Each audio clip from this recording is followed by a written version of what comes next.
The MC of this story is named Gu Young-chun, and he was once a brilliant swordsman from a noble family, but he fell in with a bad crowd and ended up becoming a lowly soldier in the army of the Heavenly Demon. Now he sits defeated before the strongest swordswoman of light. Pointing her sword at his pathetic state, she insists on an answer. The guy is in a dreadful position, and goes on to reflect about the irony of his life, how the woman before him ended up as the Sovereign Sword's direct disciple. She is the same woman who utterly annihilated hundreds of demonic martial artists through her unmatched sword. In fact, this very same woman is the greatest martial artist the world has ever seen, and the odds of this guy running into her are shitty, because she's the same cold-blooded warrior who defeated the Heavenly Demon with her sword. Keep in mind, the Heavenly Demon began this hellish war between both sides, and it only ended because the warrior's blade pierced through the Heavenly Demon, finishing her off with a final slash. Meet the Heavenly Sword, Seola, who is out here shouting at the bastard who is refusing to answer her questions. The Divine Warrior is pissed that Yang-chan is still holding on to the information about the demon's hideout. An expression of regret and anger takes over her as she reminds the young man of the humanity he once had. But of course, even if he wanted to talk, this guy couldn't even say a single word. Why? Because the dude ended up getting the Jiraiya treatment from Naruto. His throat was crushed. Not to mention the very heart that's beating inside of him is marked with a terrifying curse. With every breath, the seal is making him live through hell, and also prevents him from revealing secret information. A tear trickles down the woman's face. The same warrior who had downed an entire army as well as the Heavenly Demon on her own is currently weeping in front of a half-dead man. She's practically begging the guy to just give a satisfying answer so that Seola can help him stay alive. I should point out that she doesn't know about his seal or curse, so she's thinking he's concealing information. Her fidgeting body and tear-filled expression, a sorrowful state of her begging, is actually a unique sight for the young man, who begins to wonder if she really hates the demonic martial artists that much. Maybe it's because of her fiancé, Sun Jung, who ended up getting kidnapped, which is why she's probably desperate. But the situation makes him let out a slight laugh, reflecting how the strongest woman in the entire world was currently wavering because of a love interest. His reaction causes her to get infuriated, as Seola tosses his ass to the ground like a football. At this point, she is fully provoked, despite her trembling state. She thinks the guy is being uncooperative for a reason, and regrets not killing him sooner. Her words linger inside his mind, as he begins to question when was the first time they encountered each other. From his memories, they met at a marketplace. Both were little children, and she was the first to approach him and offer him a potato. That beautiful little relationship resulted in such a twisted, dark turn, as this guy became a traitor who betrayed his own damn people to pursue the path of a demonic martial artist. It's clear as day that he's only got himself to blame in this situation. Though, of course, even now, Seola's barely able to hold herself together while walking away, when suddenly she turns around to see the guy crawling and scribbling something on the ground. Confused, she questions what Yang-chan is doing in his state. Unfortunately, because he chose to reveal information, the seal took a heavy strain on his body, resulting in him vomiting a crap ton of blood. But even then, Yang-chan takes it like a champ and continues to scribble with his own blood, recalling that if he goes against the contract placed on his heart, it will implode and destroy his body. And that's exactly what happens. This dude literally had his heart annihilated as a consequence of betraying the demonic temple. The muffled voice of his long-lost friend is heard in the background, but it's too late. He's lost too much blood and can't even hear her. The beautiful thing about this is the fact that she's already caught on to his condition and is begging him to stop, but he still goes on. The only regret in Yang-chan's life is that he couldn't reveal the truth. He didn't actually betray the clan on purpose, but was tricked and forced into it. But that doesn't matter anymore, does it? And even Yang-chan takes it like a champ and accepts that it's still his fault as he finishes his scribbling. This is his final service to his friend, revealing critical information of the demon's hideout to Seola. But then, the effects of the seal cause an agonizing outburst and wreck his organs from the inside. In his final moments, Yang-chan ponders why things had to end this way. He remembers a sequence of him being helpless in front of his dying sister, who wished him a good life. Seola's voice screams into the alley where he can no longer hear her. Instead, Yang-chan is overwhelmed with the kind of regrets he led up to in his pointless existence. Another sequence comes fresh into his memory when Yang-chan finds a woman clinging to the edge of her life. She felt sorry for him, while he could only stare at her with a look of regret and sadness. Seola's voice roars loud, proclaiming his name again and again as her tears drip down onto his face. Finally, Yang-chan recalls the sequence of another loss he experienced. The white-haired woman rested in his grasp, murmuring to ask if he was crying. But Yang-chan always kept a tough exterior and told her that it's just the rain. Her final words were a request to know about the moon. In her dying words, she found herself relieved, and eventually her existence faded because of the gash she endured in her abdomen. The same Yang Qian, who was once a member of House Ku of Sanseo, a house that was known for being virtuous and righteous, ended up becoming the worst traitor and became a demonic martial artist. And now, his fleeting existence mattered little as he was going to die as a consequence of the war after his defeat. That is supposed to be the penultimate ending to his life, and it's exactly as miserable as it sounds. As he closes his eyes, Siola's voice actually starts becoming clear in his mind.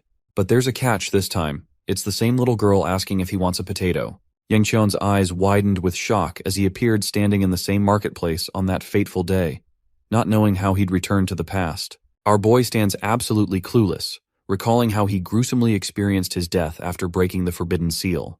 I mean, bro's heart literally burst open. There's no coming back from that one. His final memory was him being in Siola's grasp as he was shouting his name. But now, he could feel the heartbeat coursing through his body like it never even happened.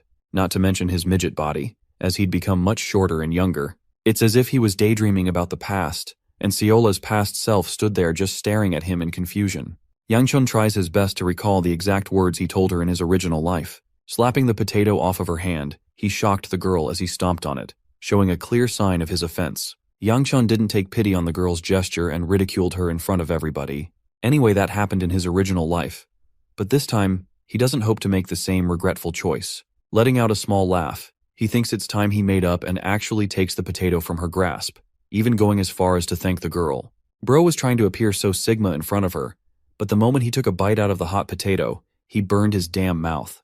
Yang Chun finds it ridiculous how a dream can stun him with a strong sensation. Seeing him struggle with a mere potato, she laughs at him for burning his tongue. While Yang Chun is stunned, a servant of the House Ku of Sanseo comes rushing to find him. Apparently the young boy disappeared off on his own, worrying this guy greatly. He's supposed to be Yang Chun's personal guard, Muyun. Unfortunately, our boy can't even speak properly because of his burnt tongue, to the point his guard assumes that the girl must have tried to harm the young master and nearly pulled his damn blade. It's hilarious how this dude is basically ready to unalive a girl. But Yang Chun requests to handle this in his own way, and requests to have the yakwa. Apparently there's one last one left, so he takes it from Muyun and actually offers it to Siola, much to both of their shock. The boy simply wanted to return the gesture for Siola offering him a steaming potato. Seeing the delicious-looking yakwa before her eyes, her mouth waters, and her eyes glistened. She's always wanted to try it, but suddenly Siola turns away to meet her grandfather, who comes rushing to check on the little girl.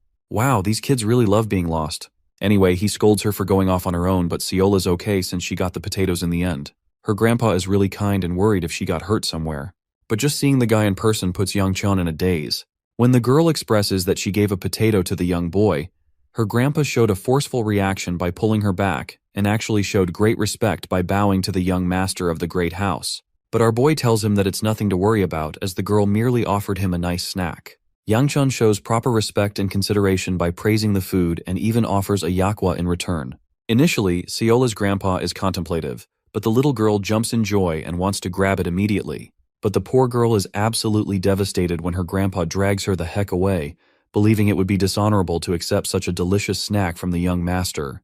But bro is not giving up because he stops the old geezer, even showing consideration to the little girl and personally handing her the snack. Siola's eyes are literally beaming with joy, and her grandpa is speechless.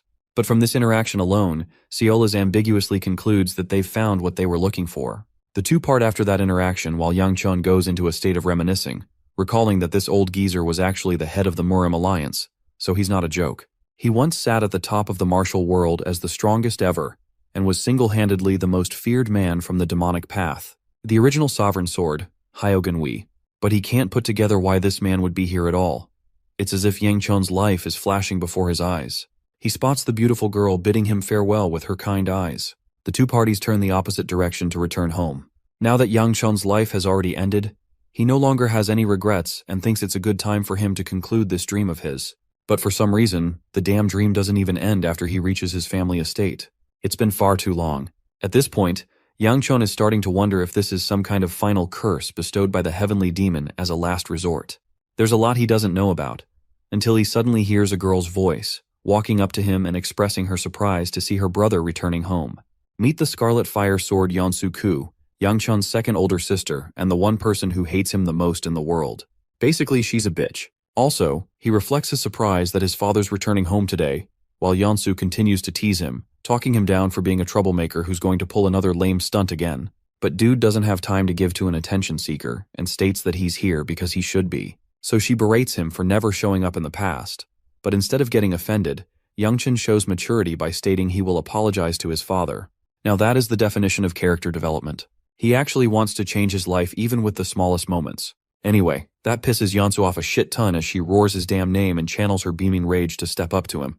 Accusing him for plotting some kind of trick, she openly tells him how much he pisses her off. Bro cuts her little wimping session and points out that their father has arrived. And I should tell you that this entrance is straight up cold.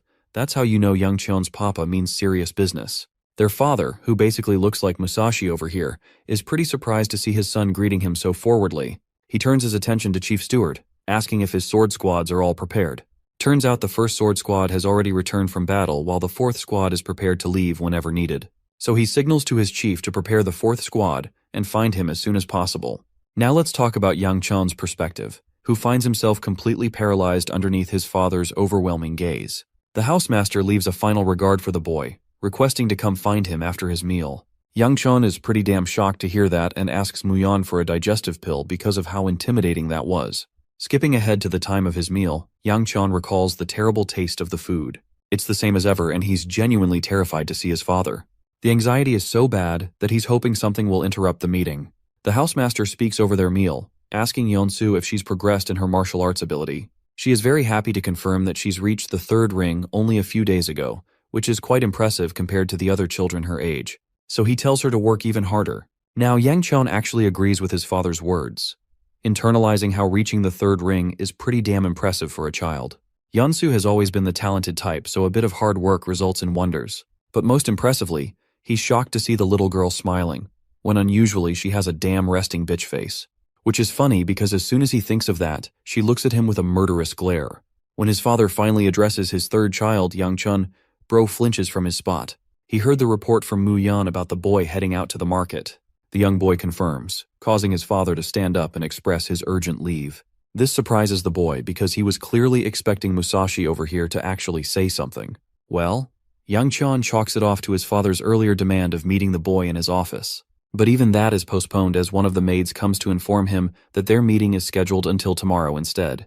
Again, Youngchun is pretty astonished. That night while in his room, he's surprised that he hasn't woken up from this wild dream of his. At this point, he's also questioning if a potential time travel or a regression has taken place. But that realization comes with the added anger, and a chance for him to potentially kill the heavenly demon before things get bad.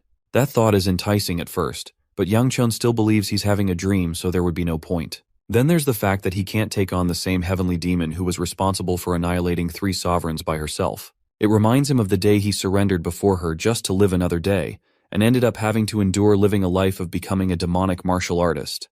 Youngchun's regret weighs down on his conscience. His life is one that is the definition of living with immense regret. That's the only emotion that overwhelms and burdens him. But at the same time, he'd always thought to himself that if Youngchun was ever given a second chance, he would definitely do whatever it takes to live differently. Knowing the eventual future of Seola defeating the heavenly demon as well as the demon temple, he thinks his best shot of living a good life is to hide and play the long game of survival. Knowing that this kind of chance won't come again, Youngchun vows not to fail a second time and to prevent his life of regrets from surfacing again. Channeling his energy throughout his body's core, Youngchun is a bit disappointed that he can't do anything beyond a small grasp of internal energy. But his sister? You guys saw how Yeonsu was engulfed in flames, right?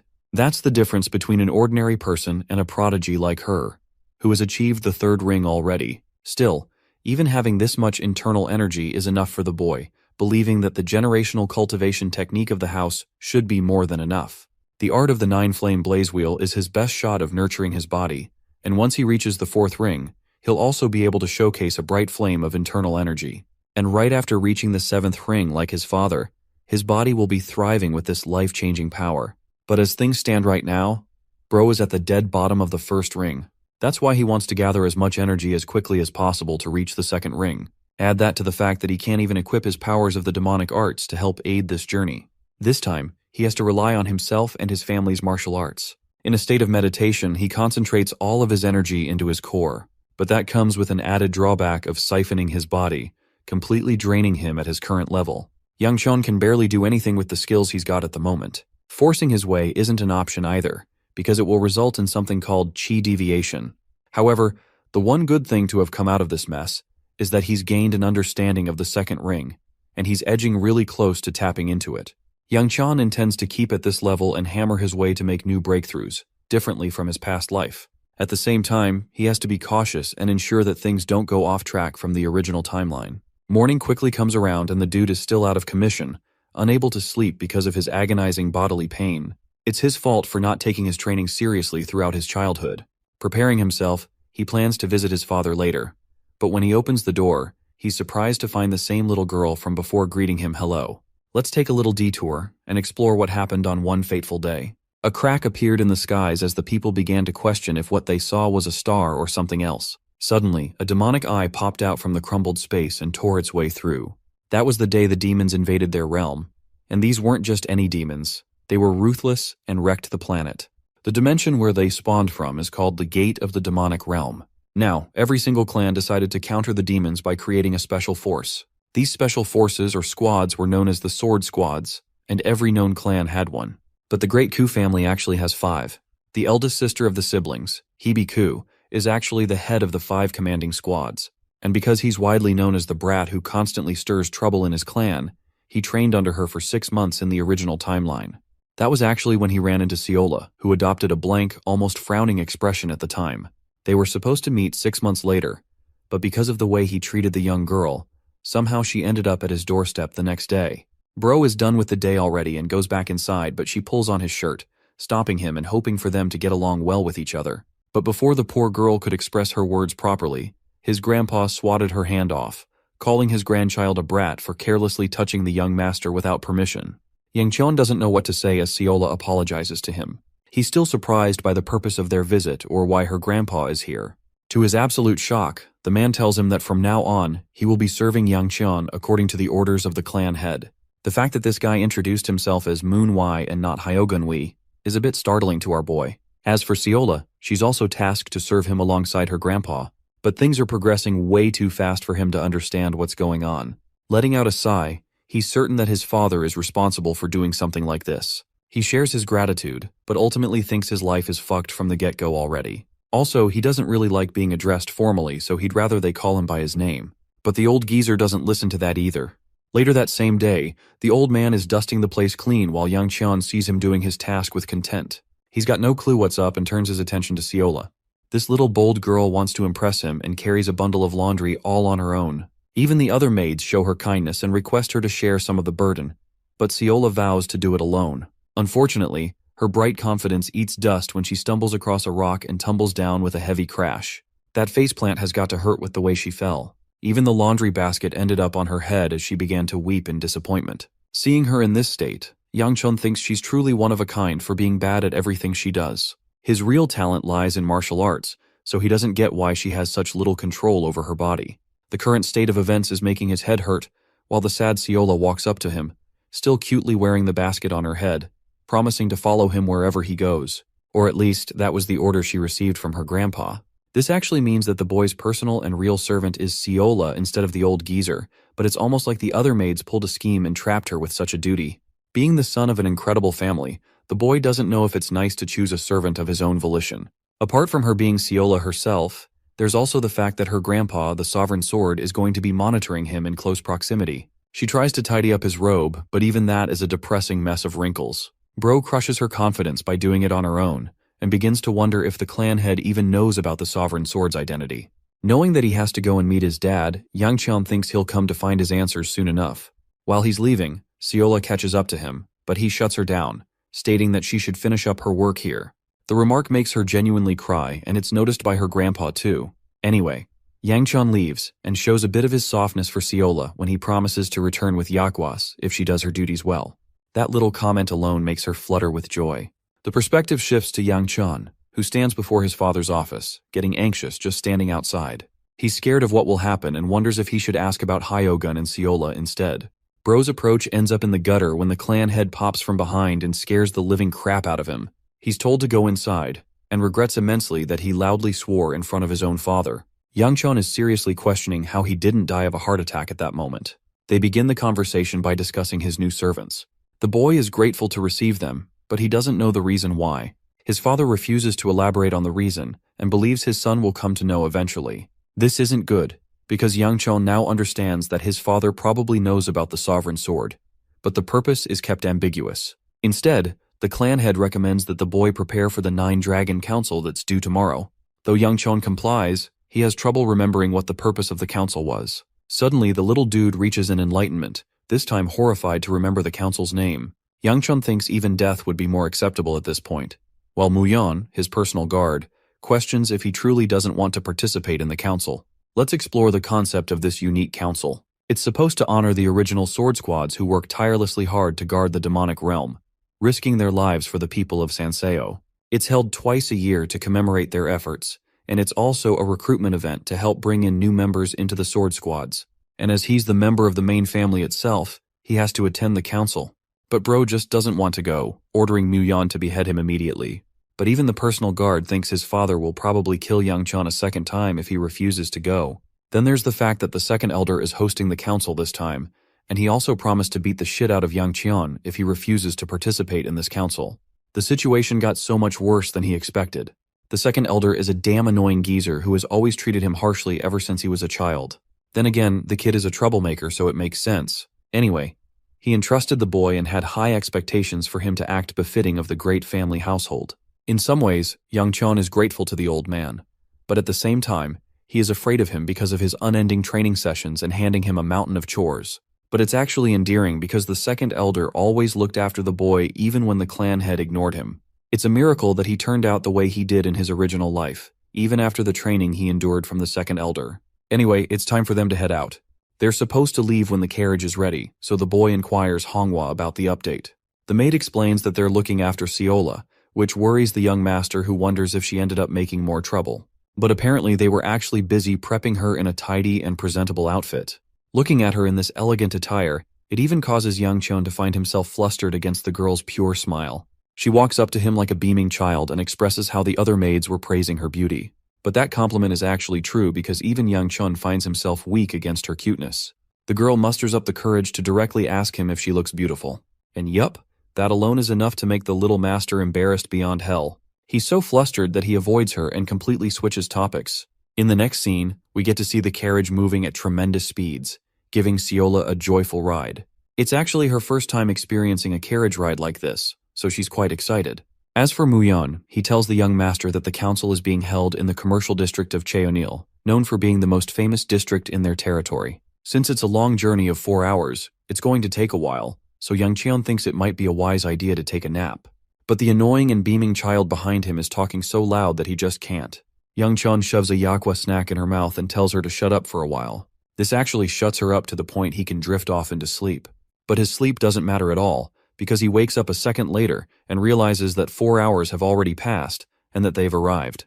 Yang Cheon exits the carriage and finds the crowded district charming with beautiful lights to commemorate the important festival. He stretches for a bit and runs into Isil Cheon, the officer of the district who has been eager to meet the young master. Yang Chon introduces himself properly and expresses his honor to meet such an important person. He learns that it's thanks to the boy's sister and the second leader that they were able to pass the first day with ease. But just the mention of Yeonsu is enough to remind him of her shitty attitude. He's hoping to God that they don't run into each other. Well, God apparently doesn't like him because bro literally finds her in the very next scene. Like always, she gives him the look of disgust, offended that he even bothered to greet her. Yeonsu mouths off about how annoying her little brother will be during the festival, recommending that he behave himself. But just like last time, instead of getting offended, he casually responds that he'll just stay in his room. This comes across as a bitch slap to his attention-seeking brat of a sister. Suddenly, her attention turns to the girl hiding behind her brother. Yeonsu disgustingly accuses her brother of engaging in the act of lovemaking at a place like this. She goes away sharing her lament for the pervert who doesn't know how to control himself. When the door slams shut, Yang Chon questions what in the actual fudge is wrong with his psychotic sister. He even apologizes to Officer Cheon for witnessing such a scene. But instead of going to his room, the young master prefers to make an urgent stop elsewhere first. Tagging Seola along, they decide to visit the main arena, which is enormous and decorative in its size. The 5 sword squads were applauded on the first day, and tomorrow will come the selection of new members. It's a good thing that the main family members don't have to compete. Yang Chon thinks he's going to live a chill life until the second elder pops out of nowhere. It's the whole, "he's right behind me, isn't he?" meme because bro's day is about to be ruined. Striking him like thunder from the skies, the second elder is proud of the boy for actually showing up to the festival. Seeing his palm reaching out for his face, Young Chun is terrified that he might get his ass beat, but to his surprise, the older man simply pats him and asks what influenced the boy's decision to actually show up. After all, Yang Chun made his life's goal to escape the second elder every time. When the little boy tells him that he received word of the second elder getting pissed, he pretends like he never even said something so horrific. The old man in particular is known for being obsessed with the boy, because he's really the only son of the household. Seola, on the other hand, is so excited to meet him, expressing her joy. But goddamn, he looks at her like a demon of death, turning her expression to fear and sadness. She's so adorable and winces away, hiding behind Yang Chun, who tells the geezer to lighten up instead of glaring at people. The old man does in fact lighten up and asks if Seola's his lover, but Yang Chun clarifies that her attire should confirm to anyone that she's just a servant. She goes away into hiding while the second elder recommends that the child get some sleep for the night. Before leaving, he casually tells Yang Chun that he's going to take his life if he tries to run away from the festival. Yeah, either he really loves him or really hates him, I can't tell. Anyway, Seola keeps calling him the Bear Man, and I'm inspired by her, so that will be his new name from now on. Interestingly, Bear Man concludes that there's something different about the kid this time. Fast forwarding to the second day of the festival, Yang Chun is already here early in the morning, but at the back of a long-ass queue. Because the requirements are flexible enough for anyone to participate, there's way too many people lining up to join the sword squads. It's an honorable thing to become a part of the sword squad after all. Suddenly, Seola's body shivers with fear because she thinks the bear grandpa will hunt her down. She even cutely suggests that they ask the bear to hibernate for a while, which is hilarious. Anyway, our boy doesn't know what's keeping her afraid. Unfortunately, he can't order her around as much because she's the grandchild of the sovereign sword himself. He promises Seola that Muyan will take care of any threats if she's afraid. The personal guard has no idea what the term bear grandpa even means until our boy expresses that it's the second elder they're referring to. Unfortunately, the duty is too much for a personal guard like Muyan, so they conclude that maybe it's best to sacrifice Seola. The funny thing is that she actually takes this order to heart and concludes that today is her funeral day, and that she will sacrifice her life for everyone's happiness. The heartwarming portrayal of her past self is enjoyable. Yang Qian reminds her repeatedly that he was just joking, but turns out Seola just wants him to buy her a bunch of dumplings to die happily, so he lets her do whatever she wants. While she's away, Muyun shares how the young master is offering preferential treatment to Seola, despite her being a casual servant. Of course, it's because he still thinks of her as the Seola from his original life. Though he acts like he doesn't care about her, Muyun is smart and points out how the young master still gave her part of his own money for the dumplings. Unable to argue against him, the young master simply turns away. Muyun is actually pretty happy to discover that the boy is different from the way the rumors portrayed him, while Yang Chun advises him not to have a change of heart over a bunch of damn dumplings of all things. Also, he catches Muyun in his point that he judged the young master for a few rumors.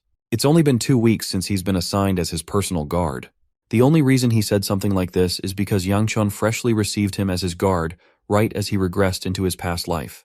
Their conversation is disrupted by a loud woman calling out to a lady, recommending that she doesn't wander all on her own. The girl expresses that she's fine on her own as there are plenty of great people from the House of Ku around her.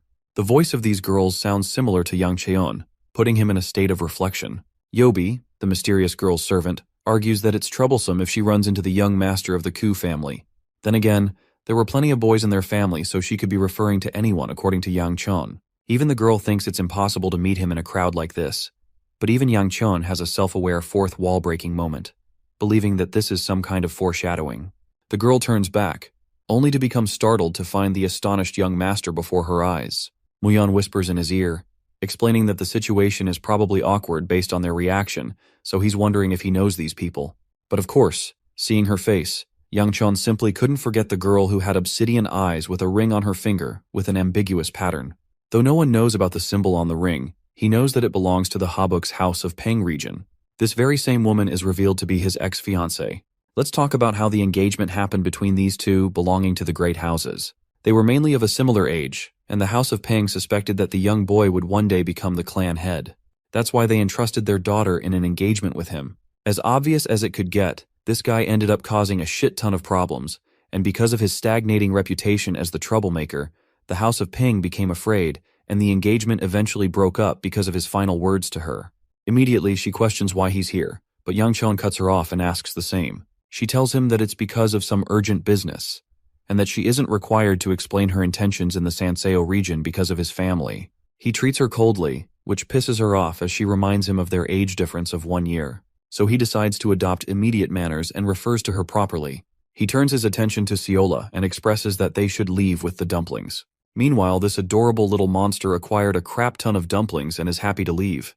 With his parting words, he tells his ex-fiancée to enjoy her time here, which comes across as a shock to her. She regrets having run into him of all people, and takes a note of the servant next to him. She's a bit annoyed that he's already found himself a pretty servant, and internalized that he's still the same damn pervert.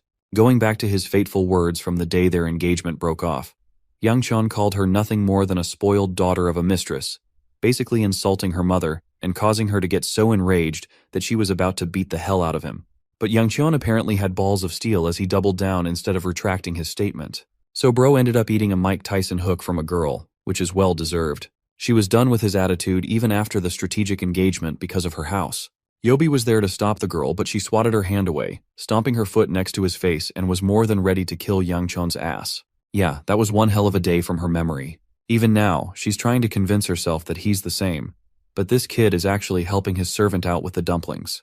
It's as if something is different about him now, though she chalks it off as just an unusual day for him, believing that a clown like him could never become mature. Still, a thought lingers in her mind that maybe he did change. Suddenly, they hear another loud voice roaring in the distance. Apparently, some guy is pissed off, talking about how the recruiters are going to be responsible for his arrest. It's a vague remark that leaves everyone dead silent. While those people are arguing, the young master recommends they help out with the situation because he senses that some people are stirring trouble. Muyan emphasizes that they shouldn't really act unless reason compels them to. In the end, they decide to let the guy be handled by the recruiters who will take care of the troublesome fellow. That actually does happen. But the difference is, this guy literally slams the recruiter into the ground, believing that it should be enough to prove his worth to join the competition. Of course, because of his harsh way of handling things, he is forbidden from entering. Muyan suggests they step in, while Seola is entertained by the cool thing that just happened. The personal guard is very surprised at the young master's dismissal of the situation. Yang Chun argues that he just doesn't want to get involved with troublesome affairs. The situation gets even more tense as the recruiters stand justified in their unchanging decision. Since the man before them isn't revealing his identity, they can't allow him to enter, even after he's proven his skills. Getting seriously annoyed, he finally reveals his identity as the heir of House Peng, meaning this dude is actually Yang Chun's ex-brother-in-law. This announcement grabs the attention of both of them, shocked to see him entering the competition. Let's go back in time and see what led up to this. One day, the girl found her brother awoke early in the morning. She didn't know why he was here. Meanwhile, he was having the time of his life eating food and getting warm after starting a fire. His sister didn't give a damn about what he was doing and only cared about the nameplate he's holding in his hand. He joked around that he was going to use it as a replacement for firewood and immediately got smacked with a stone.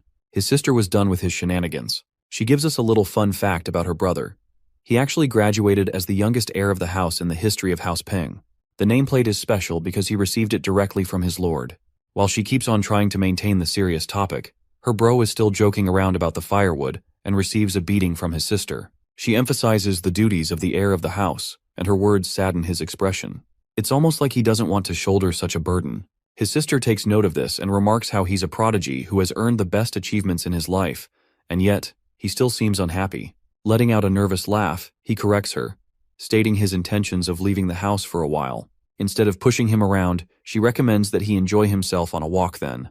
The suggestion lights up an idea inside his little head, but in a way that his sister never could have anticipated. 4 damn months passed since that moment, and all she got from him was a note saying he'll be gone for a bit.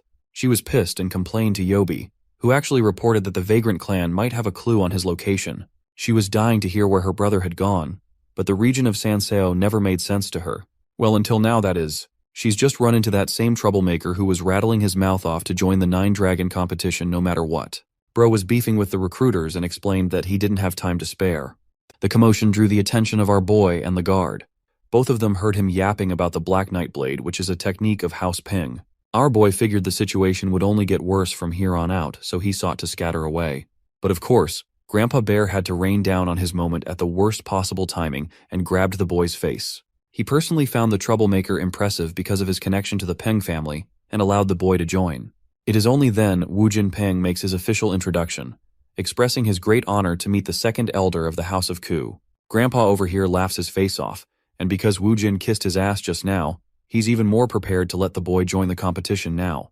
Even though the recruiters are strictly against the decision because of the boy's identity, the second elder believes that Wu Jin must be telling the truth because the boy takes after his father's looks. Apart from that, the ring he's wearing is yet another proof. I have to point out that Yang Chun is pretty surprised because he didn't know it was Wu Jin either. Anyway, Grandpa Bear expresses that the purpose of the competition is to allow people to join the great squads, so he's curious why the heir of House Peng is here of all places. Wu Jin confidently reveals that he doesn't really enjoy his time back at his house, a reason that makes the second elder break into laughter, while at the same time causing Yang Chun to think they're both retarded. Wu Jin casually shares that he ran from his house because he loves rebelling against the rules. Yet another reason for the geezer over here to crack into laughter. Okay, the really intriguing part is that Wu Jin is a whopping 23 years of age, because I could have sworn he was a teenager if they didn't point that out. The second elder is impressed by the product of House Ping, and gives a disgusting glance to Yang Chun for being pathetically weak in comparison. Both Muyon and Seola probe Yang Chun for clarification, and he can't do anything but tell them to shut up while silently suffering. Well, on second thought, Yang Chun reflects that he isn't offended or jealous by the remark, because the heir of House Ping truly can be considered a dragon. After all, this same boy would be known as the Heavenly Blade in the future. Drawing a connection from him, Yang Chun suddenly remembers that he did meet Wu Jin's sister earlier. Speaking of her, Ah Peng comes rushing to find her brother. You might think this is going to be a sentimental moment, but no. She straight up chucks a damn fist in his face and launches the dude into the ground. Ah is seriously pissed that he ran the hell away right after becoming the heir to their house. With his face caved in, Wu Jin tries his best for a timeout, but his sister is in her John Wick mode and barely spares him a second before beating the ever-living crap out of him. While beating him up, she talks about how disgraceful he is for ditching his own house just to join a competition for the House of Ku. Bro is legit getting pummeled and begs to be saved like a damsel in distress. Ahee's beaten him so badly that his blood is all over her, but the elder's done watching and demands that she stop immediately. Seeing him, she gets startled and apologizes before clarifying the situation and apologizing for the troubles caused. Ahee promises to make it up to the House of Ku with additional reimbursements in the future and commands that they'll be leaving now. But her stubborn brother is firm on his decision that he'll stay, causing her to question if he's looking for yet another beatdown. But this time, Wu Jin is serious as hell, to the point that it creeps out even Ahee. She doesn't know why he's acting like this, or what's gotten into him, but the boy is clear in his decision, believing that the House of Peng isn't even remotely fun. He thinks anything is better than the life he used to live. Gently advising him, Ahee reminds the boy that he's supposed to be the heir now she has got to move on with this kind of thing. But Wu Jin believes that it's his right to have as much fun as he can before eventually accepting his duties as the head of the house. Escaping the duty will require him losing his limbs or simply dying, and since he's not a fan of either, he's found a third way out. Wu Jin openly declares that he despised the concept of being the head of the family, further adding that the people of House Ping can't even be called human because of their methods. Knowing that he's the only one who has to play the part of the heir, he's accepted the title for his sister's sake too. As for our boy, Yang Chun is questioning Bear Grandpa's decision to let Wu Jin participate, especially since this matter is beyond the scale of the competition and concerns the other houses. Of course, even the second elder believes that there can't be an easy way out for this one. So he calls out to Wu Jin with a sweeping recommendation of fighting him in a one-on-one battle. If Wu Jin manages to beat Grandpa Bear over here, he can join. But of course, this is just an impossible task. Even Ahee thinks he's terrible with his jokes. But the old man is firm on his words and believes 10 hits should be more than enough to decide the winner. As for Wu Jin, he's got those young and determined eyes. The second elder has no thoughts of going back on his words. The second elder is in the middle of explaining the win condition for Wu Jin, stating that even a single contact with his body will conclude the young man as the victor, when suddenly the young heir of House Peng dashes right behind him with immense speed. Grandpa Bear over here is standing nonchalant, while Wu Jin is about to Chidori his ass from above. But the tables are instantly turned when Wu Jin literally faces a goddamn monstrous reaction from the old geezer as he unleashes his punch. Yup, he's definitely dead. In the next scene, we fast forward to the competition arena, where the battle between Yang Chun and his sister Yeon Su is fixed. Of course, his two-faced sister appears blooming and cute in front of others. Meanwhile, our boy is out here questioning why the hell he's here at all, not to mention his fight against his sister. Anyway, let's rewind a little bit and see what happened to Wu Jin. Just like I said, the kid got demolished by Gramps and was launched into the ground like a tornado with a heavy crash. The fight was decided in the first damn hit, and this geezer suddenly turned from a murder machine to a fun-loving grandpa again. Yang Chun, on the other hand, is questioning why the hell this madman went so far when he could have easily evaded the strike. Bear Grandpa emphasizes that he held back massively even with the punch that knocked the wind out of Wu Jin. Yang Chun is seriously afraid of House Peng's wrath if they come to learn of this information. But the boomer does not care at all. Our boy even tries to console Ahi, but she thinks her brother deserved that punch. The girl analyzes that this was perhaps the only way to teach the young heir a lesson in humility. Though that sounds logical, the second elder quickly denies such claims, clarifying that he only offered a spar because he wanted to have some fun. Hearing that kind of reckless bullshit coming from his mouth, Yang Chun even proposes to his servant that it's a good idea for them to ditch the geezer. Contrasting his reaction, Seola is out here animated like hell, like she just saw some kind of movie scene take place before her eyes. Her current state makes our boy wondering how the hell this same girl ended up becoming the most terrifying warrior in existence. The second elder has quickly become a fan of Seola for praising him. He even shares a little snack with the dessert-loving girl, who suddenly switches her attitude and has grown fond of Bear Grandpa. Seeing as though Yang Chun must be feeling left out, the second elder thinks it's best to give him a gift as well, revealing that he's going to make our boy spar against someone at the end of the competition. And well, what do you know? That's how we got into this shitty spot in the first place. Yang Chun has to face his sister, and she's rather shocked that he's choosing not to use his sword. It makes the boy surprised too, making him wonder if he used a weapon at this age. The good thing about the art of the 9-flame blaze wheel technique is that it can help reinforce various different weapons. However, typically it is used on swords for maximum effectiveness. The issue here is, Yang Chun has no idea how to use a sword as he transitioned to a fighting style with his bare hands later in life. Bro really just said these hands are rated E for everyone. Yeonsu confesses that she couldn't give two shits whether or not he used a weapon in this case, and her arrogant personality helps his cover. The girl is most grateful about one thing and one thing alone. She's landed a golden opportunity after all, allowing herself the chance to beat him black and blue without getting in trouble for it. It's even better that his humiliation will be witnessed in front of the rest of the world. This bitch is seriously crazy, but Yang Chun is genuinely nervous for the fight too. Going back to his conversation with the second elder, he was offended by the mere suggestion of him partaking in a fight against his sister. Bear Grandpa found himself dropping dead in despair, believing the competition would be way too boring otherwise. Yang Chun could sense that this old imbecile only wanted entertainment out of him. The dude even had a nice strategy to forfeit the match as soon as it started. But the second elder literally read his mind and gestured the boy towards Wu Jin's unconscious body, which is a short way of saying, "I'll beat your ass up just like that if you surrender." Yang Chun really couldn't digest the fact that he was going to get defeated in front of a massive crowd. But the old man actually shared a different opinion, questioning if the boy had already made up his mind to lose. His words circle Yang Chun's mind. The new life he has been promised is far too precious for him to just let it go to waste like that. It's the reason he doesn't want to fight his sister to prevent complications. While he's in the middle of his contemplation, Yeonsu calls out to him, roaring out her resentment for her brother for being chosen as the heir of the house simply because he was born a male. The fight begins, and this girl goes ballistic on him, unleashing a rapid slash that he manages to evade. Yeonsu goes for a second slash that our boy ducks without any problems. Her combo hasn't quite finished as she goes for a horizontal slash next, causing him to draw back and duck again. A haunting realization strikes Yeonsu. Her brother was dodging her slashes even though he was only on the second ring. Yang Chun on the other hand reflects that he's barely being able to dodge each hit, but it's starting to take a toll on his body, directly proving that he needs more training. But he hasn't yet decided how he should treat this battle. One way could be for him to take a direct hit and pretend to be knocked out.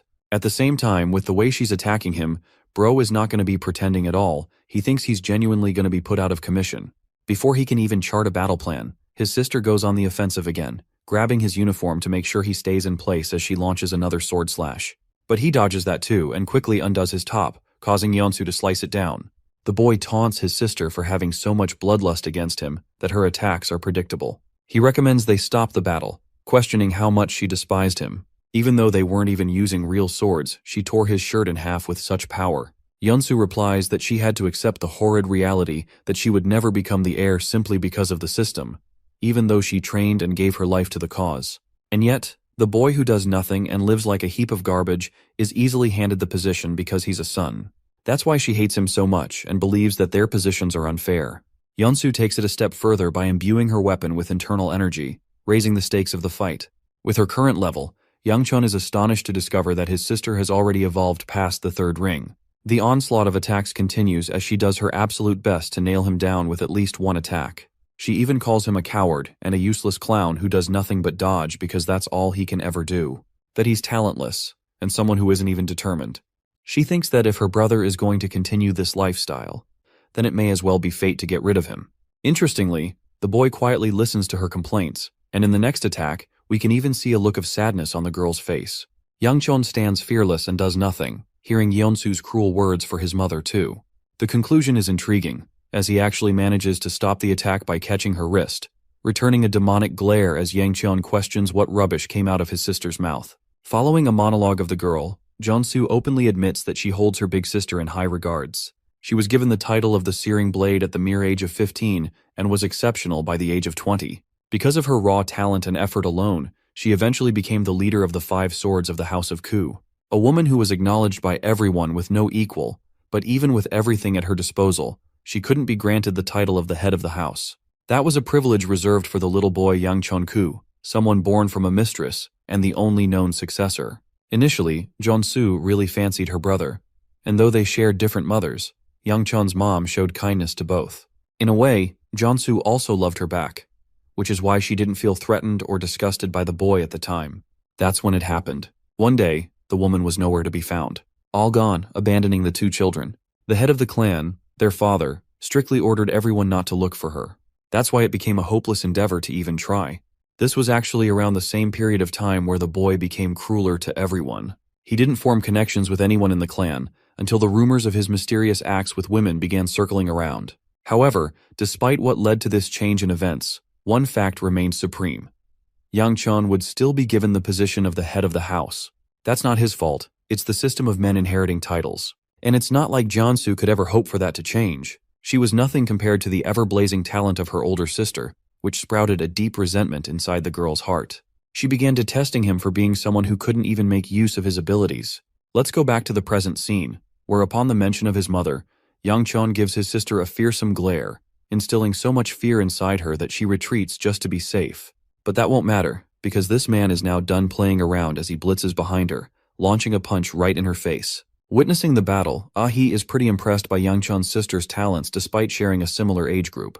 At the same time, she can notice the 2 siblings conversing with each other in the middle of their battle. Unfortunately, no one can hear them clearly, strictly because the second elder made it his personal business to coat the surrounding arena with his own internal energy. Or at least that's what Woo Jin says. Also, bro's got a swollen face coming out of that spar. I would not be showing my face publicly after that. Even Ah-hee makes fun of the clown for recklessly messing around. She doesn't want to leave for House Peng because they'll question what happened. Anyway, both of them discuss the greatness of Yeonsu, a girl who has already reached the 3rd ring and a blade talent that is quite capable. But here's the intriguing part. Woo Jin isn't even interested in the girl, he's actually impressed by her opponent. This surprises Ah-hee, while Yobi confirms the relationship between the 2 siblings. Based on the fight, Woo Jin is impressed that there's more than one talent among the House of Ku. Seeing his face experiencing such happiness, Ah-hee feels devastated that her brother won't ever feel the same after becoming the head of House Peng. Let's go back to the fight. Yeonsu realizes that she has no choice but to evade her brother's strike. She manages to dodge and returns with an intimidating final swing, believing that the fight is over as she's exploited his opening. But Yang Chon coldly talks her down. This is how you know you're about to get cooked. It's when your opponent is trash-talking you against your final attack. Yang Chon states that he understands his sister's position, so he doesn't really have a right to judge whether or not she hates him. Though he feels pissed off by her last comment, he shows maturity by disregarding it completely. However, Yang Chon hopes that she forgets what he's about to do next. Drawing his hand back and expending a burst of energy, he punches the crap out of Yeonsu with a solid hit, knocking her down and out completely. The fight is over, and to everyone's shock, the winner is the incompetent Yang Chon. Shortly after the fight ended, we can see the young boy regretting his decision about the way he handled that situation. He didn't want to win, and it's going to look bad that a 2nd ring was able to beat a 3rd ring fighter with a complete knockout. Yang Chon still feels haunted by his sister's words, and while he's sulking in despair, Muyan and his servant come through to check on his condition. Unfortunately, Muyan has come with some bad news for the boy. Everyone's talking about his grand victory when they clearly expected him to get dog-walked in that fight. That's why the 2nd elder purposefully had to step in to control the reaction of the crowd. The speech is still ongoing, which gives Yang Chon the opportunity to escape the damn place before Bear Grandpa gets to him. Seola worriedly points out that his hand is bleeding, but what it really means is that he failed to control his internal GI at the last moment. The adorable Seola tries to comfort him by bandaging it up, causing the boy to get flustered. But unfortunately, the poor girl doesn't even know how to wrap it properly. She weeps while gently holding his hand, apologizing for how useless she is. The scene melted my heart, and it puts Yang Chon in a pause, until Woo Jin cock-blocks their moment with a sudden entrance. Anyway, Yang Chon greets him properly still, even though Ah-hee is out here embarrassed like crap and insists on going home. But this dude is so chill. I love him because he's treating Yang Chon like a homeboy even though Ah-hee's engagement broke off with him. He even recommends the two of them together again. Our boy is a bit surprised and wonders why he's here at all.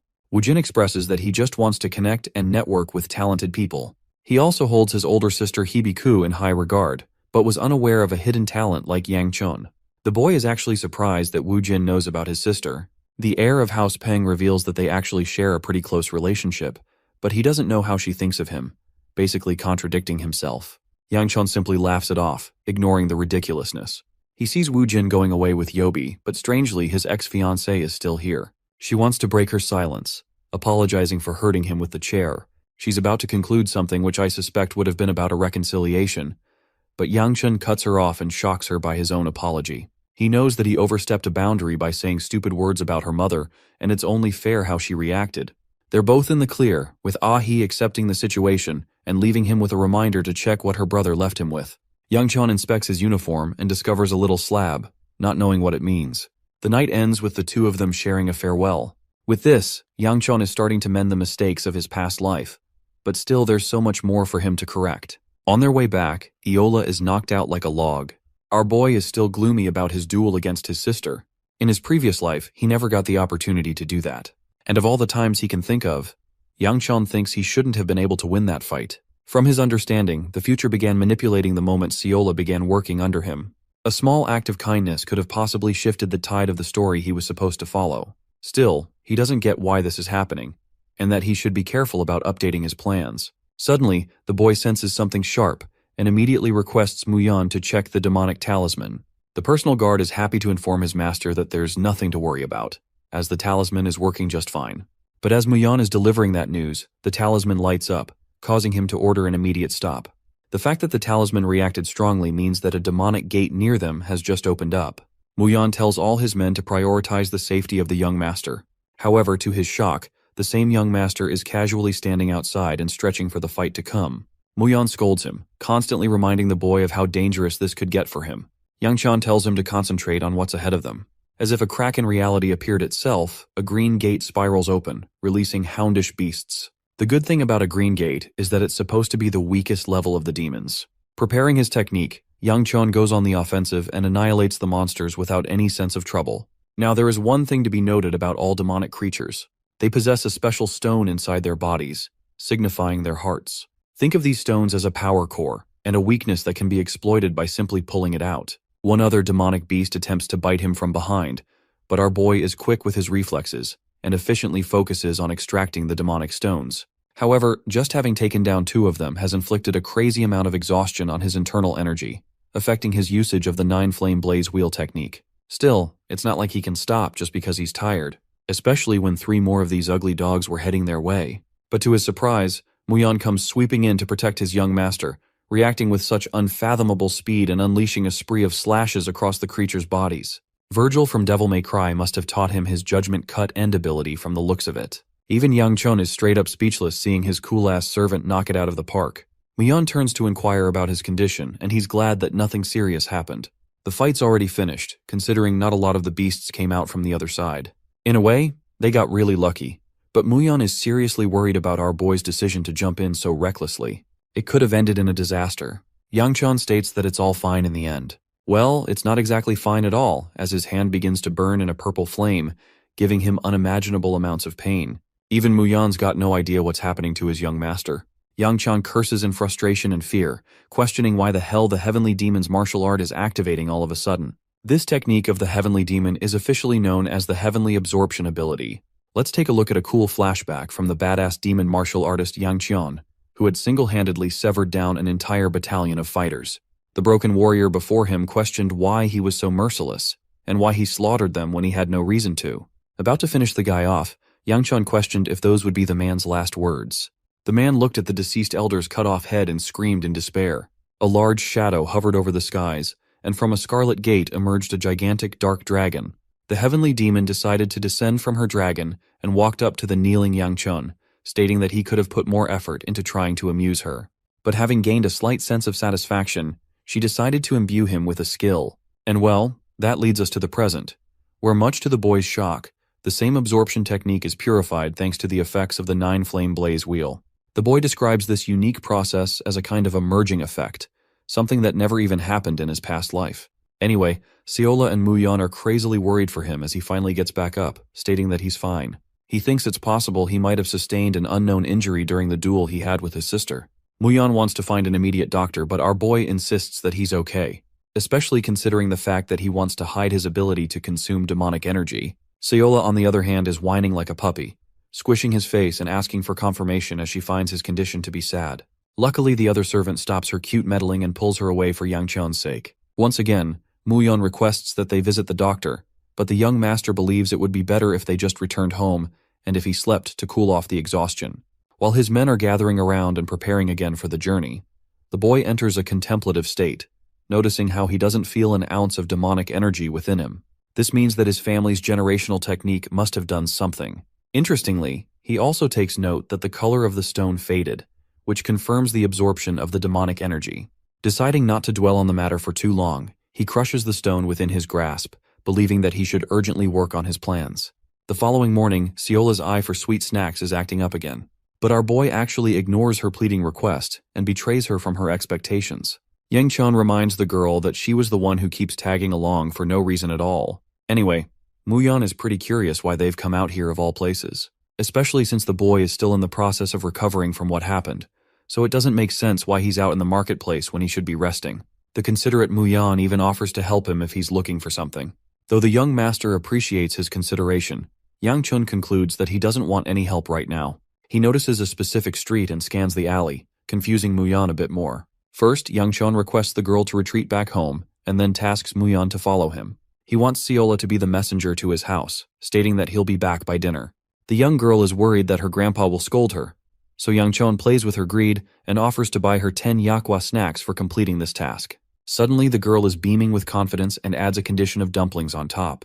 Yangchun is more than happy with those terms, and the two of them shake on it like best friends. Anyway, back to the alley. Muyan is curious, but our boy doesn't feed him any answers yet.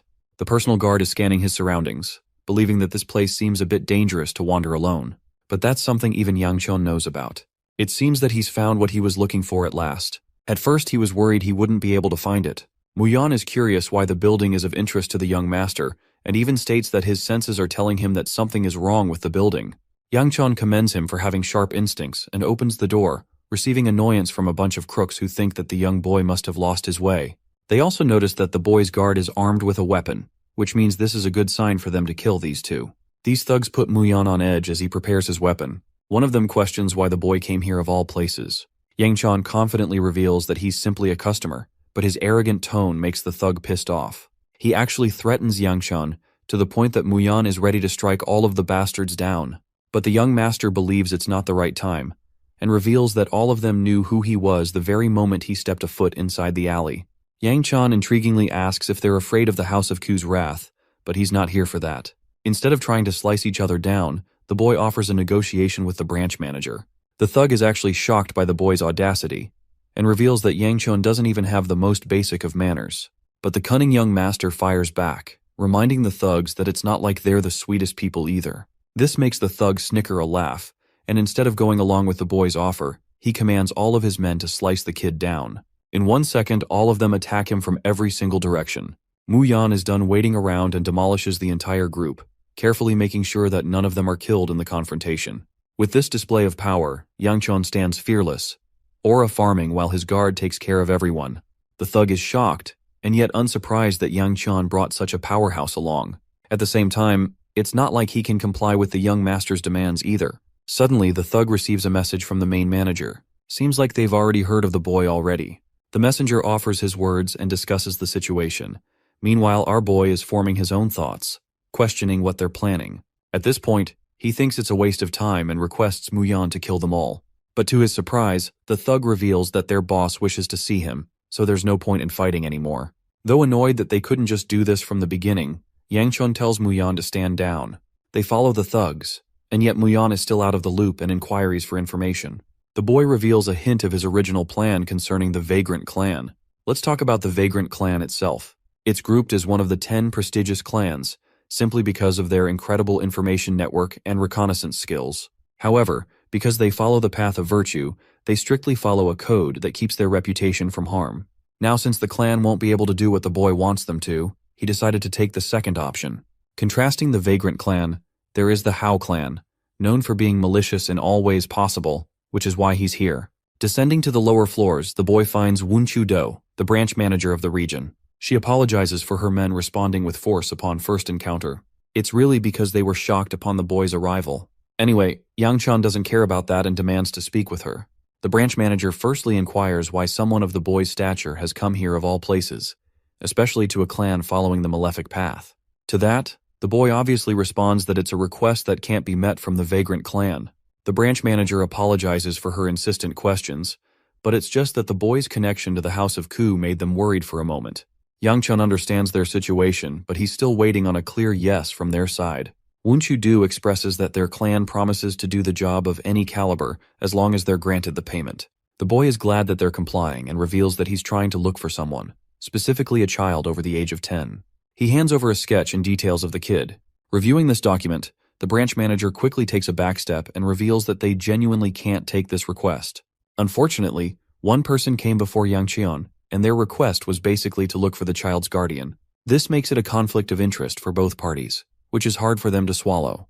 Yang Qian happily responds by arrogantly stating that he can offer to pay them back by requesting information about the head of the clan. His words receive a murderous look from all the guards, who immediately draw their weapons to slice him down. But Muyan always comes in to clutch the situation. Bro blocks all 4 of their blades at the same time. Dude is a monster. The branch manager switches their sweet face into one of murderous intent, questioning how the boy knows such critical information. Yang Chun casually states that it's clear both sides have valuable information on each other and that should be enough. Still, Wunchu wants him to prove the validity of his information, but to that the young master responds that they'll regret testing that out with him. After all, if they do refuse him here, he's going to go and visit the Vagrant clan and reveal important information about the Hao clan's leader. It's a serious threat that the branch manager can't overlook, so she's forced to accept. To that, the boy questions just how long it will take for them to execute the request. The Hao clan emphasizes that it will take a minimum of 3 months for them, but it's a good time horizon for Yang Qian, and he leaves stating that they'll conduct an official exchange once they've fulfilled his request. However, the boy stops to find the branch manager's gloomy expression, and hints at the Yejok mountain range, alerting Wunchu as he leaves, stating that it's a hint for now. The branch manager is in shambles, while the thug questions if she really trusts a boy to be speaking the truth. The reason she's actually confident in his information is because he knows about their clan head missing, which is why they'll have to take him at his word. However, not even Wunchu gets what the boy is plotting, believing that he has own goals. At the same time, she thinks that such critical information couldn't have been obtained by the young master, which means that the clan head of House Ku must share some involvement. Now, this isn't the case, but that's what she suspects. Ripping off her mask, she reveals her true face, which appears much younger than the older woman she portrays. Wunchu tackles her thoughts, recalling how the clan head actually went into hiding because the clan doesn't exactly respect their master. This is why he had to run away into hiding to prevent people from rebelling against him. That man also just so happens to be her father, which is why this matter is so important to her. The scene cuts to Yang Qian and his guard exiting the building. Overall, despite his confident demeanor back there, our boy was worried that the matter could escalate into a direction he didn't want. It's thanks to the information of his previous life that is coming to use now. From that, he knows about the clan head of the Hao clan being held captive for 5 years. He's also the same reason the clan waged a war against the Obsidian Night Palace. Though the Murim Alliance's attack resulted in a complete catastrophe for the Obsidian Night Palace, unfortunately, the goal of saving the clan head resulted in a tragic death for him. This basically drove the clan to the edge of extinction. The only problem is, not even the boy knows about the information about the location of the Obsidian Night Palace. It's only thanks to the general knowledge that he had that won him the request. Though it's annoying for him to go to such an extent, Yang Qian believes that it's absolutely critical that he finds the young boy. After all, that very same boy would inevitably go on to become one of the most trusted and important figures of the demonic temple. He was known as the strategist and the demonic temple's mastermind, Hyuk Jagal.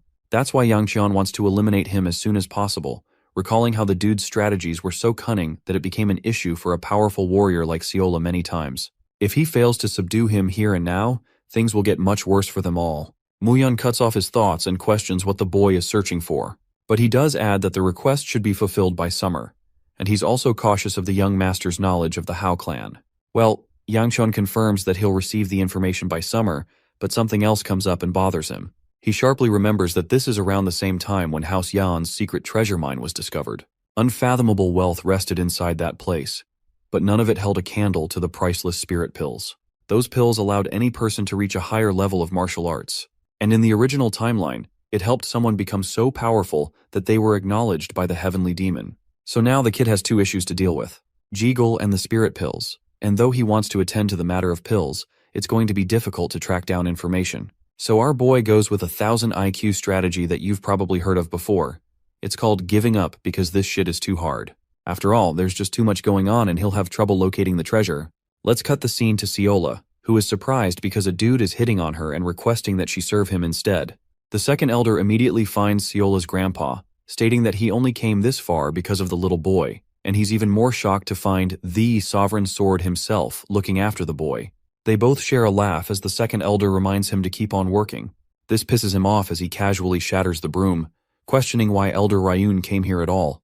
The interesting thing is how even Bear Grandpa, who is supposed to be seriously powerful, is afraid of the sovereign sword's wrath.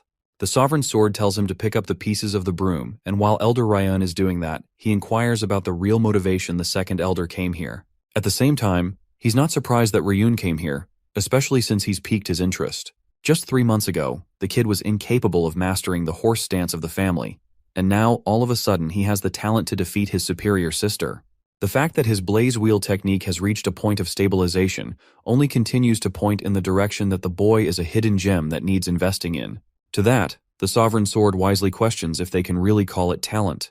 After all, in all of his life, he had yet to see a child progress so rapidly in the span of a few months. This makes him suspicious of the boy, and he believes that the first elder of the House of Ku is probably making his move in secrecy because of the boy's recent developments. Now, of course, even Ryun agrees with this observation. As for the boy, they can't tell where he went. The good thing is, he won't be getting in harm's way anytime soon because of the people keeping close tabs on him. Let's go back to the Seola predicament, where she finds herself in a unique situation of being confessed love. The adorable girl internalizes to the reader how she had a bad dream last night. In this low-detailed dream, she was beating the crap out of many people, and she didn't stop until she got what she wanted. Though she wanted to stop, she ended up hurting the people she loved inside a house too. That's when an old man in the house told her that he would have succeeded in defeating her. Shortly after this, he stabbed the girl right in her abdomen. Waking up from that terrible nightmare, the only words that released from her mouth were one of guilt and an apology. She woke up and wanted to see Yang Chun right away, and Honghwa, the senior servant, told her to search for him in the training grounds. She tried doing that but ended up arriving even sooner than Yang Chun, finding someone else at the training grounds. Seola was promised a lot of happiness if she served him instead of her current master, even though she was already pleased being at Yang Chun's side. Afterwards, our boy appeared on the verge of exploding, and well, he confronted the random boy, questioning his identity and intentions. Seeing the embarrassed look on his face, even Yang Chun thinks that this dude is probably creepy as hell. Anyway, the boy apologizes for not introducing himself properly and reveals that he knows about the young master. He probably introduces himself as Jeolyup Ku, and he wants a sparring match with him. But our boy is quick on the draw and rejects the offer immediately, shocking the boy because his refusal implies he's running away like a coward. But Yang Chun has no shame in admitting that, which pisses the other kid off and he calls the young master weak for it. Our boy continues to admit that he's indeed extremely weak, so there's no harm in admitting the truth. This leaves the kid speechless. Here's the main issue. If Yang Chun tries to spar with someone randomly off the bat, he'll get in even more trouble than before. But as he's leaving, his life is once again ruined by Grandpa Bear, popping out of nowhere as he implores Yang Qian to accept the battle. Jeolyup greets the second elder with respect too, and refreshes our boy's memory of him. It's revealed that he's actually the grandson of the first elder, sharing a resemblance on their face. The second elder is really accepting of the idea of their spar, while Yang Qian straight up calls out the boy's creepy intentions to seduce Seola. This also makes him wonder if Jeolyup actually came here on behalf of the first elder, which is probably the reason he asked for a spar. Turns out that this fight is actually a political one, rather than one that concerns martial arts. Now, the first elder is known to be extremely ambitious in his endeavors, which is the reason he's been skillfully manipulating the scene from behind, making sure a weak-ass clown like Yang Chun takes the position of househead so that he can manipulate him. However, now that the same incompetent boy has defeated his marvelous sister, things have become complicated, which is why Jeolyup is being sent to beat Yang Chun's ass. Still, our boy shows no signs of interest in facing the kid, even though Elder Ryun thinks it would be a good idea to show kindness. Yang Chun argues that there's no point in fighting when he knows the outcome of the battle will result in a loss. To that, Grandpa Bear gently encourages Yang Chun, stating that he has utmost belief in the boy's ability to win. I'm starting to think that this geezer is genuinely the one who cares the most about Yang Chun. We all need supporters like him in our lives. Regardless, Yang Chun argues that he's seen enough, and can easily tell that Jolyop is way more powerful than even his sister, so he's got no interest in fighting a losing battle. But as he's taking Seola away, the bold grandson of the first elder grabs her arm, telling Seola that she's special and shouldn't be around a clown like Yang Cheon. He requests the girl to join him, as he'll promise her an easier life than a wimp like her current master. Here's the absolutely terrifying part. The logical and cautious approach of Yang Chun is thrown out the window when he sees Seola in trouble. He puts on a damn scary face and accepts the duel immediately. Well, he does regret his decision in the very next moment, finding himself in the dueling arena against an even stronger opponent. But Bear Grandpa offers his support, believing that it will allow an opportunity for growth for the boy even if he loses. Yang Chun argues that he wants something in return for the condition of him participating in this fight. The second elder is more than happy to comply with his terms, but he reminds the child that losing here would be shameful as the heir of the clan lord. But the young boy emphasizes something with conviction, stating that he has no interest in becoming the head of the house to begin with. This revelation jolts a reaction out of Ryun, who argues that it's impossible for him to decide against it as he's the only boy in the family line. Yang Chun internalizes his frustration, questioning why people still think he's fond of the decision to become the househead when in reality he actually discarded that decision in the previous life too. To rub salt on the wound, the cunning boy reminds the old geezer that he'll lose on purpose if Elder Ryun backs out from their terms. Grandpa Bear is okay with it as long as there's a condition attached, and that condition is that he has to win this fight no matter what. Facing his opponent, Jolyop allows the boy an opportunity to warm up. He even apologizes that the situation has come to this, believing he should be pitying Yang Chun. After all, they had a match just the previous year, and Jolyop decimated his ass to the point he couldn't get out of bed for a month. Even Yang Chun is like, why the fudge did I forget about something like that? Anyway, Jolyop expresses that the boy from back then was weak. Even now that he's defeated his talented sister, Jolyop is of the opinion that it was just a fluke. Bro is out here giving warnings like, I don't want to abuse the weak. At the same time, what he despises the most is seeing a weak and pathetic person soaring to the powerful ranks. Saying as much, Jolyop imbues his blade with the technique and prepares to unleash his wrath against the boy. He addresses Elder Ryun, stating that he also wants a condition to be fulfilled upon his victory in this match. Grandpa Bear is okay with that idea. Well, unsurprisingly, Jolyop's condition for the fight is actually Seola. He just had to say the one thing that pissed off every single nerve in our boy's body, pissing him the fuck off for his audacity. The elder is greatly amused by the scene and allows the battle. Jolyop is actually pretty hesitant as the fight begins. He does nothing but observe the raging red aura emanating from the boy's body. He reveals that traditionally, the stronger opponent is expected to allow his opponent to lead the first move of the battle. Yang Chun calls him out on his bullshit and wonders if Jolyop is actually afraid shitless in this battle. The funny thing is, as competent as Jolyop is of his strength and control over his internal energy, he just can't trust himself to get even close to the young master's terrifying aura. Even though there are a ton of openings he could exploit, he just can't find himself making the move. Suspecting that Yang Chun must be exhausting all of his strength for a show of intimidation, Jolyop laughs and thinks he's got the edge in this battle. He thinks that it's an incredibly stupid decision from Yang Chun's side to exhaust his internal energy like this. Our boy is done waiting around and decides to lead the first attack, and before Jolyop can even finish his sentence, he's already on top of him. An incredibly fast, thunderous kick nearly catches his opponent, but Jolyop is still confident and believes that the difference in their speed is far too much still. But to his shock, Yang Chun's next attack fucking connects and launches him in the air, ending the battle with a destructive kick in the damn face as he puts Jolyop on his knees. The boy coughs out blood, while Yang Chun humiliates him by purposely delaying his final attack. After all, he doesn't want his opponent bickering about how he only won because of a surprise attack. Jolyop's ego is instantly humbled as he agrees that he made a mistake looking down on the young master's talent. However, he's far from being finished, believing that he's yet to make his move to return the blow. This means that the battle will continue and become troublesome for Yang Chun. Unfortunately, he's once again facing an opponent outclassing him. To make an efficient use of his internal energy, he is efficiently imbuing it in certain parts of the body during his attacks. This way, the body will experience short bursts of strength, preventing his body from entering a state of deviation. However, the fact is clear.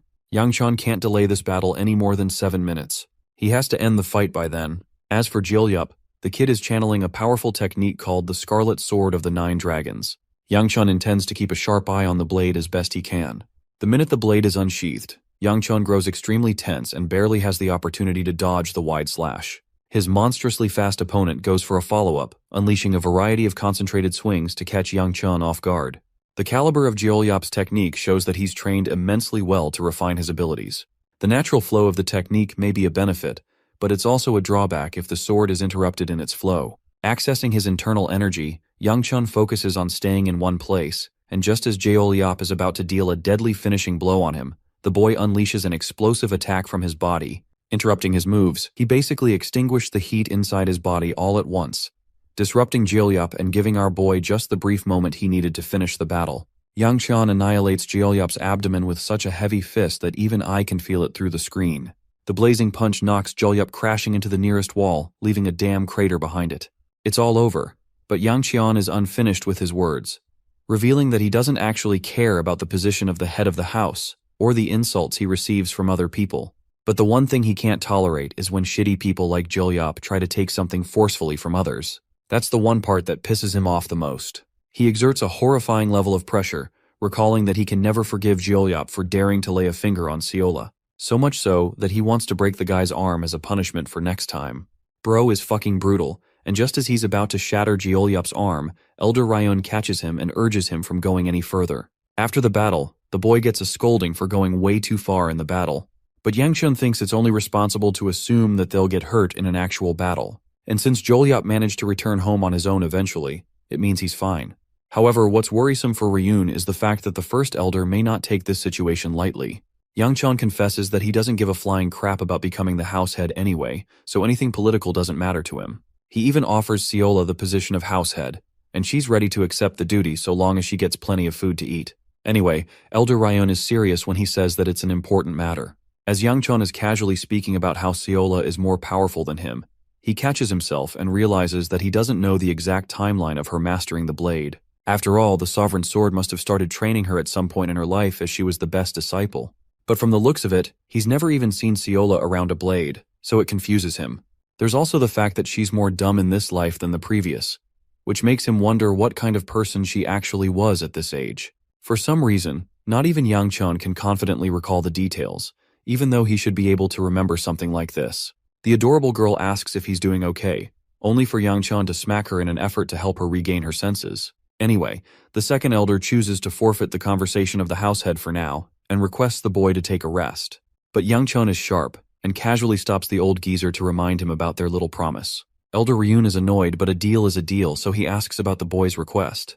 Pointing out that he's the esteemed second elder, Yang Chun believes that his request must be simple for him to fulfill. Saying so, he points to his right, declaring that he wants to be sent to Sacheon territory. It's a rather confusing task, especially when our boy hilariously learns that he can always go to Sacheon whenever he pleases. This comes as a shock to the young master, who reminds the old geezer that Sacheon isn't exactly close to their region, so it's not a piece of cake like he's assuming. There's also the fact that he can't wander around everywhere as he pleases, as he's constantly monitored and protected. To that, Grandpa Ryun suggests attending the weapons exhibition of House Dang as a meaningful excuse to do his business.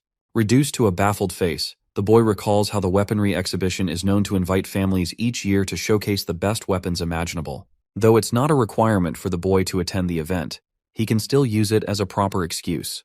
Suddenly, Yang Chun switches demands and expresses that his real request is to ask for money. The sharp elder realizes that the boy wants to head to Sacheon as fast as possible, but he's actually excited to send the little boy to Sacheon, much to Yang Chun's worry because he's starting to think it was a really bad idea to ask this guy. But Grandpa Bear roars like an animal, stating that he's going to send him away immediately. The young master reminds him that they would need time to prepare and file a proper report. Grandpa Ryun sways his troubles by stating that he's sending the boy away as an official order, causing the caretakers of the boy to get ready immediately. And before he could even process what was going on, Yang Chun found himself in his carriage. Bro was played by the old geezer and sent off.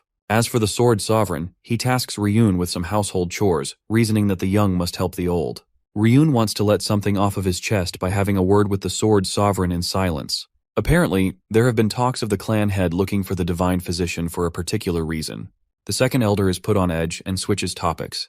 He addresses Seola, declaring his suspicions that the girl doesn't even show a hint of being human.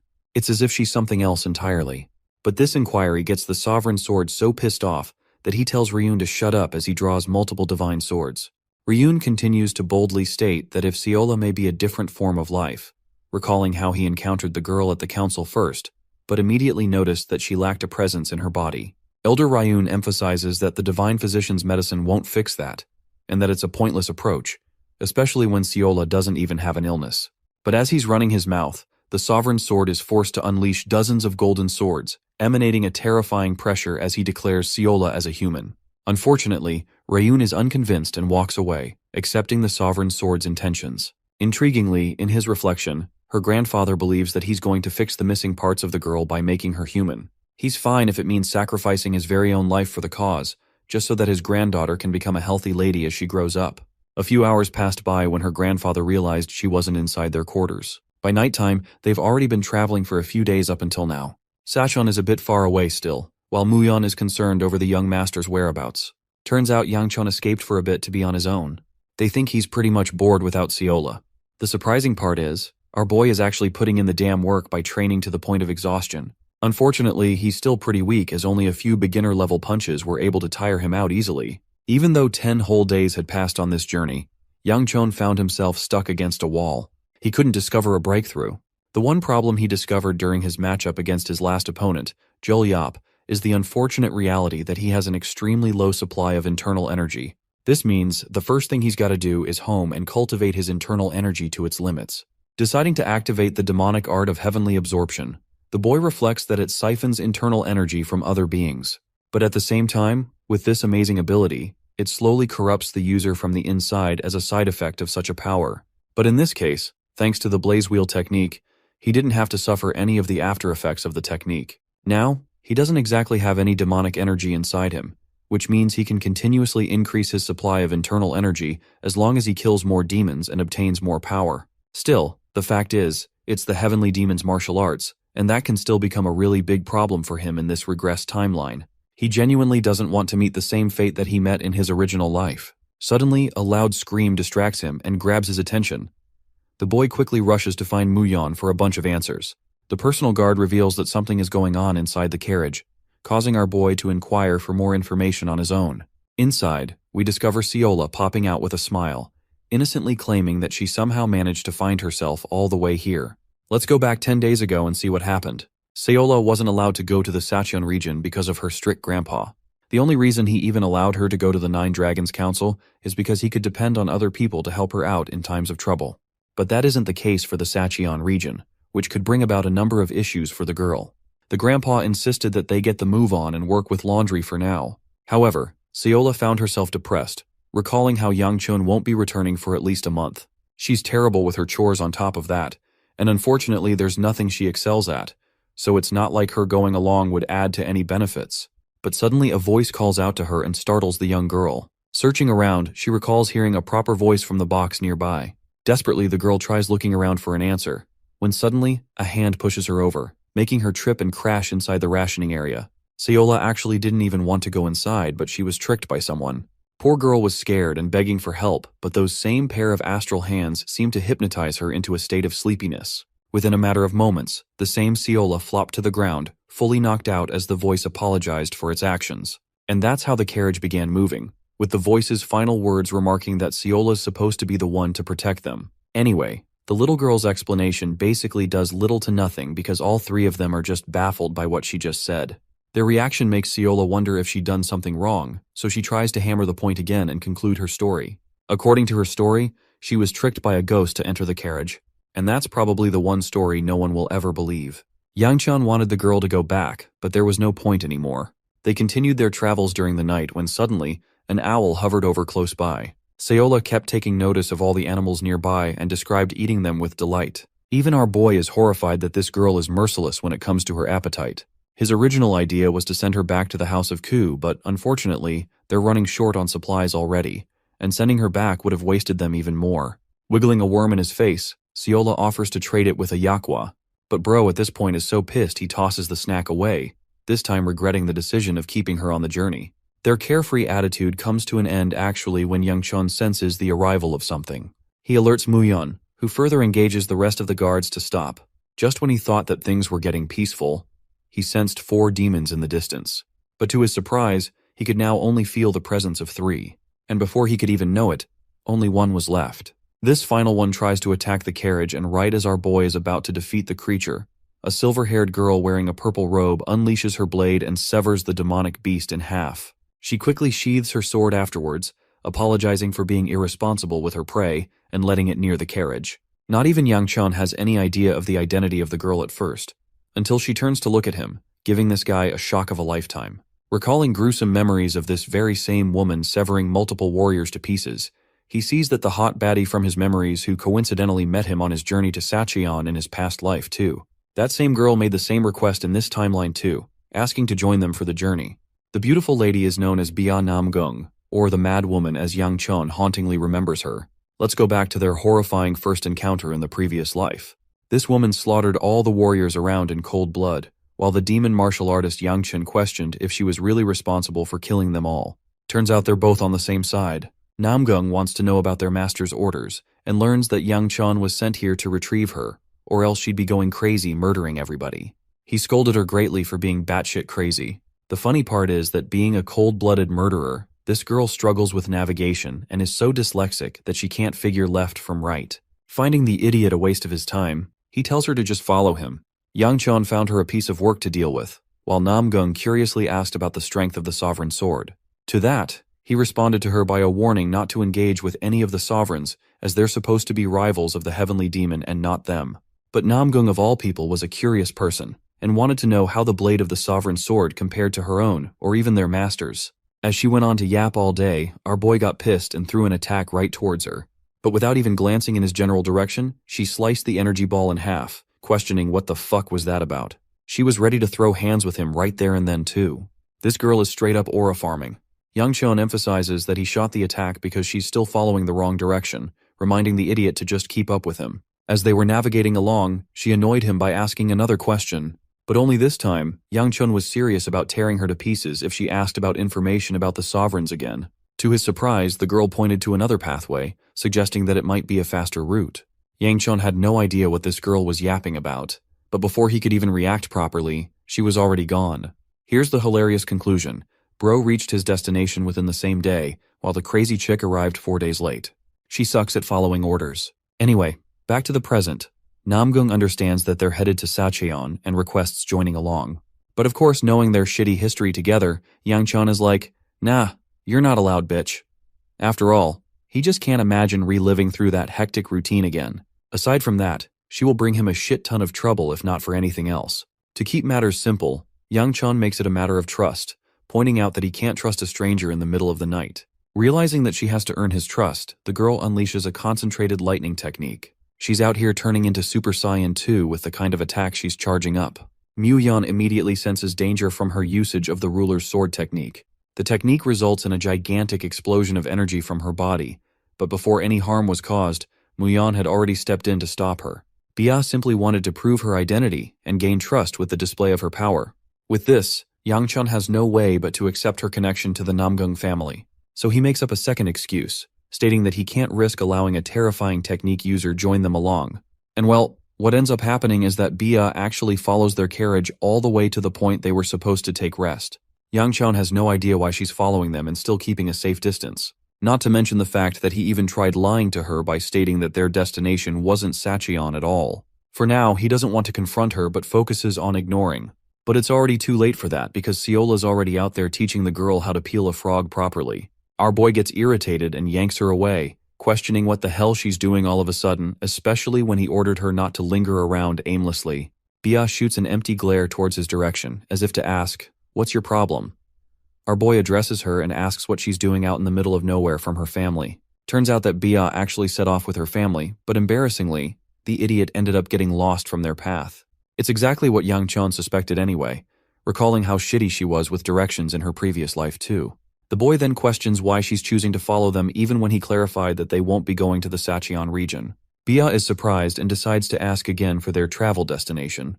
Siola innocently turns to Yang Chun, who shakes his head in disapproval. The adorable brat still doesn't get the damn hint and blurts out the truth in shock, making Yang Chun regret his decision of not sending her back yet again. Anyway, He doesn't really care about Bia anymore and tells her to do whatever she wants from a safe distance. She redundantly introduces herself to him, requesting the boy to introduce himself as well. With a heavy heart, Bro literally adopts the identity of Jeolyup Ku, expressing that he belongs from the House of Ku. This is the only way for him to maintain a disguise. 2 days passed by. Seola and Bia quickly became associated with each other. This actually slowed down the journey significantly because this adorable potato would always leave the carriage to talk to the other girl. Yang Chon found himself irritated that she refused to get on even after he made his position clear on Bia's case. Finding himself exhausted, he asks Muyan about the time left to reach their destination. The OP guard reveals that they should have arrived within a day, but with the current speed, it's going to take them at least 3 more days. That's crazy. Though he's unaware why Yang Chon is so cautious of the young lady, he thinks it would be better to allow her a spot on the carriage for a faster journey. At this point, our boy just can't take it anymore and gives up in the end. He plans to take a break to think through his plans in the nearby village. Both the young master and his servant are discussing their travel plans. There's still 1 day left. Luckily, they didn't have to camp out for the previous night. As for Seola, she keeps on offering Bia to tag along and sleep with them, but she doesn't know if that's going to be okay. Anyway, Yang Chon is shocked that a lady of such stature is carrying another family's servant. But Bia seems to be generous and just wants to help the girl who is tired out. But young Master Yang Chon recommends that if that is the case, then Seola should just focus on resting inside the carriage. Now that they're inside the village, he tells Seola to just get off her back. Bia asks her, but the adorable potato points towards the approaching group of men who are wearing a similar attire to Bia. The man leading them is actually Bia's brother, who was worried sick where the hell she'd gone. They tried so hard looking for her, but she ended up lost anyway. He regrets not tying her up earlier to prevent such a mishap. Anyway, her brother is finally calming down after worrying about his sister's condition. But he's even more surprised by the group of people behind her. Seola is the first to introduce herself, while Yang Chan is still annoyed that she isn't getting off her back. Taking a closer look at Bia's sibling, our boy remembers him as the Lightning Sword, who is destined to become one of the 5 greatest swordsmen in the entire world. Now that is a crazy title. That same boy was greeting him with kindness, introducing himself as Cheonjun Namgung, the Lightning Dragon. At first, our boy accidentally spits out his real name, but then he realizes he has to maintain the disguise of Jeolyup, sharing his honor to meet such an important figure here. Cheonjun appears embarrassed being held in high regard, but he's all the more serious and concerned when it comes to the matters of his sister. Scared shitless, Yangchun jumps to explain that they met on the way to Sacheon. Unfortunately, Bro blurted out that their destination was really Sacheon all along, causing Bia to catch his lie immediately. This turns the situation even worse, but Cheonjun is okay because he knows that his sister can be quite the handful to deal with. For now, he wants to offer the House of Ku a chance to stay in one of their rooms, but Yangchun turns this offer down, stating that they were only doing what they thought was right. Though it's a good offer, Bro just doesn't want to be around this crazy psychopath of a girl anymore and hopes to look elsewhere. Unfortunately, Muyan has to remind his young master that they really don't have any rooms booked either. He offers the idea of camping, but Muyan cuts him off, stating that their servants are exhausted beyond hell, so it's going to be hectic to force a camp again. And well, that's how he had to accept the offer in the end. Let's actually go back to Bia's background as the demonic martial artist in her previous life. The first thing she ever did after becoming one was annihilating her entire clan. This is the same woman who killed her own brother and her father, as well as the disciples of the clan. That led to her title of the Demonic Sword Empress, leading to a reputation unlike any other. To this day, Yang Qian has no clue what drove her to such limits to have killed her family in cold blood. But based on their conversation earlier, he couldn't tell any hostility between her and her brother. The weirdest thing about her is the technique called the Ruler's Sword. Back then, when she showcased a hint of it, he could already tell it was much stronger than her brother's. And yet, even after the display of such a powerful ability, unlike the Lightning Dragon, she doesn't seem to have a nickname of any kind. It only makes the boy wonder if there's some kind of internal conflict going on inside the house. Coming out of his room, he accidentally stumbles into Cheonjun, greeting him with kindness. But to Yangchun's shock, the bastard not only ignores him but also shoves him away, coldly reminding our boy to know his place. Yangchun has no clue what the fudge just happened. Cheonjun goes on to express that he doesn't want a shitpiece like the boy to be conveniently talking to his sister. He thinks Bia has been somehow seduced by him, especially when she's extremely gullible.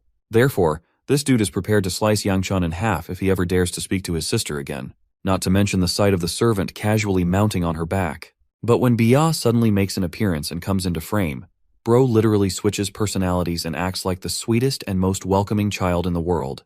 Yangchun is out there standing like, what the heck is going on? And his final conclusion about the Namgung family is that these idiots are all crazy in the end. Muyeon the same day greets his master and tries to talk about the matters regarding the Namgung family. But our boy has had enough of his fill already and wants to leave. Muyeon expresses that it's pretty easy for them to set off after breakfast. This is good news to our boy because he's just dying to leave already. He wants to make sure he doesn't become an enemy of the Namgung family from this point onwards. Arriving to get breakfast, he finds Seola and Bia enjoying their meal. Bro is struggling to sit between the two girls, questioning his decision. And well, the moment he does take a seat, Bia's brother is out here on the verge of exploding like a nuclear bomb, giving Yangchon a murderous glare from the opposite table. The funniest part is that every time Bia turns to look at Cheonjun, Bro changes his personality into a sweet child. Even Yangcheon is questioning if this is some kind of technique at this point, because how does one even do that?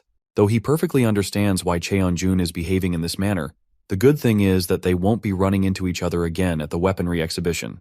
Yangchon finishes his meal early, deciding to exit the room as fast as possible. He says goodbye to Bia, who finds herself sensing some kind of dark stench from him. Cheonjun comes up to confront his sister, inquiring why she chose to sit on the side of the House of Ku. She takes one glance at him, at Cheonjun, and realizes that the stench is actually coming from him instead. The lightning dragon recommends that she sit with her own house next time around. Bia doesn't focus on contesting his opinion and simply apologizes. She sees Yangchon and the others leaving and tries to follow them, stating that she wants to rest in the carriage for a while. Her brother is still baffled by her interest. Anyway, she catches up to our boy, who is peeved by her following them. Cheonjun literally does a Kaneki finger crack from Tokyo Ghoul, expressing his sheer hatred for random intruders. As for the girl, he tells Yangchon that she's not just stalking them, rather she wants to travel alongside them. The young master of House Ku doesn't get why she's hoping to travel with them when she's got her own brother and the House of Namgung ready to set off. Well, Seola beams with confidence and states that she's the reason why. Pissed as shit, Yangchon is done tolerating the stupid girls and wants them both off of the carriage. The guard insists that they'll meet their destination soon enough. After all, they're finally in the beautiful Sacheon region.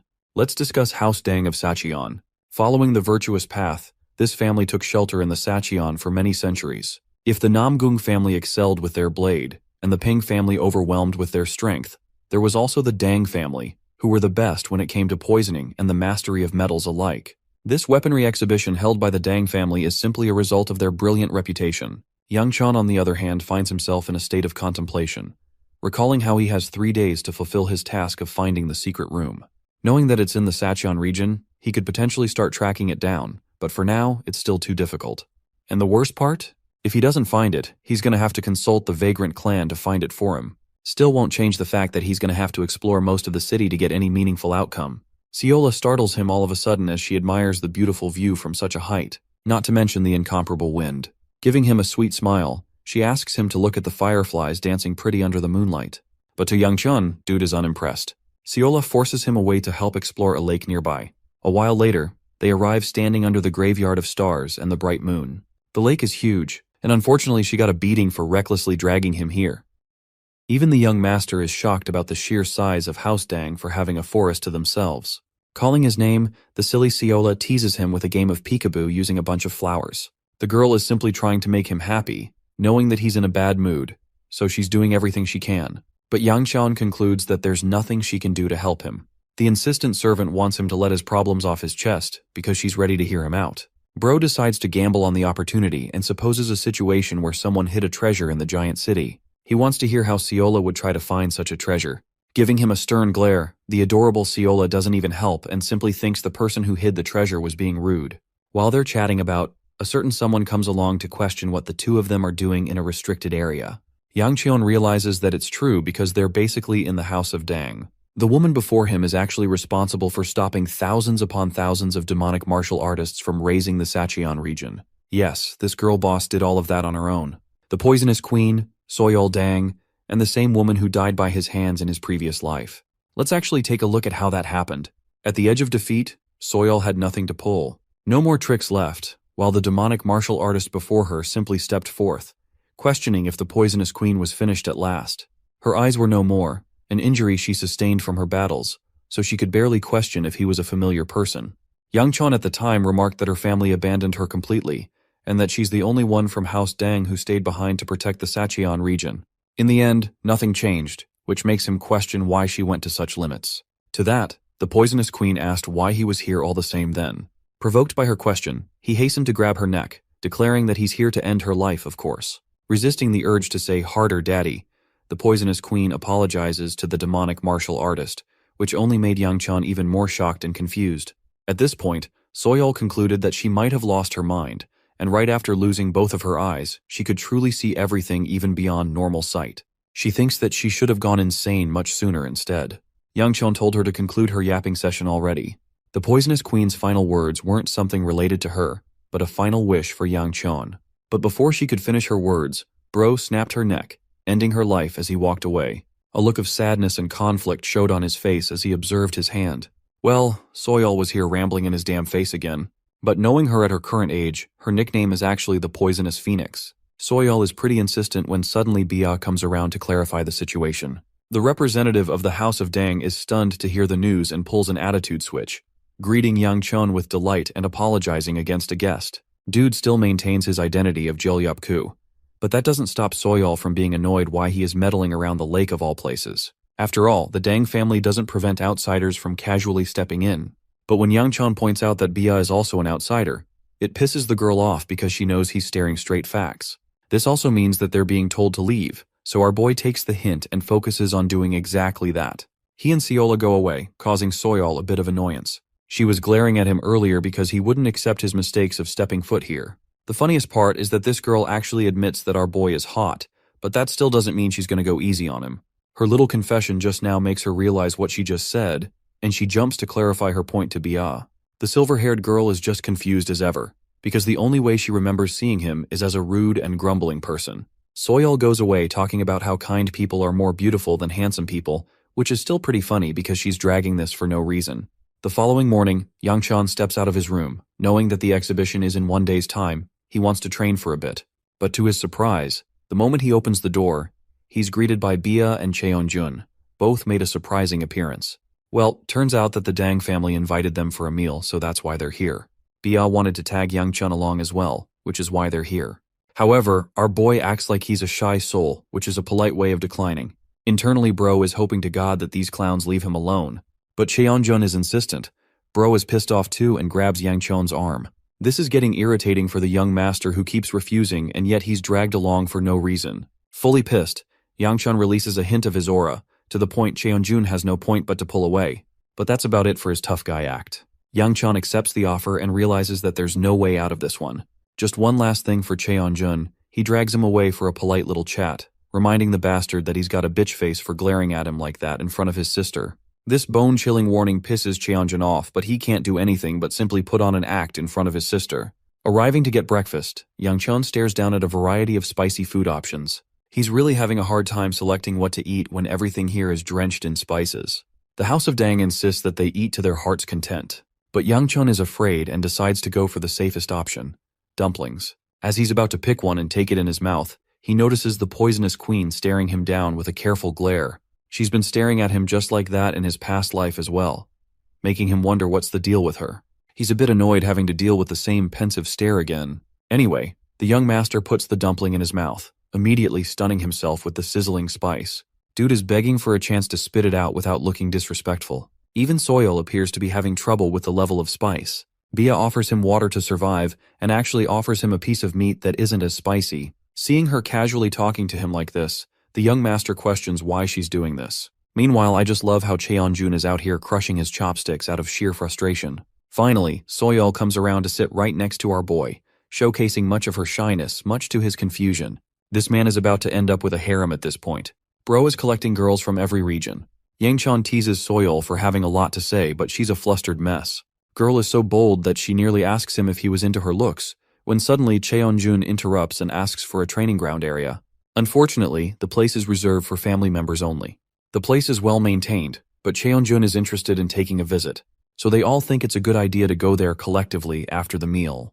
Meanwhile, Yang-chan is getting a bad feeling, realizing that this guy must be plotting something fishy behind his back. Fast-forwarding to the scene of the arena, the training ground is gigantic compared to the ones they've had before. To this day, not even the successors of the Dang family have any clue why their ancestors made it so big.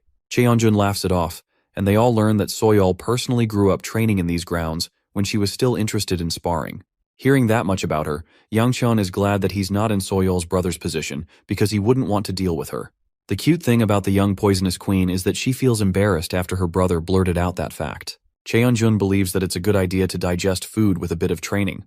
He's been waiting for this opportunity after all, and straight up challenges Youngchun for a spar. This bastard's smiling face just shows how much he wants to beat up our boy in a fight.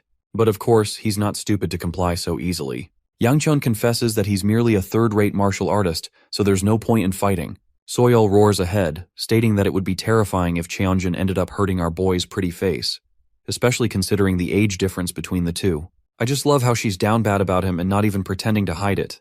Cheonjun expresses that neither of them will use internal energy, and this will be more or less an instructional battle than anything. With this new proposal, he's waiting for Youngchun's answer with a confident face. Hearing that there won't be any use of internal energy in this battle, Youngchun finds himself amused and questions if such a fight will even be possible. The bitch face doesn't get his question, so our boy clarifies and repeats himself.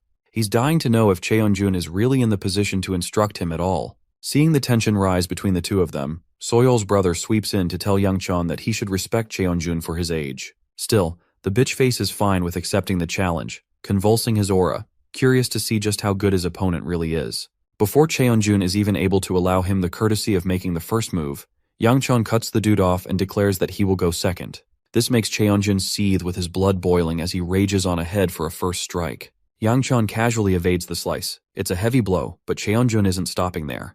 He follows up with a piercing or a jabbing motion, causing our boy to draw away. From the way this fight is going, Youngchun notices that he's facing an opponent who plays with feints and fake strikes. But it's a good thing he knows exactly what Cheonjun's intentions are, allowing him to maneuver against his blade without much trouble. Soyeol witnesses this battle take place, which gives us a good opportunity to take a look into her past. She was different from her siblings from the very moment she was born. The children loved chasing after normal pets, but she was comfortable around wolves and tigers alike. The girl was fearless around creatures that opposed each other. These creatures stood at the top of their respective food chain, but these strong animals were much more beautiful to her than the ones that became their prey. It's actually this very reason that made it difficult for Soyeol to be attracted to someone. She was more interested and fascinated by powerful beasts than humans, though she was hoping that she could find someone like that in the exhibition. It was true that Cheonjun was strong, but hilariously, she found him feminine-looking more than anything. God damn, she really destroyed the twinks here. She regretted that most men weren't like the respectable wolf Dangrang. But in the end, she did end up encountering someone she was fascinated by. A boy that had her in a chokehold from the moment he was in front of her. Soyeol's heart was beating so fast and she didn't know why. At first, she thought that it was just a fleeting feeling, and that tomorrow, she would see him no differently than any other person. But when they had breakfast the next day, he appeared as bright as ever. Eyes unlike any other, an inability to eat spicy food. Bro did the smallest of actions, and this obsessive bitch was down bad for him for it. Before she even knew, she was already sitting next to him and breaking down. Realizing that it was really love, the bold Soyeol was moments away from confessing her love with the next step. And well, that's how they got here. In the training area, a piece of Cheonjun's wooden sword is shattered and goes out of bounds. As for the battle, Bro is finding himself winded. Dude is demolished because he just can't get an edge on our boy, who is enjoying Cheonjun's demise. The scene makes Soyeol a steaming mess for him again. The girl literally drops to her knees here. Let's focus on the fight now. The bitch face is out here getting a reality check that he's not as special as he thought he would be. He's being toyed with even after making serious attacks. In his helpless state, Youngchun gives him a lesson to remember. He talks about how geniuses and talented people think way too much during their decisions, which opens a path of exploitation, a weakness. Youngchun is of the opinion that in a real battle, he would have killed this guy 3 times at least. His punch strikes the ground as Bia's brother draws away in fear, calling his opponent a coward for attacking when he didn't have a weapon. But our boy is a straight-up shit-talker. He tells Bitchface to grab another weapon and continue on the fight.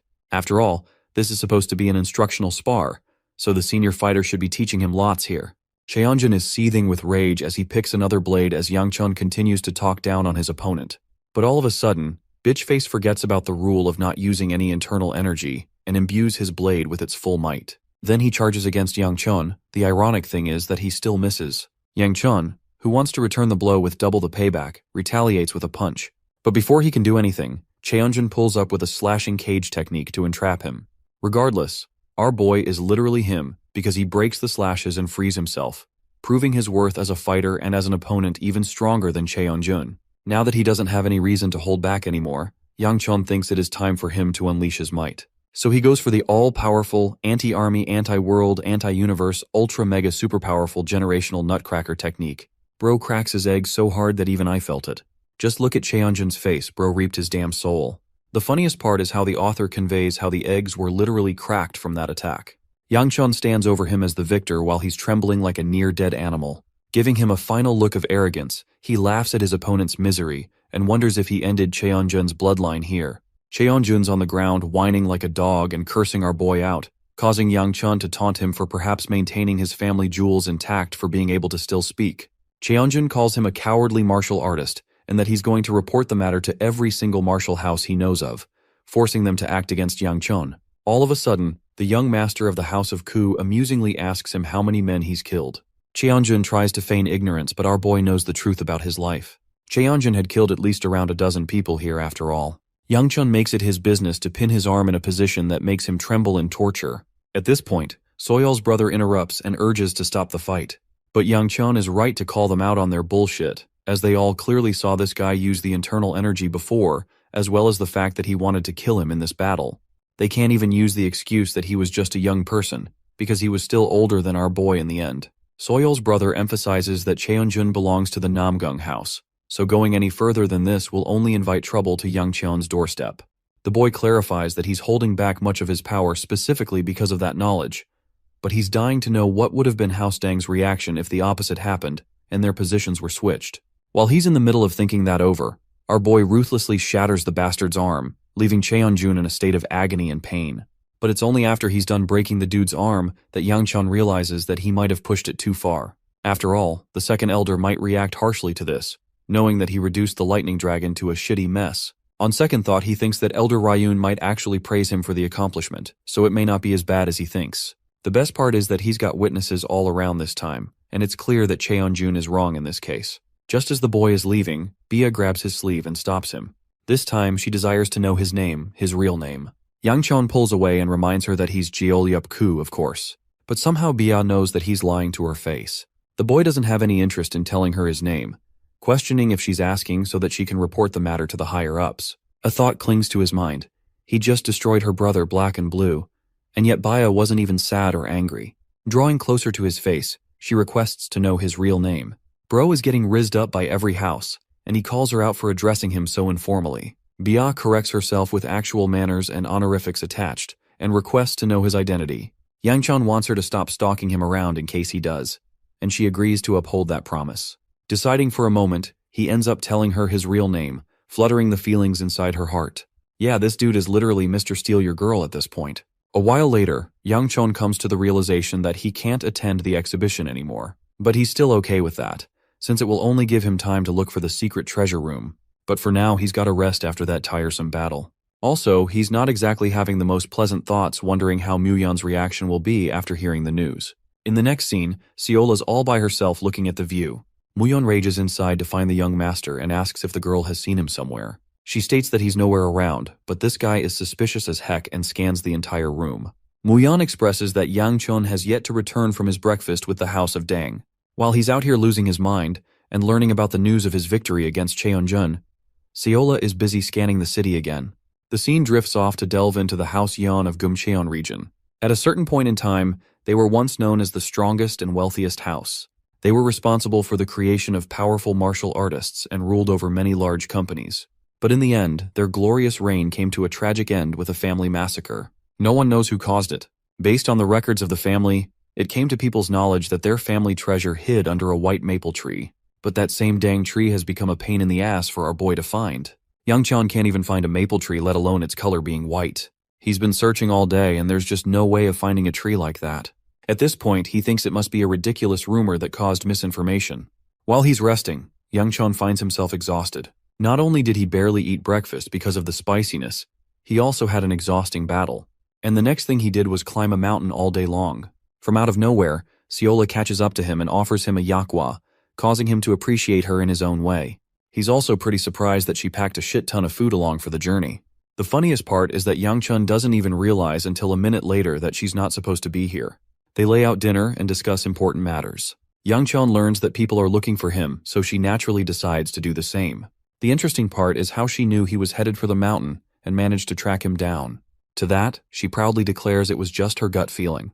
It's a good thing she brought food along, because Yang Chun can survive with this. Still, he's worried about his search because there's no white tree in sight. The food she's brought is actually for 3 days worth of sustenance, but it's still unclear whether or not he'll be able to find the tree or not. He wants to give up, and talks about how the white tree must have been a damn lie. Seola casually admits that the tree was actually pretty when she saw it. Yang Chun has a sharp moment of realization as he jumps all over her asking where she saw it. The surprising part? She actually saw it with him, which blows his damn mind. Yang Chun is brought to the place that is supposedly where she saw the white tree, but to his eyes he can't see anything. It's just a dead tree without anything remarkable about it. Seola for some reason is able to consider it a maple tree and one that is white in color. Bro is so done with her he thinks they'll have to get her eyes checked for a doctor next time. But the adorable potato argues that it's actually him who needs to get his eyes checked, because she can see the tree clearly. Yang Chun doesn't want to argue with her and thinks it's just his fault for believing in the girl. To that, the potato finds herself disheartened, stating that she's not on the list. Here comes the interesting part. There's a voice inside of her head that is commanding her and confirming about the tree's existence. But Yang Chun is still all the same, realizing that he's back to square one with nothing solved for him. With an entire mountain left to scan, things aren't looking too bright for our boy. He's really starting to consider asking help from the second elder to focus on his training instead of meandering around in a place like this. Still, he has little faith in the old man's teachings when suddenly the young master hears something in the distance and spots Seola doing something. She's found herself interacting with some kind of energy crack. From this distance alone, our boy senses that something dangerous is about to happen as she's tackling the unknown. He demands that she step away immediately, but something comes over her Seola as she reaches her hand to interact with the crack of lightning.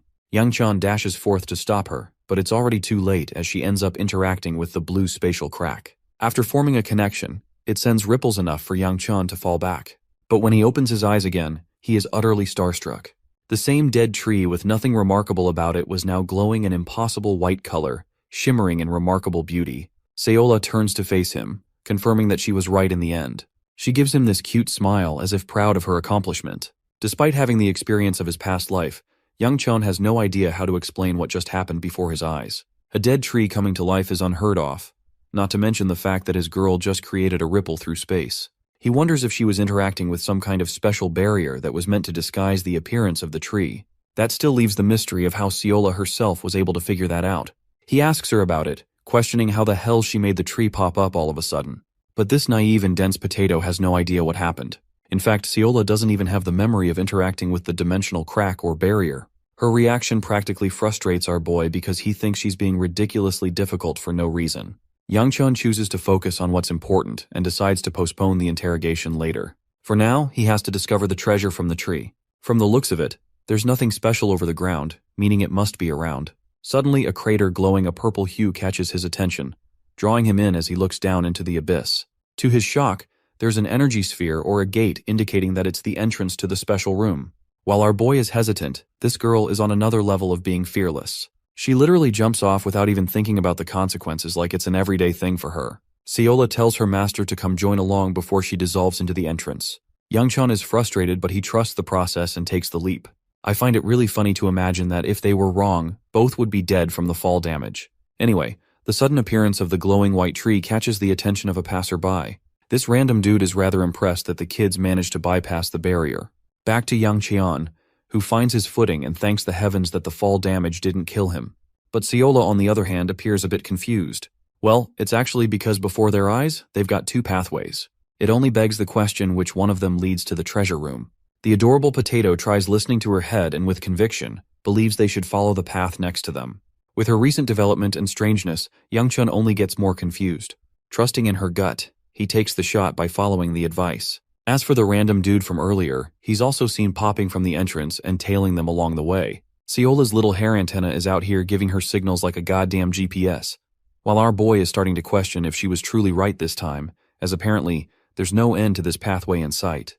Because of the fact that the lights are diminishing with the more they carry on, he's having a hard time trusting her. Seola is still assertive and confident and follows through, until finally concluding that they've arrived. Well, it's not exactly the most pleasant sight as there's nothing here. Yang Chun smacks the sweet potato and observes his surroundings, noticing how all the self-illuminating orbs are off. There's also the fact that there's just nothing here, when he clearly expected mountains of treasure. As he's beginning to doubt his decision, The little girl worriedly alarms him of someone following them from behind. Seola finds herself startled by the sound of a snake slithering and making its way around them. The reveal is grand. It's a beautiful white snake, more monstrous than anything else we've seen in the series besides Yang-chan's massive balls. Both of them shit their pants at the sight of the gigantic demonic creature. Seola's out here crying while Yang-chan is trying his best to keep his shit together, questioning why such a gigantic monster would appear in a place like this. Not to mention the fact that this place was abandoned and empty only 1 second ago. There's just no way they missed a beast of this size and appearance. From the looks of things, and according to the monster scaling system, Yang-chan is terrified that they're facing a blue-class creature, which ranks the 3rd lowest in the system. The good thing is that the creature has yet to spot them, because it would have started attacking already otherwise. Our boy is of the opinion that it might hibernate, so it's their best chance of escaping. But right as he looked back, the white snake breaks free from its hibernation, locking its eyes with the humans. While our boy is contemplating his chances of survival against a creature like this, Seola's eyes are gleaming a confident gold, resembling the same eyes she possessed in her past life. Yang-chan internalizes that he doesn't see a fair chance of winning this battle, especially not at his current level. Their chances are slim, and an aura of frustration looms over him. He'd worked so hard to get to this point, so there's just no chance in hell he was going to let it all slip against a creature like this. Yang-chan believes that if he's going to go down, he's going to go down fighting. But as he's charging the attack, the creature actually speaks to the boy, demanding that he stop charging his energy. The fact that a demonic creature spoke to him is shocking enough. Yang-chan learns that the snake has no intention of harming them at all. To that, he questions how a demonic creature can even talk to humans. Hearing the word demonic creature makes the snake laugh, before counter-questioning Yang-chan how an unrelated outsider was able to enter the bounds of the Yan family's treasure hold. Our boy simply states that he's been doing his digging. This answer excites the creature, imploring it to ask the young boy why he came in search of this place. Yang-chan comes up with an excuse, stating that it was merely by chance. It's actually an intelligent reason, because even if by chance the snake serves the House of Yan, it would actually kill him right here for trying to steal their treasury. The funny realization is when Yang-chan catches himself calling a literal snake as Sir. Anyway, the creature expresses that the boy has come at a loss because there's nothing of value for him here. He addresses Yang-chan once more, drawing near to the boy's face and asking if the boy has any idea of what fate truly is. It's quite an open-ended philosophical question, to the point Yang-chan nearly curses at the mention of it. It's funny because the snake was somewhat expecting a rich answer, and not exactly what the boy responded with. It reduces the monster to a hearty laughter, satisfyingly enjoying the hilarity of the situation. Even Yang-chan is questioning if the damn snake is on drugs or some shit. The snake confirms that he might have asked a strange question considering their conversation. He always knew that the House of Yan was no more, but for some strange reason, the monster still stayed here in this place, unsure as to why. Perhaps it was some kind of regret, a form of punishment it gave to itself. Yang-chan doesn't want to listen to his yap session and tries to exit the situation. But the snake actually leaves them with a reward for making it experience joy for a long while. It's a golden stone that appears differently from a demonic stone. The snake understands that the stone will end up at the hands of someone else eventually, so it's best for the boy to keep it instead. While he's reaching to grab it, the creature remarks that the boy will be able to consume it more responsibly and easier than anyone else if he bears the burden of the stone. He's speaking in riddles, and Yang-chan has no clue of what this burden is. The golden stone illuminates a bright yellow color, alarming the boy as it begins activating its effects on him. Yang-chan is startled and confused. He can't sense an ounce of demonic energy from this stone. His absorption technique is kicking in, but only this time, he doesn't feel like absorbing demonic energy. It's quite different, and frankly agonizing as he struggles to contain the stone's power. Then, a hand reaches out to him, gently patting his back. It's Seola, and before he's even able to recognize what she's doing, Yang-chan is knocked unconscious on the floor. And now for the grand reveal. The snake was actually extending so much of his kindness to please Seola, even though she regrets handling things this way. The girl is illuminated with a heavenly aura, her expression appearing different from the adorable potato she usually is. Actually, it's because of this aura alone that caused Yang-chan to fade in seconds, and it also runs the risk of killing him by overwhelm if she doesn't stop. The snake advises him to tend to her matters quickly if she wants the best for him. He's also quite amused that Seola is doing far too much to bend the bounds of reality. She wonders if her reasoning is difficult to comprehend to someone like the creature. To that, the snake expresses that it's quite the opposite, but it's also why the creature pities her with all of its heart. Seola counters and asks why a creature like himself willingly chose to hand over an invaluable pearl to a boy that he just met for the first time.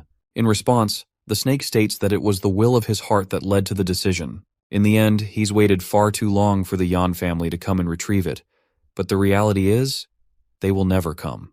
So now it has reached a state of acceptance as its body withers away. A reminder to us all that we should let go of the things that we can't change and just accept reality. In its fleeting state, Seola shows a look of concern, reaching to the embers of the snake's skin, questioning if the creature met so much as a meaningless fate. But when she looks at Yang Chun, something happens to her.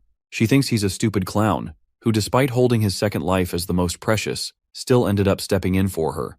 This means that he valued Seola even more than the second chance he got. His action alone melts her heart, but a voice inside Seola demands that her body be returned. Wiping away her tears, she apologizes to the little girl version of herself, and begs to keep the body for just a while longer as there's still danger. The random dude from earlier ended up finding his way here, and he's impressed that the girl noticed his presence. Seola calls him a bitch of the Namgung family just as she considers the rest of them. This pisses the guy off as he readies his blade, stating that these kids were truly reckless for climbing a mountain in the middle of the night, not knowing the dangers.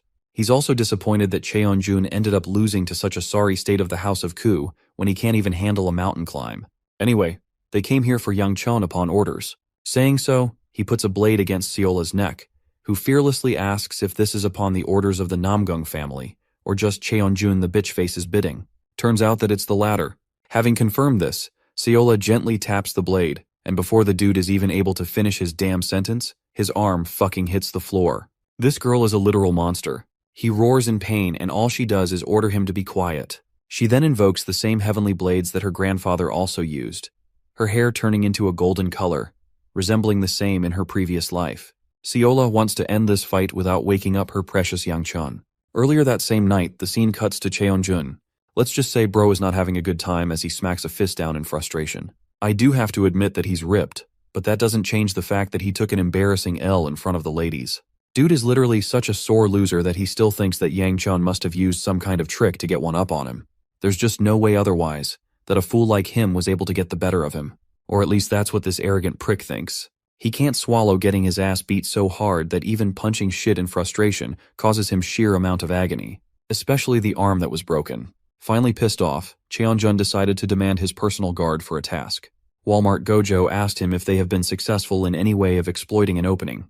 Mikhail, the guard, expressed that Muyon was incredibly strong, and he's someone they can't take lightly. But for whatever reason, they've spotted the young master to be away from his guard for an unknown reason.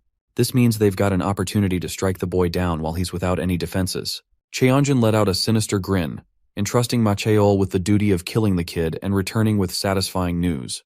However, Mikhail couldn't help but remind his master that they were dealing with a member of the House of Ku, so there could be repercussions for going too far. Cheonjun let his emotions get the better of him, and ordered a full-on assassination on Yang Chan's head, believing that it was only a fair exchange for the troubles he had caused. Armed with his blade, Mikhail set off to execute the order. Lo and behold, back to the present, bro's just lost his arm against a divine warrior with no equal. He wants to know about her identity, causing Seola to playfully ponder before answering that a shit piece like him doesn't have to know. Before he's even able to say his second question, dude's second arm is slashed off and he's put on the ground like a whining dog. Seola's done answering pointless questions and glances softly at the unconscious Yang Cheon, believing that it's going to be troublesome if this keeps on any longer. Meanwhile, Mikhail is starting to realize this job is way out of his pay grade and that he's got to run for his damn life. With what strength he can muster, he tries to take a stand, knowing that the girl is distracted by Yang Cheon for now. Dude literally makes a run for it, despite his arms bleeding out like hell. He thinks it'll be a good idea to return another time. His legs running as fast as he can, Mikhail reflects that he'd never faced a monstrous opponent like this before. But just like last time, before he's even able to finish his thought, his body hits the ground. But only this time, his head is severed from it. A brutal killing. Something you could never expect from a warrior shining so brightly like Seola. The future version of Seola apologizes to the past version, stating that she feels sad for murdering someone in her body, but it was necessary. In return, the sweet potato simply demanded control of her body again. Apologizing continuously, the future Seola apologizes and makes one final request to stay for a while longer with Yang Cheon while she can. Just enough for her to admire him more, but the past self inside her is infuriated and demands control of her body again, causing her future self to pull her hand back, promising that she won't make any interruptions beyond this. The interesting part is that the snake's withered body is still communicating with the future Seola, questioning if she's already leaving. She confirms having burdened her past self more than enough. The snake asks if she knows who she really is, and to that, She responds saying she's got a rough idea. Her golden swords flicker and fade away, and she understands that it will be difficult from here on out. With the snake fully withering away, it offers one final hope, a wish that Seola's future is blessed. Though she shows an expression of hopelessness and regret, Seola gives Yangcheon one final smile, wishing for a miracle to allow them to meet again one day. With that, the past self retains control of her body as her hair reverts to normal. The following day, we cut to the scene where Yangcheon finally wakes up. The adorable potato is the first thing he sees. He quickly scans his surroundings, not knowing where the hell they are. Apparently the tree is back to being its normal, unremarkable self, while the both of them have exited the secret room. The entrance is no longer there, and Yangcheon is clueless about everything that happened. Well folks, to recall what happened, in the end they found their maple tree, and a giant ass snake greeted them hello there like Obi-Wan Kenobi. The boy interacted with the snake's pearl and absorbed it fully before getting knocked out. He's trying to tell this entire story to his clueless servant who just, has no idea or recollection of whatever happened.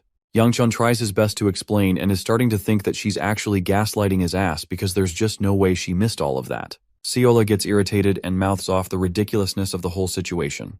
There's just no way she was able to discover a white maple tree and talk to a giant snake after all. In some way, even Yangcheon thinks that it's a bit of a jump for someone like her. Anyway, this begs the question how they exited the secret room. Seola expresses that she has no clue and that she just found them both lying here after waking up. A sudden aching stuns our boy in his chest, but he tells her that it's nothing to worry about. It's just that his danjian is aching. At first it's nothing to him, but then he realizes something. Entering a state of meditation, the boy closes his eyes and begins channeling his aura. He's confirmed his suspicions.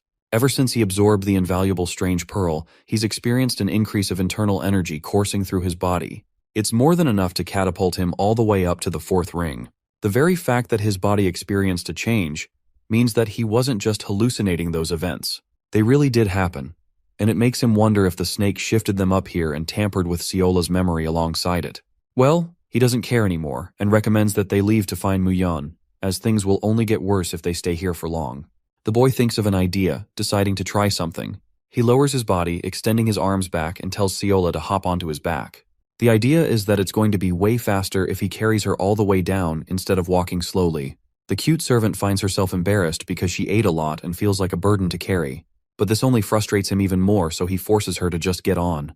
Seola agrees in the end and asks if she's heavy. Instead of denying like a gentleman, bro straight up says that she's definitely not light for sure. Channeling his blaze wheel of 3 rings, he allows an ample amount of internal energy to course through his body. His body erupts with incredible speed, like a projectile taking off to meet its destination. Lunging from one location to the other, Yangcheon expresses just how light he feels even with the extra weight. It's almost like he's flying with how fast he's going. The majestic view of the sun makes both of them happy as they continue their way back. Let's cut the scene to Muyeon. While things may appear to be happy and chill for our duo, this dude is out here biting his nails in worry. He's worried like crap for the young master who has been missing for an entire day. If something happens to him, bro is getting killed. To his surprise, he casually hears the same young master from behind. They've arrived home and Yangcheon is surprised why Muyeon is here. The guard roars out his anger at the boy who didn't even leave a letter or a note to inform him of his journey. Yangcheon plays it off casually, stating that he did return in one piece. And yes, One Piece is real. Muyeon sobs his eyes out. He'd assumed that the worst had happened to his young master. Wiping away his tears, he inquires for more information. Just where was he and why? Seola is in the middle of blurting out their encounter with a titanic snake, but our boy stops her shut. He casually plays it off again, stating that they were taking a simple walk is all. Muyeon is worried and suspicious, wanting to know if something happened along the way. Thinking of immediate excuses, Yangcheon realizes that dealing with his clever and questioning servant will be tough. He switches topics and asks about the 2 random people hanging around in his quarters. Those 2 random people are actually not so random at all. They're the hoes. I mean the Soyol and Bia who are munching on food without a worry in the world. Even our boy is confused, questioning if Soyol was waiting for his return. He's also pretty sure Bia made a promise not to annoy him, and yet she's here in his room. Both of them showcase different yet funny reactions. They're a double headache for our boy, who can't with these crazy bitches. Yangcheon learns that they're both actually here to bid farewell to him. Curiously, Yangcheon inquires if the Cheonjun is also here, but gladly he learns that he's not. The funniest part is that Bia told her brother that she was going off to greet Yangcheon, and all he said in return was that she won't ever find him again. Neither Yangcheon nor Bia know what that means, but anyway she raises her hand casually to ask a question regarding his situation. She wants to learn about where he went. Yangchan is really bad at coming up with excuses because he can't even say anything before her. Bia has a request, releasing a hint of her electrifying aura as she challenges Yangchan for a duel. Immediately, our boy acts like a damsel in distress who is so tired that he feels dizzy and wants to rest. Muyan is initially worried, but then our boy shoots him a menacing glare to follow the fucking script. This leads to Muyan kicking the annoying hose out of his room. Before leaving, Soyol has something to give him as a token of their meeting. It's an actual invitation to join the weaponry exhibition held next year. Being the tsundere that she is, she pretends not to care whether he'll come or not. But it's a good thing for our boy, who has no interest in coming here again anyway. He simply thanks her, causing Soyol to clarify that she's doing this only for the sake of both their families. Saying so, they leave his room. The future poisonous queen remarks that he looked normal in his reaction, but she notices something about Bia. This girl has an unusual smile on her face, which complicates things. She decides to teasingly ask Bia if she has fallen in love with the honorable young master of House Ku. The scene cuts there, and I guess a few days before the night, Ciola is seen jumping like a ragdoll on the mattress, saying all sorts of childish and cute things. Yangchan, on the other hand, is questioning if she's suffering from some kind of mental illness. Soyol deep dives on the tradition of Thanksgiving called Chuseok in their culture, which is basically celebrated as a feast for the guests. The yakwa snack that is Ciola's favorite was actually derived from this tradition. Yangchun looks towards his annoying servant and tells her that there's no point trying to celebrate a tradition that isn't even one of their own. Poor girl is reduced to a crying puddle again, but Bia breaks her silence and expresses that there may be one way to celebrate it. All that is required is to make a wish to the moon, and then it shall grant them a wish, allowing everyone to celebrate the wonders of Chuseok. I have to remind you all that this is supposed to take place sometime before Yangchun went on his search for the white maple tree. Focusing back on the main storyline again, we resume from the part where Soyol questions Bia. Giving it a thought for a moment, the Namgung girl questions what it really means to like someone. The future poisonous queen turns into a cute mess and ends up being unable to put it into words. Bia switches topics and asks about the thing that Soyol wanted to bring along. The funny part is that the invitation was originally meant for Bia, but her feelings got the better of her, and Soyol instead gave it to her crush Yangchun. But Bia doesn't mind and pats the little girl, stating that she did a good job for that.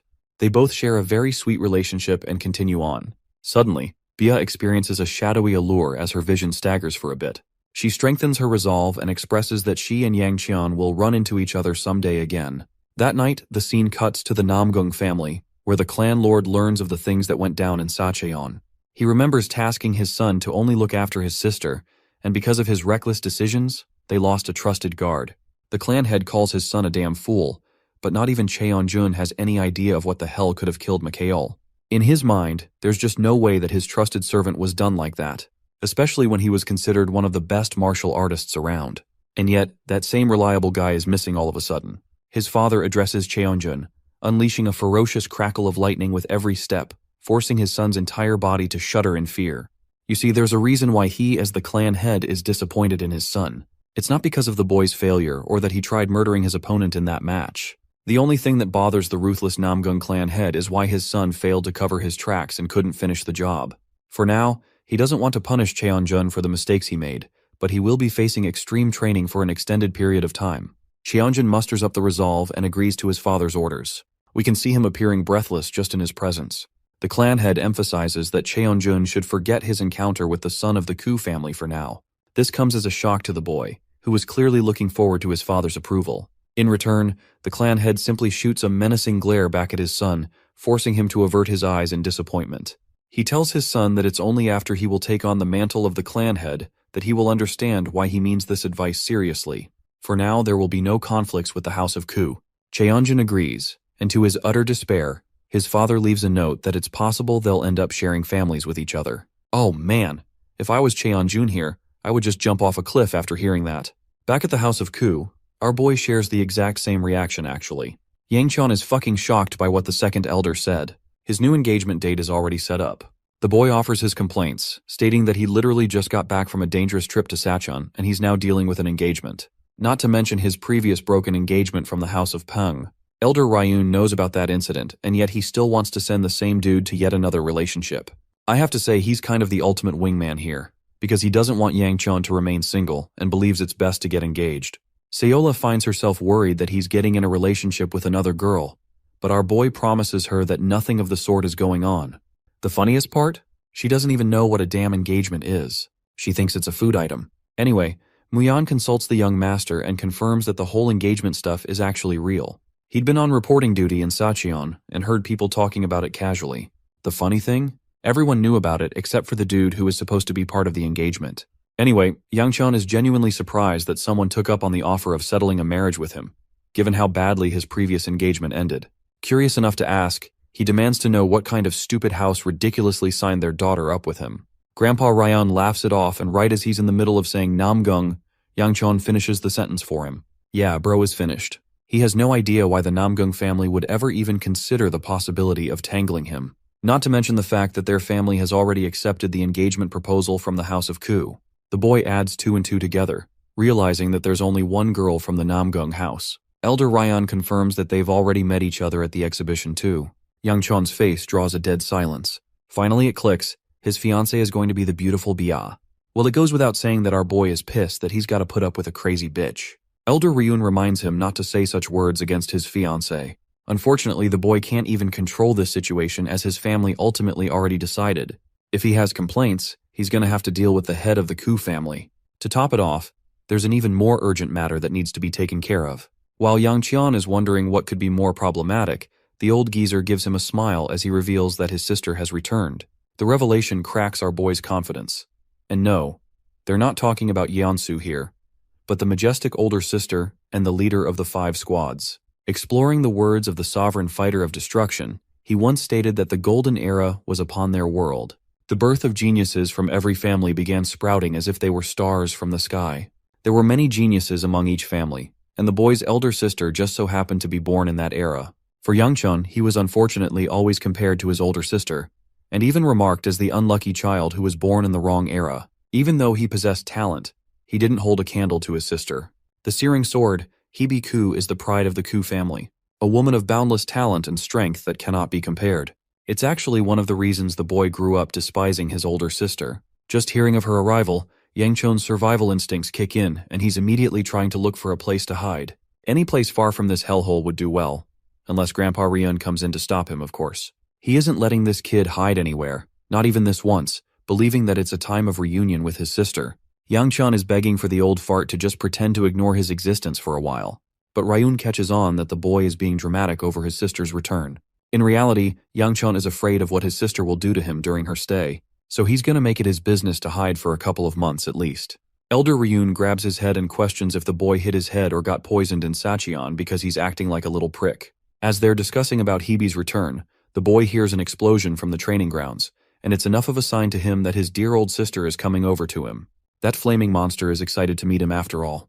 Yangchun doesn't share that excitement and tells Muyan to quickly make a blockade on the door, as if some piece of wood is going to stop his sister.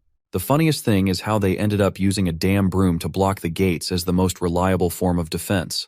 The personal guard inquires what his young master will do once his sister breaks her way inside.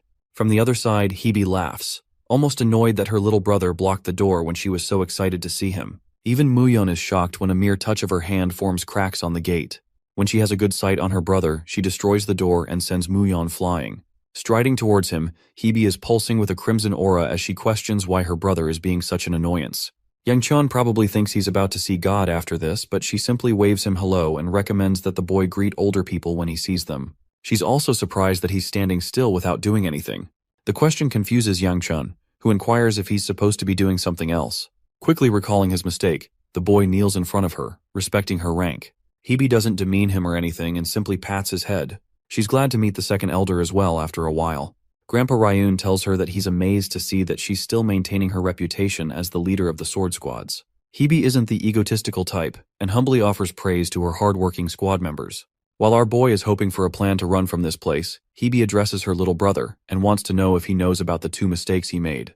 Yangchun confesses that he tried blocking the door and running away, which is funny because she only thought of the first thing and not his plans of running away. Suddenly, a thought clicks in his mind and he asks if he made a mistake defeating Yeonsu. The news of him defeating Yeonsu in a battle baffles Hebe. She clearly hadn't heard the news, so it comes as a shock. But seeing her being unaware, Yangchun doesn't get why she's so mad at him. Placing her hand gently on his head, she points to the boy's engagement. Something so important that he didn't even mention once. It really pisses her off that he got engaged without even consulting her. As she's about to murder our boy, Yang Chun desperately tries to explain that he too was unaware of his engagement until today, and that he doesn't require her approval. Hebe is shocked that he's mustered the ability to talk back to adults. Bro asks Muyon for help, but with one serious damn glare, she literally scares the soul out of him. The same personal guard who swore to protect his young master until his dying breath is out here giving up with a one glare. Hebe returns her attention to her annoying little brother and thinks it's a good time to beat his ass. But out of nowhere, Seola comes rushing to grab her arm, shocking not only Yang Cheon, but also Hebe herself. The young master understands that her servant made a mistake by intervening. He tells Seola to stay in her place and even defends her in front of his sister. But that's not all. Hebe notices just how devotedly the servant is trying to protect Yang Cheon from getting hurt. She leaves him for a moment and unleashes a wave of fiery aura. Things can take a really problematic turn as his sister has just unleashed her aura. Hebe addresses her little brother about the child squeezing her arm tightly and questions what's happening. Yang Cheon is deathly afraid of what she'll do and explains that she's just a servant who is new to her job. But to his horror, Hebe commands a flame strike and is prepared to hunt Seola down. Yang Cheon calls her a psycho bitch and decides to step in to save his servant's life. Seola, on the other hand, is prepared for the consequences. The end is anticlimactic as Hebe ends up squeezing the potato girl's face for being so adorably cute. She can't believe that Seola's face is so squishy and playful. Yang Cheon is freaking shocked that his sister activated her internal energy just to squish Seola's face in the end. But Hebe is annoyed that her brother hid Seola's existence from her. Actually, she's such a fan of the little girl that she wants to claim Seola for herself. Bro is not ready to give her up and declines strongly. Hebe finds the boy's reaction rather intriguing. After all, he never once in his life refused to give something to his older sister. And yet he's possessive of this particular servant. Yang Cheon is told to sit back down, while Hebe notices a striking development in the boy. His internal energy is so different that she's curious if the elder had any involvement in his growth. Our boy thinks that it's only logical for her to figure this much out. Grandpa Ryan clearly states that he didn't do shit, but Hebe is still unconvinced how the boy was able to undergo such a change in the span of a few months alone. She turns to him and orders the kid to meet with the clan head right away, much to Yang Cheon's confusion. At first she wanted to beat his ass up, but thankfully she's no longer in the mood to do that, so our boy gets to live another day. Yang Cheon, Muyon, and Seola bid farewell to his older sister to meet with the clan head, but she stops him and tosses a little stone in his hand. Yang Cheon has trouble figuring out the properties of the stone because he can't sense any energy expelling from it. She reveals that it's just a souvenir. She bought it from a merchant who offered it as a good luck charm, so maybe it will help him someday. Basically, shit his ass with nothing good for it, so she's passing it down. Hebe reminds the little brat that if he ever dares to lose it, she's going to show him more of her so-called love. And well, that's more than enough to show Yang Cheon that he's got to protect that charm with his life. Cracking a sincere smile, Hebe is so proud of her younger brother's efforts for working so hard lately. The scene is reminiscent of the time he lost Hebe in his previous life. Even in her final moments, all she wanted was for him to live happily. That's a true sibling right there. The boy is lost in thought for a moment and continues on his way to meet his father. Confronting the second elder, Hebe is curious about Grandpa Ryun's involvement. She's concerned how her little brother was only at the first ring last year, and was unable to release his internal energy or make precise movements. But at his current, not only is his energy stabilized, his internal energy has also doubled, and his body is precise and controlled. She initially had suspicions about what happened between him and Yeonsu after their battle, but the fact that her brother was able to evolve at such an alarming rate is nothing short of amazing. Even Grandpa Ryun admits that it's incredible that the boy unleashed his potential like this. Hebe didn't bother peeving her little brother about how he grew so fast, knowing that he's the stubborn type who wouldn't give her a satisfying answer. She can read him by the look of his eyes alone so that he won't comply. Apart from that, she has one other matter to address. Hebe remarks her concerns regarding the servant hovering around the boy. Grandpa Ryan clearly knows, but he chooses to hear Hebe's side of the story first. Hebe tells him that she could sense as if something was wrong with that child particularly. She was unsure of her bodily composition, so she tried squishing her face just to check. Things appeared to be normal. Sweating bullets, Grandpa Ryun feigns ignorance and acts like there's nothing wrong with the child, that she is a servant at the end of the day like any other. Hebe is successfully manipulated by the old geezer's words. She does mention that maybe her senses are overreacting after facing hordes of demonic beasts for many months on end. Internally, Bear Grandpa is actually pretty happy that she was able to notice the oddity within Seola. It makes him believe that both of them have immense potential for growth. Patting the girl's head, Ryun expressed his true gratitude. The thing about their family is that they're closed off and distant people who even turn their backs on their own blood. Despite the narrative set against Yang Cheon, and the whole clan disrespecting him, Hebe remains to be the only person who has consistently cared for the boy and showed consideration. To that, Ryun is really happy that someone is looking after the kid. He's happy because now he won't have to worry about the boy's safety. At the same time, the second elder thinks that her reaction over the engagement was a bit too much, and that she could have controlled it a little. Speaking of the boy's new fiancé, Hebe is ignited with rage at the mere thought of a bitch trying to get with her brother. I love how she's overly protective of Yangchun even if it's against his lover. Let's cut to the chase with the meeting with the clan head. Lord Ku expresses that news reached his ears about the boy shattering the arm of the lightning dragon. Yangchun tries to save face by stating that he merely tapped his shoulder a little. His answer draws an empty silence between the two. Lord Ku takes a sip of his drink and switches up the question, inquiring why the boy would have to go to such lengths to break someone's arm. Yangchun isn't exactly pleased to be asked such a tough question. He takes a breath to collect himself and reveals how the situation escalated. He was told to spar lightly, but when he saw his opponent's intent of actually trying to harm him, that's when he took serious action. This revelation surprises Lord Ku and he asks if there were any witnesses nearby. Gladly, Yangchun states that multiple people saw the fight go down. Impressed by the boy's abilities, even Lord Ku admits that the boy has grown stronger. It's a good thing because it pleases him to see his son's progress. Yangchun internalizes his thoughts. Even though his father not only learned about his battle against the lightning dragon and his recent development reaching the third ring, he still appears unfazed with a blank expression. Musashi's all about that stoic life apparently. Apart from that, Lord Ku believes that there's no way the boy couldn't have bumped into his new fiancé when dealing with the Namgung family. And this is the moment that Yangchun was dreadfully waiting for. He counters his father with a question, inquiring about the details of the engagement and how it was arranged in the first place.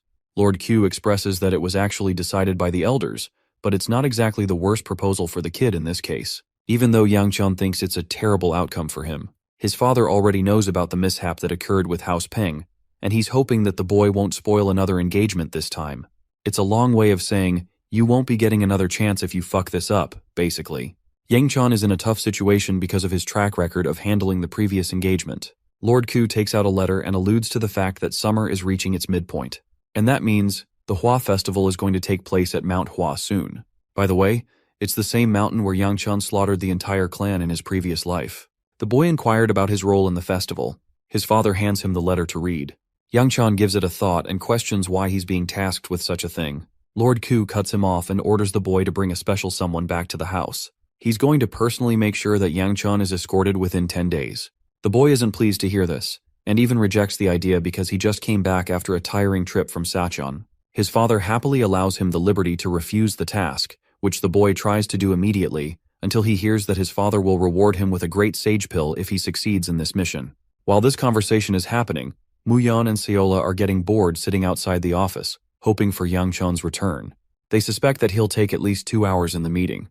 Poor Seola is tired from the trip and hadn't gotten the chance to rest. Unfortunately, both of them are servants and guards, so they can't rest until he does. While they're secretly snacking and hiding, the young master shocks the ever-living crap out of Muyan by popping out of nowhere. He alerts them of their upcoming journey to Mount Hua within 10 days. It seems like a strenuous journey will meet them once again, but it's a direct order from Lord Ku, so refusing it is out of the question. Muyan is curious about the goal of the journey. The goal is to return home with his other sister, who is currently meditating in solitary training. In the next scene, Yangchun secretly spies around to see if the problematic old geezer and his annoying older sister are out of sight. The Namgung family is in Sacheon and Hebe is here. Just when the kid thought he'd get a break, he's found himself with another tiresome task. Yangchun is so exhausted he doesn't even care about dinner and heads straight to bed. A few hours later, as the boy is fast asleep, an ominous clan member enters his room. It's definitely Hebe, and she's brought him dumplings. Unfortunately, she doesn't even wake him gently and instead gives him a horrifying scare by choking him. The older sis cares about her little bro and doesn't want Yangchun to go around skipping meals. It makes me really glad to see a positive sibling relationship in a manhwa for once.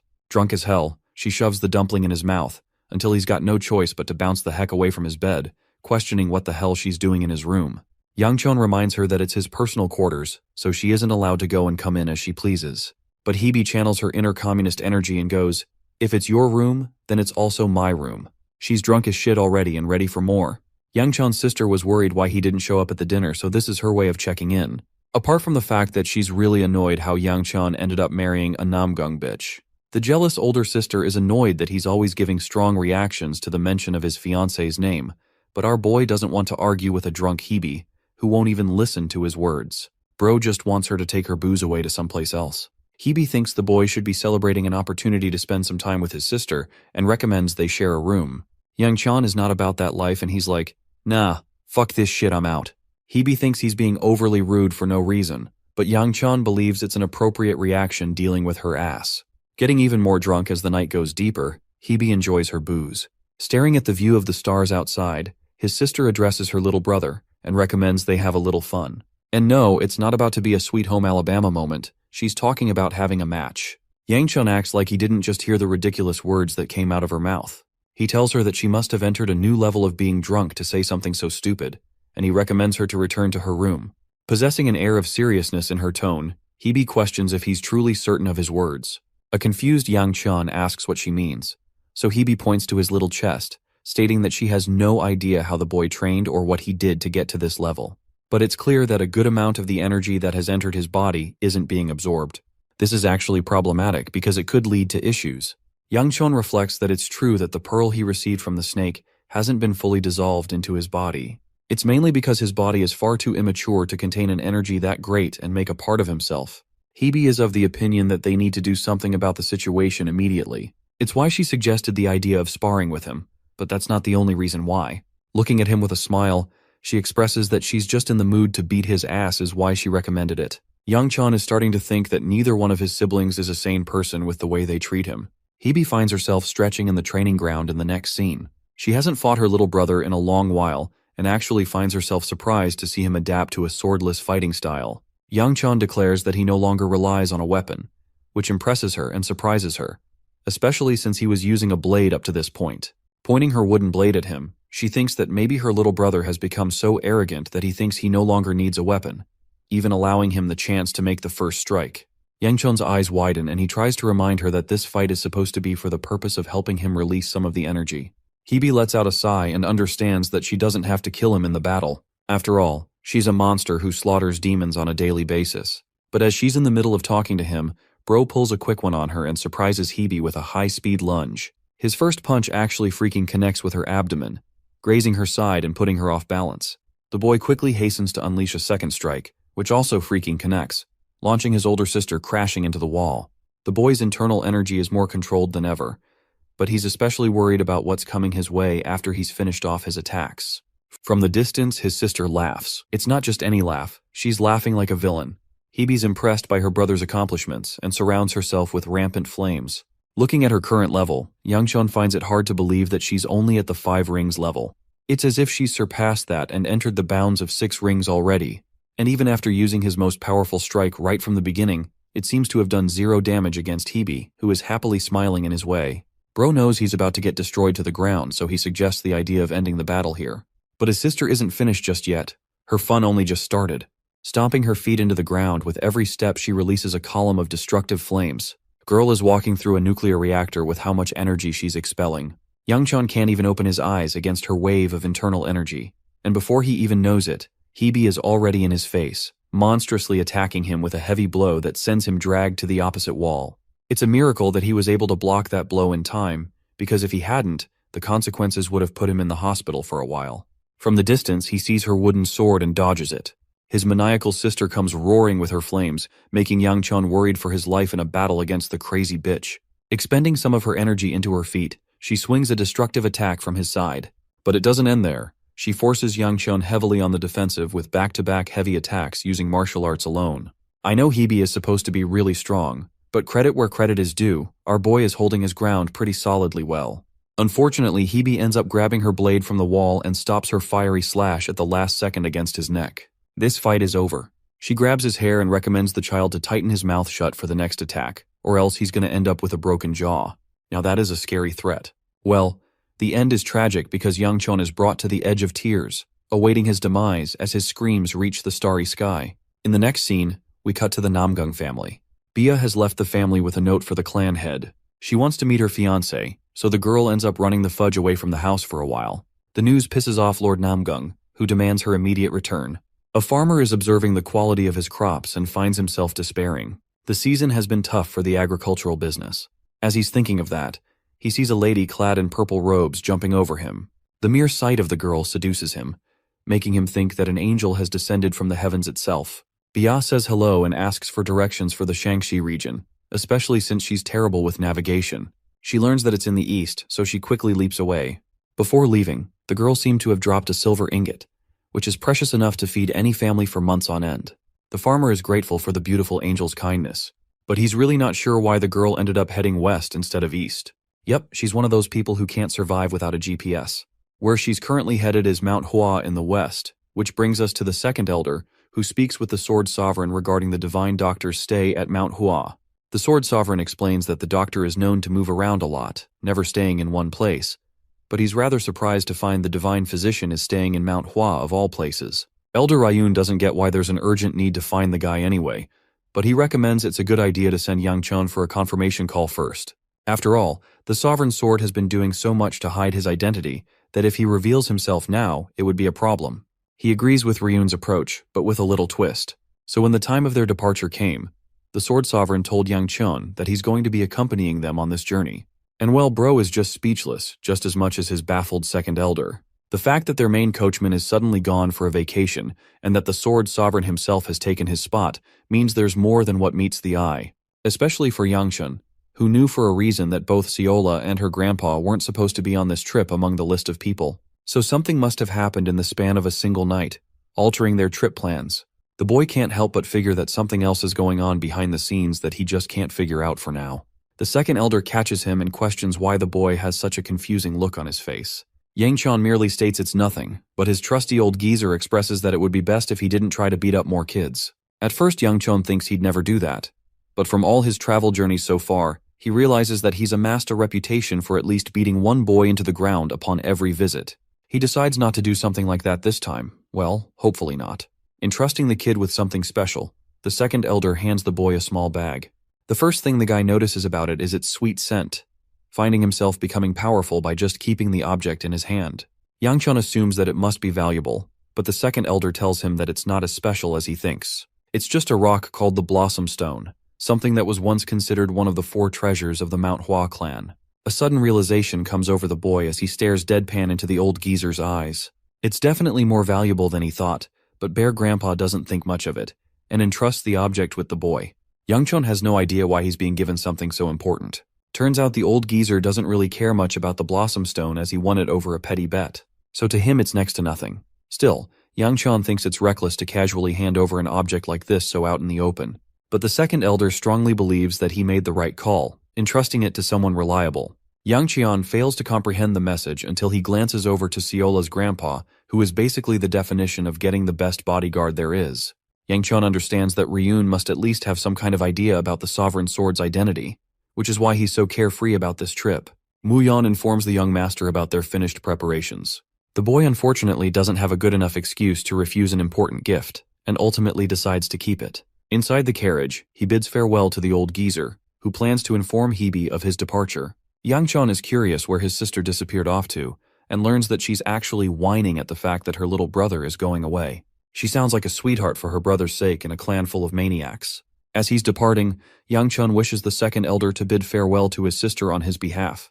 This means he actually really cares about her too. As they're leaving, Rion turns to face Hebe, who was spying on them, and asks why she didn't just come out to meet him directly.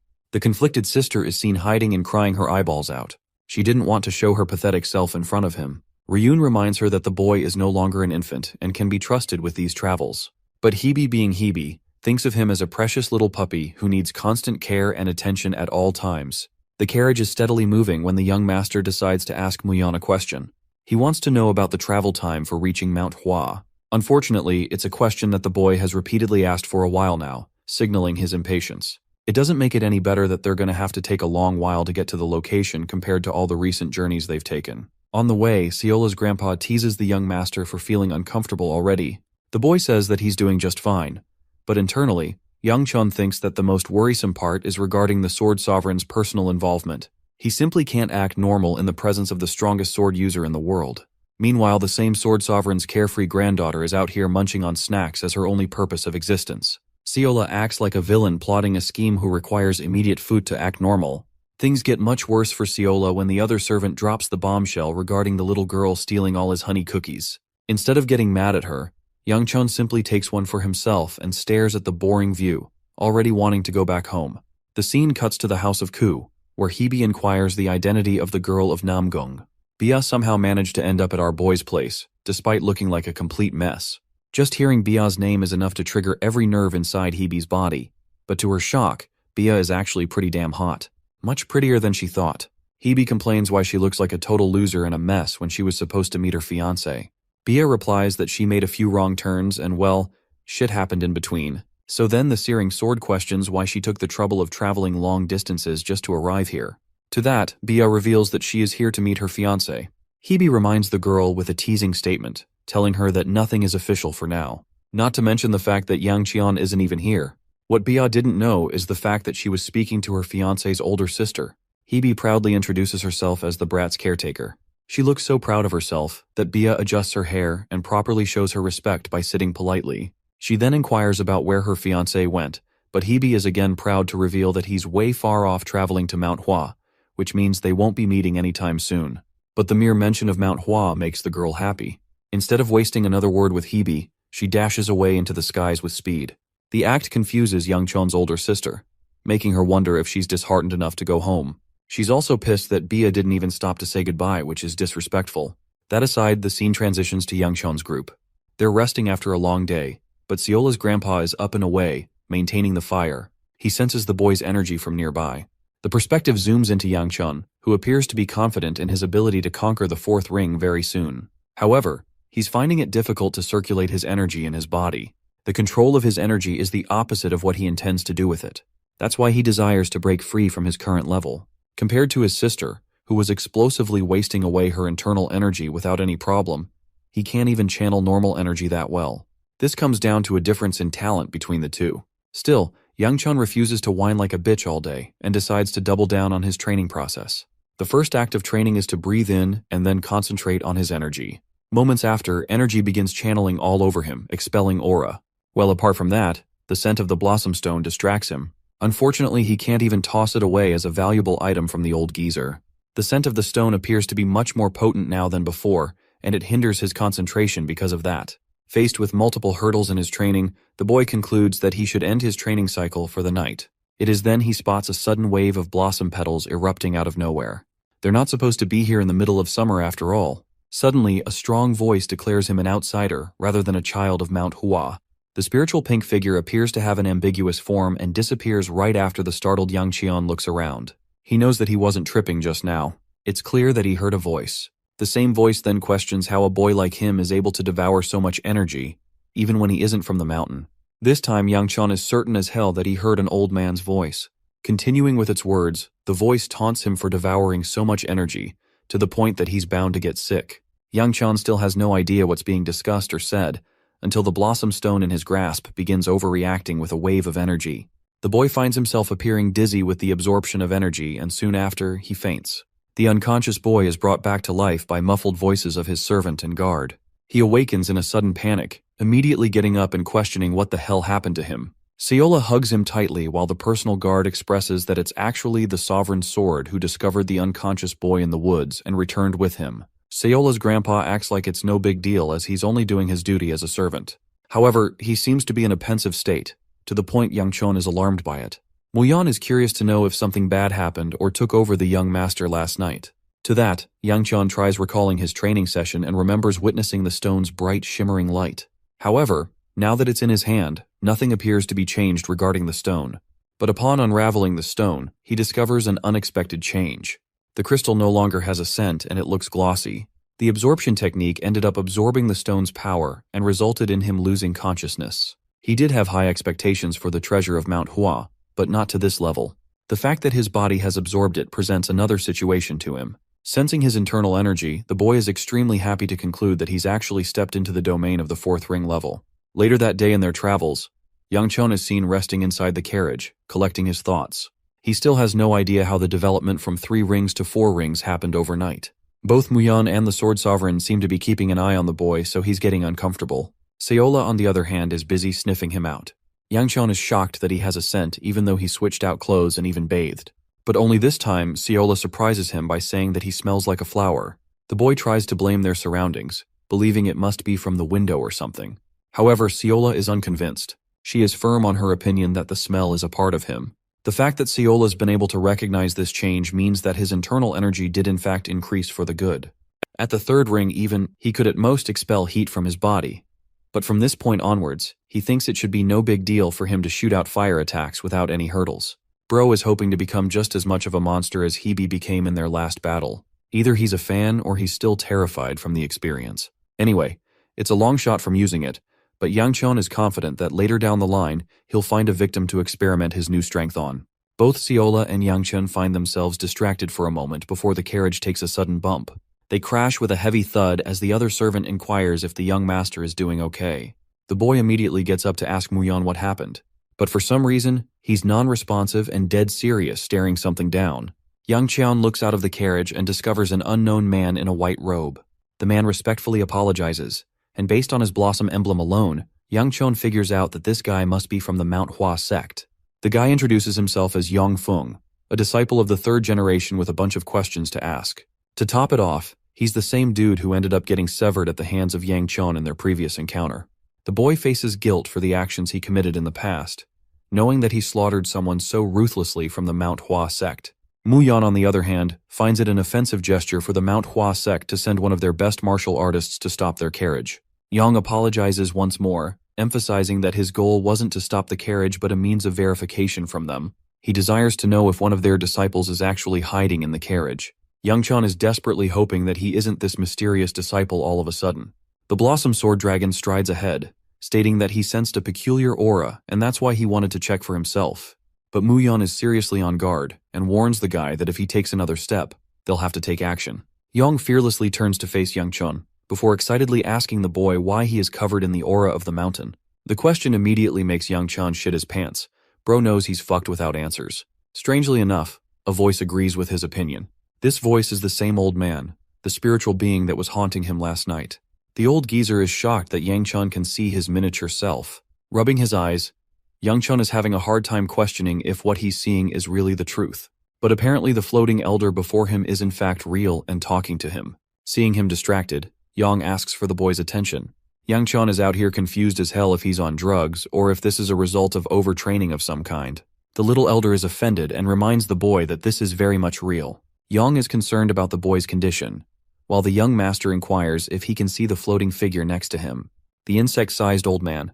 Yang apparently doesn't see crap and looks at the boy weirdly. Even Muyan is clueless when asked the same question and thinks the young master must have lost it. He pretends to play along as some kind of gimmick, before realizing that Yangchun isn't messing around but actually being serious about his questions. At this point, no one's going to believe in him, and the mini old man thinks he's only making a fool out of himself by asking others. Yangchun lost it and thinks he's being possessed by some weird kind of ghost. The mini old man reveals that he's not possessed. It's just that he forgot what he ate earlier. At first, the boy doesn't get what he's talking about, until he remembers that he absorbed the energy of the Blossom Stone into his body. The pieces fall into place, as the old man refreshes his memory, reminding Yangchun that the idiot ate the sacred treasure when he didn't even belong to the Mount Hua sect. Furthermore, the mini old man helped him right after the boy ended up in a state of blockage after consuming immense energy. And yet he's being called all sorts of things like insect-sized man over here. Confused, Yangchun inquires for the mini old man's identity. The floating spirit is surprised that the boy really can't tell him apart. Because of his cluelessness, the spirit calls him unaware of his own surroundings. Well, while this is happening, Muyan and Yang are confused as shit, because from their perspective, the young master is talking to himself. The floating spirit decides to do an act of courtesy and properly introduces himself. He's actually the renowned 8th leader of the clan, Shin Cheol, the Immortal Sword. In order to understand the significance of this character, we must first explore into the depths of the greatest war that occurred before the arrival of the Heavenly Demon.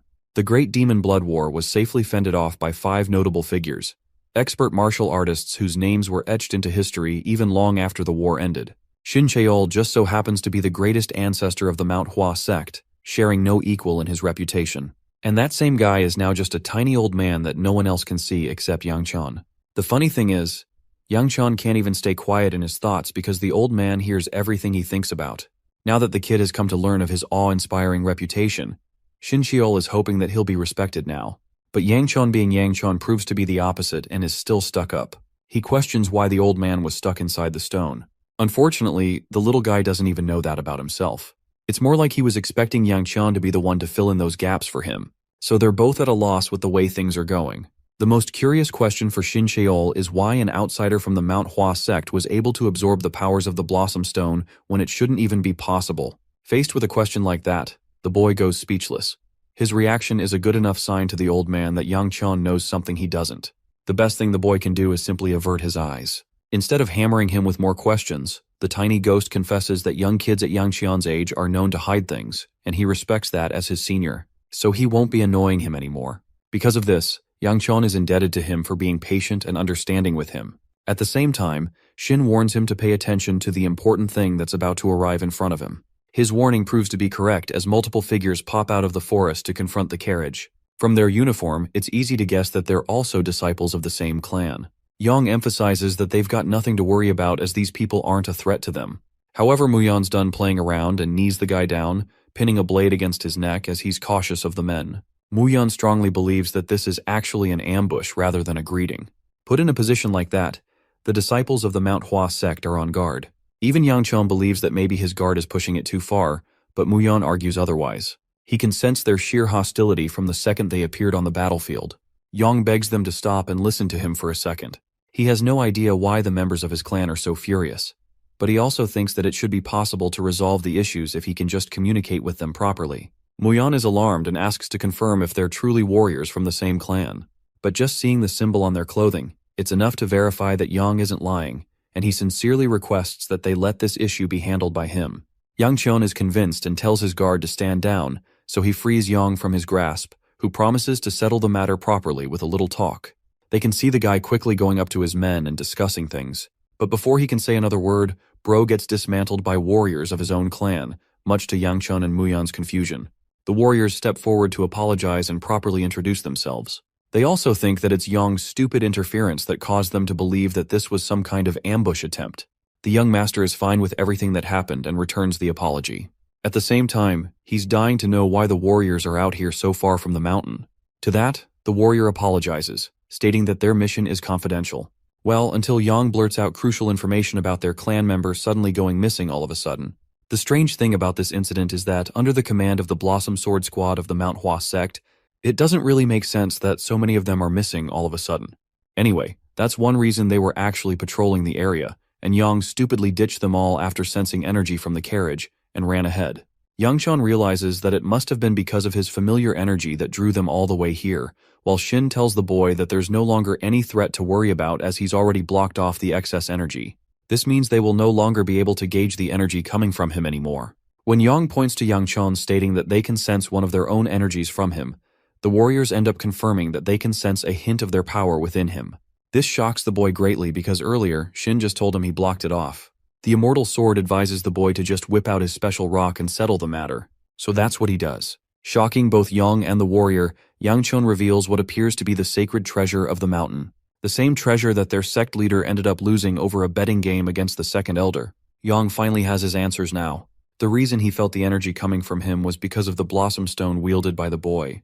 At the same time, the warrior is curious why the boy is holding on to the object. Yang Qian decides to make his presence be properly known by introducing himself as the heir of the Ku family, and that his purpose is to return the treasure back to the sect. The mere mention of the Ku family is enough to alert the members of the Mount Hua sect, spurring a gossip session between them. The leader apologizes for showing hostility towards such a reputable house, because Yang Qian basically belongs to the nobility before them. Yang seems to be in a pensive state and decides to ask an important question. The question is actually regarding the boy's sister, but before matters could get any worse, his comrades quit him for blurting nonsense at the wrong moment. The warrior emphasizes that Yang Qian doesn't need to be worried about Yang anymore. The funny thing is, while he's saying this, the dude is literally getting his ass beat for talking too much. The boy questions if his older sister became a pain in the ass for them. The hilarious part is that the warrior plays it off like she didn't do anything, but inside, bro is genuinely tired of her. The kid can sense that his sister must have given them a seriously rough time, so he not only apologizes, but also promises to bring her back to the clan upon his arrival at the mountain. The warriors are baffled to hear the news that Yang Qian intends to bring his sister back to his house. Funnily enough, they all get so happy hearing the news that they're ready to offer him a proper walk, respecting him for the choice he's making by taking responsibility for his sister. The action leaves both Muyan and Yang Qian speechless, because it only makes you wonder just how much trauma she inflicted upon these poor warriors. That night, the scene cuts to Yangchun's sister, who is standing at the door of her teacher before coming inside. The senior lady is impressed by the little girl's vigor and bravery. It's so late at night, and yet she fearlessly arrives to visit her every night. The disciple walks heavy steps before crashing right into her teacher's embrace. They talk about the woman's condition and how she's feeling a bit better seeing the moonlight. This gives the girl an air of relief. The senior lady considers it a pity that the little girl's visits will soon come to an end, as she'll be returning to her family sooner or later. But the mere mention of returning causes her to grow tense and silent. Her reaction signals that she's still uncomfortable and dislikes her family. Adopting a menacing tone, she declares in anger that she doesn't consider those people as part of her family. This harsh confession leaves her master in a thoughtful mood, but she's not the type to invade into the private matters of others and doesn't probe further. But the disciple corrects her master, showing her the respect that she deserves. After all, her master was known as the brilliant Blossom Sage just before falling ill to her sickness. But now, that moniker is nothing more than a memory of the past. It makes the lady wonder just how much time she has left in this world. Sometime in the night, a writer is slashing down a bunch of demons like it's nothing to them. This is Bia Namgung, the lady with a blank expression despite having slaughtered a group of monsters without any problem. Exhausted, she senses something hovering around her. An object just behind catches her attention, causing Bia to leap away from her spot and tail it down with a few swift lunges. The following morning, Ciola is told to prepare a big batch of food for the warriors of Manhwa, who actually ended up staying the night for guard duty with the group. As for Yang Qian, the boy is already annoyed with the mini-ghost stalking him around and asks what's the easiest way to get rid of him. Shin reminds the kid that he wouldn't be stubbornly attached to him if he knew a way out either. Curious for a question, Yang Qian calls the mini-ghost an old man again, causing him to yap about his introduction as the immortal sword all over again. Seeing the dude in a pitiful tiny state, Yang Qian gives him one hell of an untrusting look. Still, he goes on with his question, and is about to ask when Shin emphasizes that the boy's worries are pointless, as he has no intentions of stealing the kid's body for himself. Nothing of the sort is going to happen. The young master of House Ku struggles to believe it, as it's coming from a ghost of all things. Shin senses that the boy has things to feel guilty about, as if he's carrying a lot of burdens inside of him. Nervous, the boy asks for clarification. Shin is surprised that Yangchun is oblivious to the things that are taking place inside of his body. Before that, Shin hammers the kid with another question, shockingly inquiring about information regarding the bloody demon.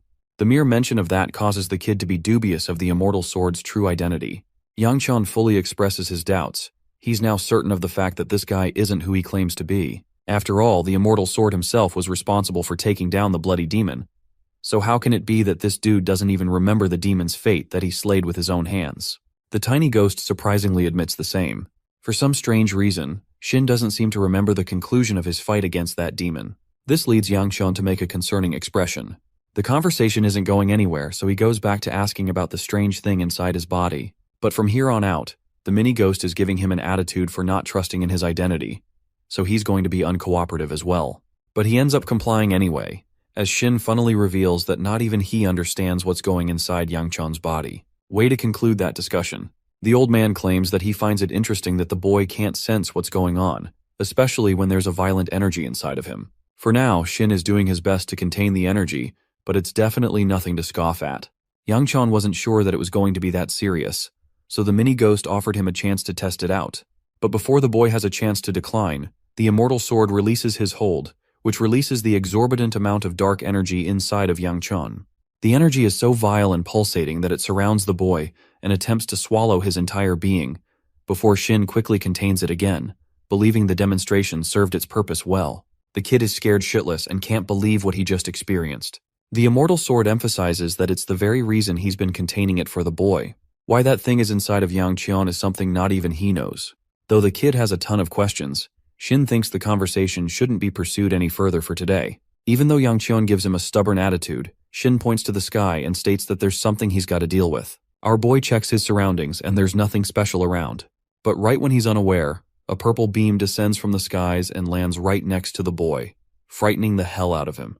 Yangchun roars at the dude who nearly killed him just now, while the muscular young man before him states that the members of his clan follow a strict rule ever since the old times, and that rule is to fight in order to become friends with each other. Yangchun's literal first reaction is, "What the fudge is this dude talking about?" While Shin is glad that at least some traditions of the clan are still thriving. The young master of House Ku can't believe that this is the way these guys handle their sparring matches. Yang apologizes for intruding so suddenly. It's just that he got curious and wanted to test another martial artist's skills. Yangchan counters that his very own clan, the Manhwa sect, is brimming with experienced martial artists, so he can just ask anyone. Yang finds himself cornered with that response and shows a disappointed face. Shin tells Yangchan about the importance of the kid before him. This guy is supposed to be the youngest elite martial artist among their clan. His stature is the definition of a towering wall of talent. Unfortunately, that's one reason that Yang feels so bad about himself. He can't get along with other people well because of his thriving talent. Shin is shocked by the boy's knowledge of someone he's meeting for the first time. I have to remind you all that the mini-ghost can read all of our boys' thoughts, which really makes me curious about their future interactions. Anyway, Yangchan surprisingly accepts the duel, when in fact his usual attitude is to avoid unnecessary confrontations. But he's ready this time. Just hearing that causes Yang to wear a joyful face, and he bows respectfully for their match. A surge of electricity zaps around him, and you might think that it's his own ability or something. But the funny thing is that it's someone else's attack, and this certain someone tackles the ever-living crap out of the poor guy, tossing and turning him into the damn lake. Even Yangchan is baffled to find Bia Namgung here of all places. But I'm sure you all guessed that the Namgung family loves to use their lightning attacks. Anyway, the girl is down bad for him immediately, really happy to have found her beloved fiancé at last. A flashback into the past. It was a dark day for Yangchan, yet again, who was losing one of his most trusted allies. It was Bia, the white-haired girl, her eyes losing consciousness slowly. She couldn't help but wonder why a guy like him was crying for her. But Yangchan, being a stubborn brute of this era, told her that it was just the rain and that he was fine. She found his explanation satisfying, and in a way, unfortunate. Desperate for an answer, he inquired why she went so far ahead. She could have easily avoided this fate, and yet she chose to be reckless. She stopped the attack that was aimed towards him and suffered the full weight of it with her own body. Even now, Yangchan still doesn't understand why she did that for him. In her dying state, Bia looked at him and stated that it's just what she wanted to do without any reason. Her final question was about the state of the moon. Yangchan told her that the moon was still up, and to that, Bia happily found herself accepting that her two moons seemed to be fine, indicating that she must have considered Yangchan one of the people she treasured the most. This cushioned the blow for her death, and then a moment later, she closed her eyes and her body went limp. She was no longer a part of this world. Coming to the scene, an arrogant warrior proclaimed how it is unnatural for demonic humans to fall in love with each other. He continued on teasing the demon, stating that he was soon going to join Bia in death. But Yangchan merely declared his name with anger, promising the meteor sword that if anything, he will make it his personal damn business to give him an uncomfortable death. Saying so, he unleashed a weight of his demonic aura. The flashback sequence ends there. Bia's smile just now triggered the flush of memories floating inside his brain. Yangchan is startled, and doesn't want anything to do with this girl, questioning her intentions. But as she's about to explain the reason why she came here, the warrior's voice is heard. He wants to know if Yangchan shares affiliation with the woman or if she's an intruder of some kind, to the point that this guy is ready to slash her down. Yangchan feels terrified because the rest of the Mount Hawa warriors have gathered around him, and they're all preparing their weapons to take her down. He struggles to come up with an explanation. Dude is losing his marbles because Bia had just struck Yang down, so he can't exactly provide cover for her either by saying that they're comrades. But before the boy can say a single word, Bia simply blurts out the truth. They're both each other's fiancé. This little explanation causes all of the warriors to become flustered in confusion, including the floating mini-geezer. Yangchan has no choice but to play along with her at this point. The funniest part is that they're shocked a pretty angel like Bia ended up downgrading herself to a crappy-looking guy. Inquiring her purpose of visit, Yangchan learns that Bia came to meet him. The rest of the warriors are suddenly more interested in our boy than the girl, eyeing him down to see if he's lying or not. Yangchan is confused why she launched an all-out attack if the purpose was to meet him only. Shin expresses that the boy still hasn't read the room. Based on her body language, the floating spirit concludes that Bia has been running sleepless just to get to her lover. It's because of her hindered state that she couldn't tell who Yangchan was up against, and simply attacked to protect him. Well, our boy still thinks it's crazy of her to go to such lengths with all things considered. But that only proves her devotion to come meet him. This girl is the definition of commitment. Funnily enough, Yangchan takes the side of the Mount Hua warriors, proclaiming that they will not let this incident slide. But to his utter shock, his very own boy, Yang, is out here getting dazed by the princess's unparalleled beauty. Yangchan can't believe this guy is such a simp when it comes to his duties. Fueled with even more confidence, Bro challenges Yangchan to a duel, which is more than enough to conclude that Bia's previous attack basically did nothing against his mountain of a body. The fight takes place at night. The warriors are watching in anticipation and silence, while Yang is still getting butterflies, getting distracted and looking at the pretty lady at the side.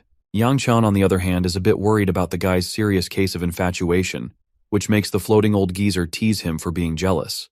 Bro isn't exactly jealous, but rather pissed that he accepted the duel for the sake of being nice to Yang, only to get backstabbed in the most unexpected of ways. Homie is out for his girl, man. Shin believes it's actually a good opportunity for the boy to win and gain something. Since Yang Chun is too stupid to understand, Shin expresses that this is just the perfect time to test the boy's new strength. Meanwhile, Seola and the others are enjoying themselves with company together, questioning how and when Bia came here. Muyan appears to be the only one worried, caring for the young master's condition in this battle. The warriors of the Mount Hua sect are out here placing their bets on the victor.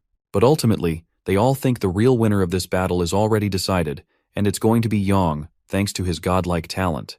The guy has a fun-loving attitude on the side, but he's a real monster during a fight. Shin even notices this as the Blossom Warrior prepares his blade, channeling his energy and surrounding himself in a bunch of petals. Out of respect, he announces his first attack. In response to his blossoming energy, our boy whips out his scorching hot flames, stunning the spectators with his control over the internal energy, surprising the likes of the Sovereign Sword himself. Yangchun unleashes a similar state to his sister, igniting himself in a cloak of fire, while at the same time believing that he's nothing compared to Hebe's flames. Though the boy pities himself for unmatching his sister's capabilities, his impressive aura surprises his opponent. Yang appears shocked, leading Yangchun to question if his opponent has grown afraid of his increasing strength. Gripping his blade, the Warrior of Blossom prepares to take his advance, unflinching in the face of the young master. His first attack is a simple one focused on speed, channeling all of his power and leaving a trail of his unique aura as he approaches the burning aura of Yangchun. Yang unleashes his powerful attack, but our boy appears unfazed and simply gives him a glance before diverting his attack with a gentle push upwards. Seconds afterwards, Yangchun uses his other arm to unleash his fist inside the warrior's abdomen with such immense speed that it literally launches him away like a projectile. Yang is sent flying with agonizing pain, much to the shock and amazement of the spectators watching the battle. His blade is shattered, and the outcome of the match even leaves the Sovereign Sword amazed. The fight ends with Yangchun standing over as the victor. The field around them has been scorched down, while his opponent is barely recovering from the burns he received. Just like that, the fight has ended. Immediately, Bia jumps away from the group to confront her fiancé, requesting a battle with her at once. Bro thinks she's going haywire again, and reminds her that he literally just finished his battle with another opponent.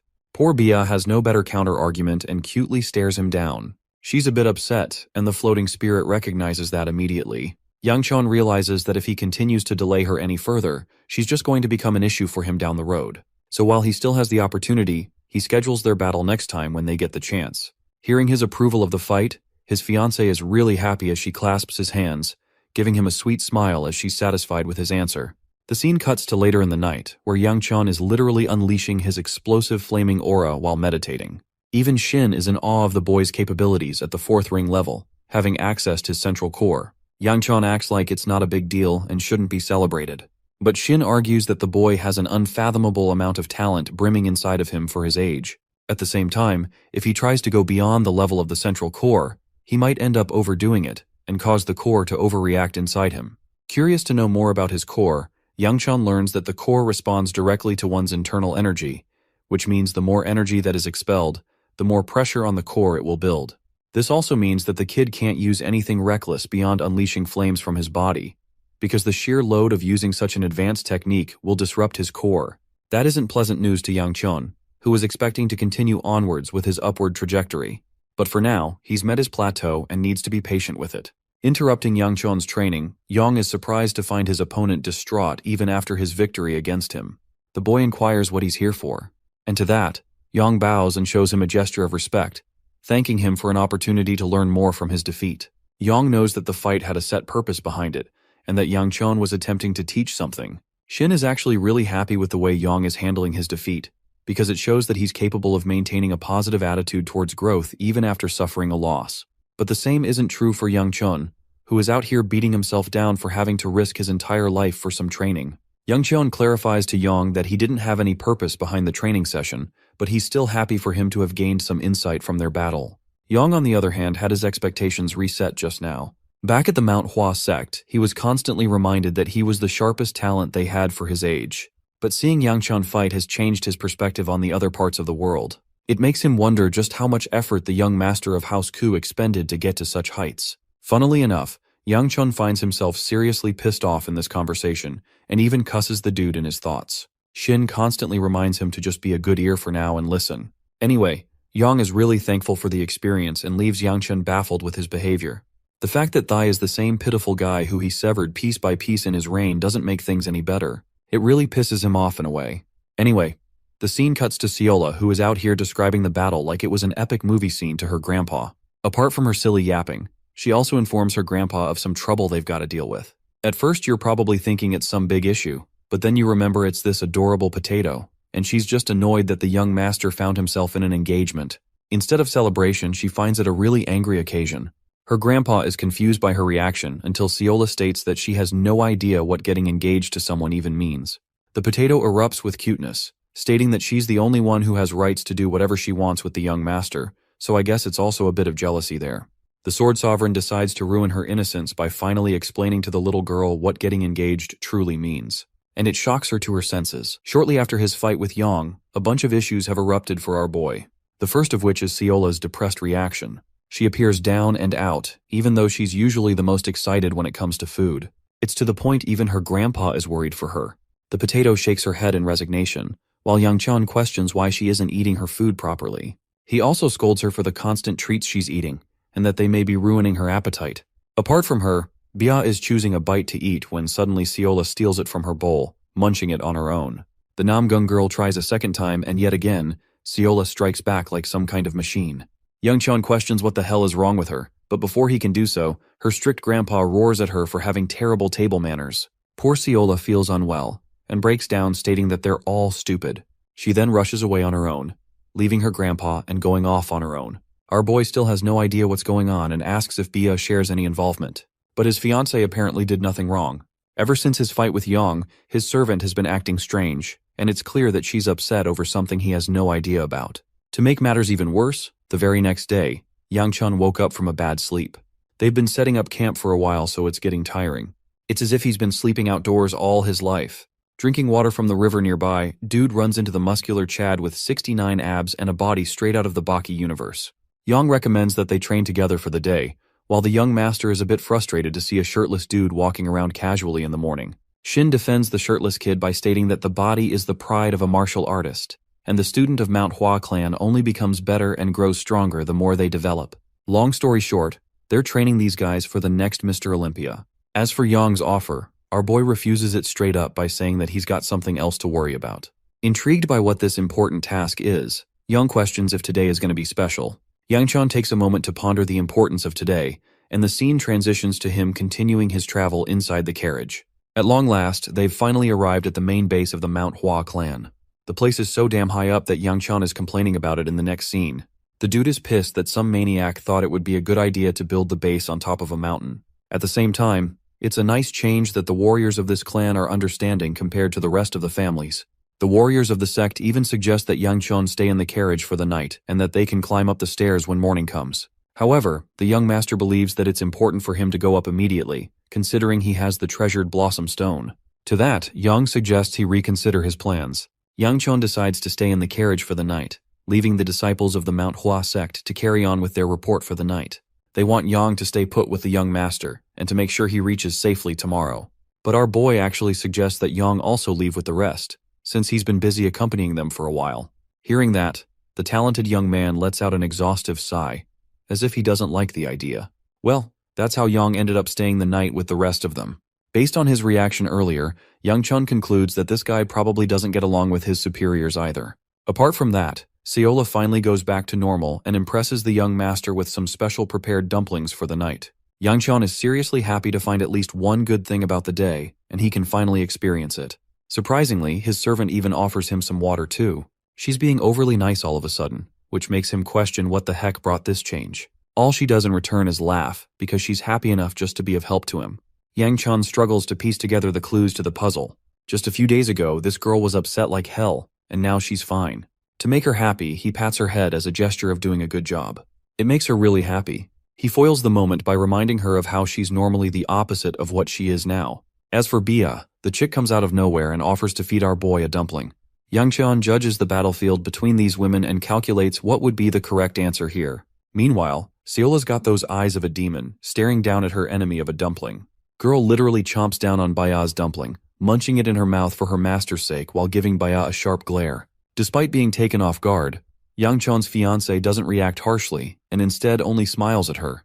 This clearly makes Seola feel a bit guilty about her reaction, while our boy takes notice of the tension between them.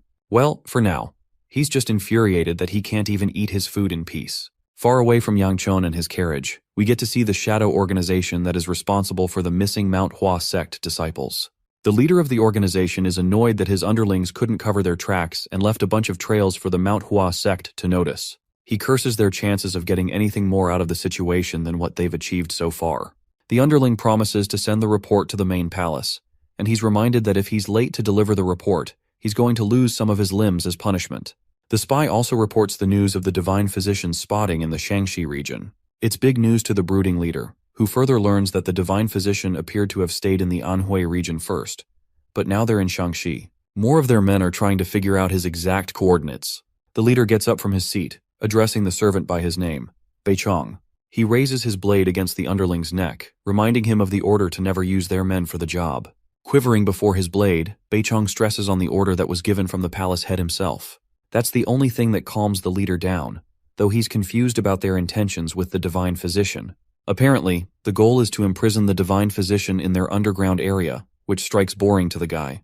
The leader also learns that he's allowed to remove any obstacles in their path, which means he can kill anyone if it means the secure capture of the divine physician. The malicious man is joyful at the thought, the opportunity of being able to have fun by slaughtering others. The scene reverts back to Mount Hua, where Yang Qian is huffing and puffing as he makes his way to the top of the damn mountain at last. The stairs killed him just like Po in Kung Fu Panda. Dude is dropping F-bombs on the idiot who built the base so high up. Yang even rubs salt on the wound by saying that their elders wanted to imbue the importance of hard work through the challenging climb. Yang Qian funnily confronts the annoying little spirit and asks if it's really true. The hilarious part is that not even Shin approved of the idea of setting the place so high up. Seola apparently climbs without any trouble, and even offers to carry him, but he refuses out of his ego. Bia is also pretty chill and even offers her fiancé a hand to get back up. She's cock-blocking every opportunity Seola has, and you can see it in the potato-face girl's reaction.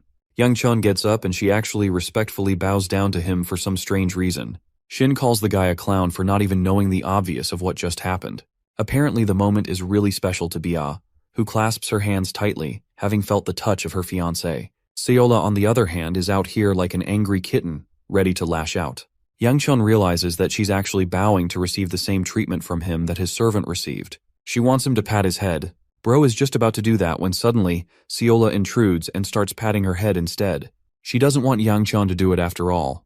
But the white-haired girl is actually okay with this outcome too, smiling at her fiancé as she concludes that there will always be a next time. Every time she smiles at him, you can just tell bro is in deep trouble.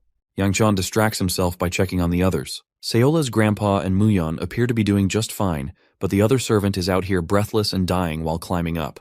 She's fine with being left behind like dead weight, but our boy doesn't want her to sacrifice herself to the stairs like that and offers someone to help Honghua out. Aside from that, the gates of the Mount Hua clan are finally made open to the young master of House Ku. Their leader has personally arrived to meet them in person. The old man actually looks a lot like the immortal sword spirit too. The clan leader grabs the boy's shoulders and delightfully expresses just how much he's been waiting for the boy's arrival. Apparently, the rest of the elders in the clan have been beefing with their leader ever since he lost that betting game against Elder Ryun and lost the Blossom Stone.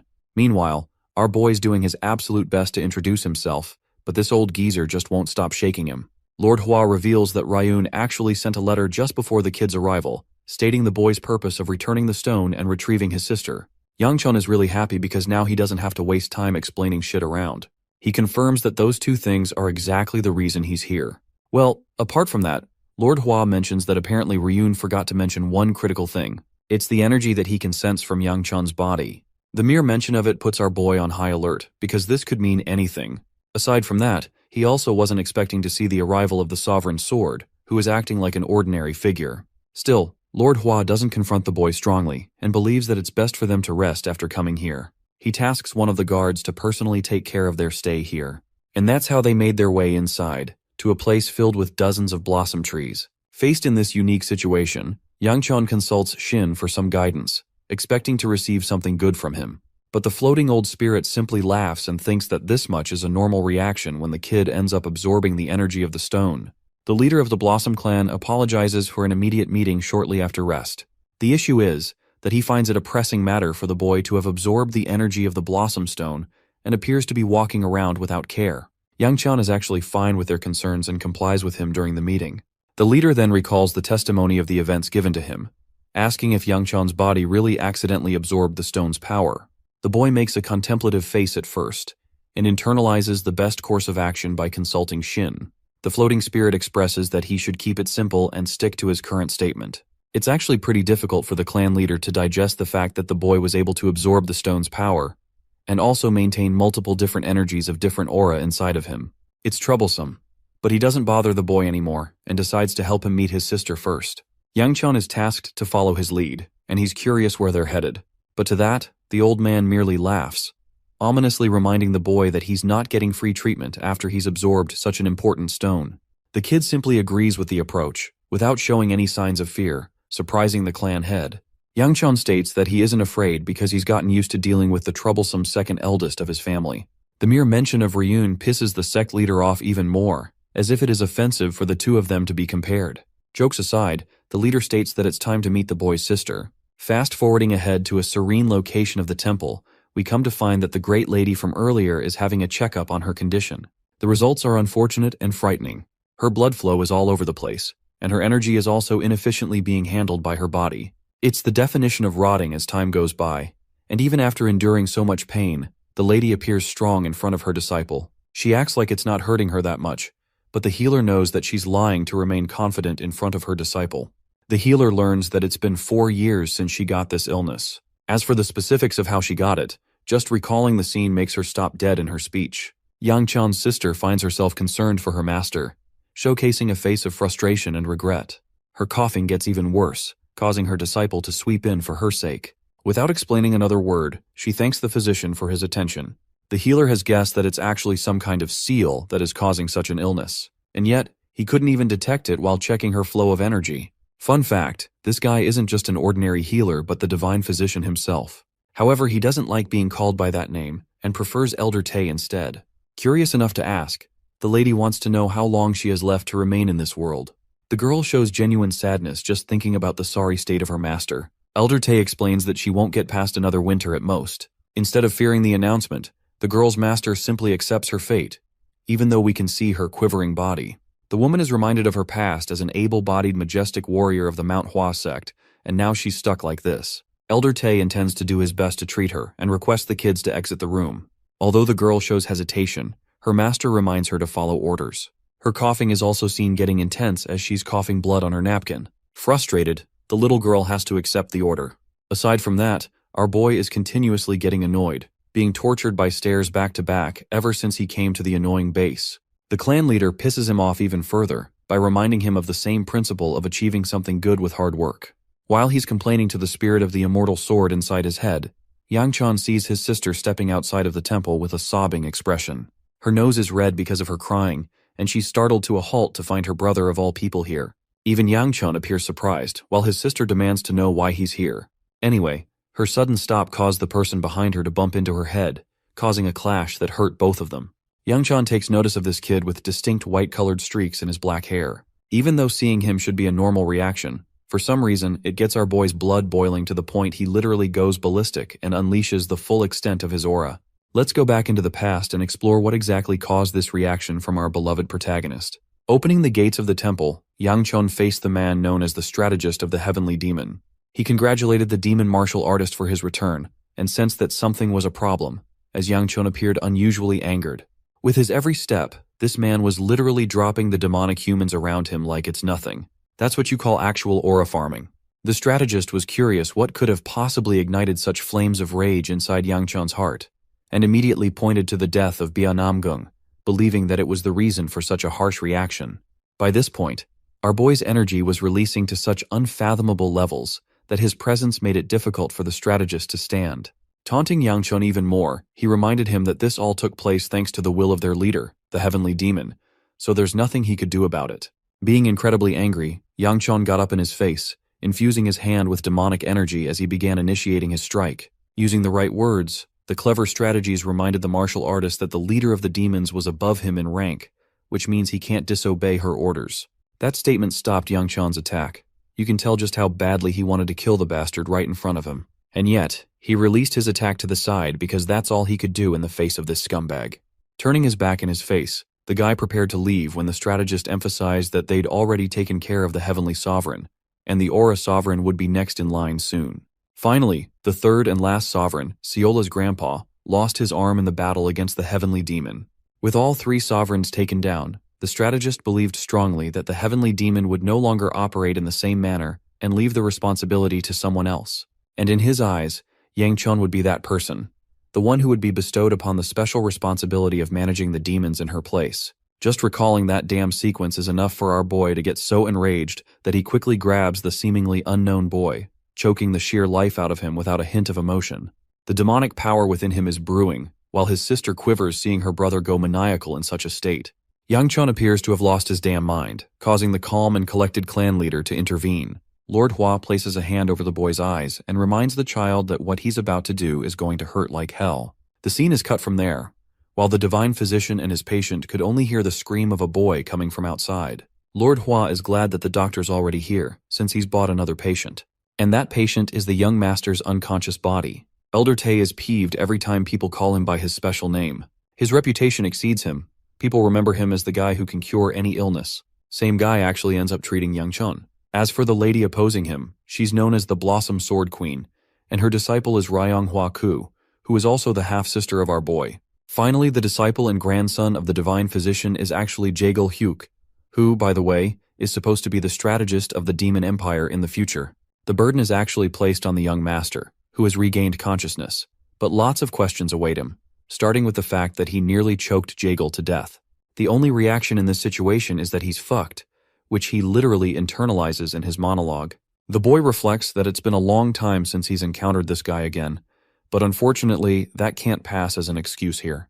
The only shocking part of this story is Jaegul's connection to Elder Tay, the Grand Physician. At this point, nothing is going according to his plan. And then there's the fact that not even the spirit of Shin is helping him out on this one, leaving Yangchon on his own. The kid has no idea what to come up with as an answer. Surprisingly, the clan head appears to know what our boy is thinking about and questions if the kid is facing issues recalling what happened. Yangchon is startled to hear him say something like that, but not even the clan head knows why such an idea came to his mind. Recalling the scene of what happened, Lord Hua wants Elder Tay to inspect the child's body one time. The divine physician throws a stubborn fit, declining the request. The two old geezers are fighting each other while the Blossom Queen strikes conversation with our boy. Dude is surprised that she knows about him. After all, she was the best friend to his mother, Cheon-hee. Her words appear shocking to the boy, but the Sword Queen is actually pretty happy that they've met at last. As for Ryonghwa, she seems to be on guard. She also tells Yangchon that he shares a resemblance with his mother when it comes to their aura. She also praises him for having a warm and gentle heart. Saying such words, she hastens to leave. The clan head, on the other hand, offers a valuable leaf of a dragon herb in exchange for inspecting Yangchun's body. Though seriously annoyed, Elder Tay ultimately decides to accept one final request from Lord Hua. Considering the checkup itself, Yangchon places his hand freely for the elder to inspect. Elder Tay senses an ominous bulk of dark energy concentrated inside the boy's body and releases the boy's grasp.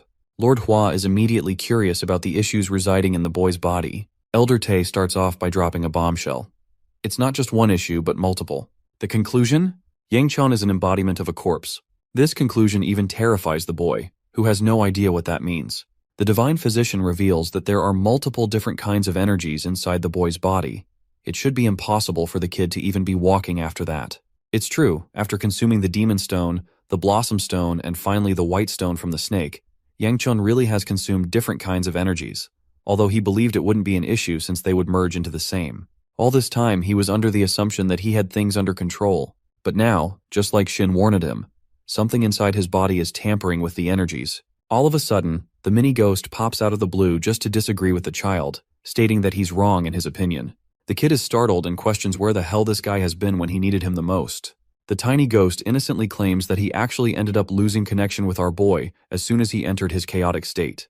Based on the conclusion that Elder Tay gave, it's clear to the immortal sword the kind of condition the boy has. The sole reason for his survival is actually the dark energy residing inside the boy's body. This dark energy is doing its best to control the other energies and suppress them to the point they don't go wild. Now that he's got a bundle of energies inside his body, Yang Chun is curious of what his next moves should be. To be honest, even Elder Tae thinks it is game over for the kid, because he's one moment away from blowing his body to pieces if they go out of control. It's actually a very realistic possibility for the kid's body to explode right here and now too. The Divine Physician really can't do anything in Yang Chun's case. For an even stronger conclusion, he states that the boy's body is so damn unstable right now that he could die at any moment, even while bathing or eating. That's not the best news to hear for Yang Cheon. As for Lord Hua, this news is even worse than he thought. Ryonghua is actually shocked to see her brother's calm reaction, seeing as though he could die at any moment. To that, the boy responds that he hasn't died yet, so there's no reason to worry. The conversation leaves the room in empty silence. For now, he thinks he's okay, but worries about Ryonghua, who needs more serious attention and news to return home. Despite her refusal to return home, Yang Chun argues that it's fine if she wants to stay, but she has to consider their father's reaction when he learns of her refusal. Infuriated by his words, she is forced to admit that their father wouldn't even give a damn if she stayed here forever, as that's the kind of emotionless man he is. Lord Hua observes them closely and recommends Yang Chun to rest up in his lodgings for a bit. The kid leaves, reminding the physician that he'll be back at a later time. Exiting the room, even Elder Tae has to admit that the kid is the weirdest child he's ever met. The same goes for the Sword Blossom Queen, who sensed odd things about the boy. The boy didn't even feel afraid of the news of his impending doom. It was as if the boy no longer cared about his existence anyway. Later that night, the young master appears to be walking leisurely on his own. The mini-old spirit boggles his mind, questioning how the kid can remain so calm even after the terrifying news. Shin wonders if Yang Chan's plan of action is to just keep on eating food until impending doom. The boy replied that he really doesn't care about these things. After all, he's lived a life full of sins, so karma is just a normal reaction from the world. Of course, to the immortal sword, he doesn't get what the boy's talking about as he's so young to say something like that. Coming over to his lodging, Yang Chun finds himself shocked when he sees Bia waiting for him in bed. He has no idea what this girl is up to, but she's firm on her intentions to sleep with him. The funniest part is how Shin is teasing Yang Cheon about he could potentially have a child before he dies. Appearing unfazed, our boy calmly tells her to go back to her separate lodging. Turns out that they only gave them one room to stay in, so sharing the bed will be inevitable. Yang Cheon senses that this must be a damn scheme of the second elder behind his back. Realizing that he could always sleep with his trusted guard Mu-yeon, our boy heads out to leave. Suddenly Bia grabs his hand, requesting that she'll do nothing but hold on to him in bed at most. Yeah, that kind of statement would absolutely destroy any guy who hears it. But Yang Chun is somehow able to keep a straight face before erupting in laughter. She's surprised by his reaction, and instead of feeling like he's laughing at her, Bia is genuinely happy that he smiled at her.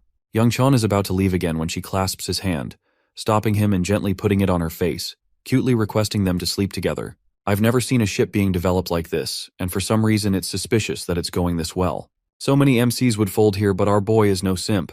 Aside from that, the Sword Sovereign pays a visit to Lord Hua at a late hour. He's been meaning to meet the Divine Physician after all.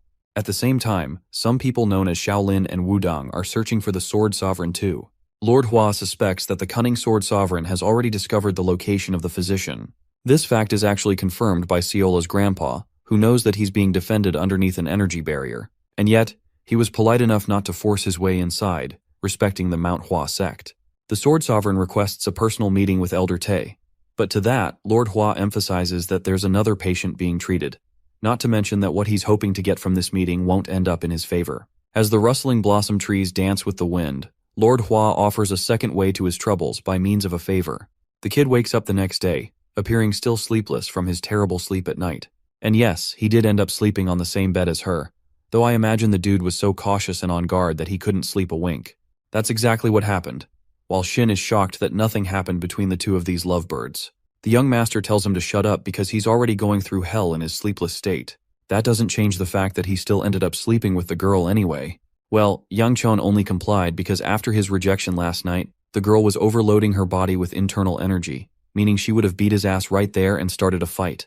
The floating mini-ghost thinks it's relieving that Siola didn't get to see the two of them sleeping together. At first, Yang Chun was oblivious to the fact that it wouldn't matter, but then the dots start connecting in his mind. The only reason Siola has been starting to act grumpy around him is ever since Bia reunited with them. The funniest part is that our boy is doing his best to make sure she doesn't catch this sight of him with Bia. But to his horror, The girl is literally standing right behind him, and her face is like the devil. It's at this moment that his fiancée also wakes up and turns to face the servant. She kindly asks Seola if she managed to get a good night's sleep. But in response, the servant is infuriated to the point of sadness. She calls them selfish and loathes the idea that she wasn't able to sleep with the young master. Her little pleading goes on, and to Yang Chon's absolute horror, his fiancée casually says that it wouldn't be a problem if they did. She's fine with the idea of including her along. Oh wow, this is going in a very different direction than I thought. But anyway, Seola just feels happy to be included, and only a moment afterwards she flops to the bed, excited as a puppy to be given the chance to join along. Yang Chon's fiancée is satisfied seeing this, while the boy doesn't have any objections of his own. Barging into their room, Yang comes along and Bro catches two girls laying next to Yang Cheon in bed. The first reaction this guy had is probably the same as the one we had, because he dashes away at the speed of light to leave them to their business. The one good thing about the Manhwa sect is that its people are actually sane and don't like spreading pointless rumors, or so Shin assures him. But clearly Shin's ass was lying, because in the very next scene, Lord Hua teases Yang Cheon for playing around with two women in his bed. Now the kid has a whole other issue to deal with.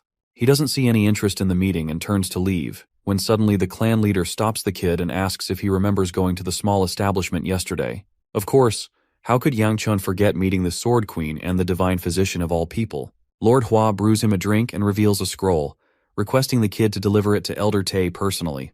At first glance, the task seems a bit odd for our boy to execute. After all, he doesn't have anything to do with it. Lord Hua drops a bombshell.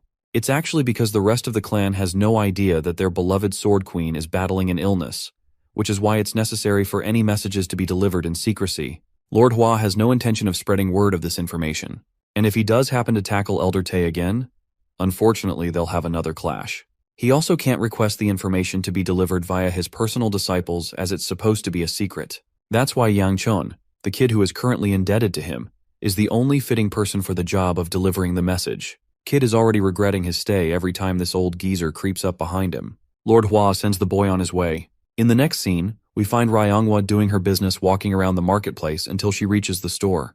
She first enters this space and then exits it after purchasing the necessary goods. Ryongwa then climbs her way back up to deliver the goods, when suddenly her eyes dart towards a bunch of deers living a comfortable and loving life. The scene reminds the young girl of her time at the house of Ku.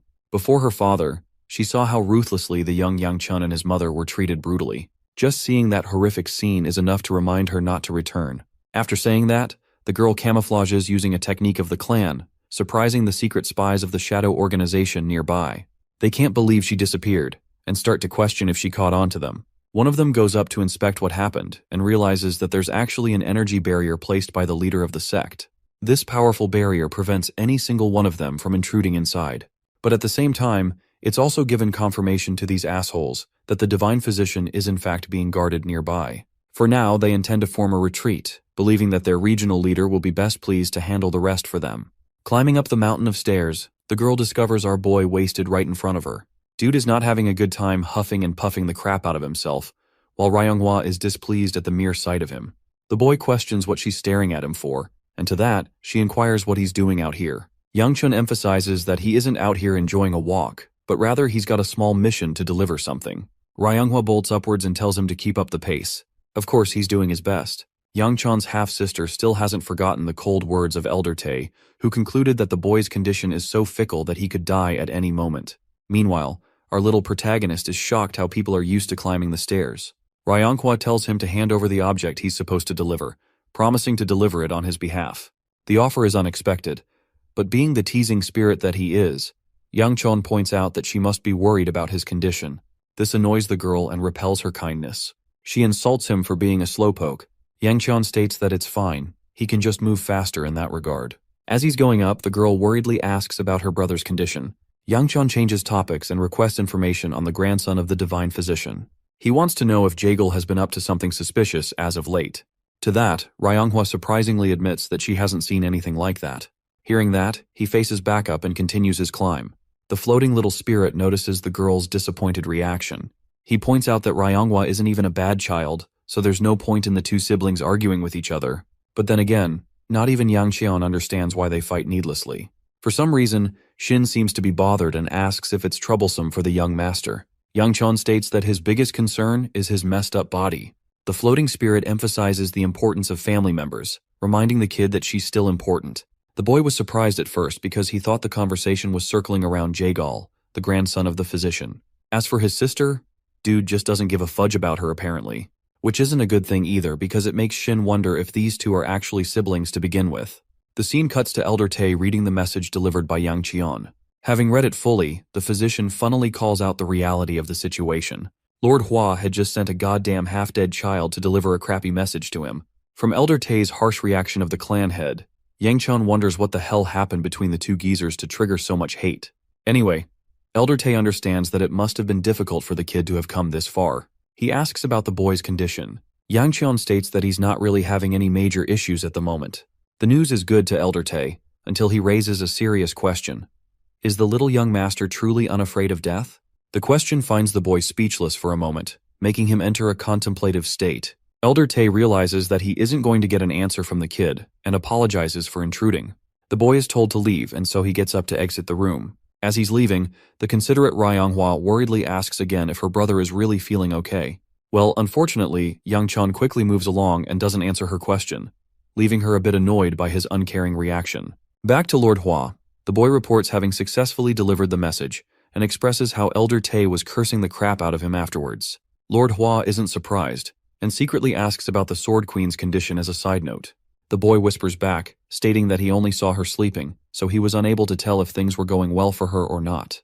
Lord Hua is unamused by the answer, but Yang Cheon argues that if the divine physician of all people is currently busy taking care of her, then things shouldn't be a problem. While that is true, Lord Hua points out the cruel reality of their clan's fate. They've been constantly getting hit by one unfortunate circumstance after another.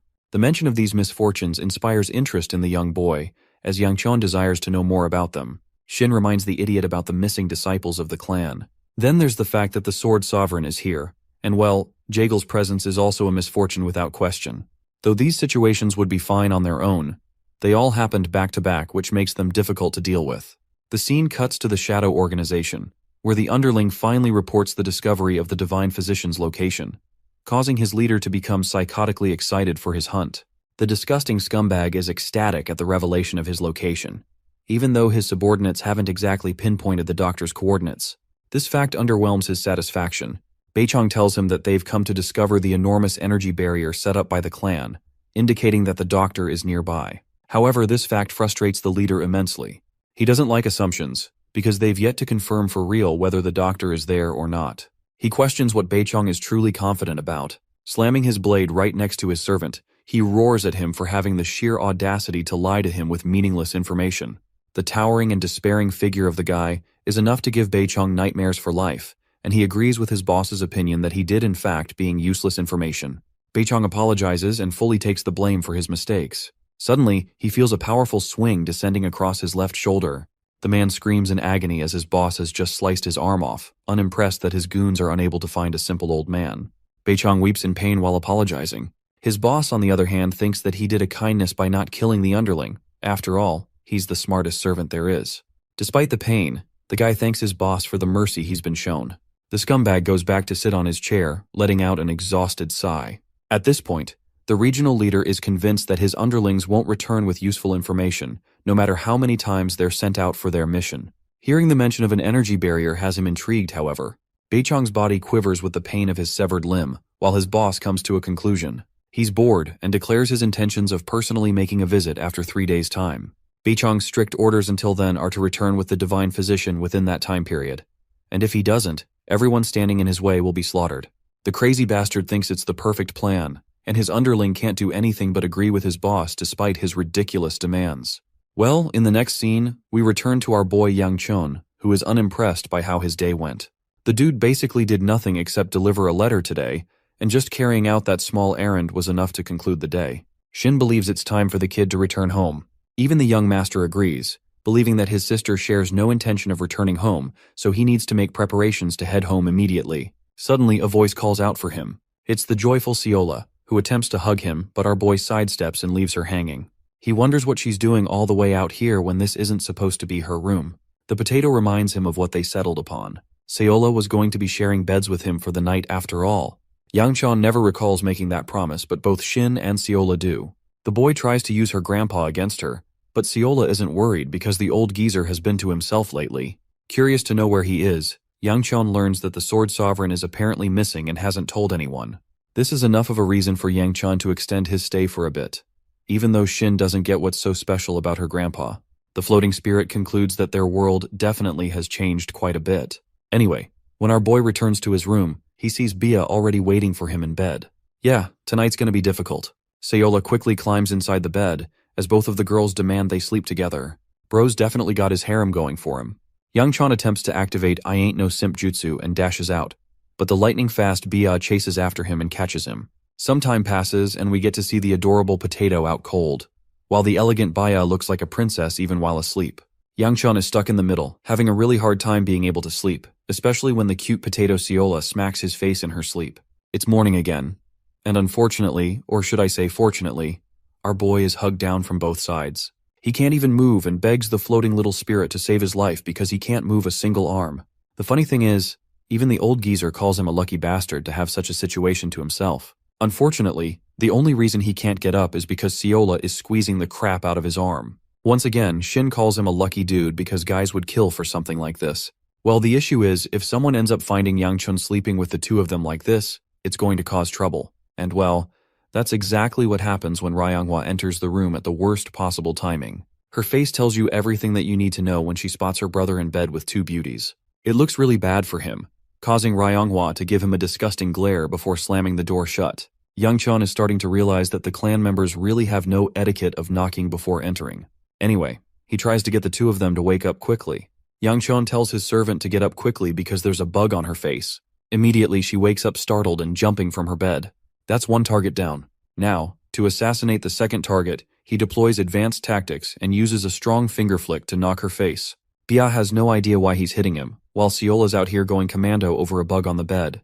The good thing is that they're both up now. Shortly afterwards, Yang Chon goes outside to meet Ryonghwa, who has come to report that the clan head wants to see the boy.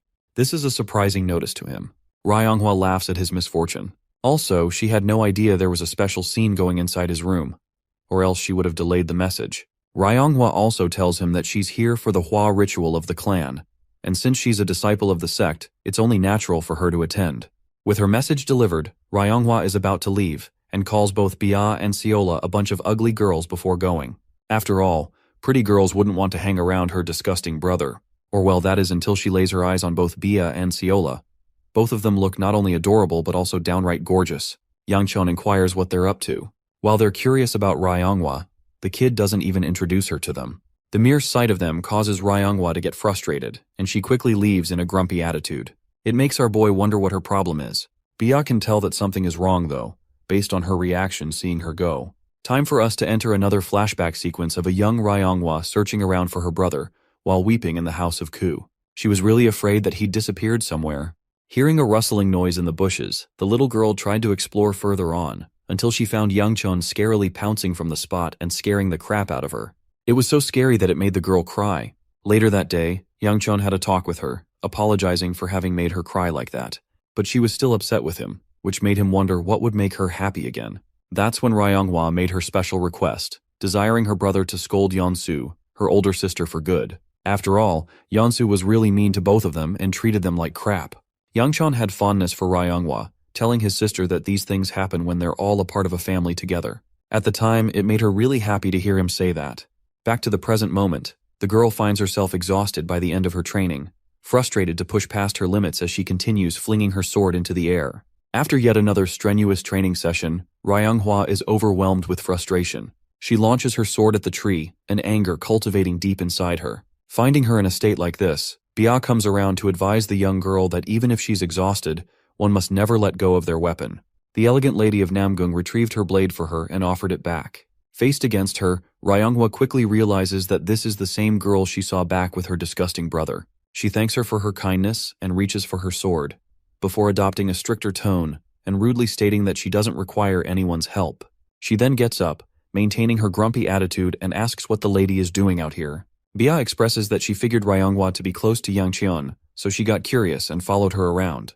Upon her unparalleled smile alone, Ryonghwa is literally baffled by her looks and questions what's wrong with this woman. At first, she figured that Bia was nothing more than a useless tool of Yang Cheon, but clearly she was wrong. As for Yang Cheon's fiancé, The white-haired girl advises the little girl to try and relax more. She's noticed that Ryonghwa grips her weapon too tightly, which is hindering her in training.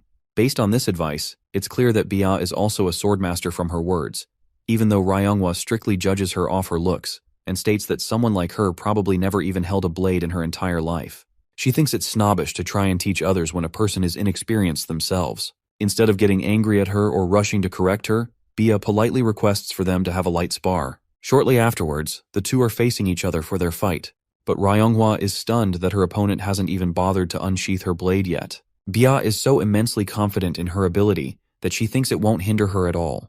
It insults Ryonghwa and causes her to get angry. Refusing to hold anything back from the get-go, the girl unleashes a powerful swing, which is quickly countered by Bia's quick draw, who even in this fight advises Ryonghwa to try and calm down. I'll have you guys know that she has yet to unsheath her blade, and she's not only talking but also casually blocking powerful blows. It leaves her opponent Ryonghwa at a loss for words. Once again, Bia repeats her advice, emphasizing that her opponent should try to relax her body. She even demonstrates how by showing a hint of her internal energy, coating electricity in her sheathed blade. Shortly after that spark of lightning, the fight is cut short. Ryonghwa lost immediately, and just the charging up of Bia's attack left a small crater underneath her. The conclusion of the battle is rather eye-opening for Yang Cheon's sister, who is infuriated enough to ask what Bia means in relationship to her brother. Before Bia could even say the word fiancé, she cuts him off, stating that someone as immensely powerful as Bia shouldn't be hanging around her clown of her brother. She is strongly of the opinion that Yang Cheon doesn't deserve a powerful woman like the beautiful warrior before her. After all, Ryonghwa doesn't have any idea that her brother has changed, and still thinks that he's a lazy clown. Compared to Bia, he's just trash. For the first time, Yang Cheon's fiancé shows a hint of frustration. First, she defends his looks, stating that he's anything but ugly. And then she breaks her calm facade, powerfing her blade with a slash of electricity as she reminds Ryonghwa to watch her tone, or else she'll regret it greatly. While her attack is fired off, our boy quickly blitzes right in, blocking the attack just in time to prevent any damage. The scene stuns Ryonghwa quite. The same brother she was calling ugly and weak has just arrived to protect her. An irritated Yang Cheon interrogates his fiancé, questioning what she's doing all of a sudden. Bia's expression is tense, showing her frustration as she expresses that the girl called him ugly. Now that's how you know she's a queen. The girl was ready to throw hands just to defend his looks. Anyway, Yang Cheon thinks it's no big deal, but clearly his fiancé is angered. She wants to know more about the midget and her identity. After all, Yang Cheon wouldn't just take the girl's side otherwise. Hearing that, Ryonghwa arrogantly states that she didn't need any help and doesn't require anyone to take her side. She roars at her brother and runs off, leaving the two of them to each other. As for the young master of House Ku, he's starting to think that his sister must have skipped out on her manners class because she's acting way too rude. Bia is still insistent on knowing who this girl really is, because instead of taking his fiancé's side, Yang Cheon went ahead and scolded her instead. The boy drops a bombshell on her, revealing that they're actually siblings. It stops Bia dead in her tracks because she can't believe that they're both actually biological siblings. Well, the funniest part is, Bia is terrified of what she's done. She thinks she's made a major mistake laying a hand on her sister-in-law. And well, for the rest of the trip after learning that fact, poor Bia was put in a daze and walked around like a ghost herself, clueless of her every step. She wouldn't stop repeating the same words either. Anyway, Yang Cheon that night returned to his room, this time finding Seola already waiting in bed. Seeing that Bia was missing is surprising enough for him. After all, she hadn't come to her room not even once today. The boy wonders what caused her to go missing, and after a while, she was reported nowhere to be found. Well, aside from that, Yang Cheon is curious about the Sword Sovereign's return and questions when he'll be back. Unfortunately, the girl has no clue either. Her grandpa appears to be taking a long-ass time, which also implies that the young master has to do something on his own, or else he'll have to extend his stay. So the next day, a merchant was busy selling leather and bones of demonic beasts as a promising trade. Yang Cheon came here with his guard, desiring for demonic stones. The request rather shocked the seller, but the boy is interested in knowing if there are any being sold that are a day old. To that, the merchant scrubs his head, answering that the stones aren't sold. Even after searching around for a bit, the boy has yet to find a shop that sells demonic stones in this place. Muyan is of the opinion that they won't find any stones here at all. And to be fair, Yang Cheon also believes in that thought. In the end, the stone or the core is supposed to be the most important part of a demonic beast, acting as their heart. However, right after the creatures are killed, it's basically a worthless piece of stone afterwards. Normally that is, because in the case of Yang Cheon, he can still make quite a bit of use from it by absorbing the demonic energy using his technique. Based on the words of the floating spirit of the immortal sword and the divine physician, the boy fully understands that the single reason he's alive so far can be attributed to his demonic energy inside of him. That means the influx of dark energy inside of him must be explored further. He wants to see what makes it tick and what it's really about. That's why he wants to test it by feeding himself another demonic stone. Yangchun is starting to wonder if he should personally hunt down demonic beasts to retrieve the stones at this point. However, that's not going to be easy either, according to Muyan, who understands that the number of demonic beasts has considerably shrunk lately. It's yet another strange phenomena occurring in Manhwa. Still, Yangchun is grateful that his guard is helpful with the information he is given. Apart from the diminishing health of the Sword Queen, as well as the presence of Elder Tae, Yangchun thinks that he made a good choice tagging Muyan along. His stomach is growling because of their tiring search, so it's about time to head back and eat something nice. Our boy is really looking forward to Honghwa's delicious cooking skills. Speaking of cooking skills, when he gets home, he finds a heart attack on a plate. Gordon Ramsay would probably jump off a cliff seeing this plate. Unfortunately, Seola decided to cook fish today, and well, both Yangchun and Muyan can't even tell if it's fish anymore. It seems as though the adorable potato knows that she messed up terrifically, to the point she's crying. Anyway, Yangchun doesn't bother eating it, and learns that Honghwa is making fresh new food for him. He's told to rest, but the young master expresses that he's got some business of his own to deal with, so he's going to take care of that firsthand. Muyan is insistent and argues that they should stick together for any travels, but our boy is stubborn and believes it's best for him to journey by himself for a bit. Let's go and check on Bia for a moment. She's actually busy training Ryonghwa in her sword style, correcting the inefficiencies in her stance. They both hear a sound from behind as Yangchun reveals his location, tackling through the bushes. He's rather surprised to find his sister training alongside Bia, even though Ryonghwa appears to be annoyed to admit the fact. Yangchun is astonished by their recent development. Just one day ago, these two were trying to kill each other. His sister reveals that the root of her frustration actually had to do with him rather than the elegant swordswoman. Anyway, it turns out Bia ended up apologizing in the end, and after that, she was bugged by Ryonghwa to teach her about the sword. Seeing them doing just fine, Yangchun lets out a breath of relief and decides to return, reminding them that dinner's ready. Bia is okay with that and even offers Ryonghwa a chance to share the dinner, but for some reason she appears hesitant. They can hear Yangchun's voice from afar, demanding that she comes quickly. She goes away, leaving the boy's sister to her own. From today's training alone, Ryonghwa notices how she's formed calluses on her hand from gripping her blade so tightly. It reminds of the scene when she was little. Back at their house, for some reason, Yangchun became really cold and distant to her. He said all kinds of mean things in that one moment, even shouting at her for calling her brother. He simply told his sister to live a quiet life and to avoid getting in front of other people's sight. Another hour or two passes. Ryonghwa appears to be training firmly by herself. She is reminded of a memory of a beautiful lady who always looked at her fondly. This is probably Cheon-hee, Yangchun's mother. As she cuts through the air, the girl desires to make a flower blossom soon. Food is served fresh and hot. A bunch of berries and skewers are being served, and Ryonghwa is enjoying the festival to her delight. She finds a little girl craving to eat the same skewer, but unfortunately, Ryonghwa isn't in the mood to share. She's been training tirelessly for days without food. She also thinks that if it tastes delicious, it will be a good recommendation to her master. Just recalling her master's condition, Ryonghwa remembers how her master always advised her not to skip meals and always eat something outside. That scene stops her from taking the first bite, and in the end, she actually hands the skewer fully to the little girl before leaving empty-handed on her own. Ryonghwa bolts as fast as her legs can take her, desiring to spend more time with her master until the end. She reaches the part of the temple where her beloved master is residing. The girl is unusually excited to share talks of her duel against the lady of the Namgung clan, and also her recent education on her sword techniques. Suddenly, a blade comes erupting out of nowhere. The regional leader aims to cut her damn head off while she is distracted. It's only thanks to Bia's godly reflexes that they were able to dodge the same attack that cut down trees. Shocked to her core, Ryonghwa has no idea what's going on, while Bia stares up to the musclehead brute, who jokes around how an unexpected beautiful lady fell from the sky. Ryonghwa gains distance and questions the man's identity. His name is Ya Hyeoljok, but I'm going to be calling him all kinds of demeaning names for his behavior. The musclehead recommends that the quivering little girl drop her weapon, or else she will regret her decision greatly and get her face messed up. Bia actually steps in again, instructing Ryonghwa to quickly report the matter to the people of her clan, because in this battle, there's nothing she can possibly do to help her out. The disgusting psycho suggests the girl reconsider her options because he won't be holding back or going easy on her in the fight. Bia expels her internal energy and emphasizes to her friend that she has to run as fast as possible and prioritize what's important.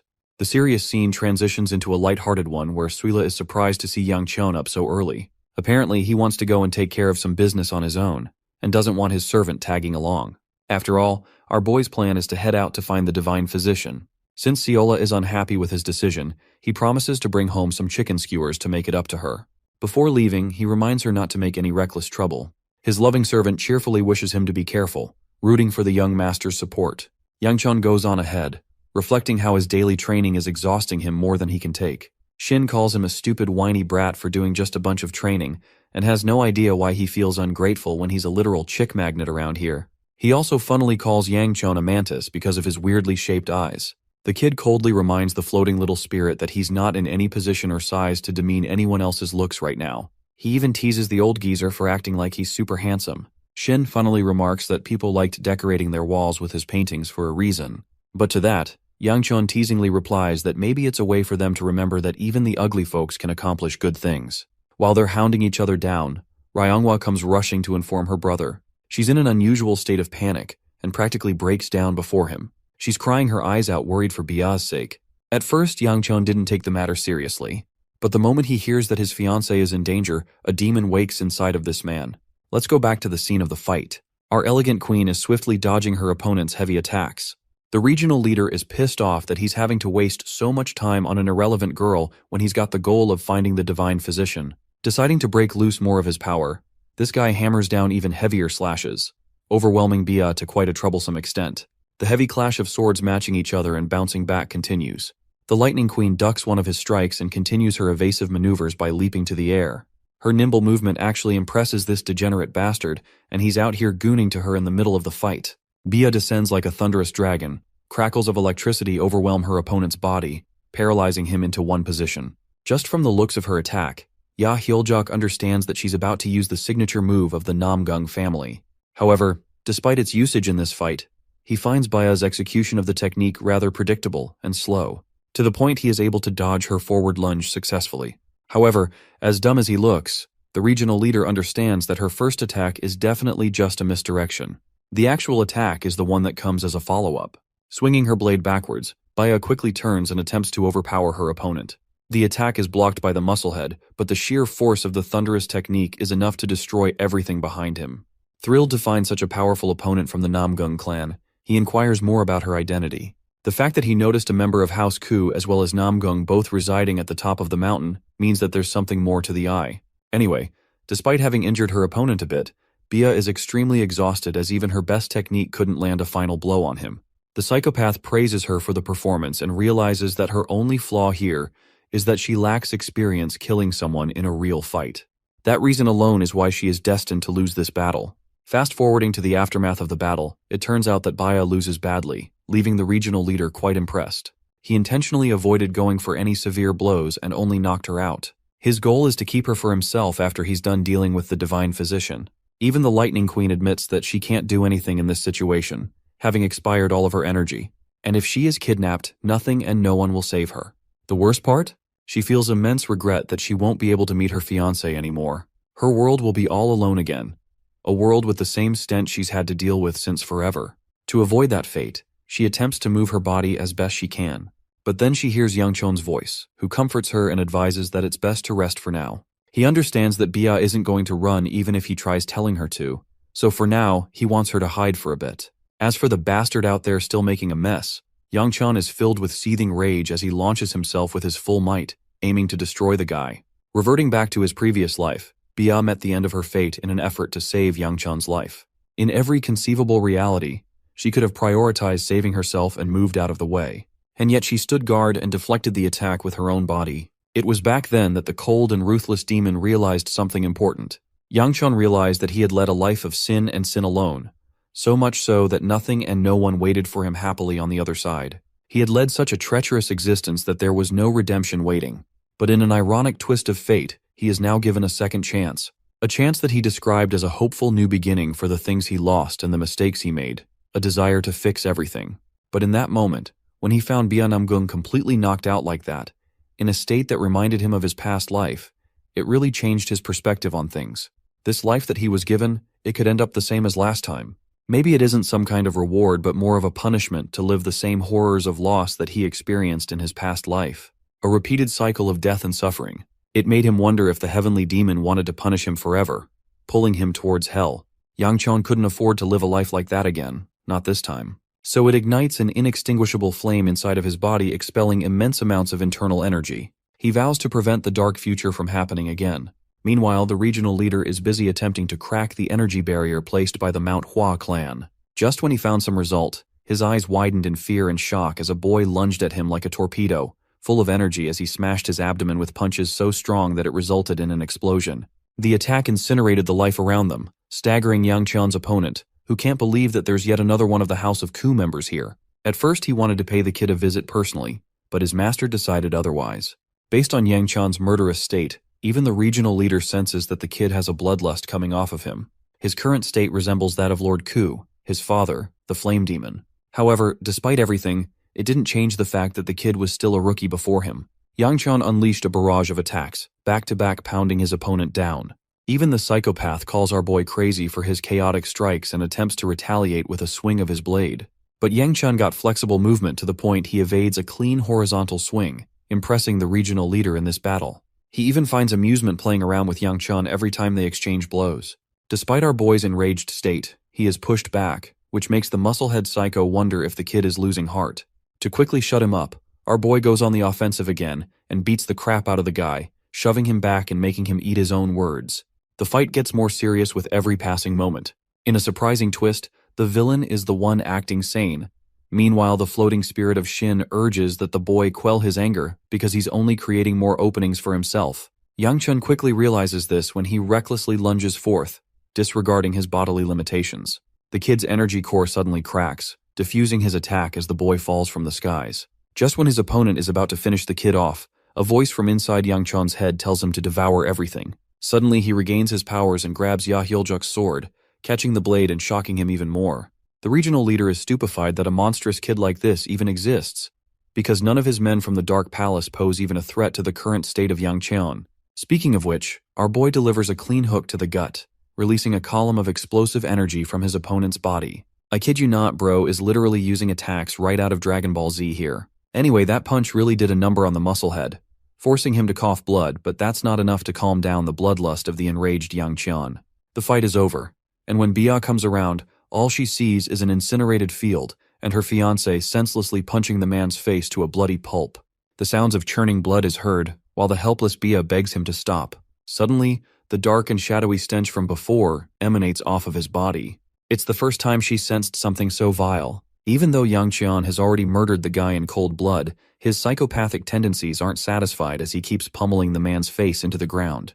Navigating her best in the incinerated field, Bia begs him to stop, her voice pleading to reach his ears. But when he doesn't listen, she embraces his body to help him regain control, reminding him that he's already killed his opponent. She doesn't want him to give in to his urges and lose himself too. Her words are the only thing that calms him down, enough for him to fade away unconscious in her grasp. As for the Shadow Organization, they're stunned to note that their regional leader hasn't yet returned from the mission. They're a bit worried about his condition, but it's clear they can't act on their own and have to obey orders. The goal is to launch a full-scale attack at dawn. To their surprise, an old man has somehow found his way to their organization, and it's none other than the most badass old geezer of all time. The Sword Sovereign is furious that these men are responsible for the disappearance of the disciples of Mount Hua. One of the clowns thinks that he's just a random senile man who came here without a thought. And well, that guy ends up getting cleaved in half without even the Sword Sovereign batting an eye. This man is the definition of aura. The rest of them are horrified to question who this man really even is. They can't even comprehend what the hell just happened. The Sword Sovereign confesses that the beauty of a blade comes from when it is covered by its sheath. He also thinks that bad intentions should ever go beyond one's feelings in life, and they shouldn't translate into actions. During his meeting with Lord Hua, he learned about the disappearance of the disciples. They suspected that the Dark Knight Palace was responsible for the cause. Because the clan leader himself could not leave, the Sword Sovereign was made a request to eliminate every last one of these scumbags. Before annihilating them completely, the old man offers them a chance to drop their weapons. But of course, these arrogant warriors still decide to jump him, thinking that this is Jujutsu Kaisen. In return, all he has to do is flick his hand, a single sword cuts past every single warrior ahead of him. The entire group vanquished with one strike as the wise sword sovereign comments on their foolishness. Back to the state of our boy. Yang Qian wakes up in a state of panic. His flight or fight senses go overboard, but thankfully the divine physician is there to help him calm down. Apparently the boy has been in a coma for 2 days and is currently receiving treatment against his energy overload. Bro is pinned with needles in every part of his body, hopefully not his mini young master part. Anyway, Yang Qian questions why there's smoke coming out of Elder Tay's mouth, and if that implies a new form of ascension. The physician corrects the kid, stating that he's actually absorbing the smoke to help him recover. He goes back to his previous verdict of calling the boy a walking corpse, and that he could die at a moment's notice because of his different energies. Even now, despite having exhausted so much of his internal energy, Yang Qian's body appears to be in a state of calm. It surprises both him and the physician, but he's not worried about that right now. What our boy really cares about is Bia's state as well as the condition of his sister. Luckily, they're both fine and doing all right, bringing him just the mental relief he needed the most. Well, speaking of those girls, all 3 of them ended up knocking themselves out on the floor just waiting for the young master. Mu Yan has fallen asleep too. Yang Qian is in his room, pondering how he had just committed the first murder in his new life. But what's really bothering him is the voice he heard, the voice that demanded that he devour. In a state of meditation, he reflects that there was much he needed to learn in his life, especially after the warnings of Elder Tay. The kid goes for a routine check on his body to see if his internal energy is doing okay. He notices right away that his blood flow is blocked, but his strength is growing and that he may be able to get past that issue soon. Perhaps the most shocking part is that the same chaotic energy from before has transformed into something beyond his wildest expectations. Yang Qian now officially possesses demonic energy. On a different note, the leader of the Dark Knight Palace quickly learns of the assassination of Ya Hyoljuk. The ominous figure inquires to know who could have defeated such a powerful warrior, as he was a professional martial artist with a physical peak. He learns that a rookie from Mount Hua somehow managed to subdue this guy all on his own. It inspires interest into the main leader's eyes, and he believes it's time to send Rakasha to the divine physician instead. The man also appears to boast the same demonic eyes of a demonic martial artist like Yang Qian in his previous life. The sudden hiccup has become a thorn in his path, but he's right around the corner of his materializing his goals. We get to see a shot of a thin girl possessing the same demonic eyes, and she's likely referenced to be the young version of the heavenly demon from the future. The scene switches to Ciola and the Sword Sovereign. The little girl is excited to report that the young master is doing just fine with Bia and has recovered back to full health. The wise old man is happy to hear that, but his granddaughter makes an additional request. Placing the Yakwa snack down, she replaces her hand with a sword and requests to learn martial arts, and thus begins the journey of the mighty disciple of the sovereign sword who is destined to defeat the heavenly demon in the future. In the next scene, we see a woman's leg in the water at night. She was having a drink next to a spring. The woman looked at the beautiful houses and mountains that surrounded her. The older Yang Chun was sitting next to a table inside the room. The heavenly demon said that the wine tastes amazing today. She said that it must be because of the moonlight. She referred to Yang Chun as unit commander and told him that it will be nice if he could join her. Our boy turned to her when he heard this. He didn't say anything, he simply stared at her. He turned to the drink on the table. The heavenly demon glared at him. She kicked her leg in the water and made some of it splash on Yang Chun's face. She told him that he has a strange look in his eyes. Yang Chun cleaned the water on his face with his hand and apologized to her for causing her discomfort. The heavenly demon asked our boy not to apologize. She told him that it doesn't really bother her.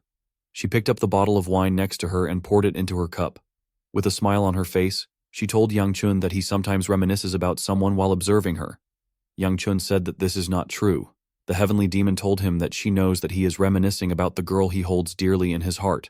She told our boy that his lies don't work on her. Yang Chun didn't seem to be moved by her words.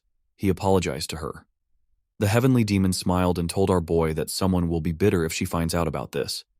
She told our boy that it will be sad if the demonic Blade Empress who died for him was to find out about this. Yang Chun turned to her and told her that he will do his best to suppress his thoughts. The heavenly demon told our boy that she wants to know about the wench who managed to cloud his heart. With a creepy smile on her face, she asked Yang Chun if his mind will be intact after she murders the woman with her own hands. Our boy did not say anything. He simply looked down. The heavenly demon took a sip of her drink and played in the water with her legs.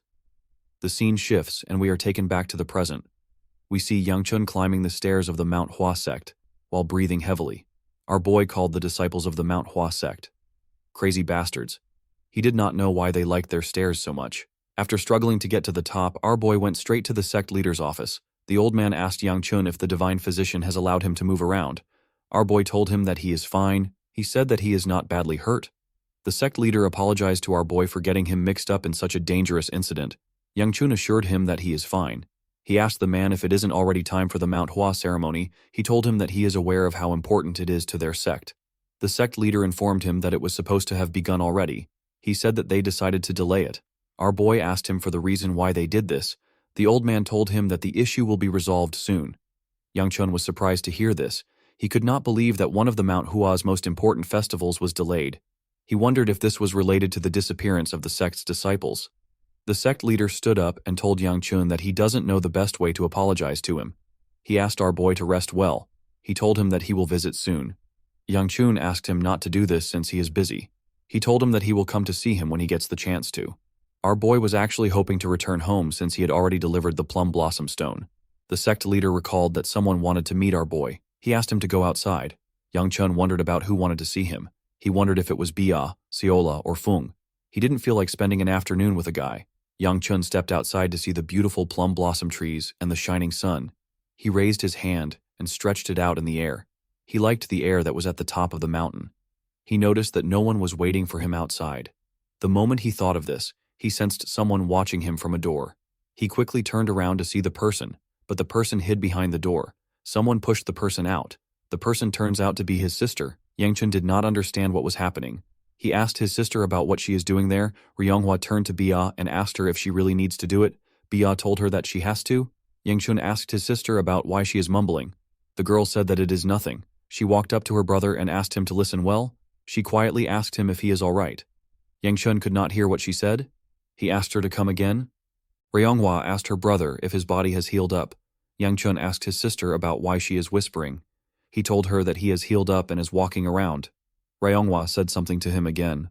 Our boy could not hear anything. He moved his ear close to her and asked her about why she is mumbling again. He asked her to speak up. Ryonghua screamed at the top of her voice to thank her brother. After saying this, she ran. Yang Chun asked her if she is crazy. He told her that she destroyed his ear. Ryonghua asked her brother to shut up. Bia came out of hiding and told our boy that his sister is embarrassed just to thank him. Yang Chun said that she would have followed him back home if she really felt thankful. He noticed that Bia's arm was wrapped in bandages. He asked the girl about why she is using the bandages. Bia informed him that she was asked to wear this when she is outside. Our boy told her that he didn't know she was hurt. Bia assured him that she is fine. She said that she only has to wear it till tomorrow. She asked our boy if he is actually fine. Yang Chun knew what she meant. He remembered how he lost his mind and how Bia stopped him from losing himself completely. He cleared his throat and told the girl that he is fine. He thanked her for what she did for him. Bia was surprised to hear this. Our boy asked her about why she is surprised. He told her that he simply wanted to thank her and speak casually to her. He told her that they can return to their normal relationship if she doesn't like it. Bia placed her hand on his arm and told him that she appreciates it. Our boy blushed when he saw this. He revealed to the girl that he can't exactly remember what happened. He said that the only thing he is certain of is that she was by his side. Bia blushed when she heard this. Yang Chun thanked her for keeping his sister safe. Bia turned around and began to run. She didn't want our boy to see her blushing. Yang Chun asked her about where she is going. He didn't understand why everyone was running off. In the next scene, we see Yang Chun lying on the ground. He was trying to catch his breath after climbing the stairs leading to the Sword Queen's house. He called out to Chael and suggested that they beat up someone. The moment he said this, he realized that the old man hasn't responded to him since his fight. He remembered Chael telling him that it is too dangerous for him to lose his temper. Yang Chun wondered about where Chael went. While he was breathing heavily, someone walked up to him. The person turned out to be Hyuk. Yang Chun asked the boy about why he is there. The boy simply smiled at him. Yang Chun stood up. He realized that Hyuk was there to check on the Sword Queen in place of the divine physician. Our boy felt like something was wrong with the boy. He did not understand how Hyuk was able to talk in his past life if he is a mute. He remembered a time when he and Bia stormed a sect with Hyuk. The man said that those who rebelled against their lord's will and those that dare to draw their swords against their lord have now become nothing more than a trail of blood. He said that the entire world now lays under his master's feet and their unity grows stronger day by day. Upon remembering this, Yang Chun was convinced that Hyuk was choosing not to talk. He didn't know what the boy was plotting, but he was certain that he couldn't let his guard down. When he stepped inside the house, the Sword Queen asked Hyuk to tell her who came to visit. Yang Chun put his hands together and told her that he came to pay her a visit. The Sword Queen asked him to come in. Our boy walked past Hyuk and used his shoulder to hit the boy. The Sword Queen told Yang Chun that she was worried when she heard that he was involved in an accident. She was relieved to see that he was fine. The Sword Queen apologized to Yang Chun for greeting him while laying down. Our boy asked her not to worry about it. The moment he said this, Yang Chun sensed something odd. The Sword Queen pushed herself up and told our boy that she heard about how he saved Ryongwa. She told him that he did something truly amazing. She smiled and said that Ryongwa has a great brother. Yang Chun could not believe that he wasn't able to sense it before. This energy was something he was quite used to. Our boy was sensing demonic energy from the Sword Queen. He realized that this was pure demonic energy, which is similar to what the heavenly demon possesses. Yang Chun wondered if this was the cause of the illness that was slowly killing the Sword Queen. He did not understand why she would have demonic energy. He wondered if she has already met the heavenly demon. Our boy knew that demonic energy isn't something that can be blocked just by enduring it. He could not believe that the Sword Queen was able to endure something that rampages within a person. To this extent, the Sword Queen coughed and told our boy that it would have been nice if she met him a bit earlier. She said that she wanted to have a nice meal with him. Yang Chun asked her not to worry about it. The Sword Queen touched his hand and told him that he is still her friend's son. She said that she wanted to be healthy for him to feel more comfortable. Yang Chun felt bad for her. Before he could say anything, he felt demonic energy entering his body. He pushed the Sword Queen's hand away.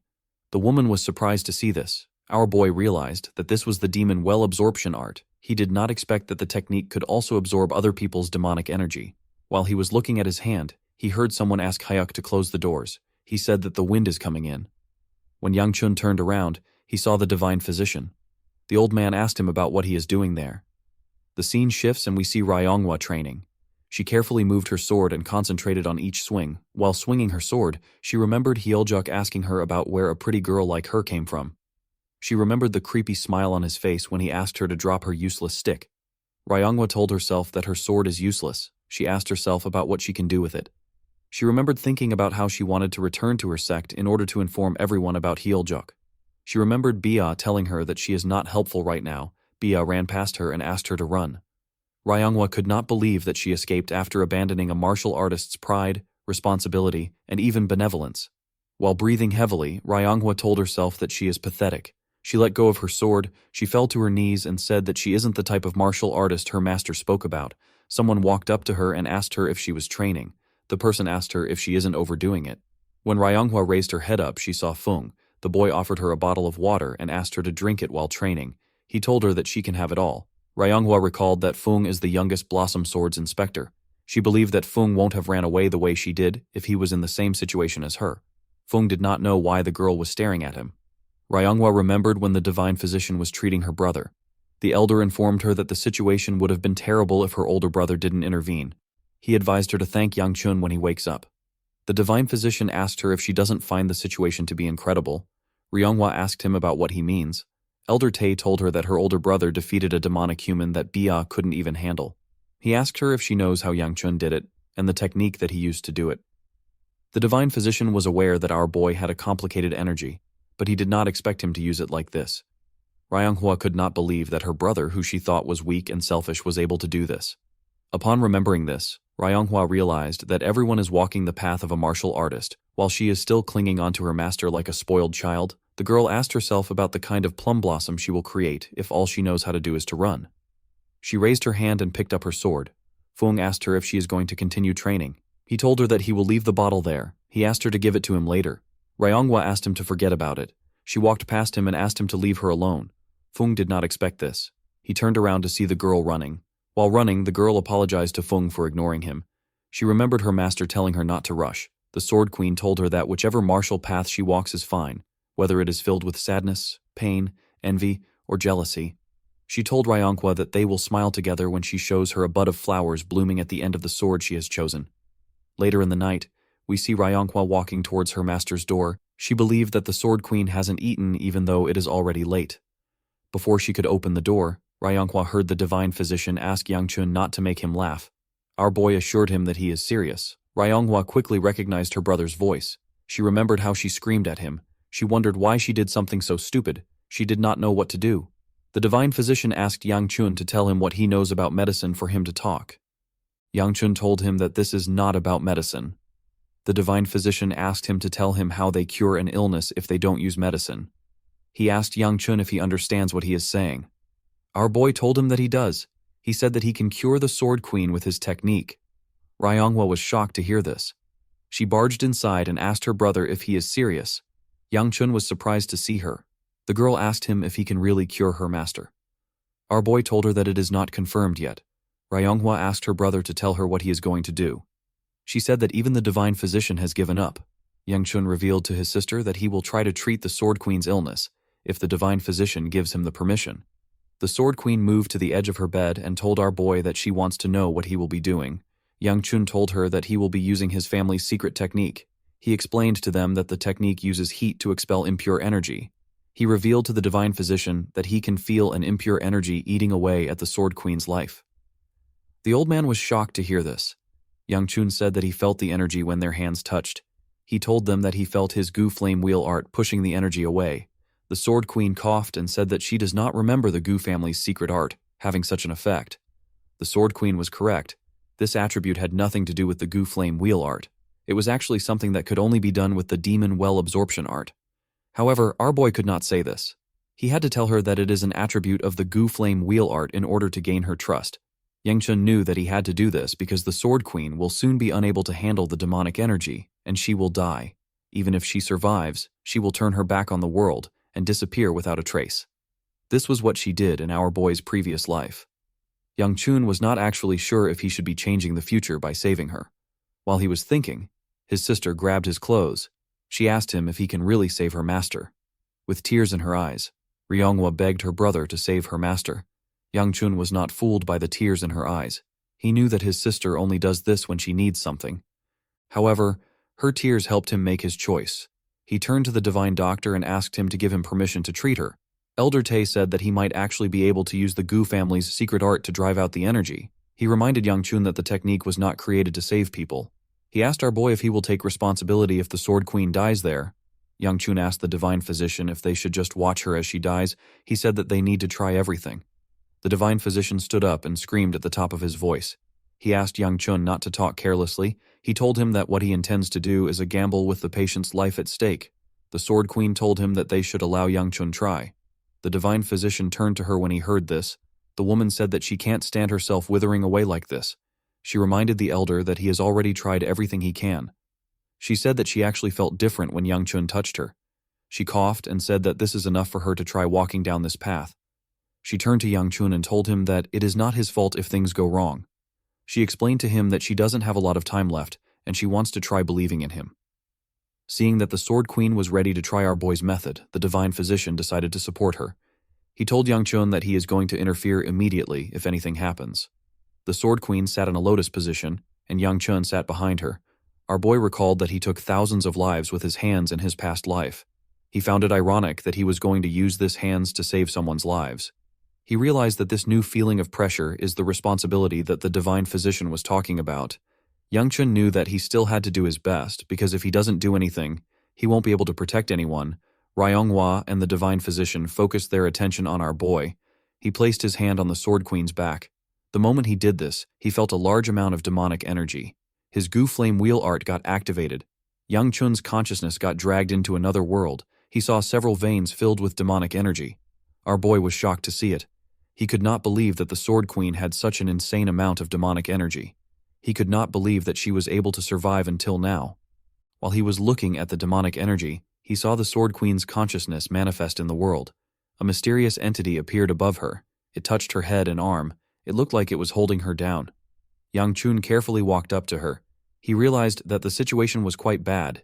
He knew that everything will be over if he loses focus for a moment. Our boy asked himself if he will be able to handle absorbing this amount of demonic energy.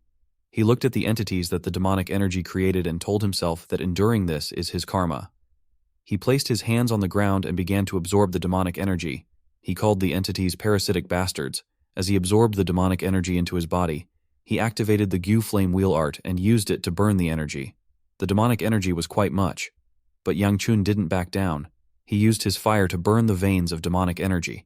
He burned the entities created by the demonic energy too.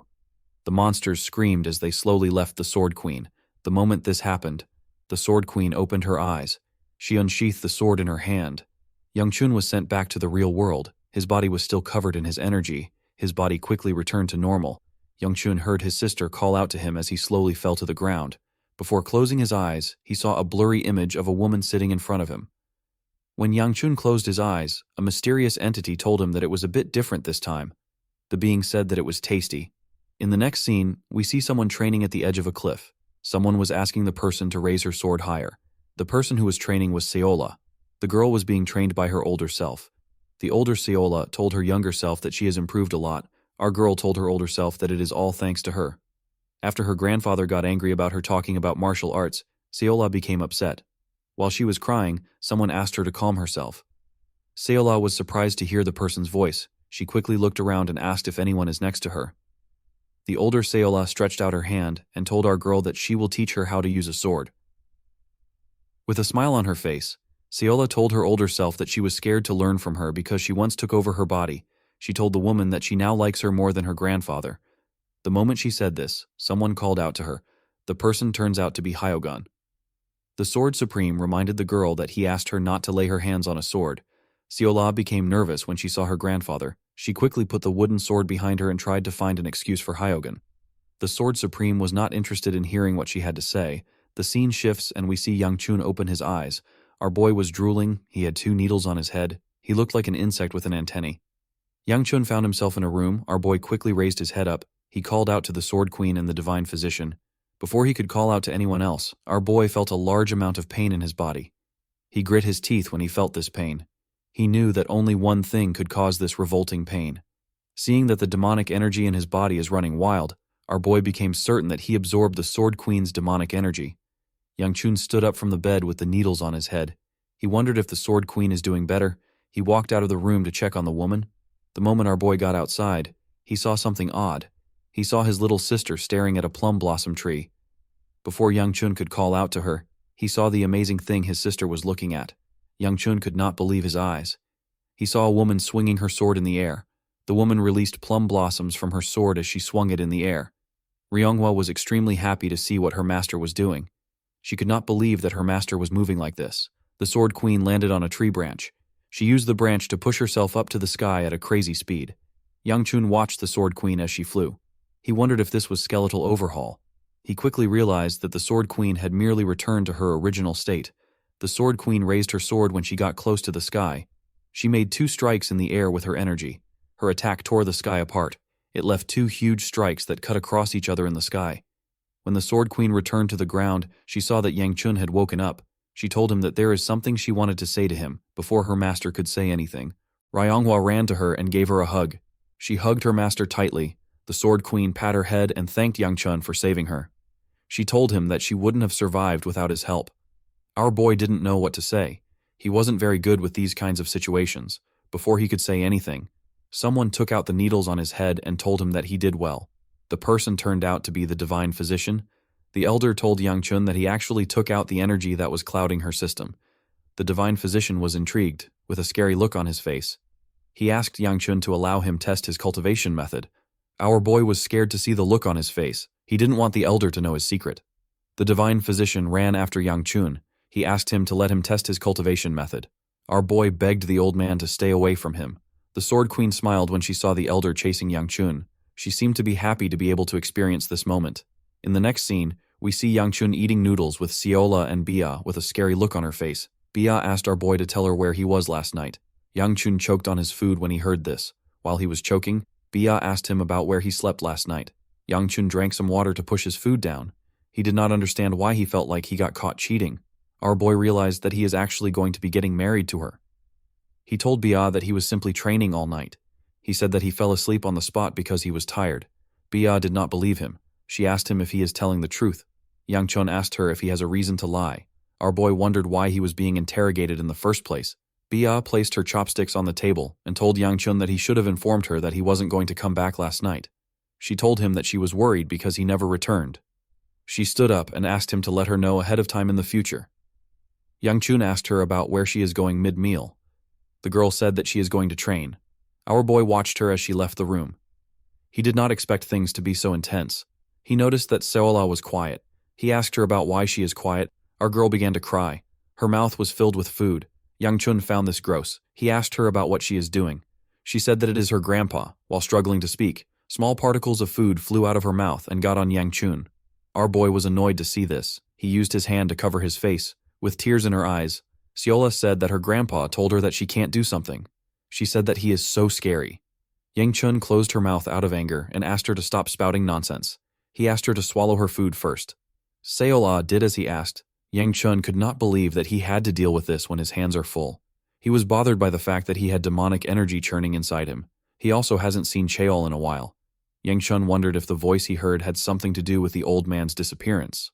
The voice told him that the demonic energy he absorbed was delicious. Our boy recalled that Cheol once mentioned something about this. The old man said that he was subduing something within him. Yang Chun wondered if Cheol has been devoured by that thing. While he was thinking, Honghua knocked on the door and informed him that he has a guest. Our boy asked her to tell him who it is. Honghua simply opened the door. The person turned out to be Ryonghua. The girl apologized to her brother for disturbing him while he is eating. Yang Chun asked his sister to tell him why she keeps coming to see him when there is a large amount of stairs between them.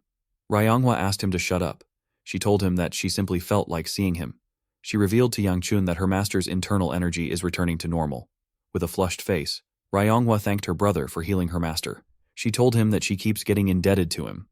Yang Chun ate a dumpling and asked his sister if she came all the way there to say this. He asked her if she has nothing better to do.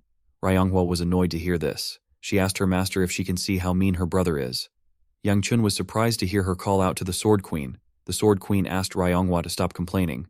Seol-ah was surprised to see the pretty woman. The Sword Queen told her disciple that a debt of life can't just be repaid with words. She told Yang Chun that he seemed surprised to see her, with a nervous look on his face. Yang Chun told her that he is happy to see her healthy and energetic. The Sword Queen said that she didn't expect to return to her original state so quickly. Yang Chun asked her if she is completely recovered. The Sword Queen asked him if she looks completely healed. Yang Chun told her that she looks much better than when he saw her earlier at her quarters. The Sword Queen drew a chair and revealed to Yang Chun that she came to see him because she feels inclined to pay him back for what he did. With a smile on her face, she asked our boy to tell her if there is something he wants. She told him that she is willing to give up her life for him since he was the one that saved it. Yang Chun asked her about how she can put her life on the line when she just got it back. With a bright smile on her face, the Sword Queen told Yang Chun that she would have died if it wasn't for him. She promised to grant any of his wishes. Yang Chun asked the Sword Queen if she isn't worried about what he might request for. The Sword Queen grabbed his hand and told him that she is certain that what he will ask of her won't be something evil that would harm others. Yang Chun glared at her hand with a scary look on his face. Our boy wondered about how the Sword Queen came to this conclusion by simply observing him. He recalled how he incinerated this sect and its disciples in his past life. He watched them beg for their lives and burnt them to ashes. Even though Yang Chun knew that it wasn't the Mount Hua's fault that they couldn't protect Ryonghua, he still wanted to lash out his anger. While he was thinking, the Sword Queen told him that he can tell her his wish later. She told Yang Chun that she actually has something to ask him. She apologized to Seola for interrupting her meal and asked her and her disciple to give she and our boy some time alone.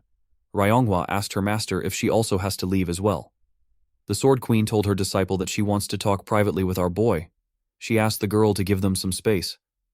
Ryonghua reluctantly left the room. Yang Chun asked Seola if she isn't going to leave. Our girl wanted to finish her food. She told Yang Chun that she will use her finger to cover her ears. She asked him if she can just continue eating. Yang Chun quickly kicked her out of the room. The Sword Queen took a deep breath and said that the atmosphere in his room is quite nice. She told our boy that it has been a while since she felt like this. Yang Chun could not believe that she was being sentimental about something like this. The Sword Queen told him that this was how she felt when she was with his mother. She said that she and his mother would laugh and quarrel over the tiniest things. The Sword Queen put herself together and decided to go straight to the point. She asked Yang Chun if he remembers the last moment he had with his mother. She said that Ryonghua was too young to remember anything, and their clan is hiding the truth about the matter. The Sword Queen asked Yang Chun to tell her anything he can remember. Before our boy could say anything, he remembered what happened. The scene shifts and we are taken to the past. We are taken to a place covered in snow.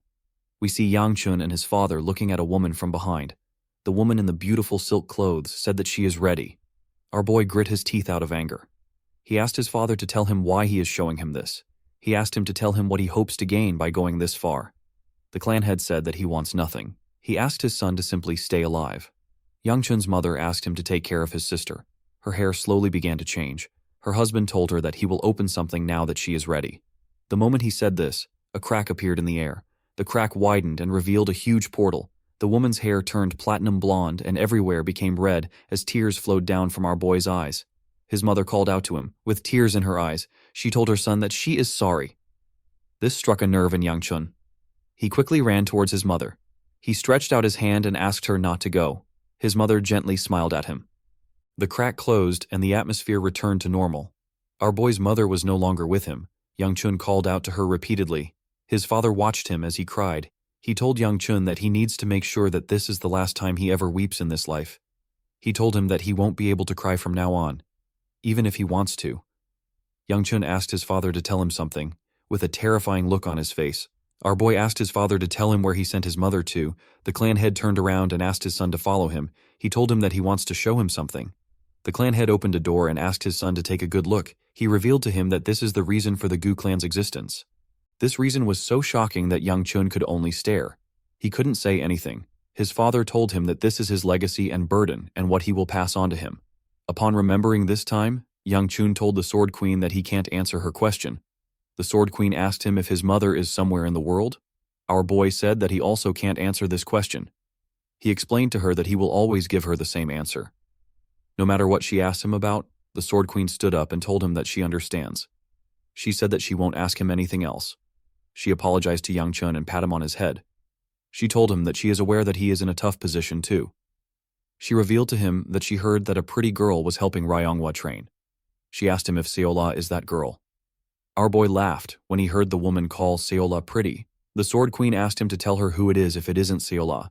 Yangchun found it odd that his sister mentioned something like this. She doesn't say things like that. He knew that the person his sister was referring to was Bia. The Sword Queen decided to change the topic. She asked our boy if he is returning to his clan soon. Yangchun said that it will be very soon. The Sword Queen asked him about when he plans on departing.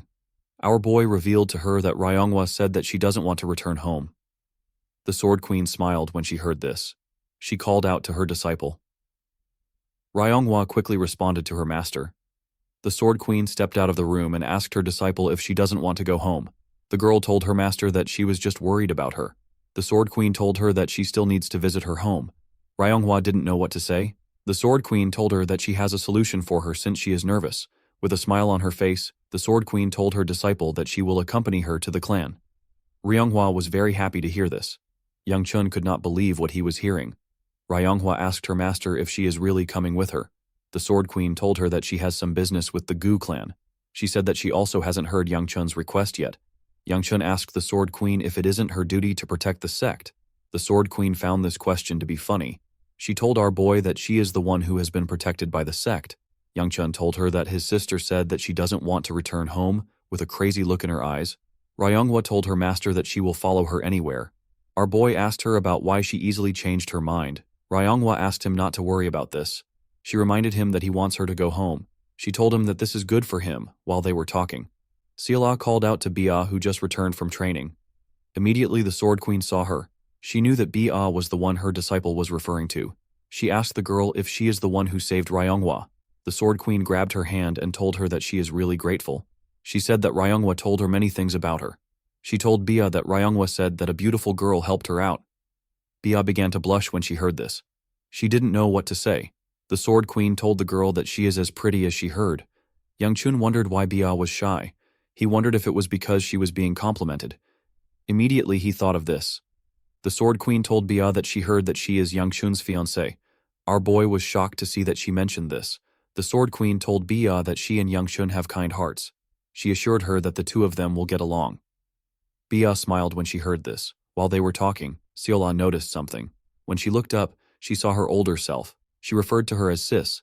The older Seola suggested that they go practice. She said that they have to finish what they started earlier.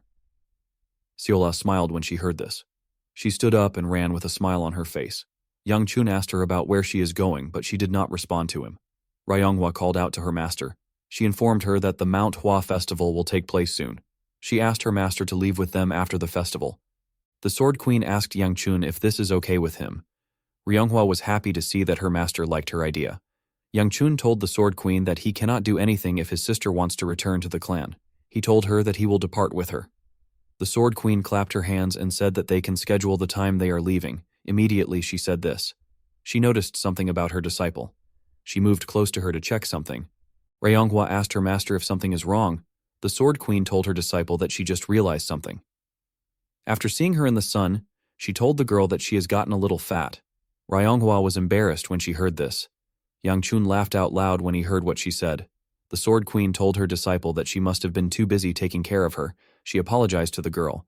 She told her that it will be good for her to spar with Yang Chun. Our boy was shocked to hear this. He asked her to tell him why he would spar with her. The Sword Queen explained to him that she plans on instructing Ryonghua again starting tomorrow. She said that she wants the girl to warm up before that time. Ryonghua told her master that she can warm up on her own. She said that she has been keeping up with her training. The Sword Queen poked her nose and asked her to stop talking back. She asked her disciple to simply do it. In the next scene, we see Yang Chun and his sister in another place. Ryonghua raised her sword and took a stance. She asked her brother if she can start. Our boy felt like this was a stupid question. He reminded his sister that this is a duel. He advised her to do her best. Ryonghua charged at her brother when she heard this. The scene shifts and we are taken back to the past. We see snow falling in the Gu clan. We see a younger Yang Chun and Ryonghua eating together. The little girl asked her brother if he won't tell her about it. Yang Chun didn't say anything. Ryonghua asked her brother if he will continue acting clueless. Our boy asked her about what she means. The little girl said that their mother hasn't returned for days now. She said that him and their father don't seem to care about this. Ryonghua told her brother that it is too weird. Yang Chun asked her to shut up and eat. Ryonghua was not happy to hear this. She called out to her brother again, while raising her voice. Ryonghua asked her brother to tell her why he is acting like this. She said that their mother has disappeared. Our boy asked her if she is raising her voice at him. The girl said that she is, with tears in her eyes. Ryonghua asked her brother to tell her how he can eat calmly when they don't know where their mother went or when she will come back. She asked Yang Chun if he isn't worried. Yang Chun wanted to say something comforting to his sister, but he couldn't. He grit his teeth and pushed the table away. He asked his sister to shut up. He asked her to stop crying at the table. He told her that he doesn't know where their mother went. He asked her to tell him why she keeps asking him the same question. He asked her if she is trying to piss him off. Ryonghua could not believe what she was hearing. With a scary look on his face, Yang Chun told his sister that their mother is dead. He asked her if she feels better. He asked her if she likes the answer. Ryonghua asked her brother if their father was the one that killed her. Our boy told her that he has no clue. He asked her to figure it out on her own. He told her that she can even ask their father. Yang Chun asked his sister to stop bringing their mother up. He said that he won't show her mercy if she raises her voice at him again. Ryonghua cried more when she heard what her brother said.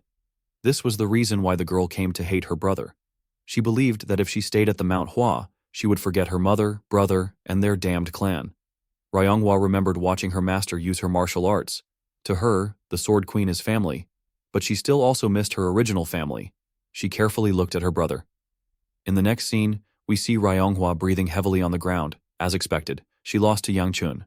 Our boy told her that she has some power and her blade is quick. He said that the Sword Queen taught her well. While breathing heavily, Ryonghua asked her brother if they can return to how they were before.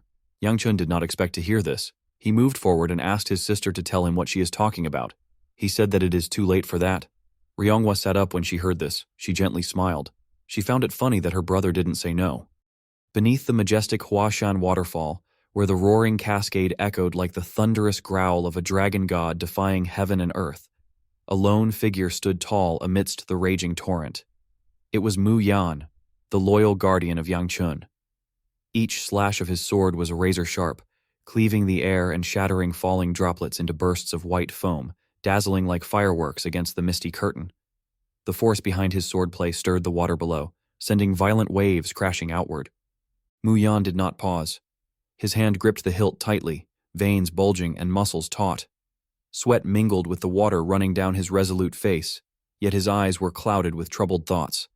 He clenched his jaw, and in the silence of his heart, he questioned why his lord bore the burden alone. Memories returned like sharp blades. Visions of Yang Chun lying motionless, his body pierced and wounded, covered in a forest of needles. Mu Yan recalled the helpless moment when he had knelt beside him, fists trembling, his voice choked with grief. He had wondered why Yang Chun hadn't called for him, why he had chosen to fight alone.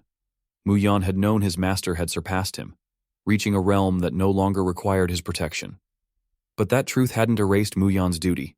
He still considered himself Yang Chun's sword and shield, the one meant to take the blow before his master bled. Nothing outside of that was acceptable. Yet when Yang Chun had shielded others with his own body, Mu Yan had not been there. The shame of that failure burned inside him, driving him to train relentlessly. Every slash of his blade was a cry of anguish, a release of the turmoil within. One fierce stroke split the water beneath the falls, sending glittering shards flying like shattered glass under the dim light. And still, his brow remained furrowed, his heart heavy. He murmured bitterly to himself, questioning the purpose of swordsmanship if it couldn't protect the one most important to him. To him, his blade was nothing more than useless firewood if it failed that purpose. Just then, a clear voice rang out from the top of the falls, pulling him from his thoughts. Someone called out that the place was too high. Startled, Mu Yan looked up sharply. His piercing gaze scanned the rocky cliff, his soaked hair blown by the wind, and his grip remained firm on his sword. He instantly recognized the voice. It was Seola's. He couldn't believe she was there. Her voice continued, saying she understood and would keep going. She asked whether she just needed to move the same way as before, remarking that her feet were soaked, but she would continue regardless. She questioned how long she would have to keep her eyes closed.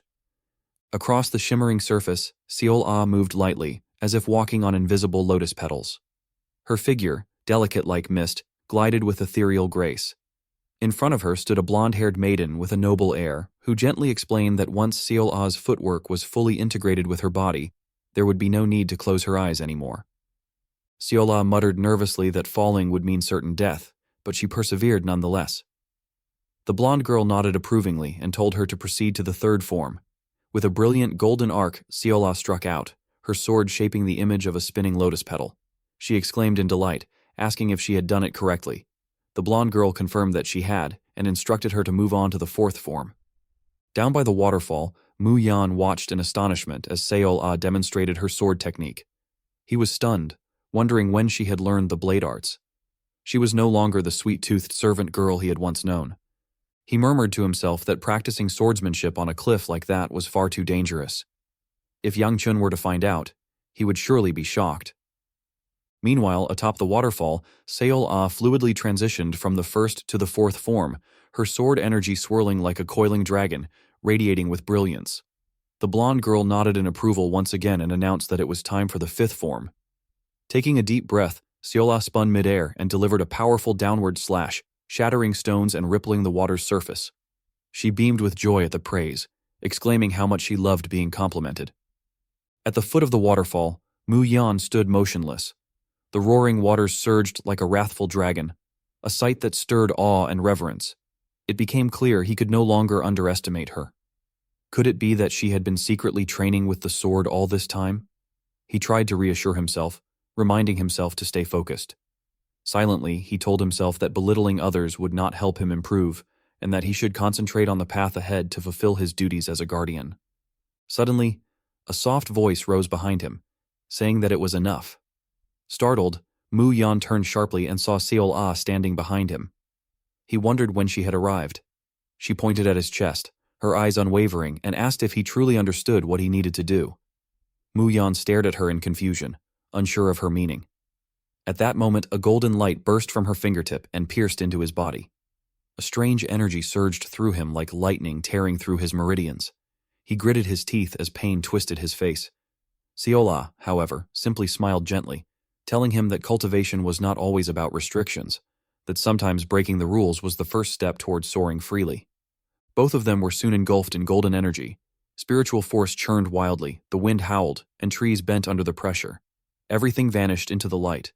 Mu Yan collapsed, gasping for breath, and when he lifted his head, Seol-ah was gone. Stunned, he asked aloud where she had gone. The scene shifted to the Firelight Festival. Banners fluttered in the sky, and the sounds of merchants shouting echoed through the air. "Unloading now! Great deals!" Fireworks exploded in the night sky like blooming peach blossoms, their radiant petals illuminating the heavens. Beneath that breathtaking display, Yang Chun and Bia sat together, enjoying steamed buns as they watched the fireworks. Yang Chun muttered that he hadn't expected things to turn out this way, but since they had, he might as well enjoy the moment. Bia gave him a knowing smile, her cheeks flushed as she winked at him. Yang Chun glanced at her and said she should return home as her family was probably tearing the place apart looking for her. But before he could finish his sentence, she had already fallen asleep on his shoulder. He gave a helpless smile and murmured that she could do as she pleased. The fireworks exploded above them as if cheering for his decision. The night sky looked like a violet silk canvas adorned with luminous peach blossoms, each radiant burst like sword energy turned into flawless, shimmering petals. No one knew that those blossoms were actually handmade by the disciples of Hua Shan. Somewhere behind the scenes, a voice cried out, asking their senior brother if he wanted their hands to break. Another voice responded, telling them to endure it. Pain was true cultivation. Beneath the pale moonlight, fireworks lit up the sky as Yang Chun and Nam Kung Pi sat together on the veranda, immersed in a scene so poetic it resembled an inkwash painting. The shimmering lights reflected in Fi Nga's eyes, drawing a soft exclamation from her. Yang Chun remained silent, a rare smile tugging at the corners of his lips. Yet, within the house, the atmosphere was starkly different, heavy and tense, as though a storm was looming. The swordmaster sat across from the divine healer, their sharp gazes locked in silence. The stillness was so profound that even the drop of a needle could be heard, broken only by the distant sounds of fireworks. After a long pause, the divine healer finally spoke, his voice deep and commanding. He said he understood what the swordmaster wanted, and asked if the man truly believed he was capable of such a thing. His tone carried doubt and a trace of weariness. The swordmaster, calm as ever, replied without hesitation, asking who else besides the healer could possibly do it. His question was as direct and piercing as a drawn blade, causing the healer to frown slightly. The man shook his head, his eyes reflecting helplessness. He said that even though the world called him a divine physician, he was still just a man, far from any deity. His words were like a bucket of cold water poured over the swordmaster's hopes. Disheartened, the swordmaster's eyes darkened, but he still tried to keep his voice composed as he asked whether there truly was no other way. His question hung in the air like a final plea. The room sank into another heavy silence. The healer said nothing at first, his gaze drifting into the distance as though weighing something enormous in his mind. Seeing this, the swordmaster did not give up. His voice dropped, laced with a sliver of hope as he said that the healer's silence must mean there was still a possibility. The healer sighed, his voice tinged with concern. He explained that the matter was anything but simple. He said that interfering with a person's meridians recklessly was already dangerous, let alone doing so to that child, who wasn't ordinary. What should have been a normal energy vessel within the Dantian was strangely different in that child. Its width and depth were so vast that it felt utterly empty, holding nothing. The child's indistinct presence all this time might have been a result of that very peculiarity. The healer's words struck the swordmaster like a stone cast into a still pond, stirring waves deep within his heart. He stood frozen, overwhelmed as a flood of memories surged through him. He could still vividly recall the day when little Viseol-Ah, her eyes sparkling with determination, had stood before him holding a wooden sword, demanding to learn martial arts. In a moment of anger, he had uttered harsh words he now regretted deeply. He had told her that she was merely a servant, and that no matter how tightly she clung to a sword, it would never be enough to strike fear into the world. Driven by impulse, he had even snapped her wooden sword in two and shouted at her to fulfill the duties expected of her. To this day, the image of that young girl lowering her head, her eyes brimming with unshed tears, still pierced his heart with pain. The more he thought about it, the more self-loathing he felt. His hand trembled as he clenched it, and in a voice filled with desperation he had pleaded, begging the physician to allow Seola to live a normal child's life. The divine physician had fallen silent, clearly conflicted, his gaze clouded with hesitation. He had told the swordmaster that what he asked lay beyond the limits of medical technique. Yet the swordmaster had remained unmoved, insisting that was precisely why he was begging. The physician had then remarked that the request was akin to asking him to overturn the natural order of time and the cosmos, let alone the many preparations required for such a feat. The swordmaster had immediately offered to take on all the burdens himself, vowing that whatever was needed, he would prepare it without fail. The physician hesitated for a moment, a flicker of doubt crossing his eyes, and wondered aloud whether the swordmaster too was driven by something he needed, perhaps for the sake of his own grandson. At that, the swordmaster stiffened, as if the man had struck a vulnerable point. He asked if the physician was referring to the white tear spirit ore. The physician, stunned, slammed his hand down on the table and demanded to know what the swordmaster had heard. But the swordmaster remained composed, his gaze unwavering. He said he believed their hearts were the same, both moved by love for the younger generation. He pleaded once more for help, for the sake of the children. The physician grew thoughtful, then finally asked a single question: why the swordmaster had prevented the child from learning martial arts. In a world as perilous as theirs, knowing a bit of self-defense was hardly a disadvantage, he pointed out. With a weary sigh and sorrowful eyes, the swordmaster responded with a question of his own. If he were to reveal the truth, would the physician then be willing to help? The physician lowered his gaze and replied that if the swordmaster could explain why he opposed nurturing the child's talent, and if he could also procure the white tier magic stone, then he would try to find a solution. Faced with this, the swordmaster finally confessed. What Seola possessed wasn't a gift, but a curse. Even if she had been born with talent, the cost of wielding it was her very life. He explained that so long as she lived as a normal child, she would be fine. But if she ever blended instinct and intellect to use martial skills, her life force would begin to burn away. The more she used her strength, the more her vitality would be consumed, until one day it would simply run out. The physician was horrified, his voice shaking as he repeated the word, "Her life?" The swordmaster nodded, pain evident in his voice. He said that only ordinary activities posed no risk, but using martial techniques would ignite the fire of her life force. In time, it would consume her completely.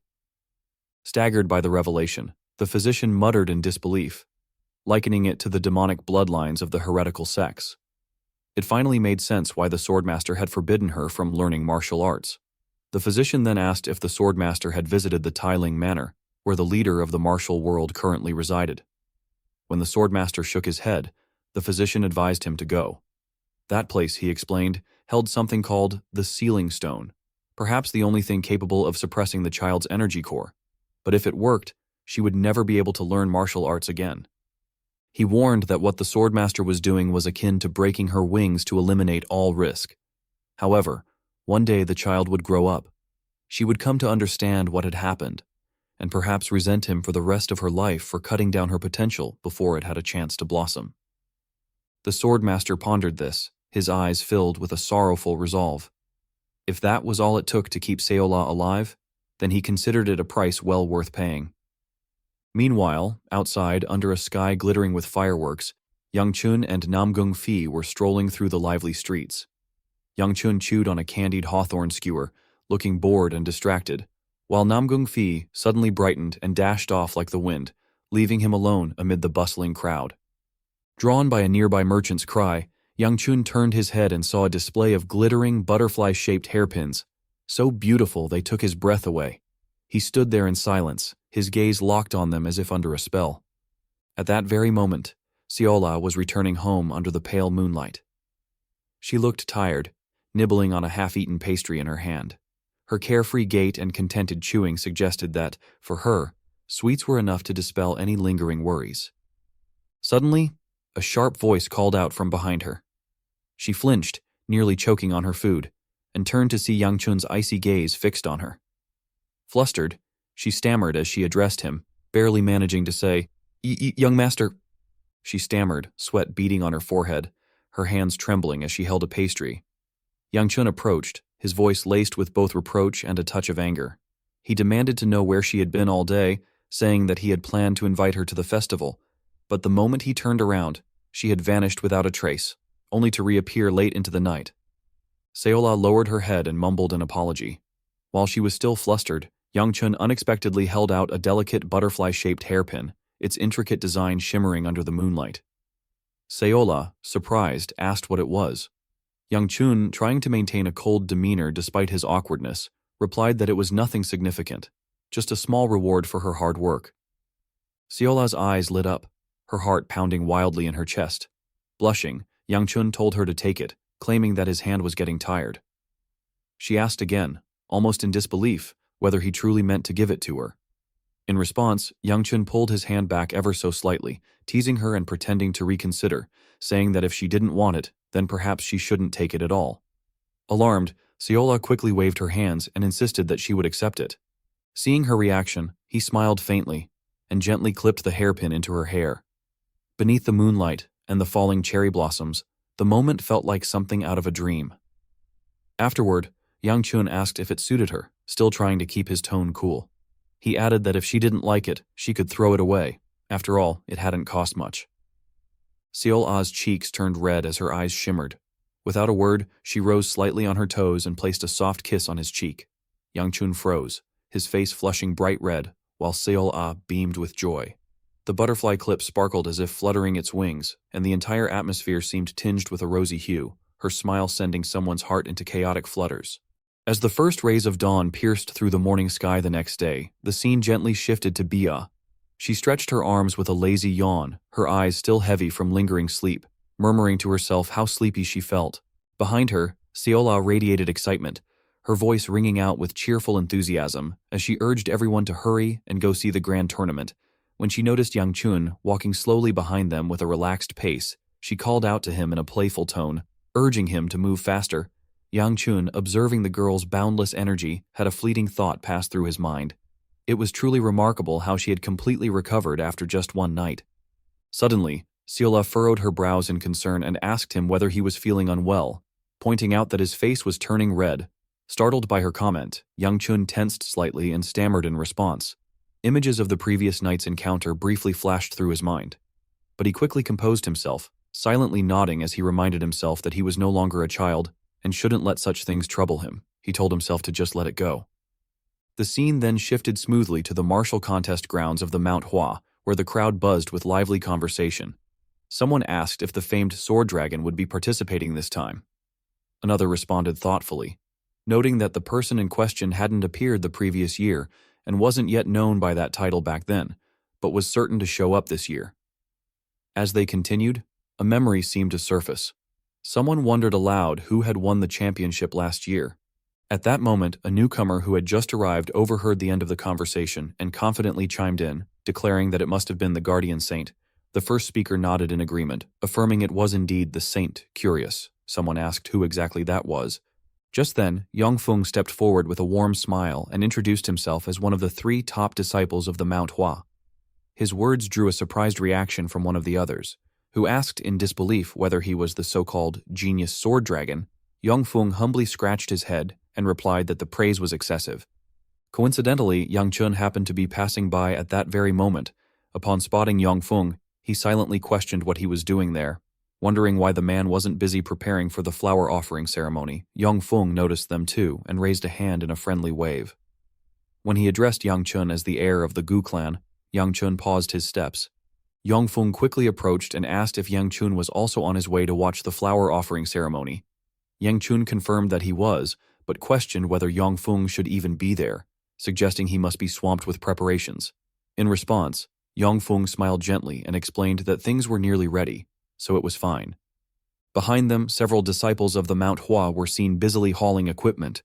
One of them shouted in frustration, demanding they hurry up. He complained that with the flower offering ceremony approaching, everyone had disappeared. Another disciple responded that everyone was busy hastily practicing for the major martial competition taking place that day. The first one grumbled further, claiming that such last-minute cramming was no better than cramming for an exam. Yongfeng could only offer an awkward laugh before sheepishly suggesting that since there was still a bit of time before the ceremony started, perhaps he could show Yang Chun the training grounds. Hearing this, Yang Chun silently reflected that when Yongfeng said preparations were done, it seemed he had actually meant preparations for the great competition. Later, Yongfeng enthusiastically introduced the place, stating that it was the very arena where the grand contest would be held. Standing before them was a majestic and grand training ground. Seol-ah's eyes lit up as she exclaimed in amazement over how vast the place was. Yang Chun glanced sideways at her, quietly thinking to himself that she had already seen similar venues during the Nine Dragons Assembly. Yongfeng then asked whether the Gu clan heir would be attending the flower offering ceremony. Yang Chun waved him off, saying only a madman would join, and urged him to come to his senses. Yongfeng laughed heartily, clarifying that he was just joking. After all, the ceremony was only meant for disciples of the Mount Hua. Yang Chun fell silent at that. He wondered to himself about Ryonghua. Who was her opponent going to be? He just hoped she wouldn't get utterly destroyed. Suddenly, Yongfeng brought up a new topic. He asked if Yang Chun had heard the news, that he himself was going to be Ryonghua's opponent in the upcoming match. The moment those words were spoken, Yang Chun felt as though he had been struck by lightning. In disbelief, he questioned internally what was going on and insisted to himself that Ryonghua couldn't possibly be a match for Yongfeng. Bia, who had been listening, showed visible excitement, and remarked that the grand competition was bound to be thrilling. Seola, upon hearing Yongfeng's statement, turned around and curiously asked whether the young lady would truly be competing against him. Yongfeng smiled and explained that the two of them would indeed be dueling, and that he hoped the Gu clan heir would watch the match and provide an honest and sharp analysis. Yang Chun, hearing this, couldn't believe that even now the man was still expecting him to offer commentary on the duel. Just then, a loud voice rang out, calling everyone to clear the arena. The flower offering ceremony was about to begin. Bia reminded the others that it was time to step aside. As Yang Chun began to leave, he muttered to himself with growing unease. He wondered if things were truly okay as they were, questioning who on earth had arranged such a match. He suspected there might be malicious intent behind it. He cursed under his breath, frustrated by the strange feeling creeping over him. Was he actually worried for Gu Ryonghua? No, he quickly reasoned with himself. It must be because she was going to get thoroughly beaten that he felt this way. Just then, another announcement rang out, informing the crowd that the sect leader was about to enter the arena. Though the leader had yet to appear, his voice had already begun to echo across the field. As with every year, no one quite understood what was so special about this seemingly trivial event that compelled everyone to climb all the way to such a high place despite the scorching heat. Regardless of the Mount Hua leader's words, Seola paid no attention to them. Her focus was solely on the falling peach blossoms drifting gently through the air. Following the trail of those delicate petals, a sudden beam of light shot down from the sky and landed in the center of the dueling arena. As the light gradually faded, the figure of the Mount Hua sect leader came into view. He expressed his deep gratitude and said that he hoped everyone would watch carefully to witness just how brilliantly the disciples of Mount Hua had trained and persevered. Below, Yang Chun watched Seola with slight irritation. She had come to see the duel, yet didn't seem to care in the slightest, instead engrossed in her own strange antics. At that moment, the disciples of Mount Hua responded in unison, shouting that they were the ones who should be grateful. The Mount Hua sect had always been thankful to those who helped preserve its legacy. Then, the sect leader declared the official beginning of the first grand duel. Instantly, the falling petals exploded in a burst of celebration in place of applause. Even the blossom in Seola's mouth detonated, leaving her wide-eyed with surprise. The crowd roared with excitement, and the atmosphere buzzed with energy. Moments later, the sound of clashing swords rang out continuously as two Mount Hua disciples put on a spectacular performance. The audience cheered wildly, especially for Wu Ayan-san, urging him on. This year, everyone seemed particularly fired up. The duels continued one after another until the sun slowly disappeared behind the mountain peaks. Meanwhile, near Ryonghua, two Mount Hua disciples approached her with concern. They remarked that it was their first time seeing her wield a real sword, and explained that the ones used in the duels were slightly lighter than standard ones. They asked if she was ready, addressing her as junior sister. Ryonghua remained silent for a moment, eyes closed in contemplation, before quietly replying that she was, thanks to them. Hearing this, the two disciples became so touched they were moved to tears. One of them exclaimed in awe that she had sincerely thanked them. Another, feeling bolder, suggested she begin learning his personal ultimate technique. Just then, Yang Chun appeared and called out to her. The two disciples immediately turned around with hostile glares, demanding to know who dared to call their junior sister so casually. They angrily asked if he had a death wish. Yang Chun smirked at their reaction, his eyes flashing with cruelty, and responded that he was her older brother, calling them filthy toads. Moments later, both disciples lay in a heap, their faces bruised and distorted. Yang Chun approached Ryonghua and told her he had heard the news and came because of it. He asked if it was true that she would be dueling with Sword Dragon. Ryonghua replied softly that it was. Yang Chun continued, saying he didn't mean to belittle her, but if this decision had been made by the Sword Queen, then it would be better to call it off. No sooner had he said this than the two disciples, seemingly revived, sprang back to their feet and demanded to know who this guy was. Accusing him of ruining the mood, Yang Chun, completely unfazed, stated bluntly that it was precisely because the opponent was Sword Dragon that the situation was regrettable.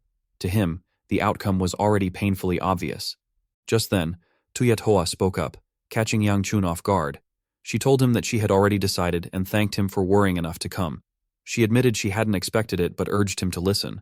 She explained that if she kept running from battles as she had until now, it would be a betrayal of all the kindness she had received.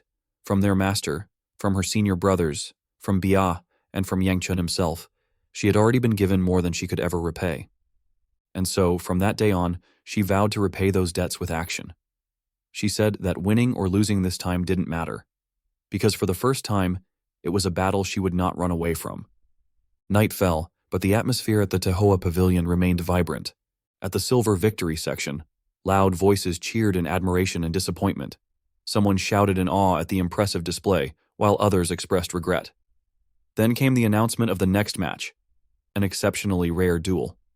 From the gold side emerged the one hailed as the #1 late-stage prodigy, the future of Manhwa itself, Sword Dragon Yang Feng. As Yang Feng stepped onto the stage, the crowd erupted in frenzy. At last, they were about to witness the legendary Sword Dragon with their own eyes. While standing on stage, Ryanga wondered about when her brother first got really mad at her. At first, she felt spiteful towards her brother. Later, she began to fear his constant rage and couldn't stop hating him. The fear that started with her brother continued to grow until she began to hate the entire world. She ran away from everyone. She eventually met her master, the only person who made her feel safe in the world. However, as she looked back at her still troubled self, a thought crossed her mind. She wondered if this was really a scar her brother left on her. She realized that she might have actually just known her weakness faster than other kids do. After understanding her problem, Ryangwa made up her mind. Even though she didn't like her brother and her family, she will no longer run from them. She charged at F. The sword dragon easily blocked her attacks. As she clashed swords with him, Ryangwa realized that he was strong. She now understood why he was the sword dragon. She covered her sword with her energy and swung it at F. Her attack caused a small explosion. Fum was able to block the attack, but he got pushed back. Ryangwa quickly closed the gap between them. She made her attacks faster. Each time she swung her sword, plum blossoms got scattered around them. F blocked each one of her attacks. He smiled and told her that she is not bad. The girl took a stance and made her attacks much more faster. With a smile on his face, Feng said that the flower the Sword Queen planted has blossomed ferociously. He charged at her and told her that her sword is predictable, even though it is flashy. He dodged her attack and informed her that her movements are choreographed. The moment he said this, he got close to her waist. Ryangwa was shocked to see him close to her. Fun told her that she died at this point. Instead of ending the fight, he pushed her with his shoulder and asked her not to waver. He covered his sword with his energy and told Ryangwa that he is aware that she still has things to show him. He said that he wants to witness what lies beyond her full potential. He asked Ryangwa to let everything bloom at this festival. The moment he said this, he swung his dazzling sword at her. The people were amazed by the skills they saw. They did not think that Ryanga would be this skilled. As Yangchan watched his sister, he realized that she has grown. He understood that she has been released from her chains. He was happy to see this. He was happy to see that he saw a meaningful thing today. He realized that his sister was right to not think about winning. He turned around after seeing what he wanted to see. Baya asked him about where he is going. Yan told her that he just realized that he has something to do. He asked her to tell his sister that she did a good job. In the next scene, we see Yanshan running somewhere. Now that everyone's attention is on the festival, our boy decided to check something. He went to Hijik's hideout. The Mount Hua found the place. Our boy wanted to see something himself before the Murim Alliance arrives there. He looked around to make sure they weren't there yet. He was relieved to see that they weren't there. Yongshan told himself that he will make it back before the finals. He decided to take a quick look at the cave. He created a fire with his energy and went inside. He was surprised to see sword marks everywhere. He wondered if the Mount Hua fought the remaining stragglers. He heard that the sect only cleared out the bodies inside the cave. Yang Chan wondered about what the Dark Knight Palace was trying to do in a place like this. While looking around, he sensed something. He saw a jar which demonic energy was leaking out from. He realized that he was in the right place. He opened a curtain and arrived at the final room. He could sense the most intense demonic energy in this place. Due to what he knew about the Dark Knight Palace, our boy knew that they always build a secret room in a place like this. He moved close to Hijik's throne and looked around. He knew that there would be a place where he could sense demonic energy clearly. The contraption that hides the room is usually hidden in a tricky place. While looking around, Yangchan noticed something odd about the armrest. When he pressed it, the throne moved back and revealed the stairs that led somewhere else. Yangchan couldn't believe his eyes. He wondered if these people were stupid. He didn't really care because this was good for him. He went down the stairs. When he arrived at the bottom of the stairs, he found a pool filled with blood. Our boy became angry. He saw the bodies of the missing Mount Hua disciples. He couldn't believe that this bastards made a lake of blood. He wondered why the Dark Knight Palace did something this horrible. He noticed a flower in the middle of this blood pool. He wondered if the Dark Knight Palace did everything all because of this flower. Yang Chan wondered about what it was. While he was looking at the flower, he saw something odd. He pulled a body out of the blood pool. He realized that this martial artist isn't from the Manhwa. He could tell that the man died recently. Thanks to the logo on his clothes, Yang Shan was able to deduce that the man is from the Murim Alliance. He now understood that the Murim Alliance has already been here. While he was looking at the body, something flew towards him. Yang Chan quickly bent his head to dodge the dagger. The dagger hit the rock in front of him. Someone commended Yan Chan for having good reflexes. Yang Chan quickly turned around. He saw a masked man sitting on the stairs. The man said that he now understands why Hijik lost. Yang Shan asked the man if he is a lackey. The man did not expect to be called a lackey. He called Yang Chan a rude brat. Thanks to our boy's red robe and small stature, the man was able to guess his identity. Yang Chan did not expect the Dark Knight Palace to be aware of his identity. The masked man stood up and revealed to Yang Shan that he was one of his targets. He did not expect our boy to deliver himself to him. He said that this is convenient. Yang Shan quickly took a stance. The man told him that he wants to make him an offer. He revealed to him that the palace wants him alive. He asked him to comply and follow him willingly. Our boy released his energy and asked the man not to spout nonsense. He reminded him that he just tried to kill him. The man told him that he didn't know it was him. Yang Chan advised the man to put more effort into his lies. He asked him to come at him if he is going to fight him. The man was annoyed to see that Yang Chan was smart. He took out his blades and introduced himself as the warding demon. Yang Chan asked him about why he is introducing himself. The warding demon charged at our boy at a crazy speed. He said that he introduced himself because he is being nice. He told Yan Chan that it will be better for him to know who killed him. The moment he said this, our boy saw his blade in front of his eyes. He was shocked to see how fast the man was. Before the blade could touch his eye, he released his fire on the warding demon. Unfortunately for him, the man was able to dodge his attack. He appeared behind him in an instant. Yang Chan quickly turned around. He recalled that the exit was quite far from him. He wanted to run away. He didn't think that he could defeat this man. The warding demon appeared above him and closed the gap between them. He swung his blades at Yan Chun at a crazy speed. Our boy had to quickly bend his head to dodge the attack. The warding demon told him that his blades are smaller than Hijik's own. He asked our boy about why he is running. Yang Shan grit his teeth out of anger. He knew that he could take this man if he had more internal energy. He quickly jumped to dodge the warding demon's blades. The man raised his head up. He said that he can't believe that Hijik lost to A was like him. He said that Hijik deserves to die. Immediately he said this. He swung his blades at our boy. Yang Chun used his arms to block the attack, but he got pushed back. He fell into the pool of blood before he could lose consciousness. Someone told him that he woke up to see that he has already gotten himself into another mess again. Yang Shan was shocked to hear this voice. It was the voice of Chiol.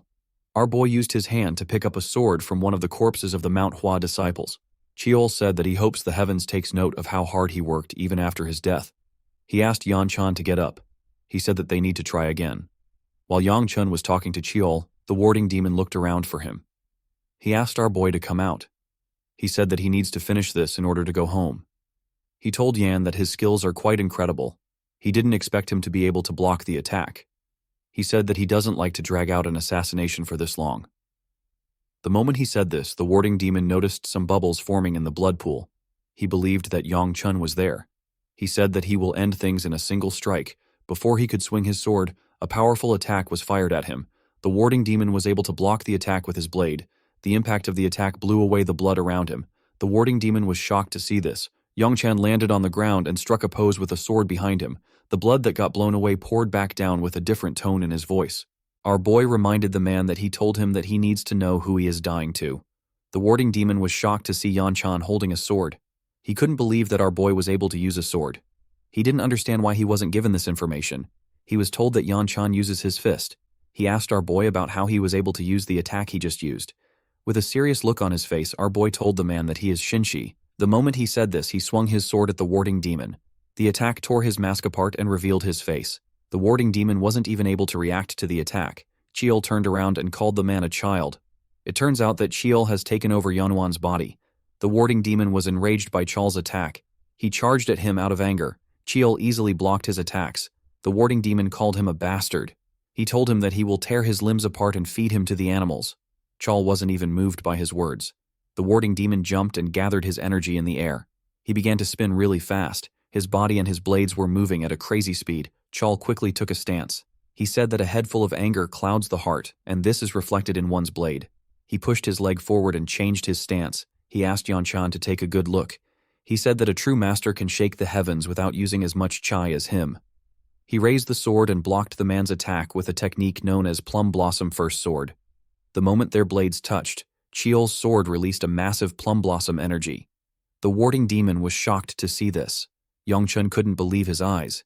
He watched the plum blossoms fall around him. Chiol's body materialized behind Yongchun. He was holding our boy's hand to guide the movement of his sword. The old man told Yan Shan that the fist is not so different from the sword. He said that he thought he would have figured this out because he is quite talented. He didn't expect him to be stuck on it for so long. He told Yan Shan that he is slow for someone who has traveled back through time. Our boy was shocked to hear this. He asked him to repeat what he just said. While holding Yonuin's hand, Chiol revealed to him that he was swallowed by the beast within him. He told our boy that he was able to see many things thanks to this. He even saw things that Yang Chan couldn't tell him about. Our boy did not know what to say. Chiol told him that he has many questions to ask him, but now is not the time. He told him that he needs to focus and feel it now, immediately. He said this. He used our boy's hand to send the man flying. Yang Chan told Chiol that he is not a swordsman. The warding demon was able to stop himself before he hid anything. He became more angry. He asked our boy to tell him why he didn't do this from the start. He raised his blades and took a stance. He told Yan Shan that the fight is more fun now. He told him that he doesn't care if he is a swordsman or not. He charged at him when he said this. Chiol asked our boy to tell him why the disciples of the Mount Hua train their bodies to be so physically strong. He told him that they do it to complete their bowl. Immediately, he said this. The warding demon appeared in front of our boy. He swung his blades at Yongchan. Chiol told him that a complete bull can easily produce the maximum result with the minimum chi. The moment he said this, he gave Yongchan back his body. Our boy blocked the warding demon's attack with the sword. He tightened his grip on the sword. He noticed that his body felt quite heavy. Chiol told him that this is because he is using muscles that he typically doesn't use. Immediately, he said this. He took over his body again. He told Yan that he doesn't need to be desperate to make the plum petals bloom. He advised him to just let them come naturally with his prowess. The moment he said this, he swung his sword at the man's arm. His sword released some plum petals. The attack cut off the warding demon's right arm. The man was shocked to see what happened. He became angrier and made his attacks faster. Chiol was able to block the attacks with our boy's body, but our boy was still feeling the pain of pushing his body. Chiol asked him if it feels terrible to defend without using chi. Yangchan asked the old man to give him his body back if he is going to drag out the fight. Chiol asked our boy not to act arrogant again. He used the sword to push the warding demon back. The warding demon quickly attacked him again. Chiol blocked his attacks easily, but Yongchun was still feeling the pain of taking them on.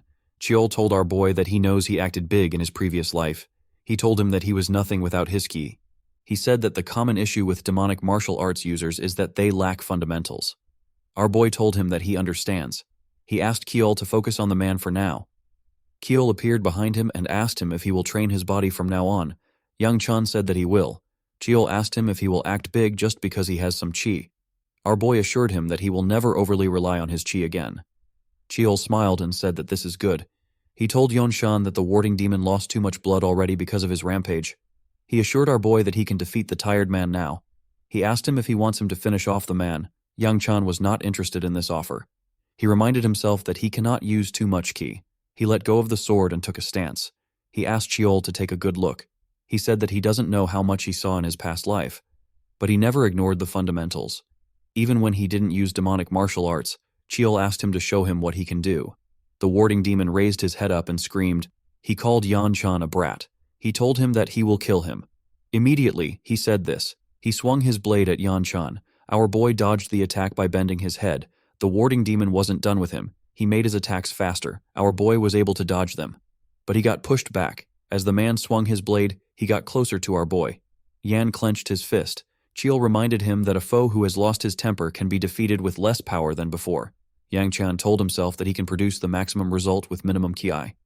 He concentrated his energy on his fist. He gave the man a heavy blow in his chest. His attack released some fire on the man's chest. He took a deep breath and told himself that minimum ki can produce the maximum effect. He gave the man a punch that sent him flying. His blade fell out of his hand. Yang Shan instantly gathered his energy in his hand. The warding demon turned to him while he was in the air. He called him a brat. Before he could say anything else, Yang Chan attacked him with the energy he gathered. His attack was swift and clean. His energy burned the warding demon in the air before Yang Chun could land on the ground. Something inside him got activated. The warding demon's internal energy came out of his body and moved to Yanchun. It entered his body through his back. Our boy grit his teeth to endure the pain. He realized that the demon well absorption art is acting up again. The warding demon's energy was getting transferred into his core. He got covered in a large amount of powerful chi. Yang felt like his energy core was going to explode. The pain was quite extreme, but Yang Chan still struggled to push through it. He knew that he will lose consciousness if he loses focus right now. Chiol scoffed when he saw Yan Chan struggling. He told him that he should be able to handle it with what he taught him. He asked him if he wants him to spoon-feed everything to him. Our boy was surprised to hear Chiol's voice. He clenched his fist and tried to remember the sensations from before. He controlled his breathing so that Hisky wouldn't explode. He concentrated his quaking chi into a single point. He moved it close to his heart. He stabbed it into his central energy core. The moment he did this, the energy around him began to subside. Yang Chun forcefully gathered it and pushed it into his body. He began to breathe heavily. When he was done, when he took a look at his hand, he saw that his energy was flowing smoothly. He couldn't believe that he actually succeeded. He realized that he has reached the martial pinnacle realm. He noticed that his energy was hot, but it wasn't painful. It was as if the energy was his own from the beginning.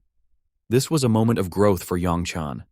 It was something that he didn't experience often in his past life. He always broke through his limit by using a ridiculous amount of demonic energy. He thought that he did it with his own skills. While he was thinking, Chiol called out to him and asked him about how long he plans on reminiscing for. He appeared next to him in his small self and asked Yonchan to look ahead.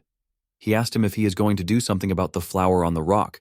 Yang wondered about why the Dark Knight Palace was growing a flower like this. He knew that the palace was plotting something big since they were willing to sacrifice so many martial artists. Our boy was certain that it was an evil plot due to the disgusting energy emanating from the flower. He realized that the only place they could have gotten this flower from is the demonic realm. Shul said that he can't sense any disgusting aura from the flower. Yongchan found this odd. He told the old man that it is obvious. Chiol told him that not everyone can sense the aura he is talking about. Yongchan asked him about what they should do. He asked him if they should take it back to the Mount Hua. Chiol explained to him that the Mount Hua will ask him about where he got the flower from. He said that the current sect leader might actually plant the flower in his garden. Yang knew that Chiol was right. He asked him about what they should do with the flower. He said that it would be wasteful to burn it. Chiol advised our boy to eat it and turn it into his own power. Yongchan was shocked to hear this. He asked him if he knows what he is saying. He asked him if he can't sense the chaotic energies within the flower. He said that he can't just take something so pertinent to the Mount Hua. Chiol called him a fool. He reminded him that he claimed to have made up his mind. He asked him about why he is worrying about things like this. He advised Yan Chan not to use his guilt or his pulry morals as an excuse to hesitate. He believed that Yongshan was well aware of the best method of atoning for those who have fallen until now. He asked him to focus on growing his own power, regardless of the method. Yongshan couldn't argue with Chiol. He knew that he was right. He told him that he understands. He plucked the red glowing flower. He told himself that Chiol is right. Since he already made up his mind not to regret the past, our boy decided not to hesitate. He shoved the flower into his mouth and swallowed it. The moment the flower touched his energy core, Yongchun felt a ridiculous amount of pain in his body. His veins popped out. He could feel deist energy, internal energy, and demonic energy in the flower. He couldn't believe that a single flower had such a messy amount of chi. He was certain that this flower wasn't made for a normal martial artist to consume. He gathered the energy in his hand. His flames became purple. Our boy noticed that his fire was burning with the hue of deist energy. He could feel the resistance of the flower weakening. The fire in his hand began to slowly fade away. When it was completely gone, Yongchun placed his hand on his chest. He noticed something shocking. Chol also noticed the same thing. Yangwen's core now had 5 wheels spinning around it. His goo flame will art has reached the 5th star. Our boy was happy to see this. A while later, we see Yongchun running inside the forest. Although he was happy about his progress, he didn't want to be late. He knew that the ceremony would be over already. He jumped on the trees and used them to get out of the area. He saw that the sun was already rising. Before going inside, Yang Chan washed off the blood on his body and burned his dirty clothes. Our boy knew that the missing martial artist will eventually be discovered by the Murim Alliance or the Mount Hua sect. Since his job was done, our boy decided to rest. He wanted to sleep for now in order to prepare to leave tomorrow. When Yanshan opened his room door, he saw Baya wake up from his bed. Our boy had forgotten about her. Chiol asked him if he made any progress with the girls while he was out. Yang Chan was annoyed to hear this. He asked Chi to explain the kind of progress he means. Immediately he said this. Ba told our boy that she can smell blood. She asked him about why he is so late. She reminded him that he said that he would be back soon. Young Chan told her that he had some business to take care of. He smelled his clothes to see if the smell of blood was still there. He was certain that he burned off the smell with heat. Ba revealed to him that Ryangwa lost her match. Our boy was not surprised to hear this. He believed that this was natural since she was fighting the sword dragon. Ba said that Ryangwa seemed content. It was as if she had fun even though she lost.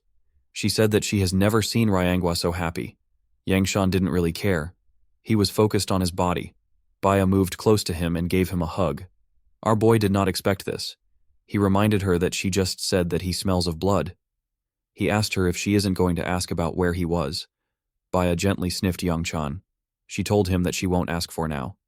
She asked him to just stay like this for a while. Yan accepted her request. Sheol was annoyed to see this. He called Yanshan a horny brat who flirts every time he gets the chance. Our boy didn't know what to say. The scene shifts and we are taken back to the cave. We see two officials of the Murim Alliance step into the underground secret room. They saw the bodies of their missing members in the blood pool. One of them asked about what the kidnappers were trying to accomplish there. His senior advised him not to try to understand them. He told him that he can't comprehend what the unorthodox sects do. Immediately he said this. The man saw something shocking.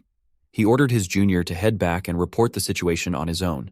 He said that he will add more details later. The junior was surprised to hear this. He accepted the order and wished the man good luck. He ran out of the cave in an instant. After his junior left, the man turned to the corpse in front of him. He recognized the scar on the face of the dead man. He knew that this is the warding demon. He recalled that the warding demon received orders to retrieve the essence of the Manhwa. He wondered about how the warding demon ended up as a crisp in a place like this. He quickly turned to the essence. He saw that it was gone. He wondered about who took the flower. The moment he thought of this, the spy noticed the residue heat and the burn marks on the warding demon's body. He realized that the warding demon was taken out by the same person that took out Hijik. He placed his hand on the warding demon's body to feel his energy. He noticed that the man's heavenly chi is completely gone. He couldn't understand how this happened. The situation was quite bad. The man said that he needs to return and immediately report to the Dark Knight Palace Master. In the next scene, we see Yan Chun training in the mountains. He took a stance and covered his fist with his energy. He thrust his fist forward and released an enormous amount of fire. His flames burnt the things in front of him and cleared the things around him. The land was filled with fire. Xiao asked Yan Chun if he was so happy to have reached the pinnacle realm and achieved the 5th star. Our boy told him that he was simply intrigued. Kiol asked him if they could have a proper conversation. Now Yang Chan became nervous when he heard this. Kiol told him that he had a lot of questions for him, but would limit it to just one for now. He asked our boy to tell him who the heavenly demon was. Yan Chuan asked him if he seriously wanted to know about her. The old man said that he did. He explained to our boy that he had many hidden memories. Among those memories, the ones connected to the heavenly demon could not be accessed. Kiol asked our boy to tell him where the heavenly demon was. The scene shifted, taking us to the past. We saw a huge rift open in the air. Everyone on the ground quickly looked up. Someone closer to the rift said that a person was coming out from the gate that led to the demon realm. Yang Chun and everyone present were surprised to hear this. Our boy could not believe his eyes. He saw a young woman in black clothes slowly descend to the ground. The moment her legs touched the ground, the martial artists drew their swords. Their leader asked the woman to tell him who she was. The woman raised her hand and covered it with her dark energy. She introduced herself as the heavenly demon. Immediately after saying this, she fired her energy at the martial artists. Her attack heavily damaged the place. Xiao found it odd that the heavenly demon had come out from a gate in the middle of a tournament. With a worried look on his face, Yan Shun called out to the old man. He asked him if he did not see what he had done to Mount Hua in his past life. He questioned why he was asking about the heavenly demon instead of the massacre that had taken place at Mount Hua. With a scary look in his eyes, Xiao asked our boy if he wanted him to start showing his anger. He assured him that he hadn't forgotten what he had done. He explained to Yan Shun that he was simply overlooking it because he understood how he had felt. He understood his rage toward Mount Hua for being unable to protect his sister. He advised Yang Chan to focus on the future for now and reminded him that he already knew what he must do. Yang Chan completely understood Shiel's words. He told him that he knew what he must do. He gathered his energy into his palm and clenched his fist. He said that he needed to stop the heavenly demon. In the next scene, we see Young Chun walking somewhere. While walking, he saw a woman who turned out to be the Sword Queen. She turned around and asked our boy if he was on his way back from training. She informed him that his servants had told her that they were done with the preparations. She suggested that they head down to their carriages together. Yang Chun bowed his head and accepted her request. Near the carriages, we saw some disciples crying as they spoke to Ryangwa. They asked her to eat well and not forget about them. The disciples told her that they wouldn't forget the smile she had at the Mount Hua festival. Ryangwa grit her teeth in anger. She told the men that she could not forget their scary faces. Yang Chan wondered what these people were doing there. The moment he thought of this, he remembered something. He asked the Sword Queen if he could use the favor that she owed him. The Sword Queen asked him if he had thought of something. Our boy told her that he wanted her to take his side for a short while. The scene shifted, and we saw the sect leader Fu and his senior disciple. The old man told Yan Shan that he hoped he would return home safely, even though many things had happened. Our boy called out to the sect leader and bowed his head. The man asked him if something was wrong. Yang Shun revealed to him that he had something he wanted to get before leaving. He asked the sect leader if he could make him an honorary disciple of Manhwa. The old man did not expect to hear this. He asked our boy if it was because of the energy inside him. Yang Chun told him that he was correct. He explained that he needed an excuse for having this kind of energy. He was worried because he couldn't teach him how to use it. The Sword Queen comforted the sect leader, reminding him they owed Yan Chun a lot. The old man agreed and named Yan Chun an honorary disciple of Mount Hua. Yan Chun thanked him, and the sect leader handed him a bag given by the second elder, saying it wasn't important. Yan Shan and the group left in their carriages. Feng asked for a rematch next time. On the way, Yan Chun reflected on everything: being possessed by Xin Qil, meeting Feng, fighting Hail Jik, curing the Sword Queen, and most shocking, meeting Jie Gal Hyuk, who was now mute. The divine physician and his grandson joined their journey back to the Gu clan. Yan Chun wondered if bringing them was wise, but thought it might be for the best. They reached Shangshu in autumn. At the gate, the clan head waited. Rionhua passed her father in silence, but he welcomed her back, surprising her. After she went inside, Yan Chun and Baya greeted him. Baya introduced herself as Namgung Baya and thanked him. Yan Chun was shocked at how normal she acted. Chio teased, asking if she was the same girl who drooled in her sleep. Yan Chun replied he had never seen her use her brain before. The clan head introduced himself as Guchio Lan. He told the girl that he had heard about her and revealed that the Namgung clan had been looking for her, assuring her that he would contact them. Bia bowed her head and thanked him for his kindness. Before Yan Chun left the clan, he was informed that a guest had been waiting for him for 10 days, which surprised him since he wasn't expecting anyone, and he wondered who it could be. While he was thinking, Seola told Bya that she looked super cool. Earlier, the clan head greeted the divine physician, noting it had been a long time, to which Elder Tay replied that it had been years. Shi Olin then greeted the Sword Queen, saying it had been a while, but the woman only glared at him. Later, Yan Chun entered his room intending to change before meeting the guest. The moment he stepped inside, he saw soil on his mat and a flushed girl drooling on it. She murmured that the chambers were well lit and warm, as if he were lying next to her, and hoped he would return soon. Opening her eyes, she found Yan Chun staring at her, screamed in embarrassment, and left him unsure how to react, so he slowly walked out of his own room to escape the awkward situation. Sometime later, Yan Chun sat with Soil, nervously asking why she had come to his clan. She said she had something to say, slammed her hands on the table, and declared that his name wasn't Gu Juliup, demanding to know what was happening. He realized she had learned the truth. When she had first arrived, she said she came to see Julia and waited happily in a room, expecting to see Yang Chan. Instead, Julio appeared, greeting her with a smile and introducing himself, saying he had heard she wanted to see him. Shocked, Soil asked who he really was, unable to understand. Julio was surprised by her question, believing she already knew him, but Soil couldn't believe he had a different name and demanded to know why he hadn't told her. Yang Shun admitted he had his reasons, apologized, and regretted not using a fake name, before asking why she had come to Shangxi. Soil realized she hadn't explained yet and said she obviously came to see him, then quickly corrected herself and told him she had something else to say. Nervously, he asked her to explain, and she pulled out a document. She explained that the time for the Dragon and Phoenix Assembly was approaching, blushed gently, and invited him to accompany her. He was surprised to receive the invitation. The Dragon and Phoenix Assembly was a martial arts tournament of the Orthodox sects, where the Muram Alliance gathered promising young martial artists, though in recent times it had become a place of vanity where titles were handed out. Yan Chun recalled hearing that the recent assembly was full of monsters, and it was there that Tang Soil had gained the title of Poison Peak.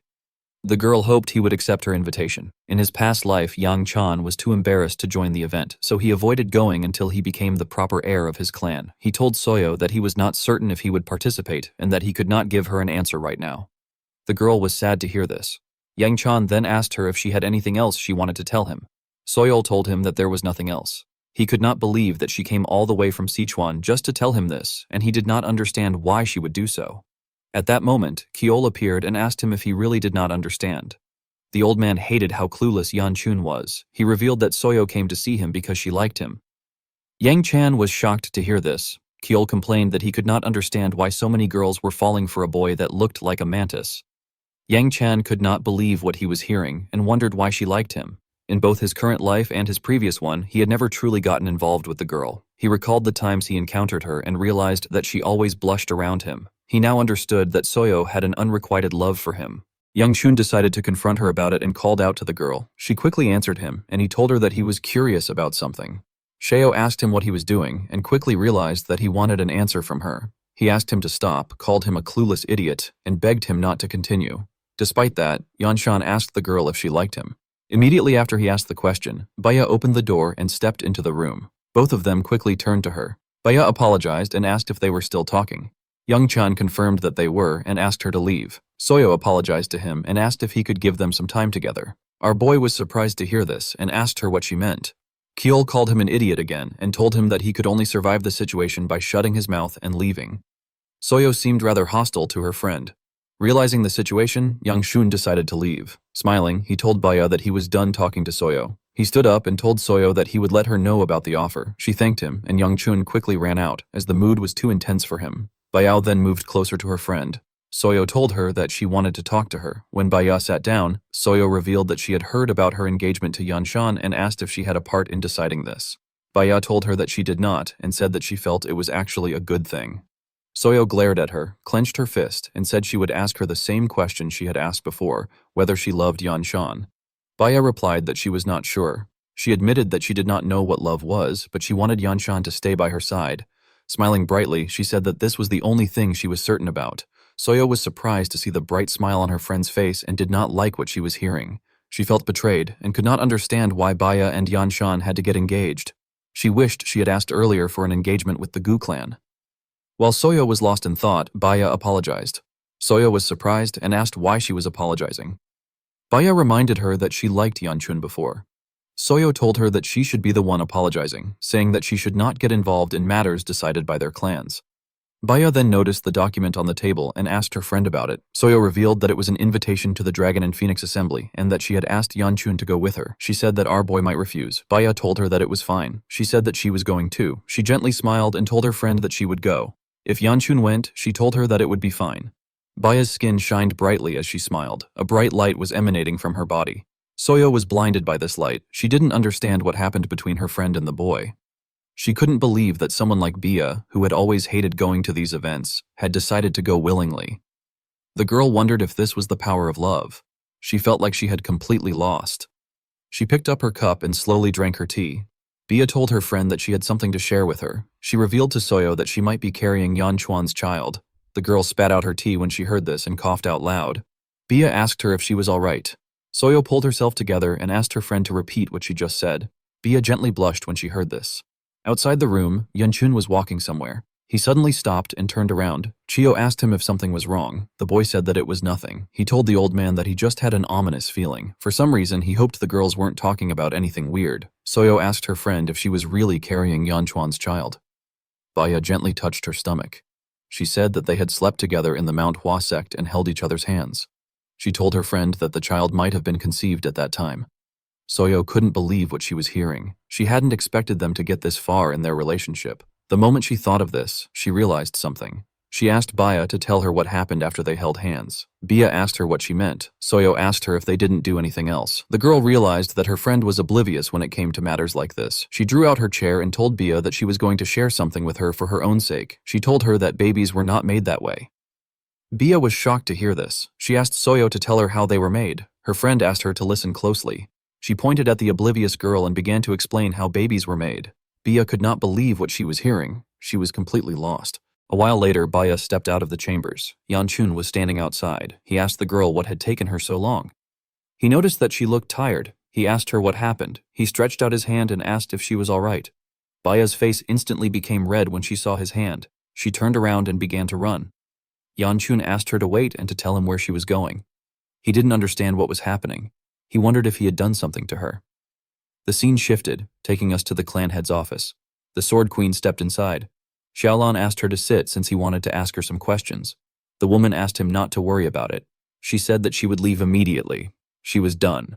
She referred to the clan head as squad leader. Chi Olin asked her to address him with the appropriate title. He told her that they had been away from each other for too long to be playing such games. The Sword Queen told him that she must call him squad leader if she wanted to ask about what happened in the demon realm on that particular day. Xiaolon was surprised to hear this. He released his energy and fire covered his entire body.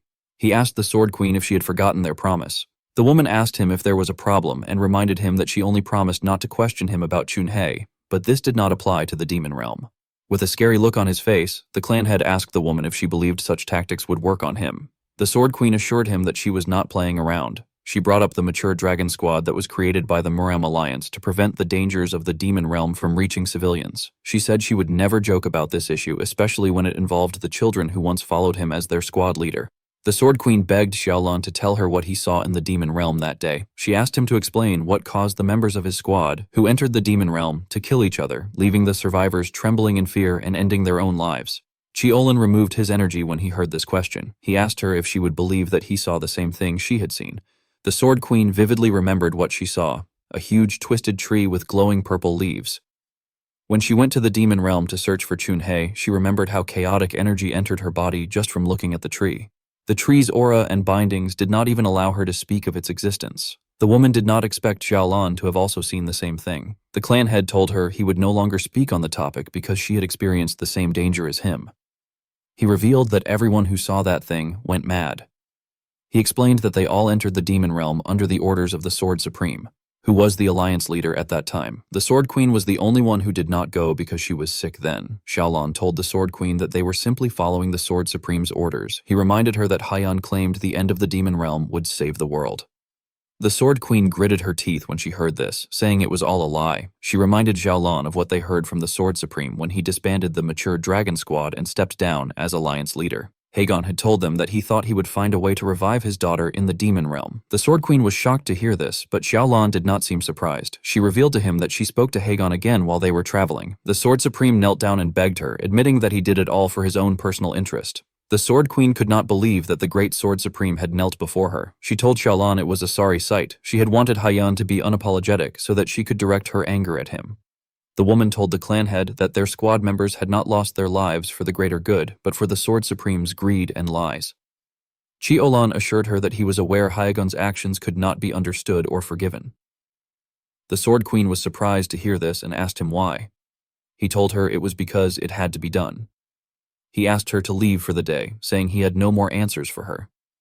The woman did not expect to hear this. She let out a sigh, composed herself, and turned around, telling Xiaolon that she would visit him again. After she left, the man thought back to the past. He remembered thinking that the Sword Supreme was not in the right state of mind. It was almost as if he had been entranced by something, as though the thing was in control. The scene then shifted to the second elder and Seola looking at Yanchun. They watched him as he covered his body with energy. Gurian said they had a dragon in their clan and asked Yanchun if he had gained some enlightenment at Mount Hua. Seola told him he was amazing. Yanchun withdrew his energy, surprised to see the second elder. Seola moved close and gave him a towel. He told the elder it was too corny to call someone a dragon. Ryan asked him if people his age did not like such titles. At that moment, Yanchun remembered something. He took out the bag that the sect leader had given him and told the elder that the Plum Blossom Sage said it belonged to him. He asked what it was. The elder told him to take a look inside. When Yanchun opened the bag, he found a bracelet. The second elder said it was nothing much and asked him to keep it. Yangchun said he would give it to Xiola if it was nothing much. Xiola was very happy to be receiving a present from him.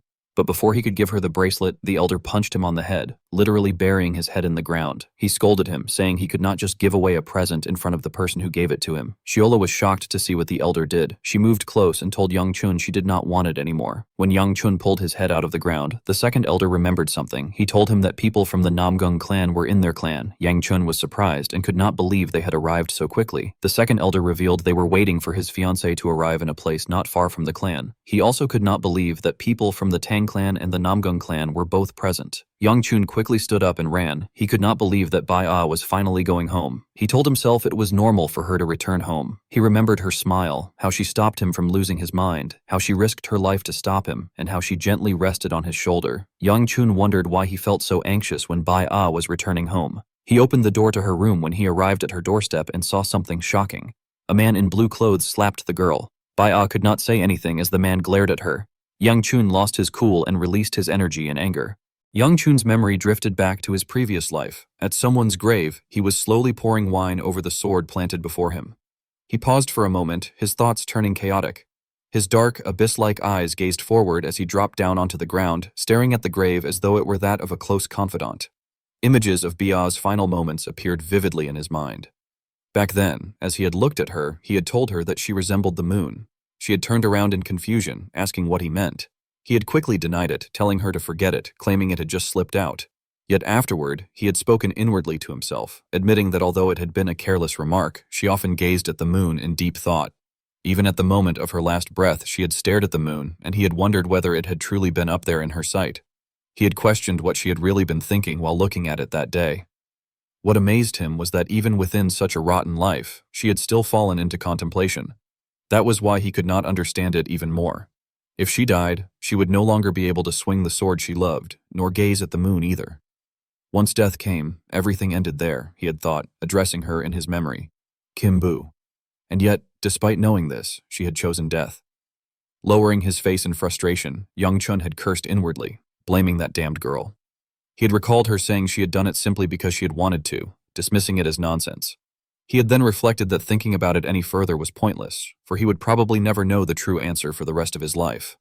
When his memory faded, reality surged back. Bia had just been struck across the face by the Namgung patriarch for the offense of daring to run away from home. At that very moment, Yang Chun appeared, unable to restrain his fury. His eyes burned with nothing but rage. Without a second thought, he lunged toward the patriarch, his fist blazing with the fire of hatred. Namgung Jin, the clan head, remained calm, his body radiating a pure azure energy. With a single effortless block, he easily halted Yang Chun's frenzied assault without much exertion. Yang Chun stared at him in shock, wondering how the man could have stopped his blow so easily. The patriarch then demanded to know who Yang Chun thought he was to interfere in another family's affairs. Only then did Yang Chun truly grasp the situation. He realized that the man before him must be none other than the Namgung clan's patriarch, the Azure Sky Sword King himself, Namgung Jin. At once, Yang Chun lowered his killing intent and responded with measured words, introducing himself as Gu Yangcheon of the Gu clan and declaring that he was the young lady's fiancé. He then asked what that situation just now had been about. The patriarch looked at him with sharp, cold eyes, his voice edged with irritation as he retorted that it was exactly what he wanted to ask.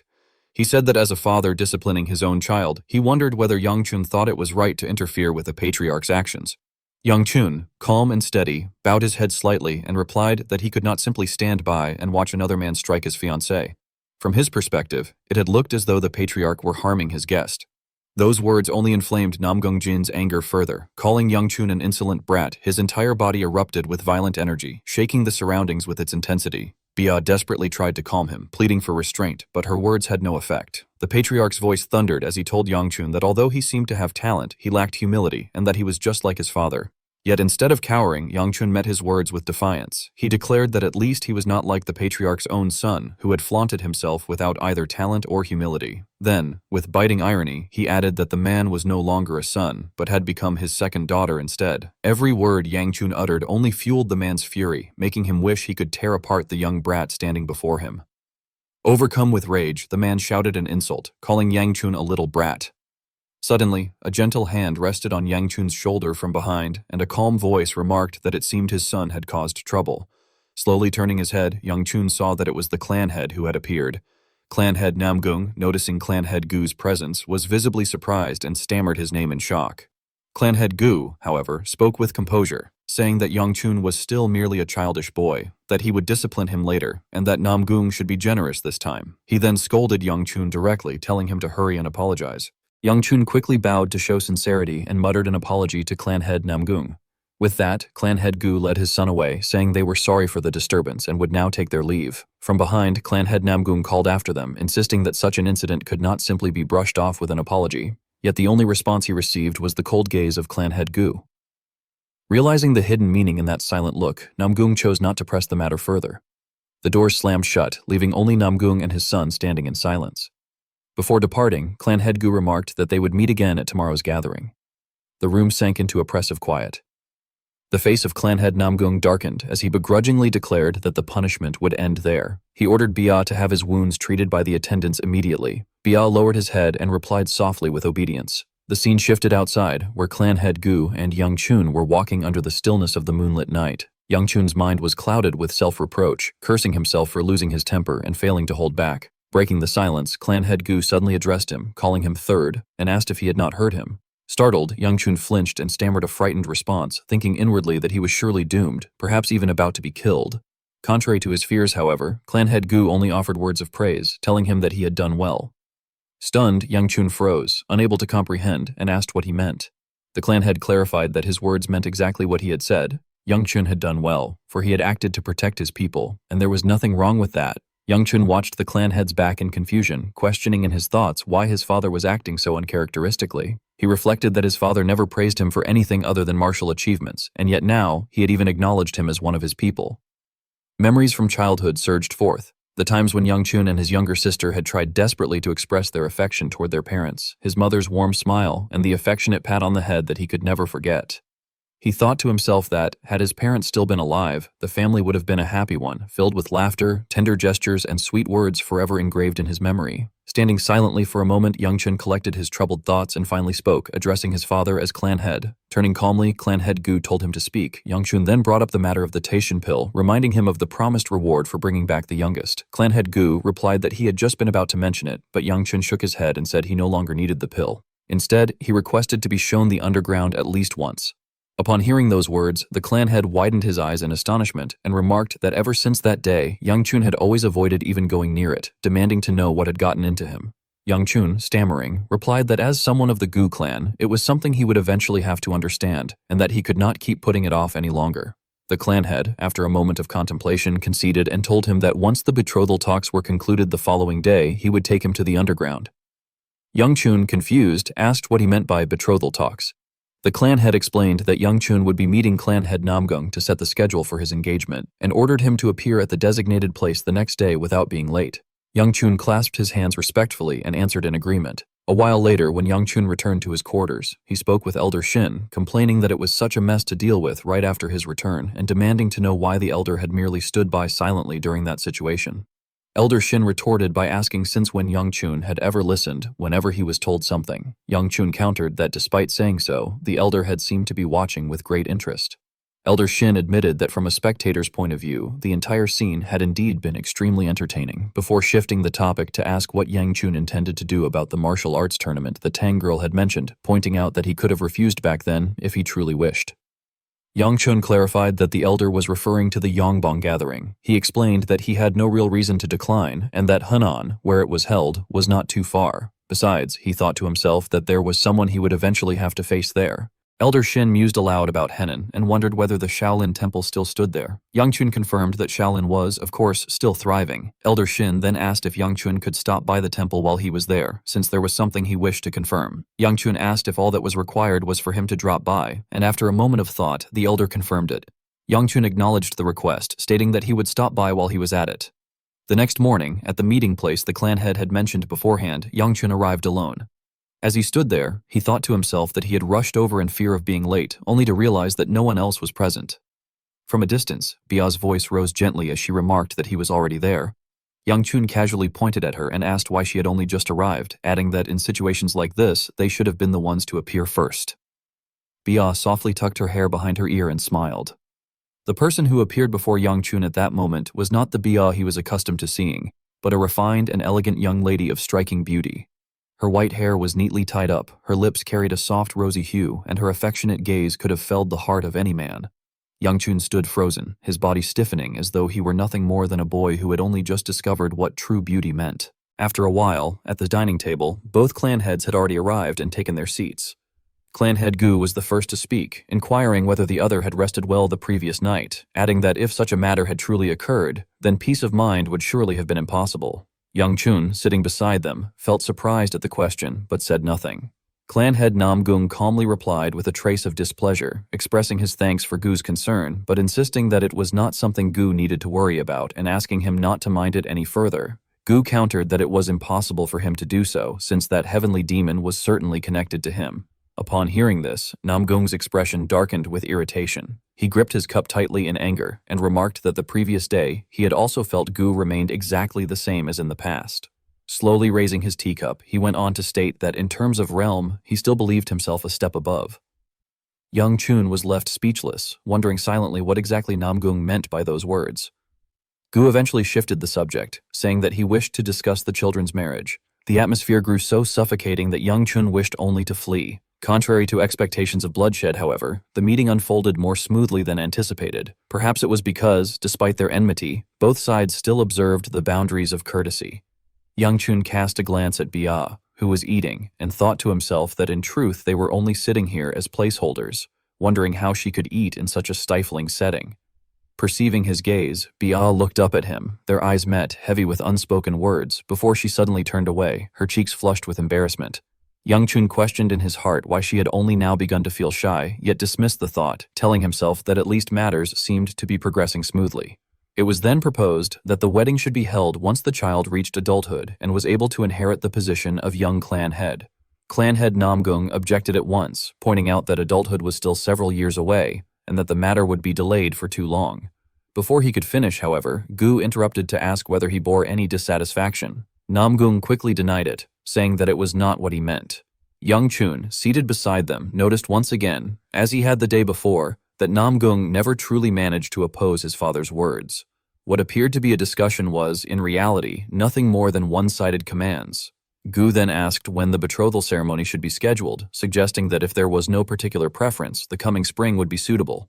Namgung reluctantly agreed, saying that he would consult with the elders and then send a letter informing Gu of the decision. Gu declared the matter settled and said that he looked forward to a favorable outcome from Namgung. After that one-sided discussion, clan head Namgung later sat alone in his chamber, staring at his sword in a fury. The moonlight streaming in only heightened the tension. His teeth ground together as veins stood out across his enraged face. Muttering Gu Cheolan's name in his heart, memories of his youth surged back once more. He recalled that Gu had not changed in the slightest and still looked at him with the same contemptuous gaze. He remembered vividly the day of his defeat, a humiliation he had never forgotten. The blazing flames and scorching heat had been overwhelming, a power far beyond what any youth of their age should have possessed.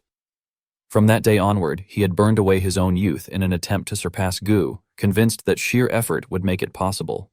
Yet, desire alone could not always bring reality into being. A single remark from an elder had left him tormented ever since, when he was told that inside him was emptiness. At that time, Namgung could not comprehend what those words meant. He had asked what they implied, only to be told that he was hollow, void, and that he should first fill that emptiness. The elder had been one of the 3 celestial venerables, and his words had not instructed Namgung to merely cultivate inner strength, but rather to fill some deeper void. He had pondered that statement for decades, wondering if even now he remained unable to escape Gu Cheolan's shadow. His eyes glowed with suppressed turmoil, his mind consumed by countless thoughts. Worse still, even Gu's son now dared to treat him with contempt.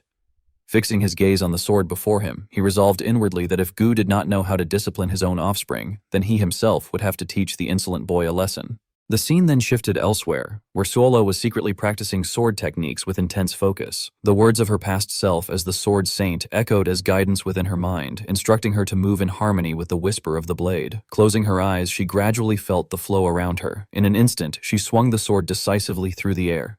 At that moment, an overwhelming pressure tore through the atmosphere, unleashing a sword aura that split apart everything in its path. The ground in front of Suola had been stripped of grass, revealing the rugged earth beneath, scattered with fallen leaves. She decided that it was enough for the day, letting out a weary sigh as she lamented her exhaustion.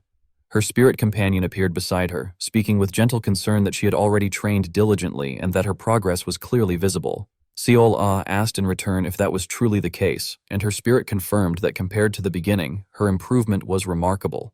Yet suddenly, an ominous premonition surged into her mind, interrupting her train of thought. Turning her gaze toward the source, she realized what had caused it. Her spirit asked if she too had sensed it, the eruption of immense energies where the Namgung clan resided. That was where Namgung's elder sister lived. The sword Saint Suola, feeling uneasy, urged her to hurry there immediately. Suola hesitated, pointing out that if she went in her current state, others might discover that she was actually a servant of the Gu clan.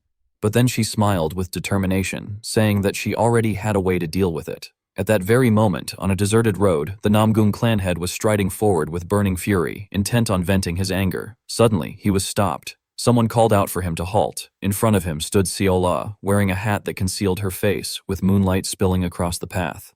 He demanded to know who she was, but immediately recognized her, realizing she was the attendant who had followed Chietvon's son earlier. The clan head mocked her for such a clumsy disguise, and Suola's face froze. She thought in alarm that her elder sister's plan had already been exposed. The sword. Saint Suola fell silent, understanding now what kind of method she had meant earlier. The Namgung clan head fixed his sharp gaze on her and asked what business such a lowly servant could possibly have in this place and who had sent her. Then, as if dismissing her, he told her to get out of his sight at once since he had no time to quarrel with someone like her. Seola, though hesitant, replied that leaving was not an option.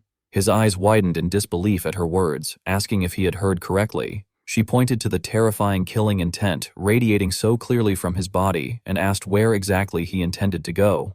Lowering her head, she cautiously suggested that he might be planning to unleash his anger upon the young master. Those words struck directly at his pride, igniting uncontrollable rage. In an instant, his entire body erupted with violent energy, a storm sweeping through the heavens.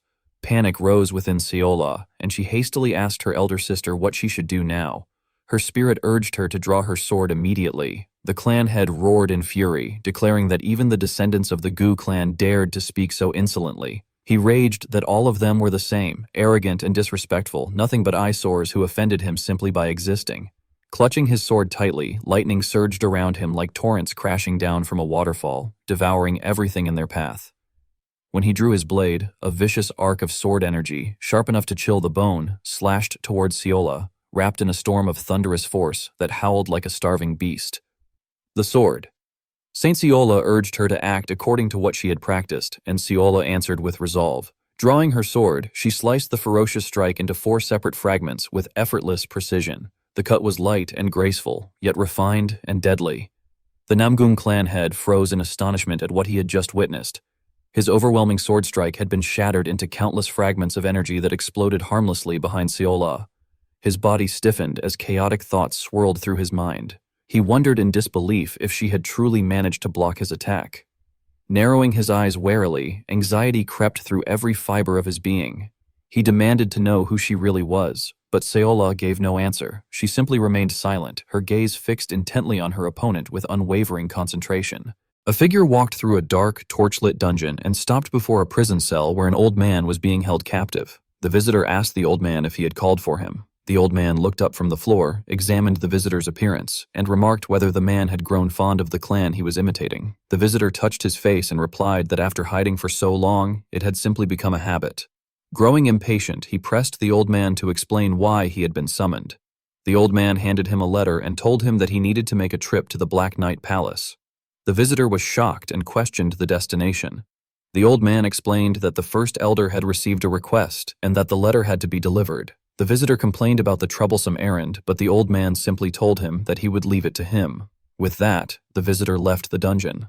Alone in his cell, the old man scoffed and muttered to himself that they were reaching even here in order to secure a seat.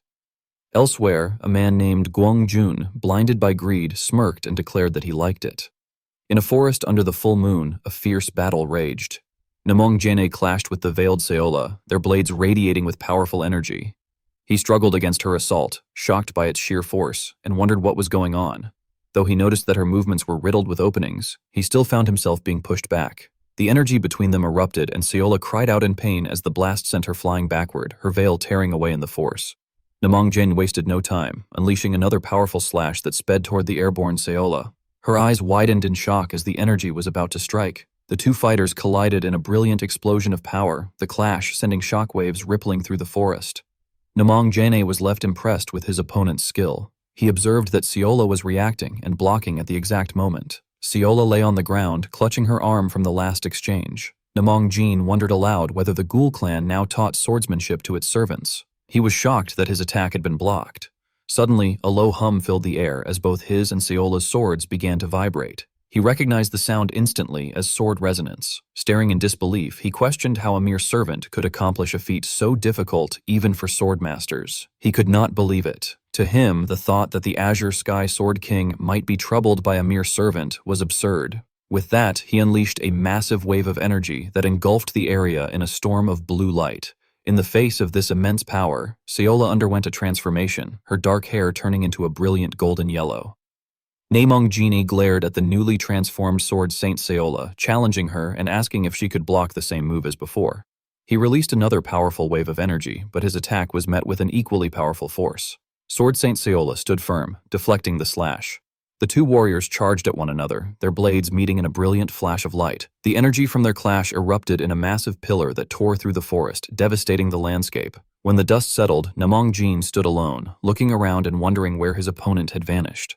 Suddenly, sensing something, he looked upward in shock. Sword Saint Seola was now above him, her golden hair and sword glowing with immense power. He was taken aback by her sudden change in hair color. They clashed again, their powers radiating outward, and he realized that the flow of her sword had completely changed. Sword Saint Seola looked at him with disappointment and told him that his sword was empty, calling it a pity. Her words made Namong Jin tremble with rage. Shaken, he clenched his teeth, his sword crackling with energy. Enraged, he shouted that she dared to run her mouth and insisted that she should not spout nonsense. Gathering a massive amount of energy, he prepared to unleash a powerful blast. The attack erupted, sending a blinding light towards Sword Saint Seola. Namong Jin and Sword Saint Seola continued their fierce clash. As they fought, she recognized his technique as the Namong sword style, though she noted it felt rough and chaotic, as if it had lost its way and been severed from its roots. She recalled that even Chan Jin, a master of the highest realm of Namong swordsmanship, had agonized over this rough style. Facing Namgung Jin's attack, she questioned inwardly whether the Namgung sword was always like this by nature. Sword Saint Xie reflected that there had been one exception, the Demon Sword Queen. Their blades clashed in a brilliant display of power, and she remembered how the Queen's sword had always felt as though it knew the path. She wondered why, among all the warriors of the Namong clan, the Queen alone had walked a different sword path. As these thoughts passed through her mind, she and Namong Jin collided once more in a massive explosion of energy. The blast hurled Namong Jin through the air, and he crashed to the ground, defeated and coughing blood. Looking up at Sword Saint Kola, he asked in disbelief why this had happened. She stood over him with an unreadable expression. Suddenly, dozens of swords made of pure energy materialized in the air, all aimed at him.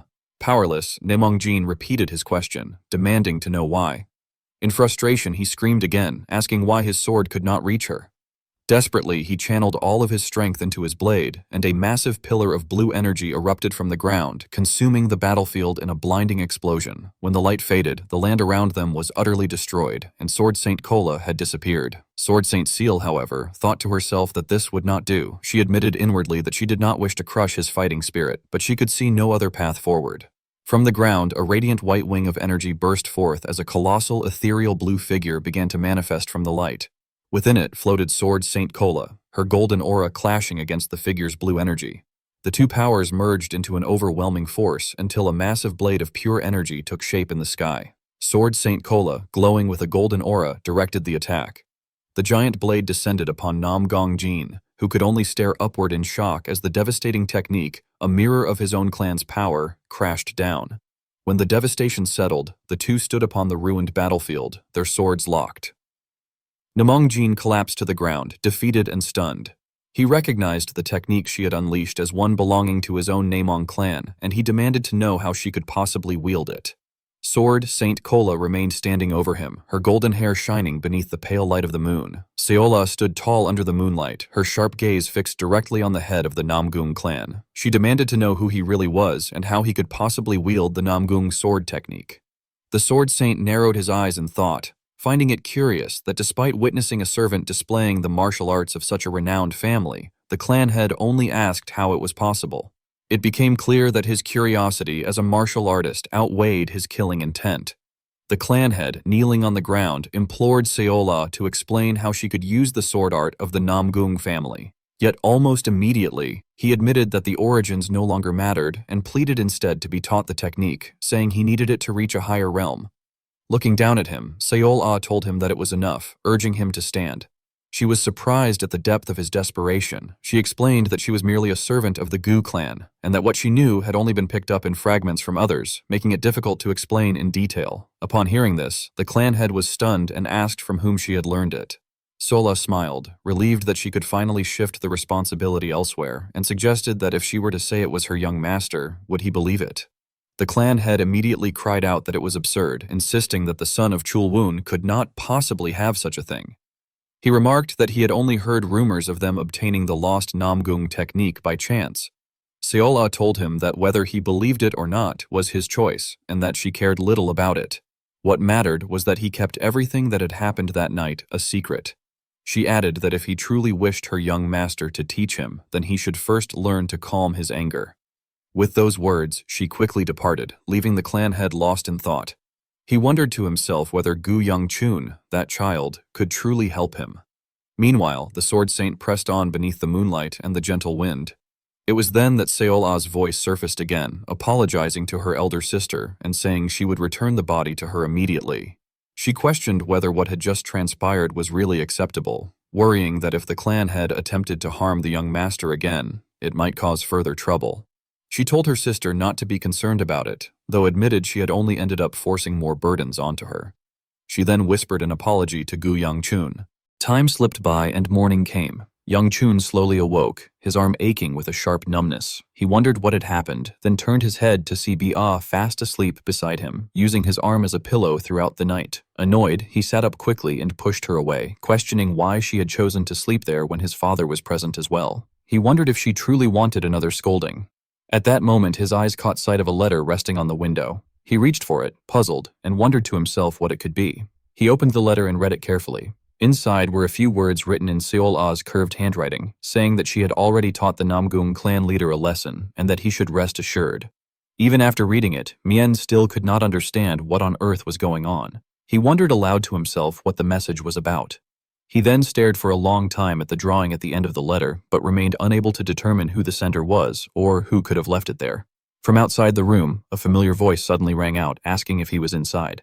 Young-chun was startled in fright when he recognized the voice as belonging to the Namgung clan leader. He could not comprehend why the man had come so early in the morning. Stammering, he hurriedly asked for a moment, then rushed to open the door, his clothes still not properly put on. He hastily asked why the clan leader had come at such an hour. The clan leader calmly explained that he wanted to ask him a few things, but his words trailed off when he caught sight of another figure in the room. Bi-ah emerged from Young-chun's bed, and the atmosphere immediately froze. She asked who had come, then panicked when she realized the situation. Rage flared once again on the clan leader's face, and he inwardly cursed her for waking up at such a critical moment. His murderous gaze turned toward Young-chun, as if he wished to tear him apart, though he restrained his fury for the sake of the larger matters at hand. He instead suggested that if Young-chun had no pressing business, they should speak outside. Young-chun stood there in shock, but then quickly changed his clothes and followed the clan leader out. He could not fathom why the man had chosen to speak at the training grounds. The clan leader slowly raised his sword in a deliberate, dangerous motion, and Young-chun's mind whirled at the thought that perhaps this was a pretext to kill him. In panic, he hastily gathered fiery energy into his palms, cursing inwardly at the thought that the threat might be real. Yet the clan leader did not attack. Instead, he demonstrated a sequence of techniques from the Namgung sword style. When he finished, he sheathed his weapon and asked Young-chun what he thought of it. Young-chun, bewildered, asked what the man meant. The clan leader clarified that he wanted Young-chun to say what his swordplay lacked. Young-chun shook his head in refusal, insisting that such a request was absurd and that he truly did not understand what was being asked of him. At that, the clan leader thrust the sword toward him, declaring loudly that he should not feign ignorance, for he had already heard that Young-chun was familiar with the perfected Namgung sword style. Young-chun's face darkened, his eyes empty like those of a dead fish. He demanded to know who had said such a thing and wondered if it might have something to do with the strange letter he had just received. The clan leader, now in desperation, rushed closer and pleaded with him to display the sword style once again, promising that whatever he desired would be granted. Terrified, Young-chun recoiled, asking why the clan leader was suddenly behaving in such a way. The confusion in his eyes made him wonder if the man had truly gone mad, and he questioned inwardly how a person could change so drastically in just a single night. From the side, Elder Shin, deep in thought, murmured that the clan leader was indeed a pitiable figure. Young-chun turned in surprise and asked him whether, if the man was the Namgung patriarch, he ought not be one of the foremost sword masters of the Namgung family. Yet the techniques the patriarch had displayed were utterly unlike the ones Young-chun knew. Elder Shin observed that although the Namgung swordsmen in Young-chun's inherited memories wielded styles of high refinement, they still lacked certain essential truths. Put simply, what had just been displayed was not the true Namgung swordsmanship at all, but rather an empty shell that only made noise without substance. He concluded by remarking that Young-chun's fated companion from his past life seemed finally to have found her own path. At that moment, the swordsmanship of Namgung seemed utterly broken, as though it had been severed and left incomplete. The thought arose that the boy, Min-ni, had once shouted that he would pass down that flawless sword technique to future generations, and yet now it seemed to have been cut off and consigned to oblivion. Questions stirred. Was the Min-ni that Elder Shin spoke of perhaps one of the heroes who had fought alongside him to rid the martial world of the blood demon in the past?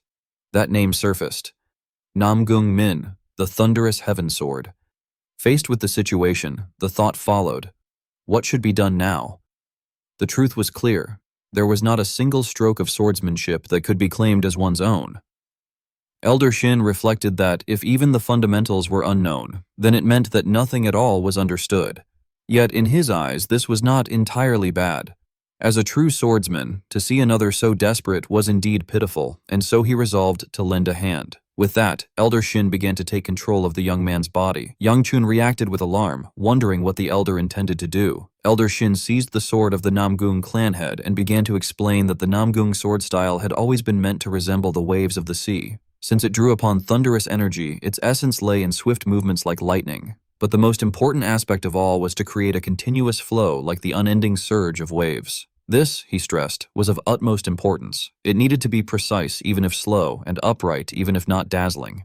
No sooner had he spoken than Elder Shin demonstrated a few basic sword strokes in the air. They were not explosive, not flamboyant, nor particularly forceful. They simply curved and rolled with delicate subtlety, like the rise and fall of a gentle tide. The Namgung clan head, watching, was left stunned. The realization struck him. Was it truly supposed to resemble the sea's waves? His eyes widened, as though some hidden truth had just dawned upon him. Indeed, he thought, so that was its meaning. He rushed forward, grasped Yang Chun's hand tightly, and declared with great emotion that a tremendous favor had just been granted to him, and that this was a blessing. Gripping his sword with determination, he turned and departed at once, vowing that what he had just witnessed must be engraved into his body, and promising that such a debt would not go unrepaid. His figure vanished instantly, leaving Yang Chun and the elder watching his hurried steps.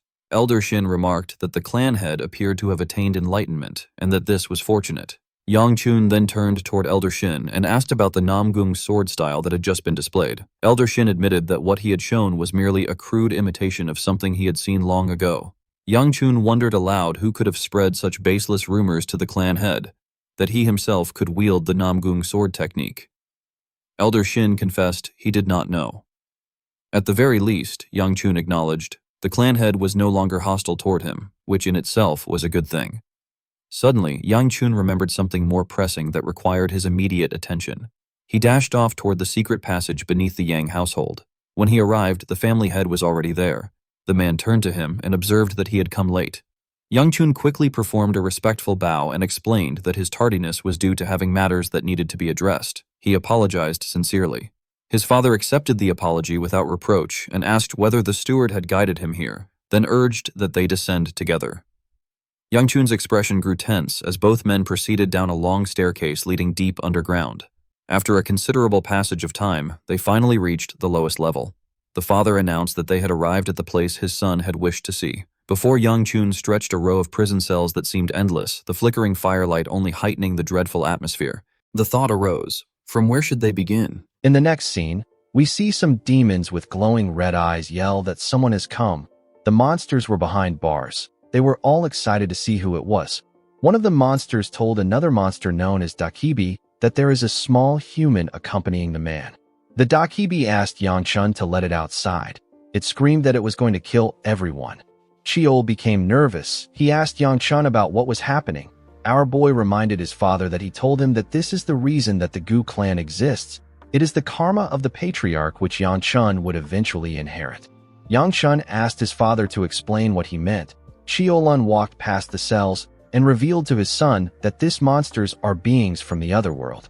He explained to him that they came from the demonic realm. The gates to the demonic realm are shut in order to stop these beings from crossing over. The ones that manage to cross over are locked up in this underground prison. This is the duty and karma of the Gu clan. Chiolun asked his son if he knows why they must take on this karma. He revealed to Yang Chun that the person who opened the gates of the demon realm was the founding patriarch of the Gu clan. His actions plunged Zhongyuan into great chaos. The Gu clan is still being punished for its founder's actions. Chiol couldn't believe what he was hearing. He never knew that the Gu clan was the cause of all the monsters that had appeared in Zhongyuan. He asked Yang Chun to tell him how he is so calm after hearing this. Our boy revealed to him that he already found out about this in his past life. Chiol was shocked to hear this. Yang Chun asked him if he didn't see it in his memory. The old man reminded him that there are a lot of hidden parts in his memory. He asked Yang Chun to tell him why he is here if he already knows this. Our boy clenched his fist and called out to the clan head. He reminded him that he said that they are being punished. He asked Chiolan if there is someone above them who is punishing them. Chiolan turned to Yangchun when he heard this. Yangchun learnt so many things as the heir of his clan in his past life. However, he never found out about the person punishing them.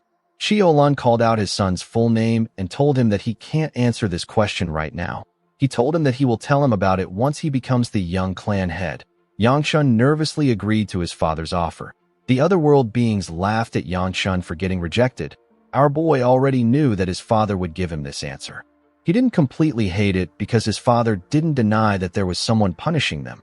This was enough for him. Chiolan walked past his son and told him that they have been there long enough. He told his son that they are leaving. Yangchun called out to the clan head and told him that he would like to look around on his own. A while later, we see Yangchun breathing heavily as he walked deeper into the prison. Chiol told him that he doesn't look well. He told him that he has been in there for too long. He advised our boy to leave now. Yangchun put himself together and said that he needs to go a bit further. He recalled that the first elder used the monster he is searching for to execute his plan. He wanted to see the being while he was there. He walked up to a cell and spoke an unknown language. Chiol asked him about what he just said. The being was in shackles and he was naked. He grabbed the bars of the cell when he heard what our boy said. The being transformed into Yangchun and smiled at him. He asked Yangchun to tell him why he said his name. He asked him to tell him how he knows his name. Chiol didn't understand what was happening. The Dakibi noticed that Yangchun wasn't shocked. He told him that he was trying to scare him. He transformed into the clan head and asked our boy if he is scared now. Yangchun simply glared at him. The Dakibi was surprised to see that our boy was not fazed. Yangchun noticed that there was no trace of the Dakibi leaving the prison. The Dakibi called him a boring bastard and asked him about why he came there. Our boy told him that he came to see how he is doing. He told him that he is done now. He turned around after saying this. The Dakibi told him that he is not doing well since he is trapped in there. He told Yangchun that he can help him get out.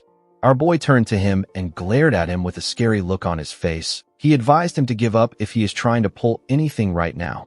He told him that he will burn him to ashes if he catches him. After saying this, Yangchun walked away. After our boy left, the Dakibi began to release some steam from his body. He transformed into his true form. He turned out to be the old man who sent a letter to the leader of the Dark Knight Palace. He smiled and stroked his beard. He now understood why the first elder found Yangchun annoying. After Yangchun left the prison, we see him struggling to catch his breath. Chiol told him that he still can't believe what he just saw. He said that he never thought that they would be a secret like that underneath the Gu clan. Yangchun slowly pushed himself up and said that he didn't expect to stay there for so long. Immediately he said this, Siola called out to him. She asked him about where he was. She told him that she has been looking for him. She placed her hand on his face and told him that he doesn't look so well. With a worried look on her face, she asked him if something happened. She asked him if someone bullied him. Yangchun moved her hand away and told her that nothing happened. He asked her about why she was looking for him. Siola informed him that the young lady and the pretty lady wanted to ask him to have dinner with them. Yangchun was shocked to hear about a pretty lady. He knew that the young lady is his younger sister. He quickly realized that the pretty lady Siola was referring to was the Sword Queen. He grabbed our girl and asked her if she called the Sword Queen pretty lady to her face. Siola smiled and told him that the Sword Queen said that the name is nice, and she even asked her to keep calling her this. Yangchun told her that it is good if she doesn't mind. He realized that he hasn't eaten a single meal today. He decided to join them. He walked forward and asked Siola about where Baya is. Our girl informed him that Baya is talking to the lady of the Tang clan. Immediately she said this. She pointed at Soil and told her master that she is in front of them. When Yangchun turned, he saw Soil and Baya stepping out of a room. Soil asked him about why he is there. Yangchun reminded her that this is his room. He wondered why the two girls were there. He asked them about what they were doing inside. Baya turned away from him and told him that they did nothing inside. Yangchun revealed to the girl that the Sword Queen wants them to have a meal together. He asked them if they want to join them. Soil was extremely happy to hear this. She asked our boy if this is okay. She couldn't believe that she was going to have dinner with Yangchun. The moment she thought of this, she realized something. She asked Yangchun about who they will be having dinner with. Our boy told her that they will have dinner with the Sword Queen. He asked her if she doesn't know that the Sword Queen was staying here. Soil screamed. and asked him to tell her how she was supposed to know this. The girl wondered about what she should do. She didn't expect to meet the Sword Queen. While she was talking, the Sword Queen arrived and waved at them. She noticed that she had never seen Soil before. She gently smiled and said that they have a cute new guest. Soil smiled like a crazy fangirl when she saw the Sword Queen. She nervously put her hands together and introduced herself as the Sichuan Tang clan's first daughter. The Sword Queen smiled brightly and welcomed her. She said that it is a bit odd to keep talking. She suggested that they all go to the dining hall. Yangchun didn't expect the girl to get this excited over seeing the Sword Queen. He wasn't really surprised because the Sword Queen is the most accomplished and renowned female martial artist in the Orthodox faction. It was natural that Soil respected her as a martial artist. Ryongwa moved close to her brother and asked him about why he has another woman. She asked him if Soil likes him too. Yangchun was annoyed to hear this. He raised his hand and told his sister that it is wrong. He was more annoyed by the fact that she was actually correct. Later in the night, we are taken to a different building. Yangchun was amazed to see the amount of dishes on the table. He said that this looks fancier than usual. The Sword Queen revealed to him that Hyuk and the attendants prepared this meal together. Yangchun was shocked to hear that Hyuk made this food. He couldn't believe that the boy knew how to cook. He recalled that Hyuk once mentioned this to him when they were in the demonic cult. Hyuk told him that he likes to cook. He said that he wanted to open a restaurant before he joined the cult. The older Yangchun told him that he never asked him. At the time, Yangchun thought that the man was lying because he always lied. He hoped that the food wasn't poisoned. He picked a dumpling with his chopsticks and carefully bit it. To his surprise, the food tasted good. He told himself that it is just all right. He quickly ate another dumpling. While he was eating, someone moved close to the Sword Queen to tell her something. The person turned out to be Soil. The girl nervously offered the Sword Queen a drink. She asked her to have it while she eats. The Sword Queen asked her about what it is. The girl revealed to her that it is a tea made from the silent flower herb. She told the woman that it is good for skincare. The Sword Queen nervously asked the girl if the silent flower herb isn't poisonous. Soil told her that it is. Yangchun spat out his food when he heard this. He spat it on his sister. Ryongwa couldn't believe what her brother did. Yangchun nervously told her that he is sorry. The girl didn't want his apology. She threw her chopsticks at his eyes. Our boy screamed out in pain and fell on his fiancé's laps. With a look of anger on her face, Ryongwa called her brother a crazy bastard and asked him about what he is doing. After they were done eating, Yangchun and the Sword Queen stepped out. Our boy apologized to her for showing such a poor behavior. The woman assured him that it is fine. She told him that she had fun. She asked him about how his eyes are. As tears gushed down from his eyes, Yangchun told the woman that he is fine. He said that his sister didn't hit hard. The Sword Queen was relieved to hear this. She gently smiled and told Yangchun that his sister resembles him when she gets angry. She told him that they are definitely siblings. Yangchun wondered about how the Sword Queen saw him. He wanted to explain Soil's behavior to her, but the Sword Queen told him that it is fine. She said that she knows that it was out of goodwill. Although Soil was from the Tang clan, the Sword Queen never expected her to drink poison for skincare. She found it impressive. She gently smiled and said that Soil will become an impressive martial artist. Yangchun noticed that something was off with the woman. He told her that she looks tired. He asked her if something happened. The woman stopped walking when she heard this. She forcefully smiled and asked our boy if he noticed. She thanked him for worrying about her. She placed her hand on his shoulder and told him that it is nothing much. She assured him that he doesn't need to worry. She walked forward and said that things will flow naturally. Yangchun carefully stared at her as she walked away. He couldn't understand her worry.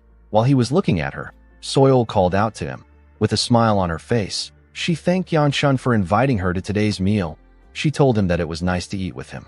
Yangchun moved close to her and asked her if it was nice to eat with him or the Sword Queen. Soil nervously said that she was talking about the Sword Queen. She quickly corrected herself and told Yangchun that it was nice to eat with both of them. Cheol called our boy a mean bastard and asked him if he has to tease someone who likes him. Our boy didn't understand what he meant. Cheol reminded him that he has something he wants to tell the girl. Yangchun quickly remembered what he wanted to say. He told Soil that he has decided to attend the Dragon and Phoenix assembly that she mentioned. He asked her to go with him. Soil was extremely happy to hear this. She grabbed Yangchun's hands and thanked him. She told him that she looks forward to the journey. She quickly let go of his hands and told him that she didn't realize that she was holding him. She apologized to him. Our boy assured her that it is fine. He told her that they will leave soon. He asked her to rest comfortably until that time. Soil thanked him for this. Yangchun left after telling her the news. Soil watched him walk away. She looked at her hand and gently smiled. She was quite happy to touch our boy. The scene shifts and we see Seola and Baya walking in a garden. The garden was filled with white flowers. Seola was happy to see so many flowers. Baya moved close to the flowers and said that they are white smiling flowers. Our girl asked her if she knows the flowers. Baya gently smiled and said that she does. She said that her mother used to like them. The scene shifts and we are taken to the past. We see a younger Baya standing in front of her mother. The woman put the white smiling flower in her daughter's hair and asked her to be happy even if she is not around. While Baya was thinking about the past, someone said that he heard they went on a walk. The girls quickly turned to the person. The person turned out to be Yangchun. Our boy said that the garden looks simple. He said that there were so many flowers there when his mother took care of it. Baya carefully looked at him. She asked him if she can take some of these flowers. Yangchun asked her to go ahead. He said that it doesn't matter to him. Baya picked up a flower and put one in Seola's head. She told our girl that her mother used to always do this. Seola took out a flower and put it in Baya's hair. She told the girl that she also needs to wear it. Baya smiled when she heard this. The two girls turned to Yangchun and called out to him. They asked him about how they looked. The white smiling flowers in the area made their beauty shine radiantly. Yangchun didn't know what to say. Cheol appeared and tapped him on his head. He told our boy that seeing a flower wearing flower will make the night shine brightly. He asked Yangchun to say this to them. Our boy was annoyed to hear this. He asked him to stop pushing thoughts into his head. Due to the look on his face, Seola assumed that they looked terrible. Yangchun assured her that they don't look terrible. In the next scene, we see someone training. The person turned out to be the Namgung clan head. The man was training in the field with his shirt off. His muscles and veins popped out as he wielded his sword. While he was swinging his sword, someone told him that he heard he came to Shangxi. The person asked him if he obtained any enlightenment. Jean turned around when he heard the person's voice. The person greeted the clan head with a smile on his face. The person turned out to be Gu Changjun, the first elder of the Gu clan. He is also known as the Exchange Zero Burning Sword. In the next scene, we see the second elder informing Yangchun that the first elder had a meeting with the Namgung clan head. Yangchun and Seola turned to him when they heard this. Our boy told Ryan that he knows. The elder was surprised to hear this. He told Yangchun that this isn't something that he can take lightly. He said that no one knows what the old man who is desperate to become clan head might do. The moment he said this, he understood what Yangchun said. He asked our boy if he really knew. Our boy smiled and told him that he has kind of become close to the Namgung clan head. A few hours ago, Yangchun went to meet the Namgung clan head. He saw Jean swinging his sword in the field. He told him that he was wondering about where he was. He didn't think that the man would still be swinging his sword. Jean cleaned his sweat and said that he feels himself getting a better sense of his sword each time he swings it. He said that it is as if he is learning how to wield a sword for the first time. He asked Yangchun to tell him how his sword looks compared to what it was in the morning. Cheol asked Yangchun to tell the man that he has grasped something even though it is faint. Our boy said this to the man. Jean told him that he was able to receive his teachings thanks to her help. He assured Yangchun that he will repay this debt. Our boy didn't know who Jean was referring to. He nervously laughed. The clan head decided to reveal to our boy that the first elder came to see him earlier. Yangchun was surprised to hear this. He did not think that the old man would finally make his move. He asked the clan head if he can tell him about what they discussed. Jean thought about it for a second and told Yangchun that he will be honest with him because he received his teachings. He revealed to our boy that the conversation was nothing more than a simple greeting. He said that Changjun asked him if he is interested in joining his cause and if he has the same desires as him. The elder suggested that they meet at a later time to discuss the specifics. Jean raised his sword and told Yangchun that he can obviously see that he and his father are not very close. He said that he would have accepted the first elder's offer if he had come earlier. However, the man is only interested in honing his sword further. He said that he doesn't wish to trouble himself with anything else. He asked Yangchun not to worry. He assured him that he will reject the elder's offer. Our boy smiled and told him that he would prefer if he accepted the offer. Jean was shocked to hear this. Yangchun reminded him that he said he would pay him back. He told him that he wants them to settle the debt this way. He asked the clan head to pretend to go along with the first elder and tell him what he is plotting. He told Jean that he will give him more sword lessons if he helps him. He asked him if he likes the offer. Jean couldn't believe what he was hearing. He asked Yan Chun if he is serious. The scene shifts, and we are taken back to the present. Yan Chun was relieved to see that the clan head was only interested in his sword right now. He was happy to see that he was able to turn a disaster into an opportunity. He told the second elder that he doesn't need to worry about the first elder for a while. Ryan told him that he is even more worried after hearing this. He asked our boy if he will soon be leaving since he is participating in the Dragon and Phoenix Assembly. Yan Chun told him that he is correct. He said that an invitation should have come for him. He asked the elder if he has heard anything. The elder put his hand into his clothes. He told Yan Chun that he wanted to give it to him as a present. He took out a cookie and gave it to Siola. Our girl began to drool. She told the man that she thinks she likes him. The elder took out a paper and gave it to Yan Chun. Our boy thanked him. Immediately he did this. He saw something shocking on the letter. With a smile on his face, the elder told Yan Chun that he got this 2 years ago, and he has been waiting for the chance to use it. He said that he is quite touched. Yan Chun told the man that this isn't an invitation letter. The elder explained to him that the character written on the paper is the character for defeat. He told our boy that it is a recommendation letter from the Aura Supreme. The Aura Supreme is one of the 3 great Supremes. He survived numerous defeats and persevered. He ended up eliminating a large number of unorthodox sects with his fist alone. Yang Chun wondered why the Aura Supreme would take interest in someone like him. He asked the second elder about where he got it. The old man told him that it is from the Aura Supreme. Our boy asked him about why it is from the Aura Supreme. Most recommendations are written by clans. The second elder pressed Yan Chun's head and asked him to shut up. He told him that he should just accept anything an adult gives him. He turned around and asked Yan Chun to tear his opponents to shreds. Our boy wondered about how the elder was disconnected. He didn't like this situation at all.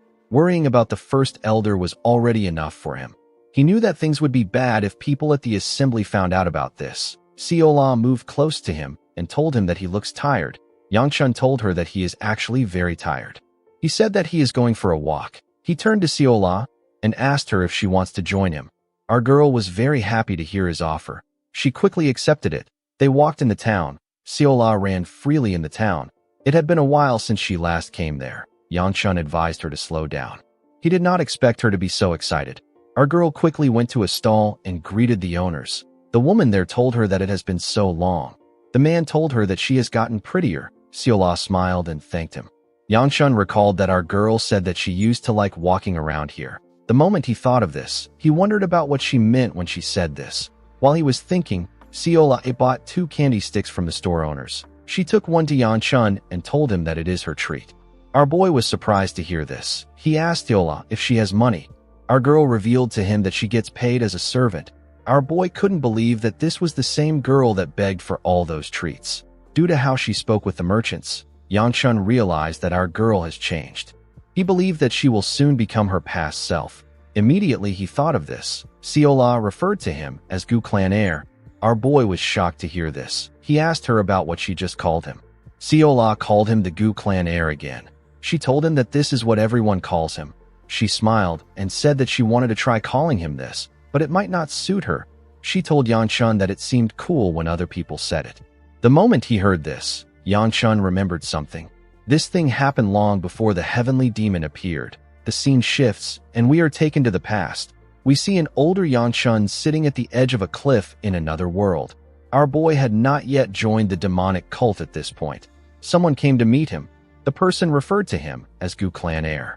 Yan Chun turned to the person and asked her if something is wrong. He told her that they still have some time before they switch. He asked her about why she is out. The person turned out to be the older Siola. Our girl asked him if he wouldn't like someone to talk to while standing guard. She asked him if she can sit next to him. Yang Chun asked her to do something about her messy hair if she wants to sit beside him. Siola told him that she doesn't have anything that she can use to tie it back. Our boy did not like this. He tore a part of his clothes and offered it to her. Siola was surprised to see this. She gently smiled. She tied her hair and asked Yan Chun about what he's going to do when he gets out of this world. Our boy did not expect this question. He didn't understand why she brought something like this up when they have been transported to the demonic realm for 3 years. He reminded her that half of the talented martial artists at the Dragon and Phoenix Assembly died to demonic beasts immediately after being transported here. He asked Seola if she doesn't find it weird to still have hope about them getting out.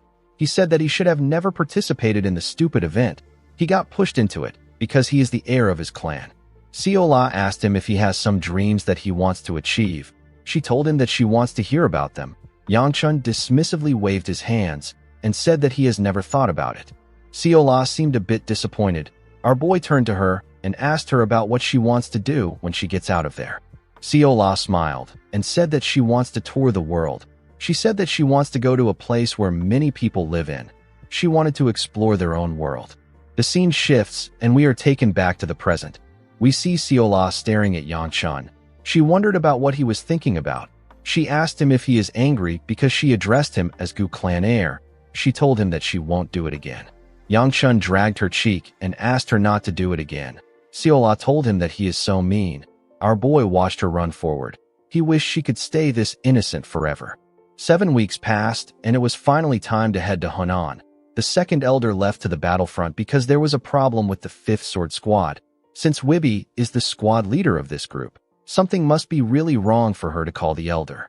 Before leaving, the second elder gave Yangchun some pocket money and asked him to spend it wisely. Our boy was surprised to get some money from the elder. The elder informed him that his sisters will be participating in the Unified Dragon Assembly this winter. He asked Yangchun not to worry about it. Our boy asked the man if he is really talking about his second sister and his younger sister. The second elder told him that he is. Yangchun's second sister was actually also in the clan. However, our boy wasn't able to meet her because she was in solitary training. He realized that Yanxio decided to participate in the Unified Dragon Assembly after hearing that he will be at the Dragon and Phoenix Assembly. In the end, Yangchun will be leaving the clan with Soil, Muyun, Seola, and Baya. Baya was able to get permission from her father to go to the event. The Sword Queen and the Divine Physician decided to stay in the clan for some time.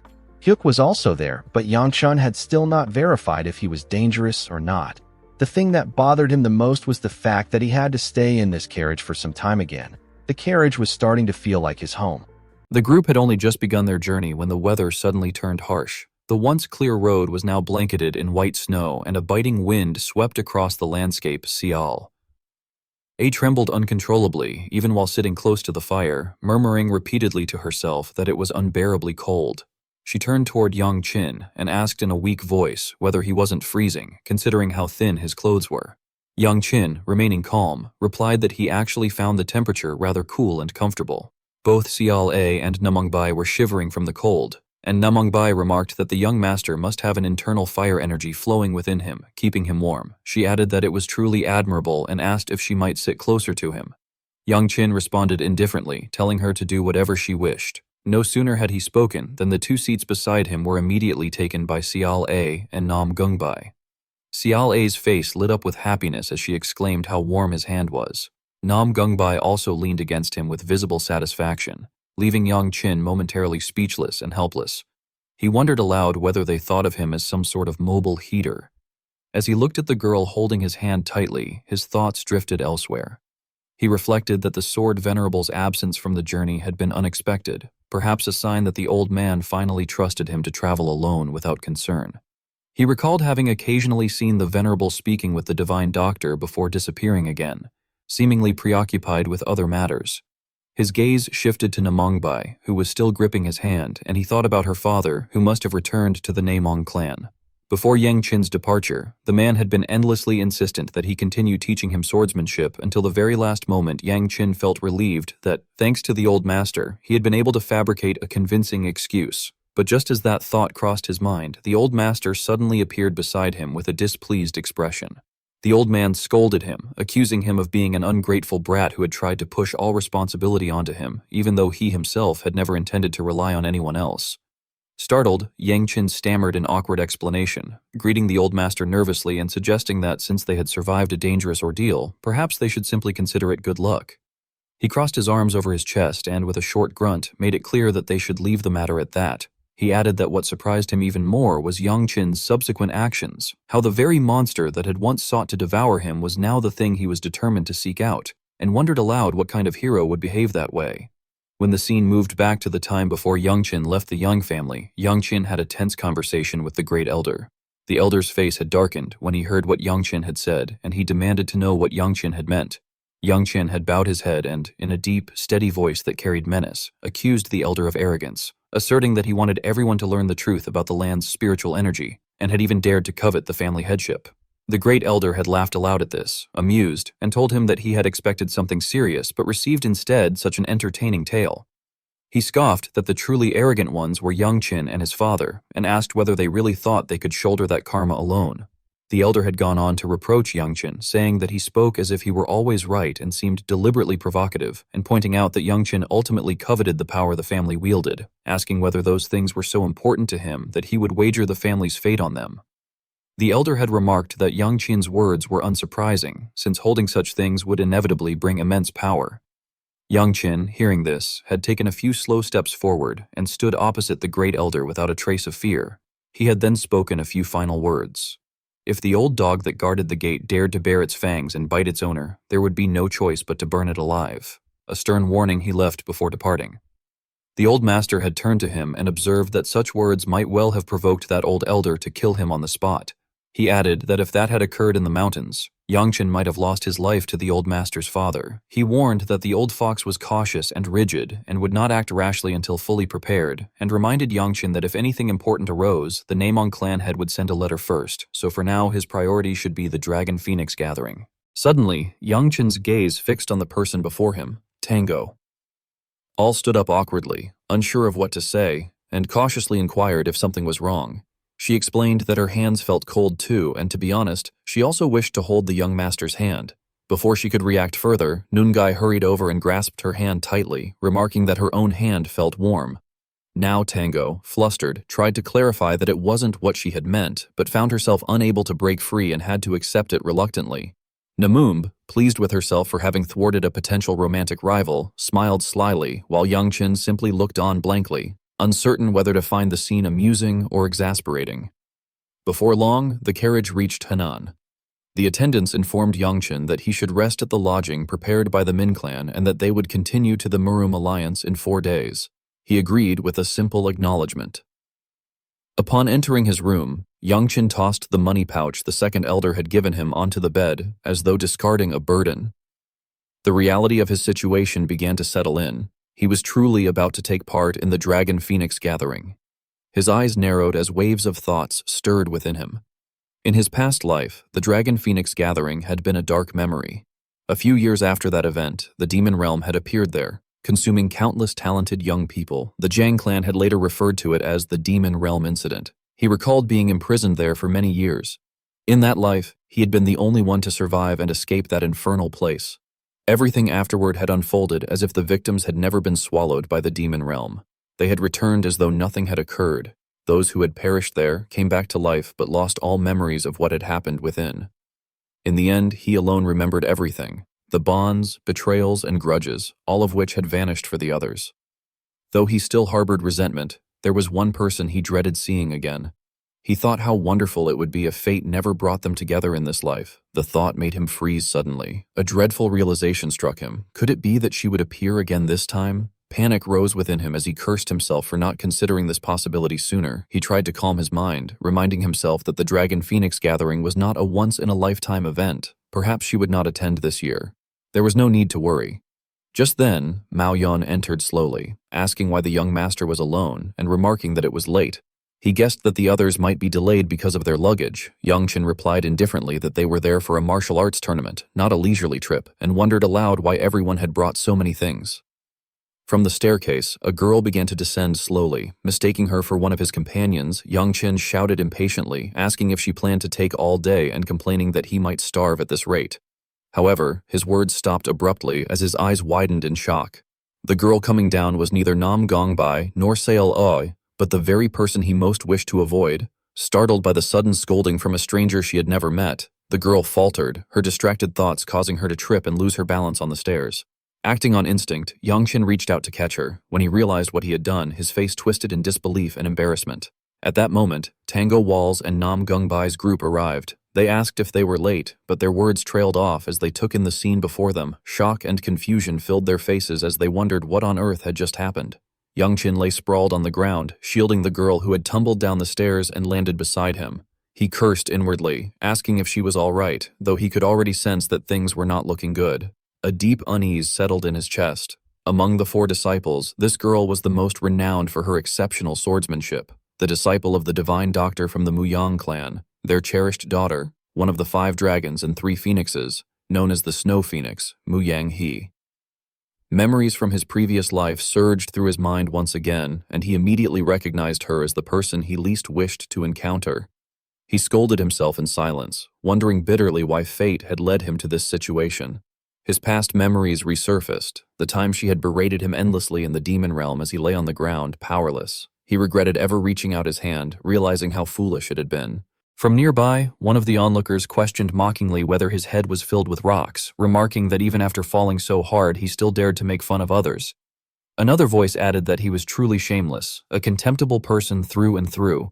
The sting of those words deepened his self-reproach. Then, a calm yet familiar voice interrupted from behind, asking whether the person before them was Miss Mu Yang He. Holding her head, Mu Yang He composed herself and greeted the newcomer, noting that it had been a long time since the last Dragon Phoenix gathering. She inquired what had happened. Rising to her feet, she explained that she had slipped on the stairs and that it was thanks to young Master Yang's help that the situation had not turned worse. She admitted fault and apologized sincerely. The other girl brushed off the apology, saying that it was all right and that she did not mind. Yangqin noted inwardly how that same stubborn personality remained unchanged, and he decided that it was best not to dwell on it. What mattered most was leaving the place as soon as possible. However, before Mu Yang he could finish her next sentence, Yangqin quickly made up an excuse to escape. He hastily suggested that they go out to eat and that it would be best to end things there. As he spoke, he wrapped his arm around Tang Soal's shoulder, causing her to blush awkwardly. Namongbi, dressed in blue with silver hair, soon followed them out, which immediately drew Mu Yang He's attention. Her attire clearly marked her as someone from the Namong clan. Mu Yang He called out to them, asking them to wait. She remarked that their meeting must be fate and politely requested to join their table, saying that she had not yet eaten and that her group might take a while to arrive. The words made Yangqin freeze. He turned around, his face pale, blurting that she rarely ate lunch anyway. The moment the words escaped, he covered his mouth in panic, realizing the terrible mistake he had just made Mu Yang. His lips curved into a slight, knowing smile. She commented that he was truly strange. He always seemed irritated with her for no apparent reason, yet he somehow knew all her habits. She reminded him that this was supposedly their first meeting, and yet he knew so much about her. She asked curiously if perhaps they had met somewhere before. Yangqin's heart sank as despair filled his eyes. He wondered why fate was toying with him once again, and why he was being dragged into the same tangled past he had tried so hard to escape. Then, the scene shifted. Returning to the past, deep within the demon realm, where a vast and oppressive mountain range loomed under a dark sky. A voice echoed through the barren expanse, declaring that one person would have to be expelled. The declaration sparked outrage. Someone protested that it was impossible to abandon a comrade, insisting that if anyone had to leave, it should be them instead. Another voice urged calm, addressing the speaker as Little Sword Saint. It reminded them that if the strongest among them left, the group's survival would be jeopardized, and that they had all endured 3 years in the demon realm only thanks to that person's power. The one speaking was none other than Mu Yang Shua, also known as Mu Yong He, who reasoned that while loyalty and righteousness were admirable, the situation required objective judgment. Not everyone held the same value, she said coldly. Though her words were harsh, she maintained that ensuring the survival of the majority was the only choice they had left.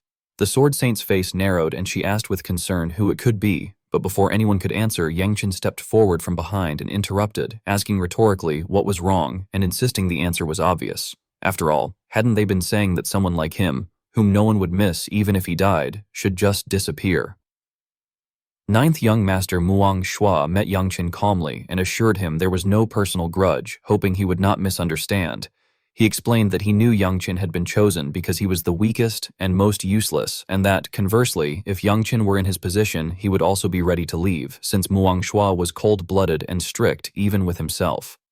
After speaking, Muang Shua quickly walked past the group and told them to take care, saying that if he died, they would see him in the underworld. Yang Qin's small figure gradually faded into the chilling snow of the demon realm as he walked away, truly appearing lost. The sword saint watched him go, her eyes filling with tears of sorrow, and Muang Shua gripped her fan tightly. Trembling, she murmured an inaudible apology. Outside the building, back in reality, the snow had stopped falling and the group had finished their meal together. One of them thanked the young master for allowing them to share the table and said the meal had been very pleasant. Muang Shua turned to Yang Qin and cheerfully asked if she might call him ninth young master, promising she would repay the favor when he attended the Mu Yang clan's banquet. His face darkened and he answered with bored sarcasm that he was very much looking forward to going, though when pressed about why he would go, he merely thought it strange that Muang Shua, who was not the sort to accept favors without reason, was suddenly acting so obliging toward a stranger she had just met. She wondered what she could possibly gain, and then considered whether the ninth young master might be a descendant of the Shaniju family, and perhaps also wield fire energy. When that possibility occurred to her, her expression brightened and she looked clearly satisfied, realizing she would be able to observe it during the martial arts tournament. Their conversation was cut off by a voice from behind. Someone addressed Miss Muyang, remarking that they had wondered where she was and noting that she had arrived first. Yang Qin's eyes widened when he saw the newcomer and recognized Namong Chun-jun, who was also participating in the tournament. The two immediately exchanged looks, full of killing intent, each wanting to tear the other apart. Namongbai greeted them and called out hello to the younger brother. Yang Qin stared at the brat and mentally cursed him, thinking the boy's face contorted at the sight of him as if he were displeased that Yang Qin was with his sister. He clenched his teeth, anger rising, and vowed that if they met in the tournament he would beat the boy so badly he would not be able to lift his head. At that moment, another person leaned close to Yang Qin and remarked that they had arrived too, pretending to be startled and pointing at Yang Qin's face while scolding him for going too far, saying they had sent invitations to the Zhu family many times and wondering why no one had ever visited Yang Qin's eyes darkened with annoyance, but the other laughed it off as a joke and begged the ninth young master not to be angry, noting that it had been a while since they last saw each other and asking if they were both well. Ping Xiaoheap muddled over whether to call her sister-in-law. Memories from that time still haunted Namong Chun-jun, who ground his teeth and roared a warning not to bring that subject up again. Ping Xiaoheap immediately intervened to stop the situation from getting worse, telling Rai Long that it was not the right time for such matters. Realizing the implication behind those words, Rai Long quickly suppressed his killing intent and forced himself to calm down. He then plastered an obviously fake smile on his face, remarking that he had heard the two of them had already set an engagement date, and offering a hollow congratulation to both. Yang Qin thought to himself that just looking at Rai Long's ever-changing expression made him sick. Rai Long then turned toward Tang So Wall, greeting her with feigned familiarity, saying it had been a long time since they last met. Tang So Wall covered her mouth as though she were about to vomit and explained that she was simply allergic to overly sentimental scenes, so her stomach felt uneasy. Her biting remark left Rai Long speechless. Yang Qin then asked young Master Ping why he was there with Rai Long and inquired about the whereabouts of Hua and the people from the Pang clan. Ping Xiaoheap replied that it was nothing but a coincidence. He explained that this time, he was the only representative of the Pang clan attending and that on the way there, he happened to overhear that Rai Long was picking up his fiancée, so he decided to tag along out of curiosity. Yang Qin's expression turned confused, while Miss Muang suddenly stood up, saying it was perfect timing since young Master Namong had just arrived. She quickly excused herself, saying it was a pleasure to meet everyone and that she would be leaving first. Before departing, she bid farewell to the ninth young master. Only then did Yang Qin remember that Mu Yangshua and Rai Long were actually betrothed. As Rai Long was being dragged away by young Master Peng, he still tried to shout back that they would have to have a serious talk later, as brother and sister. Namong Bai merely waved her hand lightly and told him to be careful. Yang Qin then realized the reason Mu Yangshua had been so attentive to Namong Bai during the meal. It had all been to build a relationship with the family she was engaged to. He finally understood. But then he wondered why he himself couldn't establish a connection with the Namong clan as well, since he too had some ties to them. Still, he knew that her main motive wasn't that simple. The real reason, he suspected, had to do with what had happened earlier. He recalled the moment when the two of them had tripped before and remembered the incurable illness that caused cold energy to accumulate within her body. The absolute meridian sickness. It became clear that her true goal was to find a cure for that disease. He remembered that she had mentioned something about fire energy, and it all connected in his mind. Mu Yangshua had spent her entire life searching for a cure and had learned to fabricate emotions to achieve what she desired. That, he concluded, was her true nature. Weeks passed, and 4 weeks later, the opening day of the Dragon Phoenix Gathering arrived. Yongchen and the others hurried toward their carriage. He urged everyone to get in quickly, scolding Seal-A and Nungai for still not being ready despite him reminding them that there was a banquet that day and they needed to reach the Murim Alliance before dark. Sayala defended herself, saying that since it was winter, her elder sister had forgotten to hibernate. Yongchen snapped back, asking if she was a bear to be talking about hibernation, cursing under his breath that at this rate they would be late and wondering what they should do. When he turned around, he was surprised to find Mu Young Sehua still standing there. He asked why she hadn't left yet. She smiled softly and explained that the 9th young master and she had met again by chance. She added that young master Noon had been careless and gone ahead without her, so they would have to share a carriage. Hearing that, Yongchen could immediately smell deceit. It was clearly a lie. The carriage soon rolled toward the Murim Alliance. As they arrived, Yongchen remarked that they had made it just in time. Mu Young Sehua quickly excused herself, suggesting that they all head to their rooms to change and then meet again at the banquet. When Yongchen called out to her, she turned back and asked blankly if something was the matter. He hesitated and said it was nothing, thinking that she had misunderstood his intentions. She then told him that since they were both busy people, it would be better not to waste each other's time, and walked away. Right after she spoke, the old master appeared beside Yongchen, scolding him for being a frivolous brat who had barely been gone and already managed to acquire another girl. The old man remarked that it was not the right time to talk about such matters and teased that the two of them seemed quite compatible. He admitted he had thought their relationship was not good, but now wondered why they cared for each other so much. Yongchen replied calmly that this was a matter of human life, and he could not allow personal emotions to interfere. The old master agreed and thought to himself that it was fortunate he had not mentioned the cursed disease, or he would have been accused of meddling. He reflected that neither the Zhu family's fire energy technique nor the Namong clan's constitution could cure the absolute meridian sickness. If the girl failed to find the right path, she would not live long. Time passed quickly, and Yongchen soon changed into formal clothes for the banquet. Someone reminded him that there was no need for trivial decorations and told him to remove all the gold and silver. Yongchen replied that he disliked such ornaments, so he had not brought any from the beginning. The person teasingly said that it was a little disappointing. Seal-A then cheerfully offered to fix the young master's hair, to which Yongchen hesitated before giving permission. Outside, a figure approached his room. One of Yongchen's guards widened his eyes in surprise as the man opened the door and stepped inside. Yongchen turned around and asked if something was wrong with his hair. The man assured him there was no problem, but Yongchen, sensing the lie, threatened playfully that if the man lied again, he would have his hair turned the same way. The maid, startled, quickly shouted an apology and admitted there was indeed a problem. At that moment, the man behind them spoke, asking if the 9th young master was inside, as he had something important to discuss. The newcomer was none other than the Murim Alliance leader, Southern Sword Jiang Qin. Meanwhile, Xiao-A had styled Yongchen's hair into 2 ridiculous-looking buns. Feeling embarrassed, Yongchen awkwardly requested that they quickly change his hair back to normal. After fixing it, he saluted respectfully and greeted the alliance leader. Jiang Qin waved off the formalities, saying there was no need for such politeness and admitting that he had been the one rude first. His face turned slightly red with embarrassment, realizing how awkward the situation had become. Yongchen asked what had brought the alliance leader there in person. Jiang Qin slowly took out a letter from his inner pocket and explained that it was none other than the recommendation letter Yongchen had submitted. He asked whether it had been personally written by the fallen venerable. Yongchen admitted that he had suspected something unusual about it, but had not dared to throw it away, since it had come from an elder. Jiang Qin then asked if the letter had been personally given to him, and when Yongchen replied that it had not, the alliance leader inquired whether someone else had passed it along. He then asked if Yongchen had read the back of the recommendation letter carefully. Yongchen confessed that he had not, and wondered aloud if there was something written on the reverse side. The alliance leader handed the paper back to him, telling him to read the back. Yongchen turned it over and froze when he saw what was written there. His face stiffened as he read the words that leapt from the page. The letter declared that under the name of the fallen venerable, the secret master, he recommended Niniang, the god of the Shani Zhu family, as the disciple he had diligently taught despite being a lazy man. It further proclaimed that this child would one day shatter the heavens and that the fallen venerable absolutely believed in him.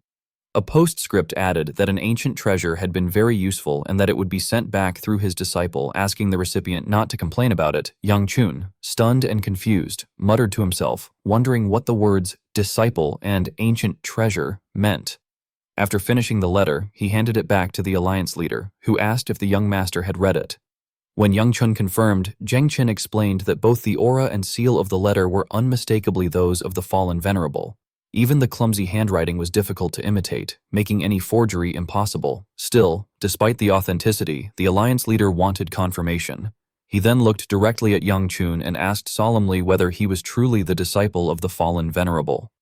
The question struck Yang Qin like a powerful psychological blow, leaving him standing in the middle of the room with his thoughts in turmoil. He pondered over the term, fallen venerable's disciple, realizing that whether in his previous life or the present, he had never even heard of such an existence, yet somehow he had suddenly been labeled as one. To him, it felt utterly absurd, nothing short of a ridiculous joke. Forcing himself to calm down, he decided that he should not lie and would have to tell the truth. Yang Qin then explained that he was not, in fact, the disciple of the fallen venerable. As for the postscript that mentioned an ancient treasure, he confessed that he had no idea what it referred to. The Murim alliance leader pondered for a moment after hearing this, then remarked that things were as he had expected. He slipped the letter into his pocket and prepared to leave, expressing his understanding and apologizing for wasting Yang Qin's valuable time. Confused by the sudden conclusion of their conversation, Yang Qin hurriedly asked whether that was all the alliance leader had wanted to know. The latter confirmed that it was. He explained that his original intention had been to ask if Yang Qin knew the whereabouts of the missing fallen venerable, but judging from Yang Qin's reaction and answer, it was clear that he truly did not know. Therefore, he would let the matter rest. However, the alliance leader reassured him that the recommendation letter was genuine, so he had no need to worry about being accepted. On the contrary, he added, for Yang Qin to have reached such a level of skill at his age was impressive, even if he was not the fallen venerable's disciple. He said he looked forward to seeing Yang Qin's performance in the upcoming Dragon Phoenix gathering, and that they would meet again at the banquet later. Yang Qin bowed respectfully, expressing that it was an honor to meet the alliance leader and thanking him sincerely. After the man left, Yang Qin was once again alone in the quiet room. The silence didn't last long. Frustration overwhelmed him, and he began pulling at his hair, muttering in agony that he was going insane because of that damned old man. His outburst was so loud that it startled Maon outside. He cursed the elder who had written the recommendation, shouting that no one had given permission to call him the fallen venerable's disciple. Clearly, those old men must have made some ridiculous bet with each other and decided to write such nonsense. Exhausted, he held his head in his hands, wondering who he should even blame. Now, he admitted to himself that he had expected something like this might happen, and that it was ultimately his own fault for letting things reach this point. Though he had never imagined he would be called by such a title, he began to wonder if the Murim Alliance leader truly had only that one question in mind. One of the three great masters who had vanished years ago had suddenly sent a letter claiming to have a disciple. Perhaps that was the only reason the alliance leader had taken an interest. Yet what bothered Yang Qin most was the fact that the fallen venerable was actually that man's father. He reflected that he did, in fact, know where the fallen venerable was and what he was currently doing. He could have answered truthfully, but doing so would have made him look like a real disciple. Besides, even if he did know, it would be difficult for anyone to recognize the fallen venerable's current form. Then a new thought crossed his mind, the ancient treasure mentioned in the letter. The fallen venerable had clearly said it would be sent through his disciple. At that moment, Yang Qin remembered the pouch the second elder had given him before he left, along with the words telling him to take it and spend it carefully. Alarmed by the realization, he quickly took out the pouch and cursed under his breath, calling the elder a damned old man. Holding it for a moment, he hesitated, then untied the string and poured out its contents. The sound of gold coins clattering against the floor echoed throughout the room. Among the scattered gold and money, he finally found what had been troubling him in the back of his mind. As soon as he saw it, he let out a shout that shattered the quiet atmosphere. He cursed the old man again, calling him a lunatic, and muttered that if the man had wanted to thank him, he could have done so without resorting to something so outrageous. The scene shifted to the banquet, where many guests had already gathered. The air was lively and filled with noise and chatter. At one of the tables, a short-tempered man was raising his voice, complaining impatiently about why the event had not yet begun, and wondering aloud if something had happened to the alliance leader. Another man beside him whispered that there was something even more interesting to look at. Several beautiful women seemed to have arrived this time. Curious, the man in the brown shirt turned to look in the direction indicated and remarked that one of them was Doc Fong, who had attended the last assembly, and that she appeared even more mature and graceful than before. Meanwhile, Tang So Wal seemed concerned only with when Yang Chun would appear. His companion noted that the woman sitting next to Tang So Wal seemed to belong to the Namong clan. The mention of Namongbai's name caused both men to become visibly excited as they whispered about her beauty, marveling that such a woman could exist within the Namong clan. They speculated about her relationship with Ryong, noting that despite her modest attire, her natural elegance surpassed even that of Snow Phoenix. While the men were still talking, Muang Shua entered the hall. Her cheeks were flushed, her smile enchanting, and her eyes gleamed with a captivating charm. She walked gracefully toward the table where Namongbai and Tang So-wal were seated, greeting them and remarking that the 9th young master had not yet arrived. Tang So-wal replied politely that he seemed to be running a bit late and asked why Miss Muyong's group was not with her. Pretending to smooth her hair, Sehwa answered in an indifferent tone that she had not seen young Master Ryong even once since arriving at the Murim Alliance, and that she had come in hopes that Miss Namong might know his whereabouts. Namongbai simply replied that he should be arriving soon. Not far away, a man in an orange shirt observed the scene with amusement. He commented to his companion that the sight before them was wonderful. 3 beautiful women gathered together in one place, and noted that there seemed to be several empty seats beside them. He then wondered aloud if he should go and sit with them. His companion hastily tried to stop him, warning that the alliance leader would soon arrive and that it was not the time to cause trouble. However, the man, Huangbo Chiwi, only laughed arrogantly, declaring that only the brave could win true love and that he would prove it through his actions. With a confident stride, he approached the table where the 3 women sat and asked politely, though with ill intent, if he might take one of the empty seats. Muang Shua turned to look at him with clear disdain, recognizing his clothing as belonging to the Huangbo clan, a reputable family, but still several ranks below the 4 great houses. Tang So-wal's expression hardened with irritation as she thought to herself that she was constantly being approached by lecherous men like him whenever she went to public gatherings. Namongbai said nothing, but her demeanor made her discomfort obvious.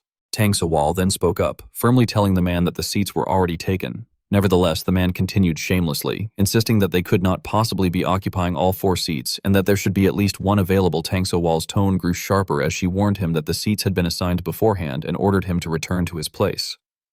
Ignoring her, the man stepped closer and brazenly reached out to touch Muang Shua, telling her not to be so cold and that they should take the chance to get acquainted, especially since Miss Hua was also present. Before he could finish his sentence, however, Muang Sewa struck his hand away and told him icily not to touch others so casually, questioning whether his clan's moral education was so poor. His face darkened with anger at her words. He shouted furiously, demanding to know what she had just said, and lunged forward with his arms spread wide, yelling that those young ladies should not think themselves superior just because of their looks, and that he would teach them proper etiquette before the banquet began. But before he could lay a hand on her, his attack was intercepted by Yang Qin, who appeared just in time to stop him. Wangbo turned back and roared furiously, demanding to know who the blind fool was that dared to interfere in his affairs. However, his words were abruptly cut short when a sharp pain struck his head. Looking down at his arm, he realized with horror that it had already been broken. A scream of agony escaped him, echoing throughout the banquet hall. Behind him, Agla and Mao Yan were both visibly thrilled, remarking with satisfaction that the man had finally gotten what he deserved. Meanwhile, Wangbo clutched his broken arm in disbelief, muttering in shock that his arm was truly broken. Yang Chan approached him and gave his leg a light kick, effortlessly sending the lustful man sprawling onto the ground. He thought to himself that Wangbo's strength was nothing more than that of worthless trash. After finishing what he had to do, Yang Chan turned to the others and instructed someone to spread the word that the man was already drunk before the banquet had even begun, and that he would be forfeiting the martial arts tournament scheduled for the next day. He then approached Muang Zhua's group, asking if everyone was unharmed. One of them replied gratefully that they were fine, thanks to the young master standing behind them. C appeared quite satisfied with how things had turned out, remarking that the young master's single strike just now had been truly impressive. Yang Chan corrected that such an act was necessary, given the man's audacity to behave so recklessly in front of so many people, and added that the world indeed seemed to be full of strange individuals. He then turned towards CA and commented that compared to the last time he had seen her at the waterfall, her body now seemed almost as well developed as his own. However, Xiao A deliberately avoided the subject, pretending not to know what waterfall he was referring to, claiming that Sael A had no memory of any such place. Suddenly, the sound of applause came from behind them, accompanied by a voice praising the scene, saying that they had almost allowed the alliance leader to witness something unsightly, but the young master had handled the matter exceptionally well. Yang Chan slowly turned around, and upon seeing the person approaching, he could not suppress the anger rising within him. He recognized the man immediately and cursed inwardly, thinking that it was that damned bastard again. The man slowly approached with a smile, giving the impression that he felt it was appropriate to introduce himself first. He expressed that it was an honor to meet everyone and stated that he came from the Tailing Shang family, identifying himself as Xiang Xian. His introduction caused murmurs to ripple through the crowd as people whispered among themselves, wondering whether the surname Chang Zyun was the same as that of the Murim alliance leader and questioning if he might be the leader's son. Yang stared at the man in front of him, thinking bitterly about how many unsettled matters lay between them. He recalled that from the issue of Xiang Xian being Sael A's fiancé to Namong Ba's death, the two of them had been entangled in problem after problem. He also remembered that right there, in that very place, a major incident had once occurred. On that fateful day, the Demon Realm Gate had suddenly appeared at the Dragon Phoenix gathering, and the person responsible for awakening a gate that had remained dormant for hundreds of years had been Shangxian himself. Yangsh told himself he could never forget that arrogant and foolish face. Pulled back into the present, Kangji extended his hand and warmly suggested that, since events had unfolded this way, they should consider it fate and both do their best at the Dragon Phoenix gathering. Yang Qin looked down at the hand and repeated the word fate inwardly before cracking a smile. He replied in a tone suggesting that the idea sounded amusing, adding to himself that Shangxian was stepping right into a trap and should not blame him for what came next. He admitted that he had introduced himself somewhat late and identified himself as Niang God, Yang Chan of the Shaniju family. The two then shook hands. Yang Chan expressed that he looked forward to Xiangxian's instruction, but Xiangxian's expression immediately darkened. He gritted his teeth in pain as Yang Chan tightly squeezed his arm, the pain twisting his features and shattering whatever plans he had formed. In contrast, Yang Chan appeared smug, thinking that the rude man had intended to test his strength with what looked like a simple handshake. He concluded that he would grant that unspoken request, wondering whether Shangxian had truly believed he would not notice the internal energy hidden within his hand. Behind them, Tango Wall observed the entire exchange with fascination, her cheeks flushed with excitement. Yangsh looked directly at his opponent with open challenge and wondered aloud whether Xiangxian could still endure the pressure or whether he should increase his force. But before he could escalate further, Nungai stepped forward from behind and demanded to know what he was doing, firmly telling him to stop. Almost immediately, Zany clutched his hand and remarked that Yang Chan's etiquette was stronger than expected. His thoughts raced as he questioned how an individual, only at the late stage of the elite, could possess such strength. He recalled that Yang Chan had introduced himself as coming from the Shaniju family, a family not counted among the major powers. That meant Yang Chan certainly should not have received the Grandmaster's inheritance, yet he was still capable of unleashing power comparable to someone at the peak stage. As these thoughts swirled in his mind, his eyes were drawn to someone in the distance, none other than his fiancée from his previous life. Seol Ah, or Seol Ah, was staring at him with intense killing intent. He wondered what was wrong and why she was looking at him with such murderous hostility. He questioned why everything seemed to turn out this way no matter where he went, insisting internally that he did not recall making enemies with anyone. Suddenly a voice cut through his thoughts, instructing everyone to remain silent and return to their seats because the Murim Alliance leader had arrived. The leader slowly entered the banquet hall and apologized sincerely for making their distant guests wait. He then noted that, since it was already late, the banquet should begin immediately. Seeing this, Yang Qin and Zuni ended their confrontation and returned to their seats. A few guards then announced that, although it was a banquet, everyone's attention was required for a moment.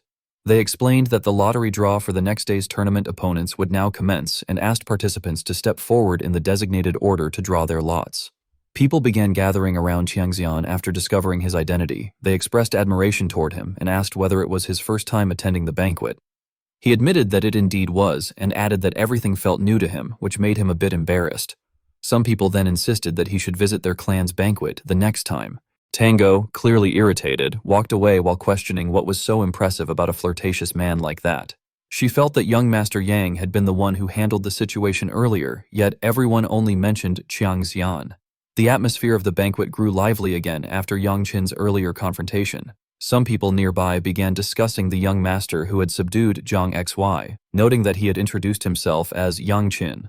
They wondered whether he came from the bloodline of the Savage Gate and remarked that his aggressive demeanor made sense if he indeed belonged to that lineage. Others claimed they had heard that a disciple from an evil sect had registered for the tournament using the same name. They were astonished, saying that if the rumors were true, an unprecedented participant had joined the tournament. Hearing these remarks, Tang Soal looked extremely pleased. She inwardly noted that at least a few people were able to recognize the extraordinary aura of young Master Yang. While she was still lost in thought, someone repeatedly called out to her. Startled, she responded hastily and urged the caller to step forward since everything was ready. Tango Wall then hurried toward the lottery table, mumbling apologies and blaming her wandering mind. Even as she held the lottery slip in her hand, she could not fully concentrate and kept thinking that pondering about young Master Yang made her feel foolish. When she checked the battle bracket, she realized that her opponent was King Zunyan from the Tai Lingjiang family. The realization made her freeze, and she lamented that her luck was truly awful. She returned to the dining table wearing a gloomy expression. Someone asked her whom she had drawn for her match, and she replied that it was him. Another commented that it meant they were all placed into different brackets, while someone else joked that she looked miserable simply because she felt bored. Tango Wall then approached Yang Qin and, with a serious expression, told him that she wished to make a request of him. A few days later, at the tournament grounds, the referee announced loudly that Niniang god Yang Qin of the Shani Ju family would be fighting Baal Sik of the B clan. He asked whether both opponents were ready and declared that the battle would begin if they were. Baal Sik rushed forward immediately, but Yang Qin remained perfectly calm and still. As many had expected, Baal Sik was defeated by Yang Qin with a single basic strike and was sent flying out of the arena. The referee then announced Yang Qin as the victor. The old master appeared beside Yang Qin and grumbled, asking whether he felt ashamed for standing there blankly. He criticized Yang Qin for defeating the boy with a single blow despite his superior skill and told him he should at least show some sincerity and fight properly. Yang Qin turned to him and retorted that he was fully aware that what he had done was akin to choking a child's wrist, but said that this was not the time to worry about such details. He explained that he needed to hurry to watch the match in the second bracket and that he had never expected Tang Soal to face Chiang Jian in the very first round. He recalled that when he had shaken Chiang Jian's hand the previous day, he had sensed that the man's strength was far from ordinary, and he feared the match would be too difficult for Soal. Yet she had still asked him to fulfill her request, leaving him confused about what she was thinking. Meanwhile, at the second arena, Tango Wall was fighting fiercely. Drops of her blood had already fallen onto the floor. Observers remarked that it was impressive that someone with her limitations as a Dak Rayong poison dragon practitioner was still able to use the 9 dragon poison arts. They commented that her resistance using only hidden weapons was extraordinary and admitted that if the battle had been real, they themselves might have been struck. The title of one of the 5 dragons and 3 phoenixes was said to be well-deserved. So looked at her opponent with clear anger, insisting internally that she could not lose to him. She immediately kicked 2 daggers up from the ground and hurled them at him, yet he blocked them with ease. She did not stop there, continuing to attack with repeated thrusts using the Tang clan's ultimate technique, but Zunyan still dodged effortlessly, as if it required almost no effort at all. His eyes narrowed, and he remarked that if he were the person in charge, he would instruct her to forfeit immediately. The moment he finished speaking, he countered with a kick that struck her directly in the stomach, sending her body flying backward. She hit the ground harshly and slid across it before coming to a stop. Blood spilled from the corner of her mouth, accompanied by a sharp burst of pain, clear signs of internal injury. She began to think that perhaps she should give up. She told herself that even if she continued fighting, the outcome was obvious. Her opponent was, after all, the Alliance leader's son. She wondered how she could possibly stand a chance against him. But then, something in her vision made her pause. On the distant wall, Yang Qin was standing, watching the match with full attention. She wondered why he was there and what had happened to his own match, even questioning if he had run over because he was worried about her. As she crouched to pick up her dagger, she thought that it was outrageous. Under normal circumstances, he would never care about anything she did. Yet now, she let out a faint smile as motivation stirred inside her once more. She declared that she thanked her opponent for yielding to her earlier, but she had not yet revealed her true strength. Because of that, she insisted that the battle could not end here, and she refused to give up. Zhang Zunyan looked at her with curiosity, wondering aloud what exactly was motivating Miss Tang to push herself this far. She did not answer. Instead, she widened her eyes and fixed her gaze straight ahead while gripping both daggers tightly. A terrifying surge of killing intent burst forth wildly, as though countless venomous snakes were coiling around her, ready to strike down anyone who dared to underestimate her. Seeing the sudden rise of murderous intent, Zuyan's expression turned tense, as if he could hardly believe what he was witnessing. He seemed to question in shock what was happening. The scene opened by taking the audience back to the day before the tournament. In a rare quiet moment after practice, Tang Soal gently pulled young Master Yang Qin to a corner. Her voice was small but filled with determination as she told him that she wanted to say something. Yang Qin raised an eyebrow, his sharp eyes reflecting curiosity, as he asked what could possibly require her to drag him all the way out there. Tang Soal hesitated, taking a deep breath as if gathering all her courage before finally revealing that her opponent the next day would be young Master Zheng. The statement struck Yang Qin so suddenly that he froze for a moment, his gaze becoming serious, as though he had already guessed the worry in her heart. She continued with a voice mixed with sincerity and a hint of nervousness, explaining that she had originally planned to wait until she passed the preliminaries before telling him. However, because she was unsure of how strong young Master Zheng truly was, she had wanted to tell him earlier. Yang Qin looked at her silently, waiting, before asking what she wanted to request of him. Tang Soal clenched the hem of her clothes, her shoulders trembling slightly as she focused every breath and word into her plea. She asked whether, if she managed to defeat young Master Jiang and was lucky enough to advance and meet him in the arena, he could treat her as intimately as he treated Sister Namong or Seala. At that moment, Yang Qin fell silent, not out of confusion, but because he was completely taken aback by her request. He suggested that if she truly wanted that, she could simply say it. But Tang Soal immediately blushed and insisted that if she said it first, it would feel no different from having already lost. She turned her face away, her ears burning red, while the unspoken feelings in her heart surged like a torrential flood. She admitted, to herself more than to him, that at first she had only been impressed by his handsome appearance. Yet after months of traveling together to Henan, she had realized that his heart was even warmer than his looks. When someone felt cold, he would quietly release fire energy outward. When she had no appetite, he would secretly pack extra dumplings into her hand and pretend it was part of training. She knew he treated everyone kindly, but she wondered how she could not be moved and how she could not long to stand a little closer to him. Her voice softened as doubt crept in. She reflected that she always questioned whether she was worthy of standing beside someone like him, someone weighed down by clan matters, older brothers, and titles. She herself had never been destined to be the strongest. Earning the title of Poison Phoenix had already been a long, painful journey. She had thought that this time would be no different. But when she stood opposite Namong Bai and Sayal Ah, something deep within her had quietly awakened. She realized that she no longer wanted to give up. Looking up, her eyes shimmering as if on the verge of tears, she resolved that no matter how childish or ridiculous her actions seemed, she had to show him that she was not some soft and useless person. And with that unwavering gaze, both proud and vulnerable, she pleaded for him to accept her request. The look in her eyes seemed to still even the evening wind. The scene then shifted to the hazy white of the infirmary. Tang Soal slowly opened her eyes and jolted upright, cold sweat still clinging to her brow. She anxiously questioned where she was and what had happened to the match. Looking around the room filled with other injured contestants, she suddenly remembered everything. The defeat returned to her in a painful rush, and the shock brought tears she could no longer hold back. She lamented that even though she had used the Poison Fang Iron God, it had ultimately been useless, and she admitted to herself that the son of the Murim Alliance leader was truly formidable.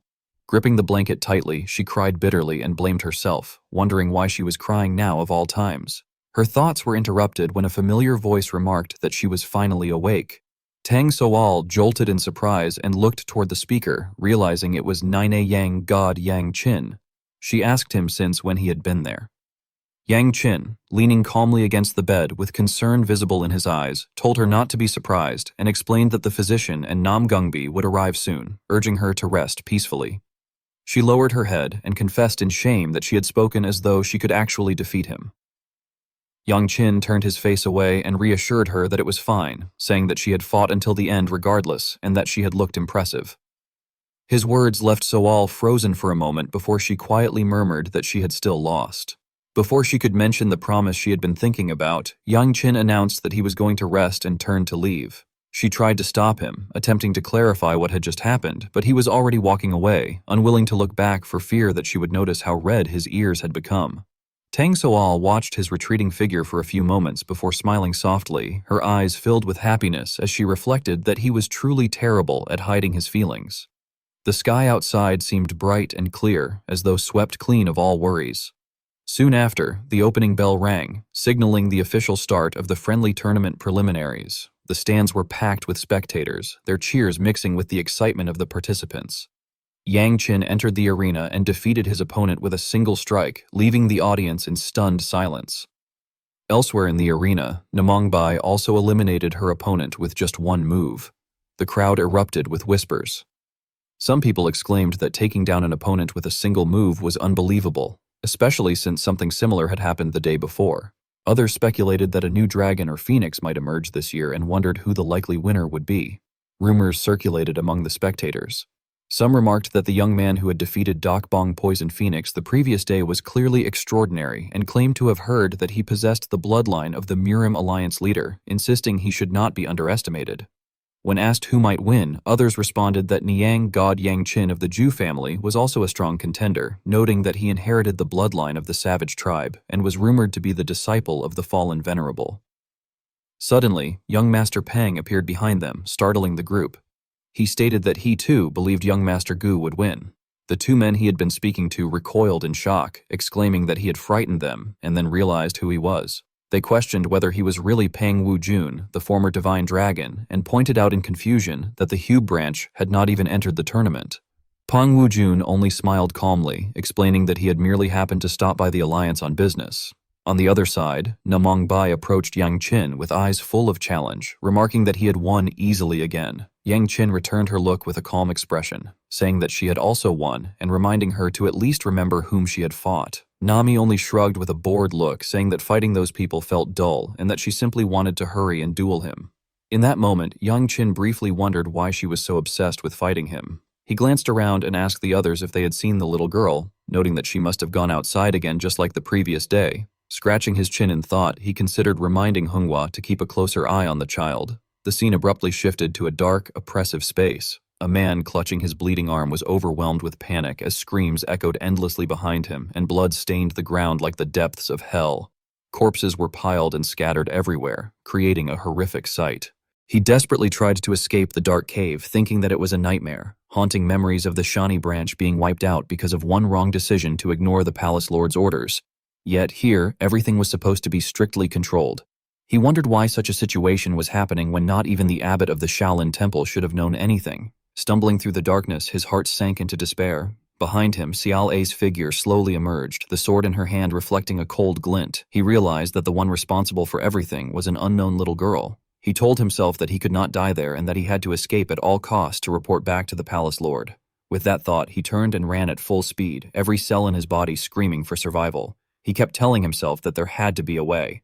Without hesitation, Xiao A lunged forward and ended the black-clad man's hope with a precise strike. His head was severed while consciousness still lingered. Standing over his body, Xiao A murmured that she was sorry for having borrowed his body without permission and for forcing him to do all of this. Another voice, gentle, warm, and belonging to her past self, responded that it was all right, saying that Xiao A had acted out of concern for the young master, wanting to lessen the burden he carried. The past self added that she now understood everything, since Xiao A was her future self. Having resolved the matter, Xiao A quickly made her way back to the inn. As she approached, she heard Hunghwa calling out urgently in the distance. Xiao A ran toward her and embraced her beloved older sister tightly. Hunghwa gently chided her, her voice filled with worry as she asked where she had been and reminded her how anxious she had felt. A only smiled innocently, explaining that she had merely gone out to look around for a bit, but had ended up getting lost. Hunghwa repeated her warning, saying that if A ran around like that again, she would truly scold her. She then took A's hand and told her they should go inside, adding that the young master had been very worried about her. In her mind, Sail A heard the voice of her future self echo like a solemn promise, declaring that if there were even the slightest chance to atone to Gu Yanqin, she would seize it. On the third day of the martial arts tournament's group stage, Yang Chun stepped out of his room while stretching tiredly. As he did, the sound of an argument drew his attention.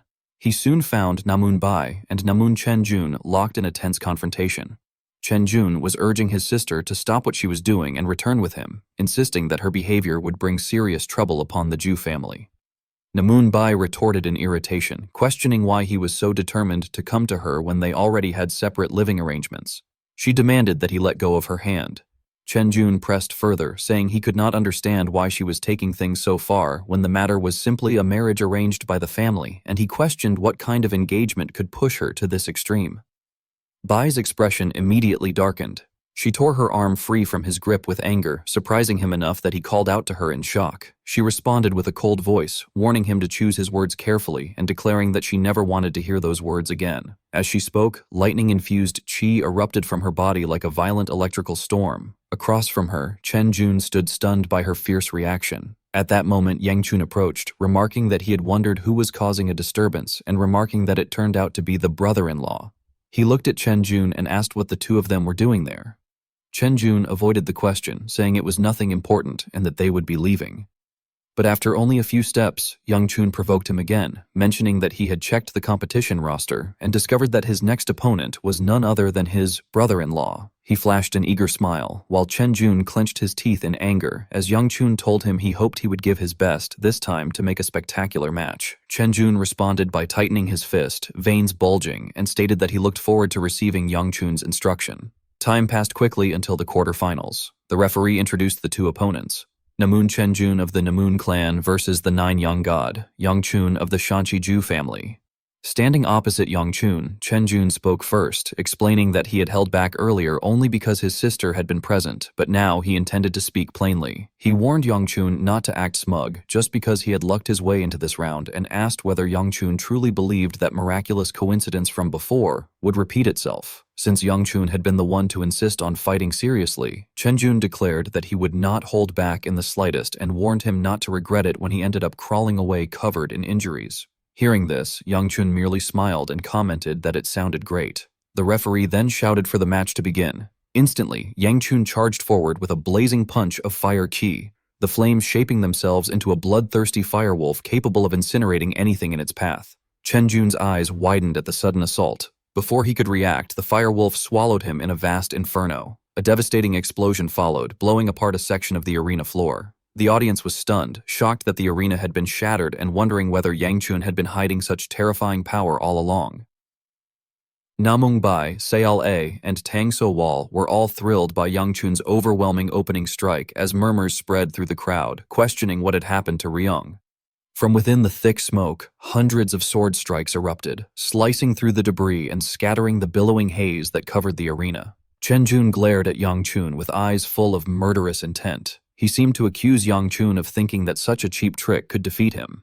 But before he could fully relish his own arrogance, Yang Chun had already appeared in front of him with a punch and a bright smile, remarking that he was relieved Chen Jun hadn't become too frightened and run away. Chen Jun's expression froze as the punch closed in, but at the last moment he used a Namun clan technique to evade the powerful fire-infused strike. He then began unleashing his signature technique, the one that had earned him the title of Rai Long Thunder Dragon.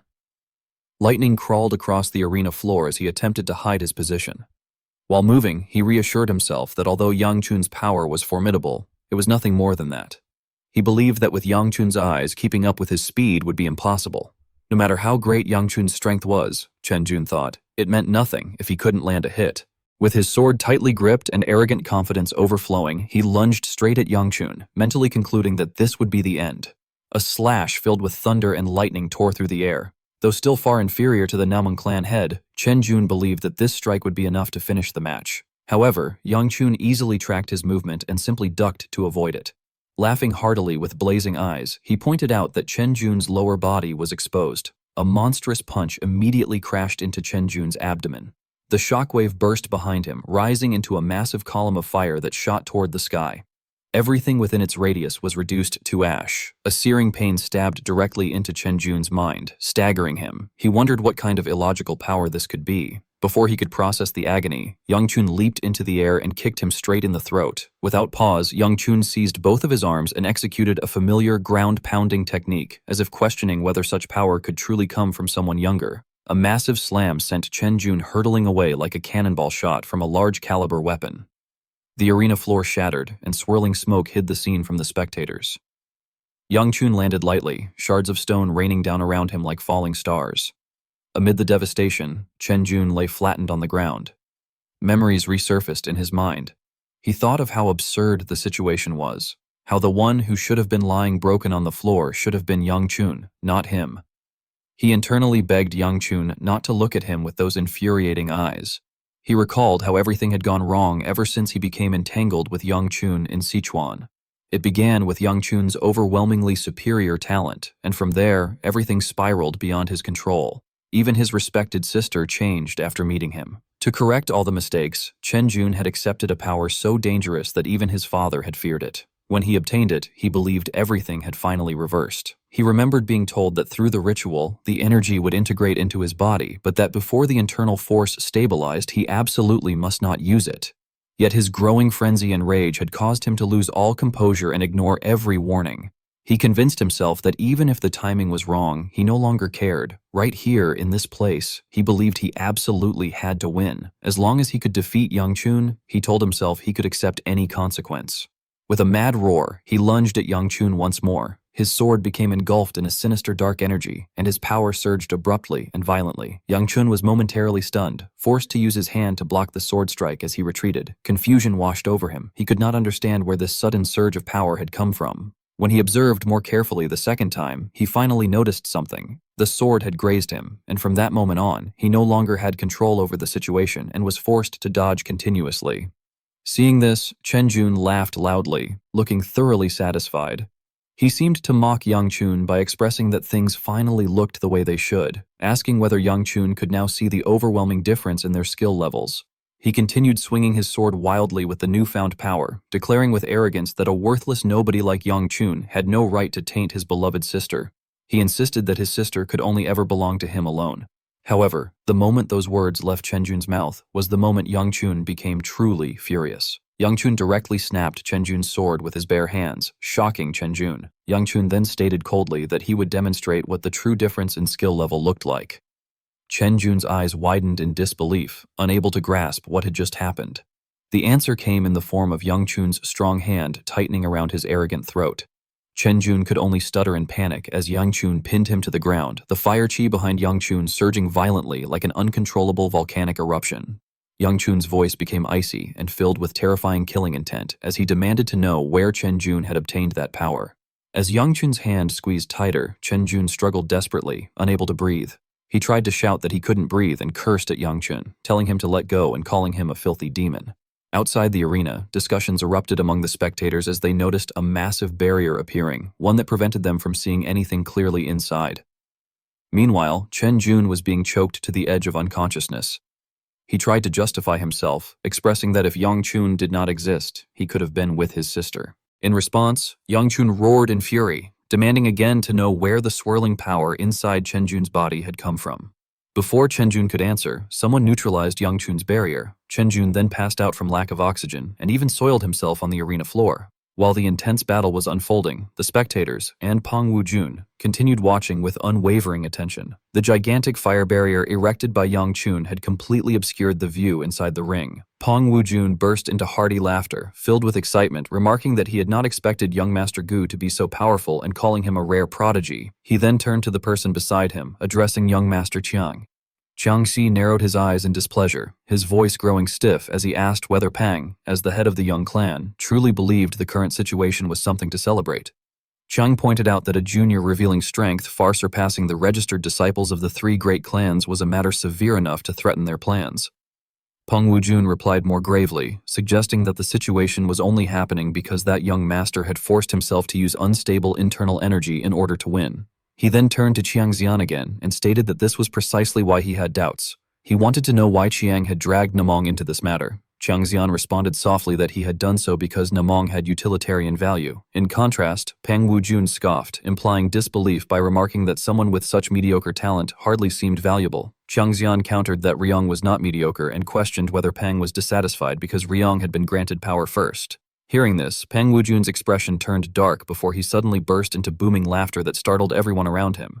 Chiang Xian found Penguin's actions confusing, but before he could ask anything, Penguin abruptly cut him off. Penguin told him that the young master should take back those foolish words immediately, insisting that even without Falling Star or any granted power, he was strong enough to suppress any junior, especially someone like Chiang Xian. Chiang Xian remained calm and said he truly could not understand why Penguin kept trying to draw such a clear boundary between them, even though they were all in the same situation. He wondered aloud if they had really offended Penguin that much. Peng Wu-jun stayed silent for a moment before flashing his usual smile. He said that perhaps Chiang Xian had misunderstood something, and that, at the very least, he actually had quite a favorable impression of the young master. He claimed he had merely spoken the truth earlier. Chiang Xian then asked why, in that case, Peng Wu-jun was acting so close to the nine-yang master Yang Chun. Peng Wu-jun's eyes widened as he looked toward the arena, explaining that, to him, the world seemed to have faded of all color, leaving only a dull gray, as though he were wandering aimlessly through a barren place. He said that one day, a dazzling, exquisite light had suddenly appeared before his eyes, something even brighter than he could describe, powerful enough to dye everything around it and fill the world with color. He asked how he could possibly ignore such light once he had found it. He added that Qiang Xian also shone in his own way, which was why he had said he held a good impression of him. However, he noted that young Master Gu simply emitted more heat. The moment he finished speaking, an explosion shook the arena. The barrier Yang Chun had erected collapsed, releasing a tremendous amount of heat into the stands. Everyone instinctively covered their eyes and noses. Whispers began to rise everywhere as people questioned what was happening, asking what all the steam was, why it was so hot, and why the smell was so pungent. Some even remarked that it smelled like urine. Qiang Xian stared toward the arena in utter disbelief, while Ping Wujian looked openly delighted. He seemed astonished as he questioned what exactly had happened. Below the arena, smoke and dust obscured the scene, plunging everything into chaos. But once the barrier dissolved, the smoke quickly dispersed, revealing the winner and the loser of the battle. The referee's voice rang out like a wake-up call, declaring that the winner was Nine-Yong Master Yang Chun. The entire stadium erupted with sound, like a massive tremor breaking through the silence. People shouted that Yang Chun had defeated Rai Long and marveled that he was truly worthy of being the younger brother of Sword Peak. Ping Wujian clenched his hand in satisfaction, inwardly declaring that this was what he had always yearned for. He told himself that Nine-Yang Master Yang Chun should continue to shine brightly so that one day he might fill his world with color. Meanwhile, below, Yang Chun was looking at his hand, which was overflowing with the strange qi he had just absorbed. His expression was tense, sweat beading on his face from exhaustion as he silently cursed the situation. Time continued to pass. From inside the treatment room, frantic screams echoed without pause. Chen Zhen, who had just awakened, was clutching his head and shouting in despair. He kept repeating that his internal energy, his mai qi, was gone, questioning why such a thing had happened. As he recalled the earlier battle with Yang Chun, he insisted to himself that such an outcome could not be real and that he absolutely would not accept it.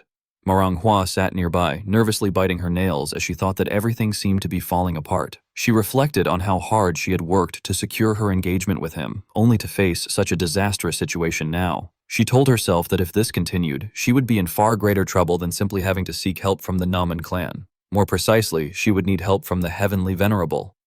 Letting out a tired sigh, she wondered how long this terrible drama would last, and when she could finally escape the constant worry of her vein-blocking disease. She wished it could simply melt away like snow in spring. Memories of her first encounter with Yang Chun surfaced, and she considered that perhaps she still had another option, if only she could verify it again. The scene then returned to Yang Chun, who was walking down the mansion hallway with Muon.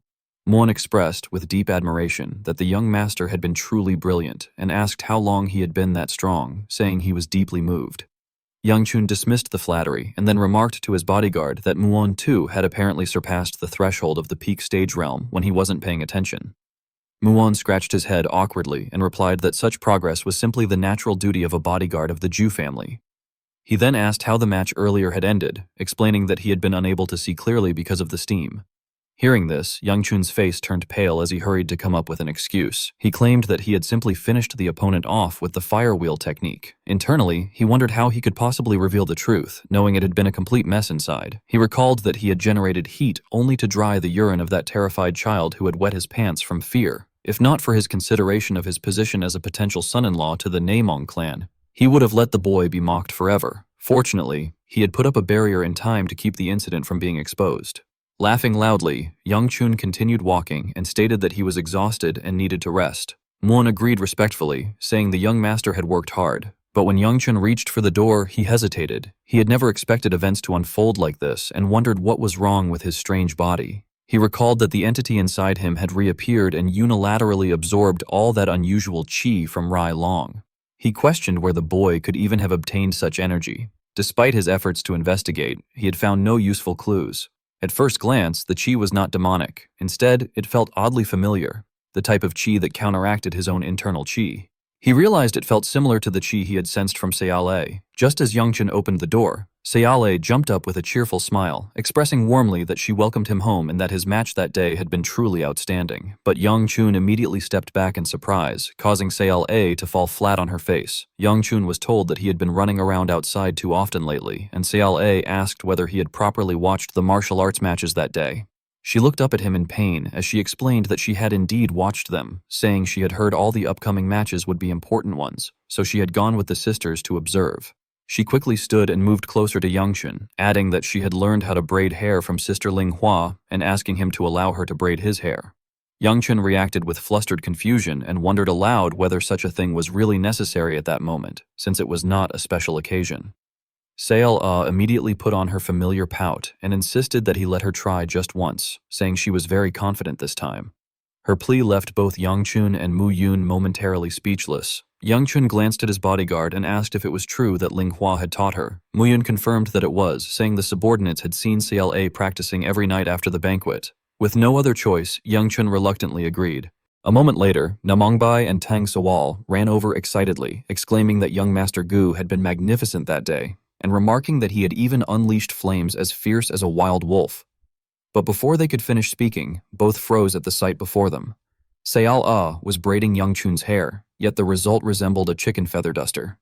Yang Chun's face darkened, and he pointed at the two newcomers, demanding to know why their reactions looked so strange. Seol, stammering and backing away, apologized heavily. She was then playfully struck by Yang Chun and sent outside as punishment.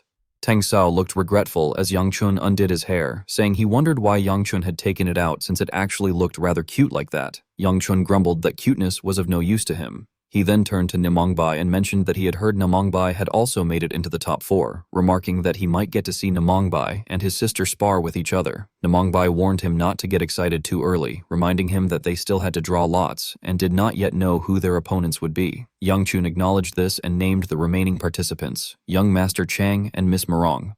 Suddenly, Namongbai questioned the casual way Yang Chun had spoken to Tang So, asking if something had happened.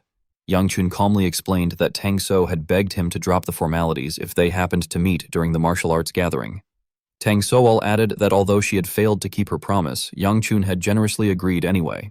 Hearing this made Namongbai visibly jealous, which Yang Chun quickly noticed. He asked why Namongbai's expression had changed and whether Namongbai also wanted to request something. Namongbai responded with a sulky tone that he was too embarrassed and would not say anything, adding that Yang Chun never agreed to spar with him. Yang Chun scratched his head awkwardly and apologized if it was about that, reassuring him that, just as Tang Sao had said, they might meet in the main arena this time and that Yang Chun absolutely could not avoid it. Namongbai accepted this with a smile. However, things did not unfold the way Namongbai had hoped. The opponent lists were announced for the Friendly Martial Arts Tournament quarterfinals. 9 Young Master Yang Chun of the Shaniju family was assigned to face Morong Silhua of the Morong clan, while Namongbai of the Namong clan was to face Yang Zuni of the Tai Lingjiang family. Meanwhile, Chang Xian stepped onto the arena with an expression full of conceit, believing that the stage meant solely for him had finally arrived before his eyes. Yang Chun stood silently while examining the opponent roster, thinking to himself that Nini Yang, Master Yang Chun of the Shaniju family, would face Murang Hua of the Mairong clan, while Namong Bai of the Namong clan would be matched against Zhang Xian of the Tai Lingxiang family. His expression remained somber as he reflected that, considering Tang Sawal's situation, it would have been better if he had faced him earlier. He had never expected such an incident to occur. At that moment, Namong Bai approached him from the side and asked why his expression was so heavy. Startled, Yang Chun turned toward her and denied that anything was wrong, asking when she had arrived. She replied that she had only just arrived and remarked that he did not seem concerned about his own match, instead asking whether he was worried that she might fail. Hearing this, Yang Chun felt a sharp sense of guilt and hesitantly explained that it was not because her strength was inferior to the others, but rather because that man, Zhang Xian, appeared to be hiding something suspicious, which made him feel deeply uneasy.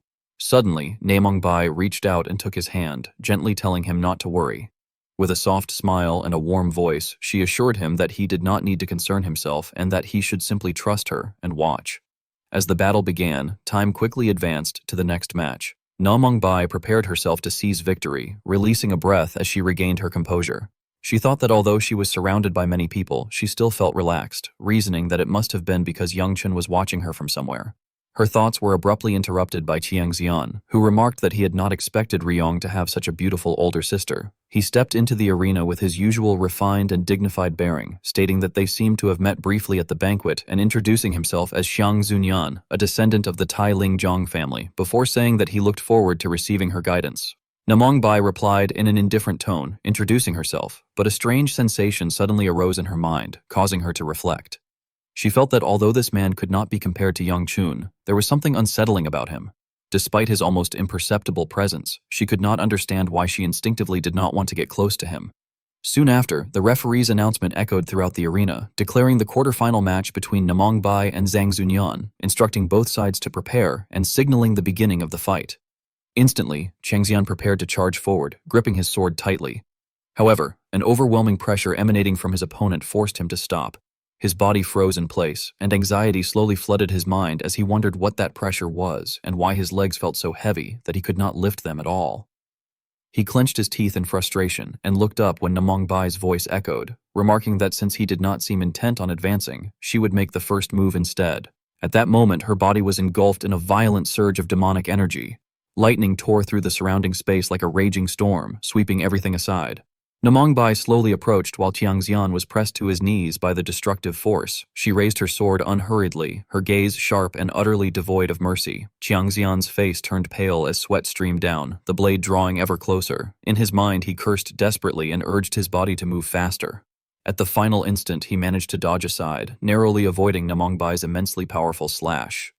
The ground shattered from what had been nothing more than a basic attack, debris scattering in all directions. Changxian slid backward before forcefully pushing off the ground and lunging forward with a counterattack. Namongbai merely glanced over calmly, without the slightest hint of vigilance or concern. With a simple twist of her sword, she effortlessly deflected Changxian's strike and knocked him back. His expression twisted as his thoughts descended into chaos, realizing that his entire body felt unbearably heavy, as though weighed down by lead, and that despite expending a vast amount of internal energy, this was all he could manage. Before he could regain his composure, Namongbai's sword was already close to his waist, electrical currents swirling around it like a miniature storm.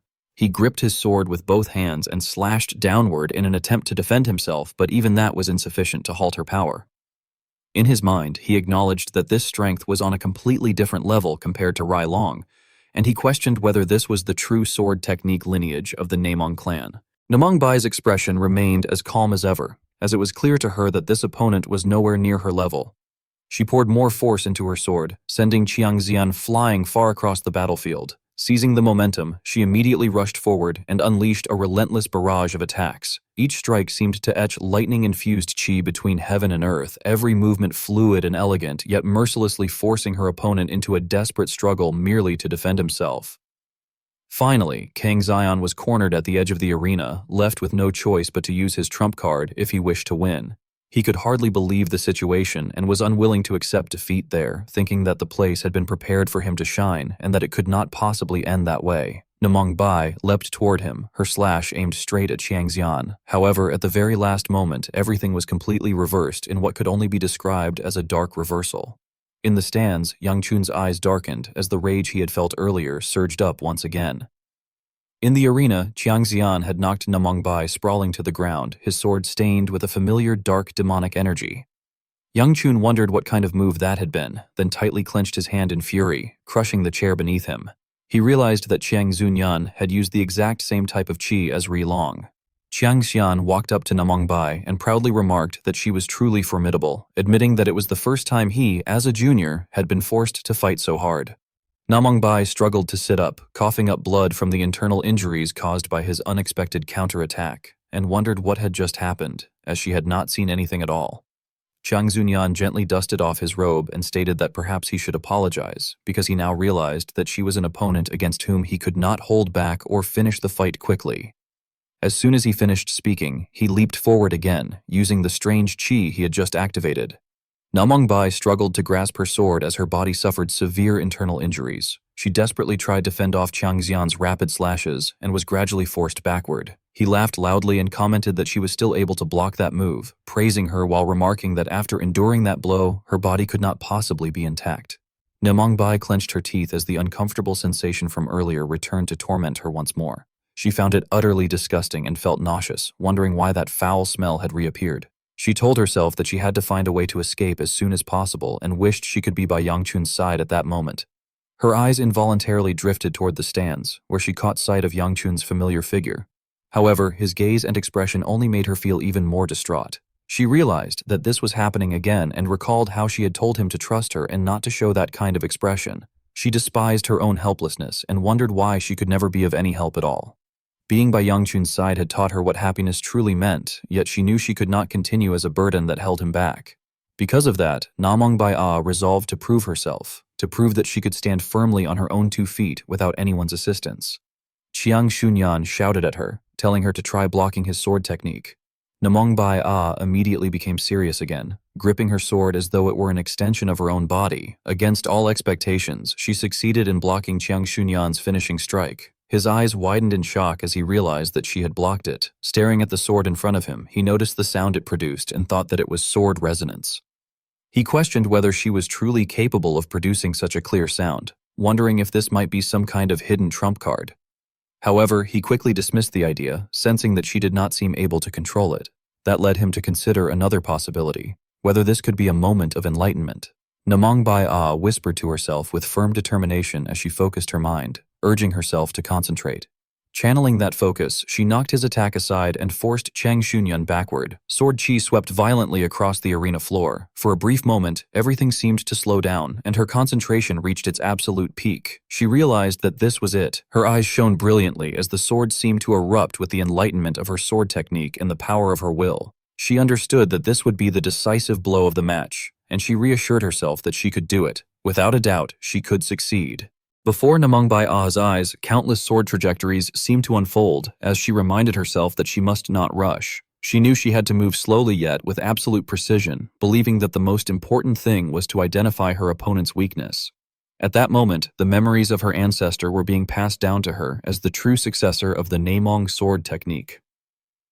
Namongbai Ah then charged forward, her composure pushed to its absolute limit as she eliminated all emotions from her mind. Across from her, Chiang Xian remained confused. He observed that her entire body should have been covered in injuries and questioned what she intended to achieve with such slow movements. He recalled a similar experience from before, remembering that the same thing had happened when he faced Doc Bomb. He found it truly incomprehensible why people like her could still stand up with such determined eyes.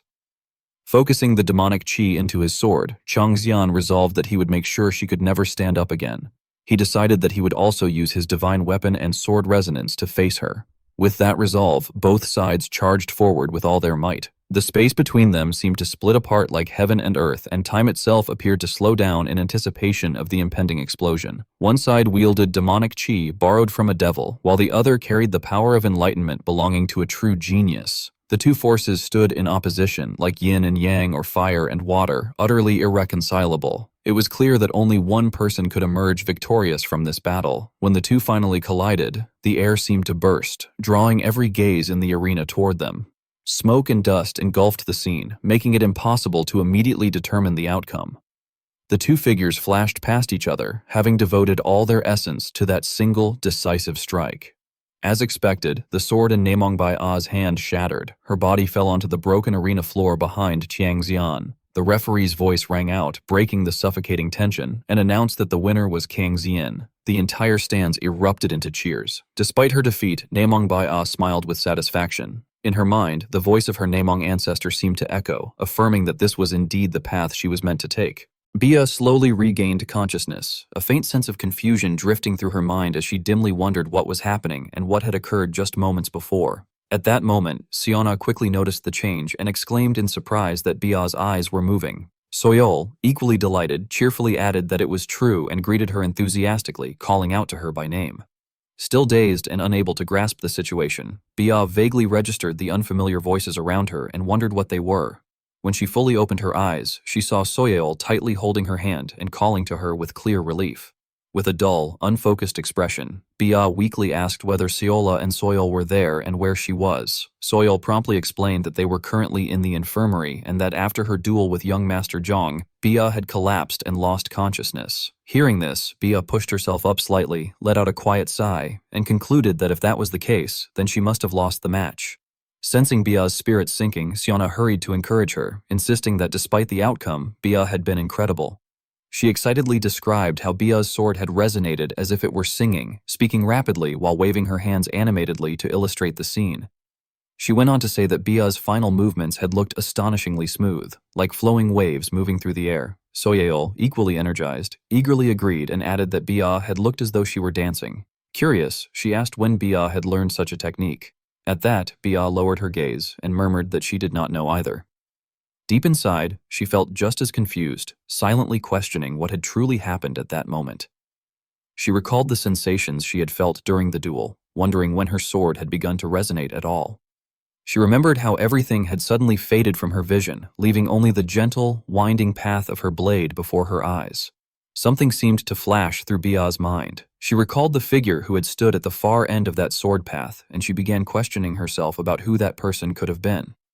She was certain it was neither her father nor her grandfather, and she realized that she had never known anyone like that within the Namgung clan. Utterly confused, Bia continued to question herself, wondering why she had been able to hear that person's voice at all, and whether everything she had experienced had felt more like a dream than reality. Seeing Bia lost in deep thought, Soyeol grew concerned and gently asked whether she was all right and why she looked so downcast. Only then did Bia calm herself and reassure Soyeol that she was fine, before asking where that person was now. Soyeol quickly replied that young Master Gu had been there just moments earlier but had already left, carefully explaining that it was because the next match was about to begin soon. Upon hearing this, Bia froze for a moment before letting out a faint sound of realization. She then attempted to force herself up despite the pain, indicating that if that was the case, she intended to do the same, but she was immediately overwhelmed by pain. Both Soyeol and Seona cried out in alarm. Soyeol hurried to her side and urgently warned her that she could not get up yet, reminding her that she was still injured and that the physician had said she needed to complete her recovery period first. However, Bia stubbornly tried to object. At that moment, Seona intervened to stop her, telling her not to worry because young master had said he would return soon. Smiling, she added that he had also instructed them to pass along a message once Bia woke up. Seon-ah relayed that before leaving, Yang Chun had said that Bia had fought very well and that now it was his turn to demonstrate his abilities, so he wanted her to rest until later. Suddenly, Bia fell silent again, momentarily stunned. Shortly after, she lay back down on the bed and pulled the blanket over herself to rest. Witnessing this entire scene, Soyeol could not hide her confusion and let out a bewildered sound before asking why Bia had suddenly decided to lie down again. Bia calmly explained that since he had told her to rest, she simply needed to rest. With that, she closed her eyes and firmly reaffirmed her decision. Hearing this, Soyeol could only mutter to herself that Bia never listened when it was she who spoke, but when it was him, the outcome was entirely different. Meanwhile, outside the room, the referee loudly announced the semi-final round, formally declaring the upcoming match between Gu Yangchun of the Gu clan of Shanxi and Moyong Hia of the Moyong clan. Hia stared at Yang Chun with a hint of tension, thinking that she had never intended for things to turn out this way, yet in the end, they had still met here. She carefully assessed him, noting that during his match against the Lightning Dragon, he had clearly been holding back. Fragments of memory slowly surfaced in Hia's mind. The rulers of the frozen land and the Northern Sea Ice Palace, the maternal bloodline she had inherited from that place, and her father, who had chosen love over politics and devoted himself to loving only one woman. She remembered how lonely her own back had seemed back then, reflecting that none of them had ever imagined that their only daughter would inherit the Ice Palace's curse, known as severed veins. Hia had long since come to accept that reality. She understood that although the condition granted her extraordinary sensitivity and exceptional martial talent, compared to what lay ahead of her now, those advantages meant nothing at all. The price that had to be paid for such a gift, she believed, was simply too high. Silently, she steeled her resolve. She had never intended to participate in the tournament, but her father had forced her to do so. Even so, it had now become an opportunity. At that moment, the referee waved his hand to signal the start of the match. Gripping her sword tightly, Hia told herself that this was her chance to witness his flame techniques firsthand. In an instant, a massive surge of fiery energy enveloped Yang Chun's entire body and spread outward. Hia's gaze remained fixed on him as she evaluated him closely, realizing that up close, the heat radiating from him was truly extraordinary. However, as she tightened her grip on her sword, she sensed that the cold within her blade had not changed at all. The chill spreading throughout her entire body was still there as well. She concluded that all this time, it had merely been her imagination. Just then, Yang Chun suddenly spoke, saying that he was sorry. Seeing the fireball forming in his hand, Hia froze in confusion, wondering what exactly he was apologizing for. Immediately afterward, Yang Chun clenched his fist with unwavering determination. Hia, meanwhile, could only stand frozen in place, her eyes widening in shock as she exclaimed in disbelief. She felt utterly confused as she sensed the change occurring around her, realizing that the warmth and the cold that had existed inside her body had suddenly vanished. Her eyes flew open even wider as she questioned how such a thing could happen so abruptly. In the end, all she could do was force an awkward smile. expressing her stunned amazement as she stared at what was unfolding before her. Overwhelmed, she muttered inwardly that it all felt far too excessive. Before launching his attack, Young Chun kindly reassured her, telling her not to worry. As he raised his arm and prepared to charge forward, he firmly asserted that it would not hurt. A massive explosion erupted within the spectator stands, sending smoke and dust billowing everywhere. Nearby, Cheon sat facing Seonyeon, silently observing the entire sequence of events. After some time had passed, he finally called out to him. Seonyeon lowered his head and responded respectfully, acknowledging him as his father. Cheon immediately questioned whether Seonyeon had already forgotten their promise. Seonyeon, looking apologetic, replied that he had not forgotten it. Hearing this, Cheon pressed him further, demanding to know why he had still done such a thing. With remarkable patience, Cheon explained that, from what he could tell, Seonyeon had used that energy once again. He reminded him that he had already warned him that the energy could devour him from within and cause Cheon to lose the person he knew as his son. He emphasized that he had only granted permission because Seonyeon had promised not to use it until the necessary conditions had been fulfilled. Avoiding Cheon's gaze under the pressure of the interrogation, Seonyeon was then asked why he could not abide by that agreement. At that moment, Seonyeon became overwhelmed with resentment, biting his lip tightly as the question echoed in his mind. He recalled that instant and silently felt anger rising within him, knowing that there was no way he could explain the truth to his father. A flood of negative emotions from the match surged through his thoughts. Fear, despair, and humiliation all resurfaced at once. With his head lowered, he reflected that the energy could only be felt by those who possessed it, and that his father was merely drawing conclusions based on what he had seen and heard. Then, all of a sudden, Seonyeon's expression shifted as a calculating smile spread across his face. He concluded to himself that his father did not truly understand what he had gone through, or perhaps he did understand but chose to turn a blind eye. Either way, Seonyeon decided that it did not matter. After giving it some thought, Seonyeon raised his head and admitted his fault, apologizing to his father. He said that he had acted impatiently earlier and had made a mistake, but promised that he would never repeat it nor bring disgrace upon his father's name. As he spoke, a faint, obedient smile appeared on his face. Seonyeon's eyes narrowed slightly as he silently judged that this response was satisfactory. Looking at Cheon, who sat coldly across from him, Seonyeon reassured himself inwardly that if he truly was the star destined to illuminate this era, as everyone claimed, then one day his father would surely come to understand him. After Seonyeon left, Cheon lowered his head with a troubled expression and fell into deep thought. Stroking his chin in confusion, he reflected that he had always trusted Seonyeon to resolve his own problems, yet recently he had found himself unable to read what was going on inside his son's mind. Glancing toward the outside, Cheon concluded to himself that it seemed he would need to have a proper conversation with him. Meanwhile, Young Chun arrived at Bia's resting room. Entering with concern, he announced his presence. Upon hearing his voice, Seona immediately responded excitedly and addressed him respectfully, then hurried to shake Bia, urging her to wake up and telling her that the young master had arrived. Bia, exhausted, slowly opened her eyes and let out a faint murmur. Seeing Bia sit up, Youngchun began to ask about her condition. Rubbing her eyes in a daze, she complained that the room felt stuffy and said she wanted to go outside. However, Youngchun quickly refused, stating that if she did, she would undoubtedly run straight to the training grounds. Upon hearing this, Bia lifted her sparkling eyes to look at him, which made Youngchun sigh helplessly as he remarked that in her current state, there was no way he would allow it. Bia then confessed honestly that she had thought Soyeol had said she would help her. Overwhelmed, Soyeol held her head and muttered that she could not help her sneak out.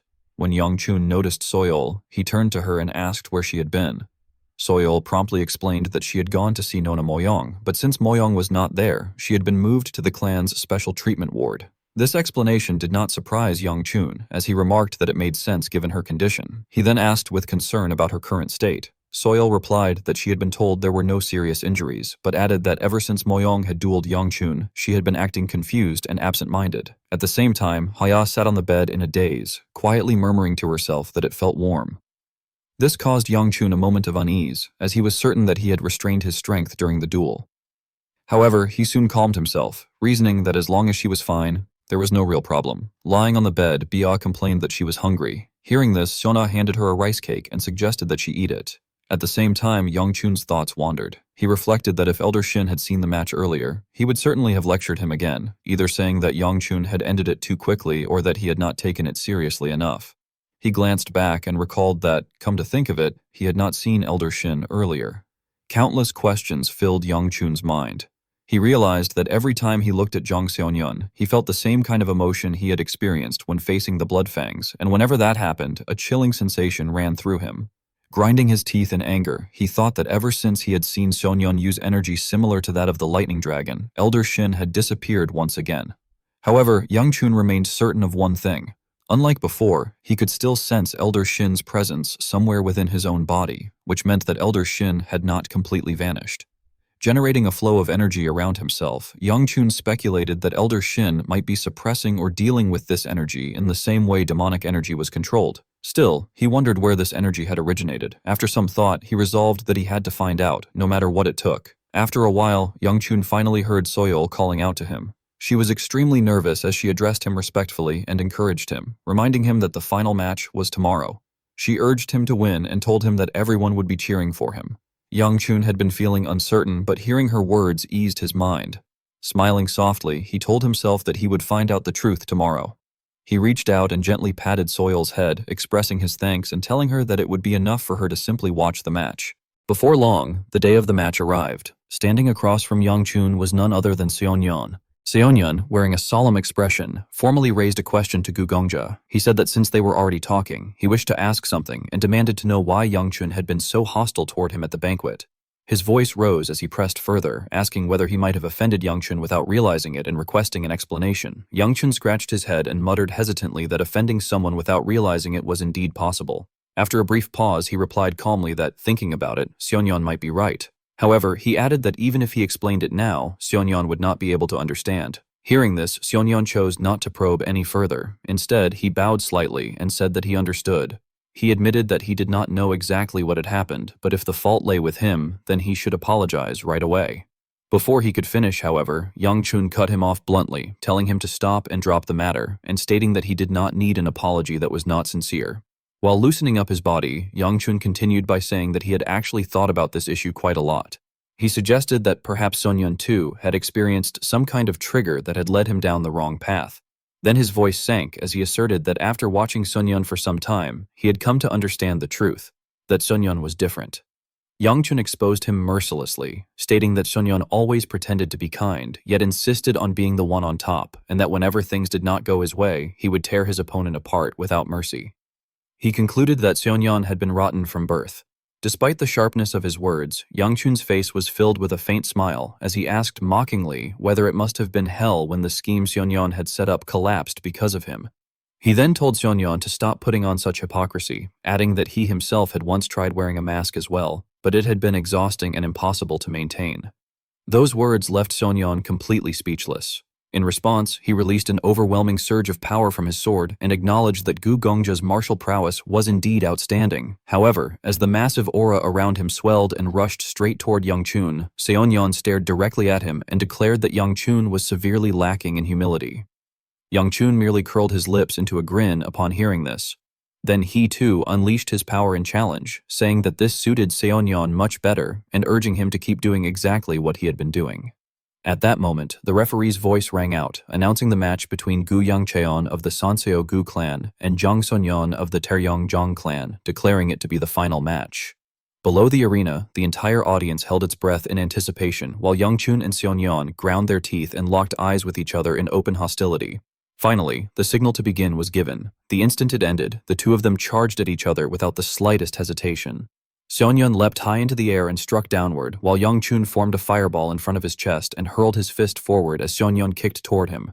The result was Seonyeon being blown away, screaming in agony. Young Chun then swung his leg, preparing to stomp on him, but Seonyeon managed to spring up in time and evade the attack. Seonyeon rose and hovered in mid-air, then twisted his body back around, his eyes overflowing with killing intent. Swinging his sword, he shouted furiously, ordering Young Chun to stay out of his sight. From below, Young Chun lifted his head again, preparing to meet the attack head-on. A massive surge of power crashed down directly onto his position, shattering the ground as dust and debris erupted, completely obscuring the view. Within the swirling smoke, Young Chun had already seized Seonyeon's wrist. Leaning close to his ear, Young Chun taunted him, saying that he wanted to see whether, once that precious energy of Seonyeon's was exhausted, it would finally be his turn. The remark caused Seonyeon to freeze in shock. He blurted out in disbelief, questioning what Young Chun had just said. Panic surged through him as he realized that Young Chun had sensed divine energy, something that should have been impossible for someone who had not even received the baptism. Before he could finish processing that fear, Seonyeon's vision abruptly blurred. It turned out that Young Chun had lifted him off the ground and was spinning him violently through the air. Gritting his teeth, Seonyeon endured the pain with a muffled groan. In the next instant, Young Chun hurled him away.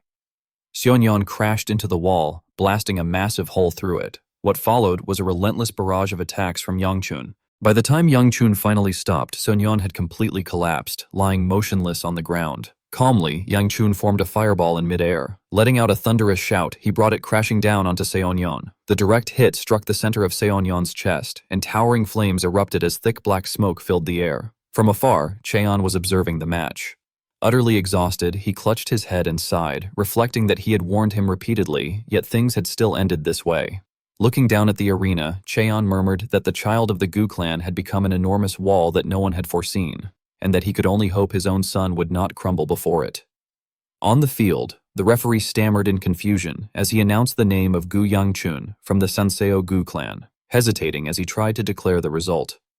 Before he could finish, however, another violent shockwave erupted within the raging flames, causing the referee to shout in alarm.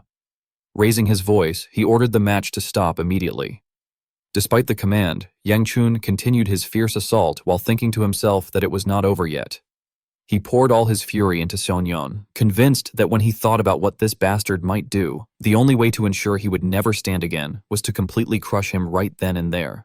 Each of Yang Chun's punches fell like gigantic hammers, smashing directly into Seonyeon's body. At last, Seonyeon managed to grab Yang Chun's wrist and halt the blow. Yang Chun thought to himself in confusion that he had him, and that Seonyeon's bones should have already been shattered throughout his body. Suddenly, a chilling voice echoed out, declaring that it was indeed him. Jun, moving within Seonyeon's body, explained that he had felt something break, but had never imagined it would turn out like this. Casting a murderous glare at Yang Chun, he questioned just what kind of being Yang Chun was to be carrying so many things within his body. Yang Chun quickly realized that the voice speaking was no longer Jang Seonyeon's, and began to grasp that something else was present. At that moment, another voice whispered directly into his ear, murmuring with unsettling hunger that it was starving and needed to eat that thing. Startled, Yang Chun staggered back and shouted in panic, demanding to know what was happening now. Jun immediately burst into laughter, confirming that the master of the bottomless abyss was indeed there. Stunned, Yang Chun exclaimed in disbelief. Jun continued calmly, stating that although he did not know why the master resided within a child like Yang Chun, the situation worked out perfectly for him. Advancing toward Yang Chun, Jun announced that to commemorate encountering the rift, he would give him a gift. Grasping Yang Chun's wrist, he added that the beast inside Yang Chun's body would surely welcome it. Terrified, Yang Chun shouted for him to stop and demanded to know what he was doing. Immediately afterward, Jun created a protective barrier around them and stepped back. He called out that it had been nice meeting him and added that if Yang Chun ever met the dancer, he should pass along a message. Smiling, Jun pointed at Yang Chun and introduced himself, declaring that he, Dokgo Jun, was looking for her. The moment he finished speaking, Jun collapsed forward. The barrier vanished along with him. As the smoke finally dispersed, the referee loudly announced the result, declaring Gu Yang Chun of the Sanseo Gu clan the victor. Yet inside Yang Chun's mind, chaos reigned. He wondered what on earth had just happened, grinding his teeth in fury as he cursed under his breath, questioning what was happening right now. Deep within his body, something stirred, like a bloodthirsty demon awakening. Yang Chun sat alone, gazing toward the rising sun. Lowering his head, he let out a troubled sigh, reflecting that the friendly martial arts tournament had finally come to an end.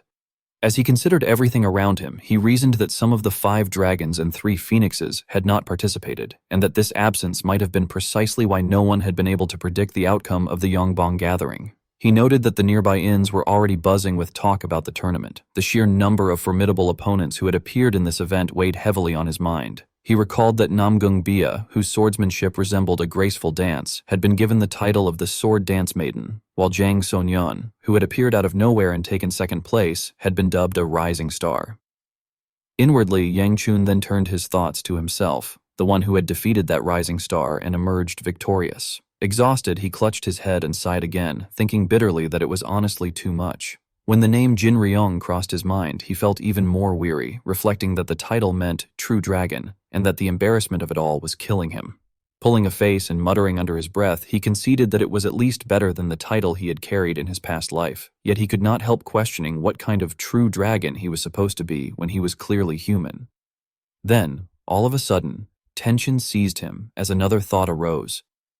He realized that something continued to bother him so much that the victory itself barely registered. His mind returned to the moment when Jun had tightly grasped his wrist. He remembered that Doko Jun, that bastard, had clearly called himself that name while speaking through Jang Sonyeon, and Yang Chun questioned who he really was. No matter how much he thought about it, the answer eluded him. He was certain he had never heard the name Doko Jun in either his past life or his current one, which led him to wonder why someone like that was inhabiting Jang Seonyeon's body. As he recalled the incident and continued to speculate, he concluded that the massive amount of energy that had been poured into him was the same as the power used by the bladder dragon and by Jang Sonyeon. From that, he inferred that Doko Jun must have been the one who had granted them their power as well. Yang Chun's eyes widened as he forced himself to think further. As he reflected on it, a sudden realization flashed through his mind. Doko Jun had recognized that pig bastard and had called him the master of the bottomless abyss. Yang Chun was left wondering what in the world that title could possibly mean. Yang Chun suddenly clenched his fists and tensed his body, calling out and demanding that if the entity knew something, it should at least say it, questioning what it wanted from him and insisting that it had to speak for him to listen. However, the only response he received was a vast, silent sky. Disappointed, Yang Chun lowered his head and let out a long, weary sigh, complaining inwardly that it truly did whatever it pleased, only appearing when it was hungry to steal energy. He then looked down at his palm and muttered to himself, wondering whether it had left something behind this time, since the energy had not been decreasing at all, and instead felt as though it was remaining within his body. At that moment, Yang Chun suddenly realized something was wrong and froze, sensing that something strange was happening.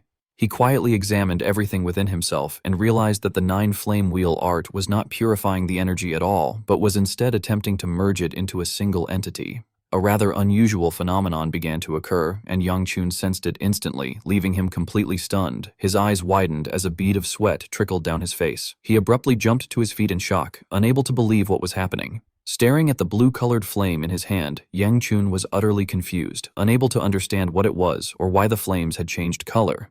Witnessing this sight, a sense of panic rose in his heart as he thought that this was bad and that if his father were to see it, he would have no way to explain it, since it would look exactly like heretical magic.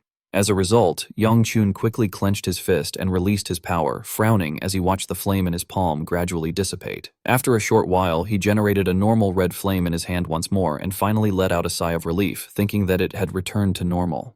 He struck his arm hard once and withdrew his power, reasoning that he only needed to regulate the energy the same way he controlled aura, and feeling thankful that if it worked like this, he could hide it. Suddenly, Yang Chun's eyes flew open as a groan escaped him, and he collapsed painfully to the ground. Feeling extremely dizzy, he clutched his head and questioned whether this was recoil from the energy earlier, or if he was simply exhausted from pushing himself too far. After a while, when he felt a bit better, he slowly raised his head. Filled with helplessness, Yang Chun lamented what he was supposed to do in moments like this, pleading inwardly for Shin Noya to wake up already. Sometime later, Yang Chun returned. The moment Mu Yeon saw him, she cheerfully exclaimed her joy at his return, congratulating the young master on his victory. Yang Chun walked in calmly and replied that yes, he had returned, before asking where the others were. Mu Yeon scratched her head awkwardly and hesitated, unsure how to answer. Seeing this, Yang Chun bluntly exposed the truth, stating that they were probably in his room and that he did not even need to check. He then raised a finger as a signal, telling her to watch. With complete confidence, Yang Chun pulled open the door to his room. The silent and dark space inside left him confused. Turning to the side, he voiced his bewilderment at why it was so quiet. The moment he finished speaking, So-ah suddenly flew out from inside and threw her arms around him, shouting his name. Yang Chun was knocked backward by the impact, letting out a muffled groan. So-ah continued to cling tightly to him, asking why he was so late, her concern evident as she held on to him. Yang Chun trembled in pain as he stammered an apology, his voice barely steady. Beside him, Mu Yeon could not help feeling flustered, silently thinking that she had arrived a little later than intended. After regaining his composure, Yang Chun turned and gently patted So-ah's head, asking whether she had also watched the finals all the way to the end that day. So-ah lifted her head eagerly and replied with great excitement that she had indeed watched the match together with the sisters, adding her congratulations on his victory. At that moment, So-yeon came running over in a pout, loudly complaining that she had wanted to be the first one to congratulate him. After stopping in front of Yang Chun, she closed her eyes, changed her tone, and awkwardly offered her congratulations on his victory, calling him Jin Ryong instead. So-ah looked confused and repeated the name in surprise, while Yang Chun, clearly displeased, reminded her not to call him that. He then asked with concern where Bia was. So-yeon quickly explained that Bia had been waiting for him until just recently and had then fallen asleep. Hearing this, Yangchun immediately showed his worry and reproached the situation, questioning why Bia had left her own room to stay there in the first place. Straining himself, he stood up and dismissed the matter, saying that it was not as though this were the first time, and that since the closing event was scheduled for the next day, he should get some rest as well. He then turned to So-ah and reminded her that they would soon be returning to the clan, instructing her to behave properly until then and asking if she understood. So-ah was momentarily taken aback, but she quickly smiled brightly and assured him that he need not worry, declaring that she would not go anywhere anymore. At last, night fell completely, and outside, the snow grew heavier. Inside, Bia and Yangchun slept soundly beside each other. Soyeon, already half asleep, murmured incoherently in her dreams, calling out Gugongja. Elsewhere, Seona was also sleeping peacefully beneath a warm blanket. Suddenly, the color of her hair began to change, revealing a shimmering golden hue. Seo-ah's eyes slowly opened.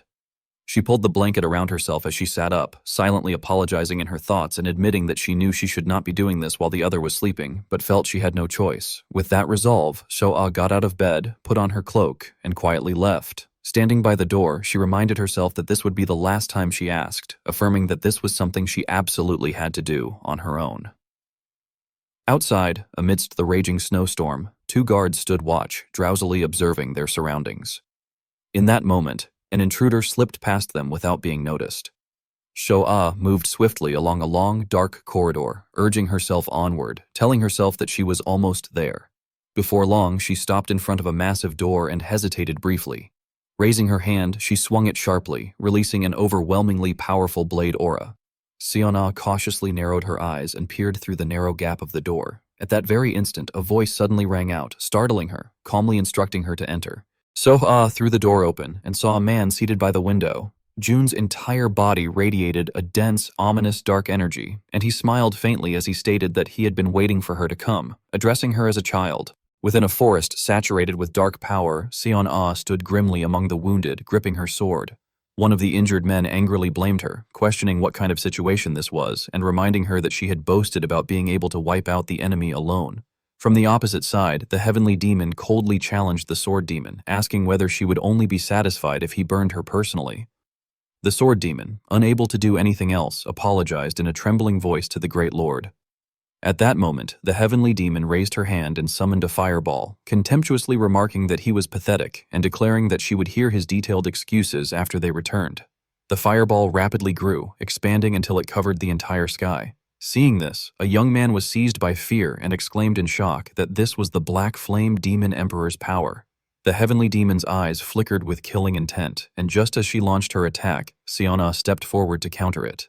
The young man could only retreat in panic, letting out a frightened cry. Seona immediately turned back in concern and asked whether he was all right. Flustered, he replied that thanks to her, they had survived, addressing her with reverence. From the other side, the heavenly demon sharply warned him not to call her by that title, stating that she personally hated it and threatening to erase the entire area without a trace if he said it again. She coldly added that no one, regardless of who they were, could endure such an attack in their exhausted state. Hearing this, Seona could only grit her teeth. Exhausted, she asked what the heavenly demon wanted from them.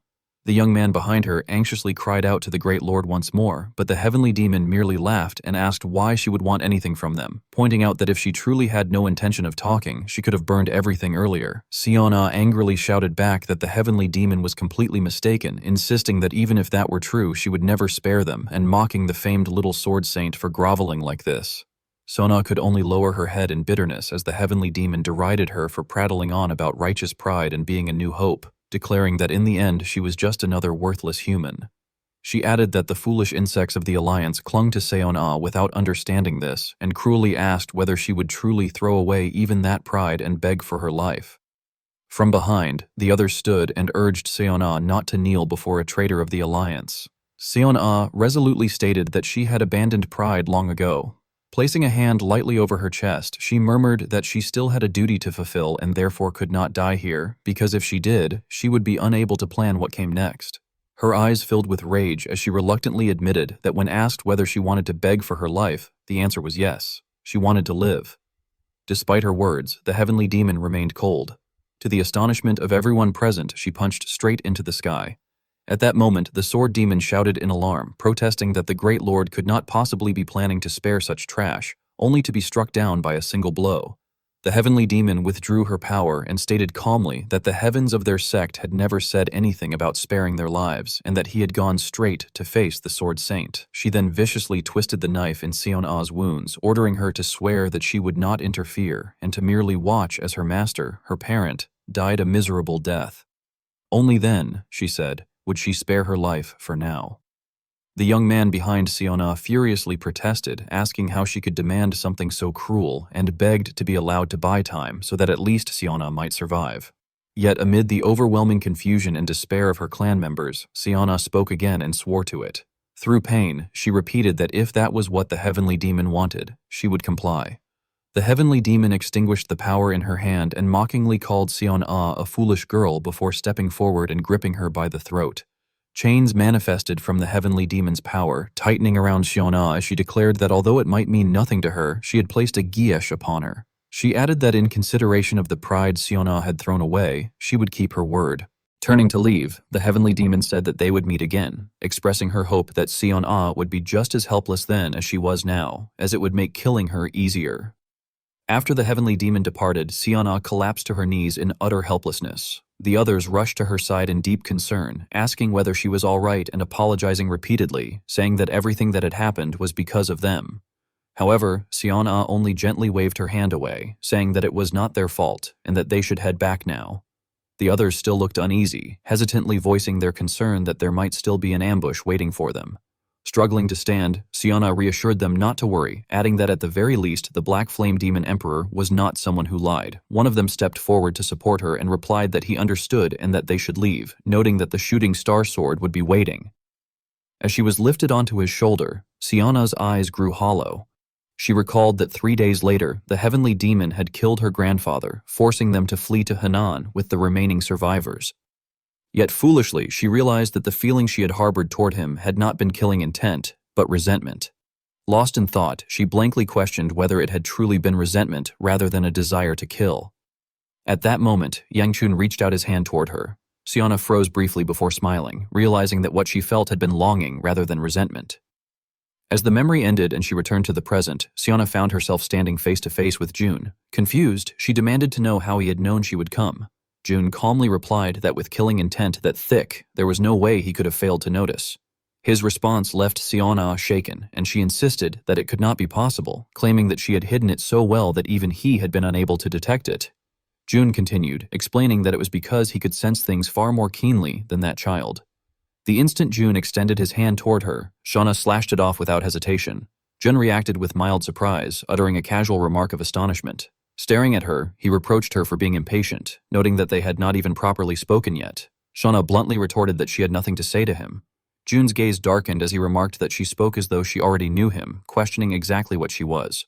Grinding her teeth in irritation, Shauna summoned a surge of power that wrapped around her body. Slightly taken aback, June observed with interest that he now understood what she was. In the next instant, Sion-Ah vanished, charging straight toward June as he sat there. June raised his hand to his chin and smiled faintly, stating that for the sake of Gu Yangchun, the one she cherished, he had planted his seed within him. The revelation shook Sion-Ah, causing her strike to narrowly miss June's head. She pinned him to the ground and demanded to know what he had just said. June, still composed, remarked that she finally seemed willing to listen. Smiling, he cautioned her not to misunderstand, explaining that the power could not harm Yangchun and would instead only help him. He added that it was a gift he had given because he liked the boy, and believed the boy would like it too. The more Sion-Ah listened, the angrier she became. She shouted at him to stop spouting nonsense, accusing him of still saying such things despite the state he was in, declaring that this was already beyond human. Pointing at her, June questioned what she truly knew about that child to speak so lightly, and whether she truly understood herself. He stated that she knew the truth but chose not to think about it, adding that her current attitude stemmed from her desire to be human. Sion-Ah could only stare at him in stunned silence as he continued, asserting that she was the same as him. He acknowledged that she might be brighter and more radiant, but insisted that their beginnings were identical and questioned how they were different. Overwhelmed and desperate, Sion-Ah threatened him to shut up before she descended into his underground nest and tore it apart. June suddenly let out a cold laugh, expressing surprise and noting that it seemed she knew quite a lot about him. However, he confidently added that she still did not understand what truly dwelled inside that child, emphasizing that she had no idea at all and describing it as empty and pitiful. Slowly withdrawing his hand, Jun reassured her not to worry, calling her a child and stating that no one wished for that child's vessel to grow more than he did. For now, he claimed, he was merely watching and waiting for the right time. After finishing those words, Jun tightened his grip around his own neck. Witnessing the scene, Shona widened her eyes in confusion and demanded to know what he was doing. With a cunning tone, Jun replied by asking whether that child had not been her objective. He remarked that while it might be a waste, he could at least give her this as a gift. Clutching his own throat tightly, he laughed loudly and told her to stay by that child's side for now. Since fate had already been bound, he concluded, that child would surely come to find him on his own. His body gradually went limp, leaving behind a final message that he implied the conversation they had shared today had been enjoyable and that they should meet again someday. Seona stood frozen for a moment before swinging her sword uselessly through empty air. Exhaustion washed over her as she slowly forced herself to stand. Below her, Seonyeon's eyes finally returned to normal, his neck twisted unnaturally to the side as he murmured weakly about his daughter. Seon-ah remained rooted in place, utterly stunned, before grinding her teeth in deep frustration. Without hesitation, she fired a burst of flame at the corpse, blasting it apart completely. Only after everything had vanished did she finally turn and walk away. Clutching her own body in pain, Seon-ah bitterly reproached herself, questioning the meaning of being called the Divine Sword, or the greatest under heaven, admitting that once again she had amounted to nothing in the end.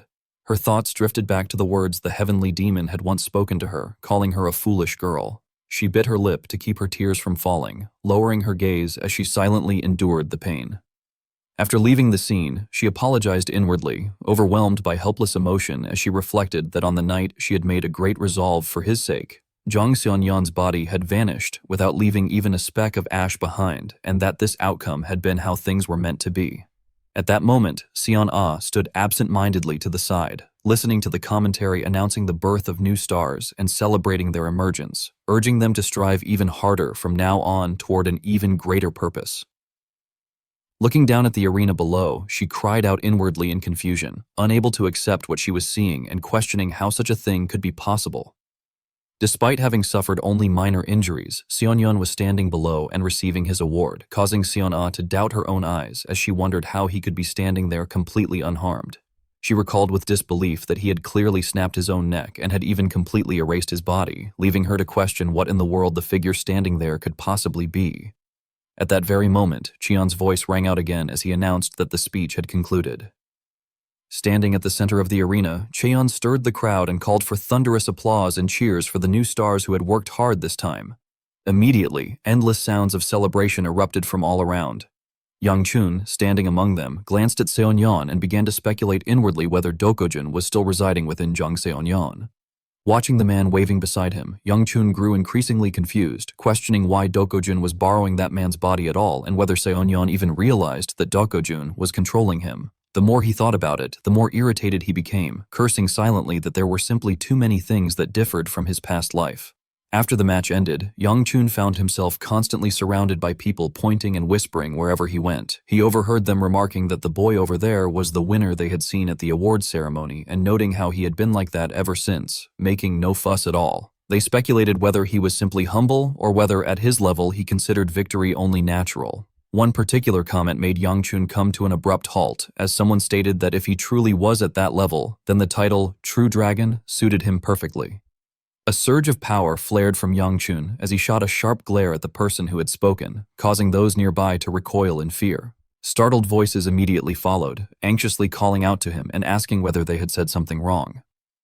Just then, Soyeol approached with a bright smile, greeting him as she mentioned that she had been wondering where he was, only to joke about why he was making such a handsome expression. Confused by the remark, Yang Chun calmly replied that he had merely been walking around for a bit and asked whether Bia was still sleeping. Soyeol quickly informed him that Bia was indeed sleeping in his room. Yang Chun felt a flicker of suspicion, thinking to himself that she truly had no sense of propriety, especially since the tournament was already over and she had even skipped the ceremony. He recalled how he had tried to wake Bia early that morning, only for her to react irritably and complain about how annoying it was. Seeing Yang Chun lost in thought, Soyeol asked whether he was not happy despite having won, noting that he had seemed off ever since the ceremony. Not wanting to appear strange, Yang Chun pretended to celebrate, exaggerating his happiness and excitement, which made Soyeol burst into laughter at his over-the-top reaction. Suddenly, Yang Chun realized something and froze. Turning his gaze towards Seona, he noted inwardly that she looked even more downcast than he did and asked her whether something was wrong. Startled, Seona hurriedly waved her hands and denied that anything was wrong with her. Yang Chun's suspicion only deepened as he muttered her name softly before gently patting her head, reassuring her that if something truly was wrong, she should tell him so that he could at least do something to help. She bowed her head happily and agreed.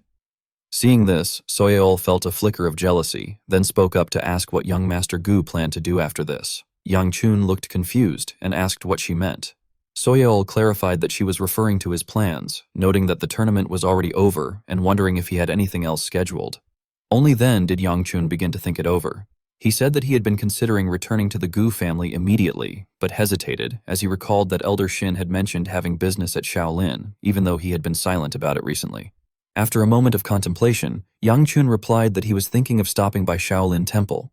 This answer left Soyeol somewhat flustered, and she asked why Shaolin Temple all of a sudden. Yang Chun hesitated and explained that since they had come all the way to Henan, he thought it might be good to do a bit of sightseeing. At that, Soyeol grew visibly nervous and stammered as she addressed young Master Gu, asking if it would be all right with him. Gathering all her courage, she blurted out and asked whether he would go to Shaolin with her. At that exact moment, Hai-Ah suddenly appeared and asked the very same question, wondering if he would go to Shaolin with her instead. Yang Chun answered straightforwardly that he did not see why not, though he turned his head toward Hai-Ah with some confusion.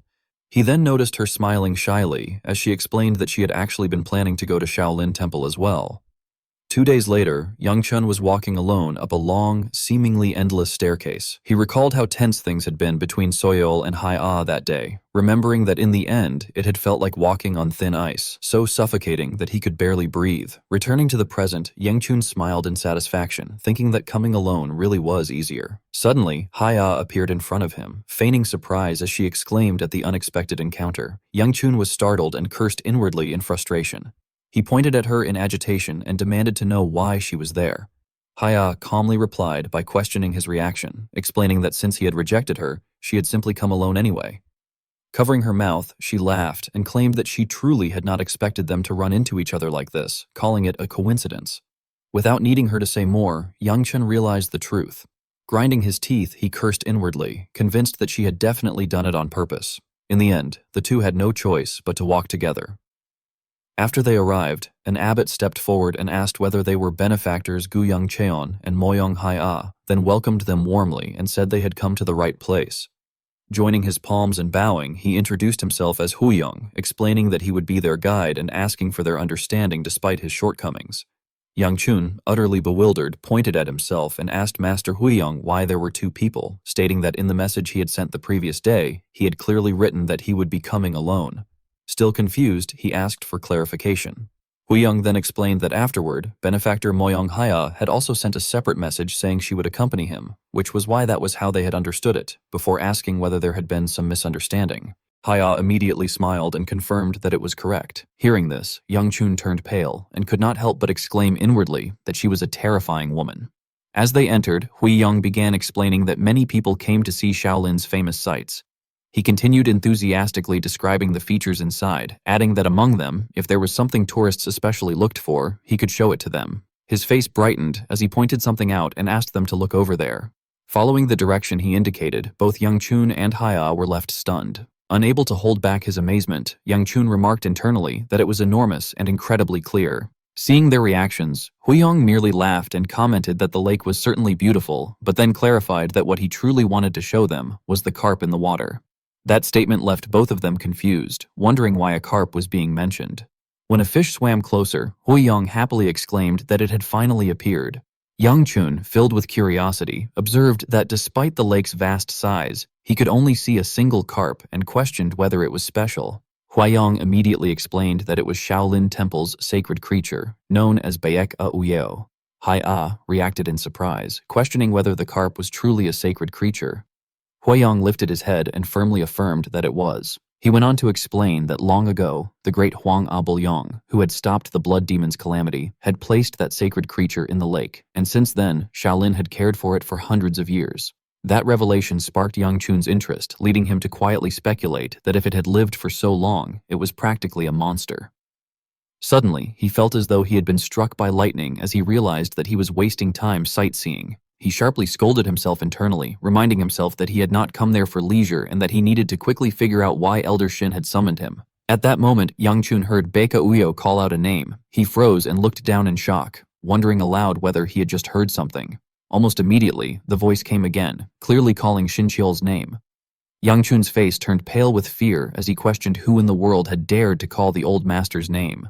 Suddenly, a massive splash of water erupted along with a furious shout of the name once more. Baeka Uyo roared in anger, demanding that if he was being called, he should answer already. As the water surged higher with its rage, it cursed Shin Chiol vehemently. In the next instant, Yang Chun was swallowed by a towering column of water. Drowning in confusion, he wondered how such a wave could have rushed in so suddenly and panicked at the thought that he might die at that rate. After some time, he regained his senses and realized, to his astonishment, that he could still breathe. Looking around in utter bewilderment, he questioned what on earth had just happened and whether he had fallen into the lake. He then assumed that the other two must have fallen in as well, and resolved to find them and escape. Just as he was about to move, he suddenly stopped and turned around. Standing before him was Baeka Uyo itself. Staring at it in disbelief, Yang Chun wondered how the carp from before could have become so enormous. Baeka Uyo then spoke again, reproaching Shin Chiol, accusing him of ignoring it all this time, and questioning whether his senility had followed him even across reincarnation. Yang Chun stood there dumbfounded, unable to believe that the carp was actually talking. He hesitantly questioned whether the voice he had heard earlier belonged to it and whether it was truly speaking to him right now. Baeka Uyo quickly confirmed that there was no one else it could possibly be talking to. That response left Yang Chun deeply unsettled, as he wondered whether the creature had mistaken him for Old Master Shin and what it meant by crossing reincarnation. He then bluntly denied the accusation, apologizing, but stating clearly that he was not Shin Chiol. Baeka Uyo shot him a sharp glare and berated him for playing dumb, demanding to know how he would explain the deep plum blossom scent surrounding him. Yang Chun awkwardly explained that it was due to certain circumstances and that the energy was not originally his. However, Baeka Uyo showed no sign of believing him, calling him a sly fox and accusing him of still trying to deceive it even in such a situation. Declaring that it had had enough, Baeka Uyo warned him that if he insisted on continuing this act, it would have no choice but to use force. It opened its mouth and spewed water toward Yang Chun in a clear threat. Feeling the overwhelming pressure of the underwater assault, Yang Chun cursed inwardly, realizing how dangerous it was to be attacked underwater. At that moment, Baeka Uyo began reminiscing aloud about the past, mentioning the time when they were young. Yang Chun froze in confusion, unable to understand what it was talking about. Baeka Uyo continued, asking whether there had not once been a time when he had chased after a girl from the Moyong family, claiming he liked her. Yang Chun's expression twisted in disbelief as he wondered what on earth the creature was talking about now. Ignoring his reaction, Baeka Uyo kept going, recounting how he had clung to her, confessing non-stop for 3 days and nights, and how his life had nearly ended at that man's hands because of it. At that very moment, Cheol suddenly appeared, erupting in fury and shouting for the bald monk to shut his mouth already. Cheol's sudden appearance left Yang Chun utterly shocked. Staring at the red-faced figure beside him, Yang Chun called out in disbelief, recognizing him as Sinnoh. Yang Chun was utterly shocked and turned to ask the old master how he could have suddenly appeared after disappearing. At that moment, Cheol shouted that he had been wondering what some Crucian carp was doing there, but judging by the way it spoke, it had to be Cheol Young. Hearing that name, Yang Chun froze, murmuring in disbelief and grinding his teeth as he wondered whether that so-called sacred beast carp was actually Cheol Young. He quickly realized that this Cheol Young must be Huang A Bul Young, one of the 5 great masters who had fought alongside Old Master Shin during the Blood Demon War. Cheol Young frowned in irritation and questioned Shin Chiol about what on earth was going on. Cheol calmly stroked his white beard and replied that he did not understand what Cheol Young meant by asking what had happened, explaining that he himself had been treated more or less like a sacred beast as well. He added that, more importantly, things had worked out well since he had not even been sure they would meet if he came there, yet they had encountered each other in the end. Cheol then asked Cheol Young whether he knew why they had remained in that state until the present era. Cheol Young was stunned for a long moment before asking what he meant. Growing angry, Cheol Young demanded to know whether Cheol was seriously asking that question and whether he truly did not remember. Cheol immediately explained that he was asking precisely because he did not know and questioned whether he looked like he was joking. He glanced at Yang Chun and muttered that ever since the final battle with the Blood Demon, he remembered nothing at all. Because of that, he did not even know whether they had truly killed the blood demon, nor why he had ended up inside some sacred beast and then attached to that child. Folding his arms with a grave expression, Chiol said there was one thing he absolutely had to ask. He brought up the blood demon, Doko Jun, prompting Youngchun to react in shock and wonder what he had just heard. Chiol continued, voicing his doubt and asking whether the blood demon had really died back then. Chiol Young responded in a mysterious tone, saying that for now he would only say what he could. He revealed that the blood demon was still alive, more precisely, that he was plotting his revival. He explained that while they had destroyed the blood demon's physical body, the blood demon was an existence that could not be completely killed. In the end, all they had been able to do was seal his body in the demon realm, his soul in the east, and scatter his 5 senses into the heavenly seas. Chiol Young continued cautiously, stating that the blood demon would eventually gather his power and revive in the distant future.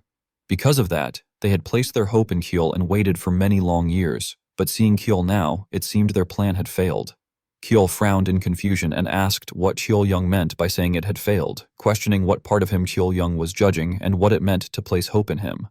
He kept pressing, arguing that among them, Yon Ilcheon should clearly have been the right choice, and questioning why it had been him instead, when Ilcheon was the one who had regressed twice. Chiol Young hesitated before saying that he was no longer allowed to speak further. Narrowing his eyes, he added that there was just one thing he could say. The decision to entrust everything to Shin Chiol had been made by all 5 of them, including Chiol himself and Ilcheon. This left Chiol confused, pointing at himself and asking whether Chiol Young meant him. Chiol Young affirmed once more that it was because they believed that choice had been their only hope. After hearing everything, Youngchun felt deeply uncertain and remarked that he had heard so much shocking information at once that his head was in chaos, adding that the old master must have felt the same way. At that moment, Chiol stood there in silence, stunned. After a while, he spoke again, asking Chiol Young about the others and whether they were still in this world like the 2 of them. Chiol Young paused and tried to evade the question, asking why Chiol was asking that and beginning to speculate about his intention, but Chiol did not wait for him to finish and firmly confirmed that it was indeed the case. Chiol spoke frankly, stating that his intention was to stop the blood demon, and he questioned whether the others were truly surprised by something so obvious. Clenching his hand with determination, he pressed on, challenging the idea of having placed hopes only to fail, and asserted that they would simply create another opportunity. He reminded them that this had always been how they lived, by fighting the blood demon to the very end. Chiol Young remained silent for a moment before responding that it was true and that it had indeed been so. As he spoke, he released a force that pushed both of them away, remarking that Chiol was truly extraordinary and that even without his memories, that part of him remained unchanged. Swishing his tail, Chiol Young turned along the flow of water as if pointing the way, instructing Shin Chiol that once he went outside, he should find Myung, explaining that this was the wisest answer he could give for the time being. He then glanced toward Yangchun and told him to take good care of that gluttonous rascal. Gradually, Yangchun was pushed farther and farther away from Chiol Young, until eventually there was nothing left around him but drifting bubbles. As time passed, Yangchun later regained consciousness to find himself dazed and sitting underwater, hearing people calling out to him and addressing him as Sir and Young Master Gu. Confused, he looked up toward the shore in surprise, then climbed out and wrung the water from his clothes. Huyong stood nearby and asked with concern whether benefactor Gu Yangcheon was all right. Yangchun dried his clothes using fire and replied that he was fine, apologizing for having delayed them and suggesting that they continue. He then extended his hand to lead the way, saying that he would show them the next place and asking them to follow him. Yangchun then turned to Chiol and called out to him, asking whether the old master was there. Chiol appeared immediately and asked what the matter was. Yangchun cautiously remarked that Chiol had truly awakened, explaining that he had been worried what he saw earlier might have been a dream. Chiol reassured him that there was no need for concern and commented that it might actually have been better if it had been a dream. Frowning seriously, Chiol went on to admonish him, asking whether Yangchun had any idea how chaotic things had been while that strange entity inside him rampaged about, screaming that it was hungry. He explained that it had only just calmed down enough for him to appear, and demanded to know what Yangchun had done this time to cause such a mess. This caused Yangchun to lower his head hesitantly, beginning to respond uncertainly. Before he could continue, Chiol spoke again, stating that he now understood and that the energy Yangchun had swallowed back then really had been the blood demons. He continued speaking with Yangchun, noting that just as Chiol Young had said, this was proof that the blood demon would revive, and expressing disbelief that Yangchun would be the one to confirm it first. Yangchun affirmed his understanding by addressing Chiol as Old Master.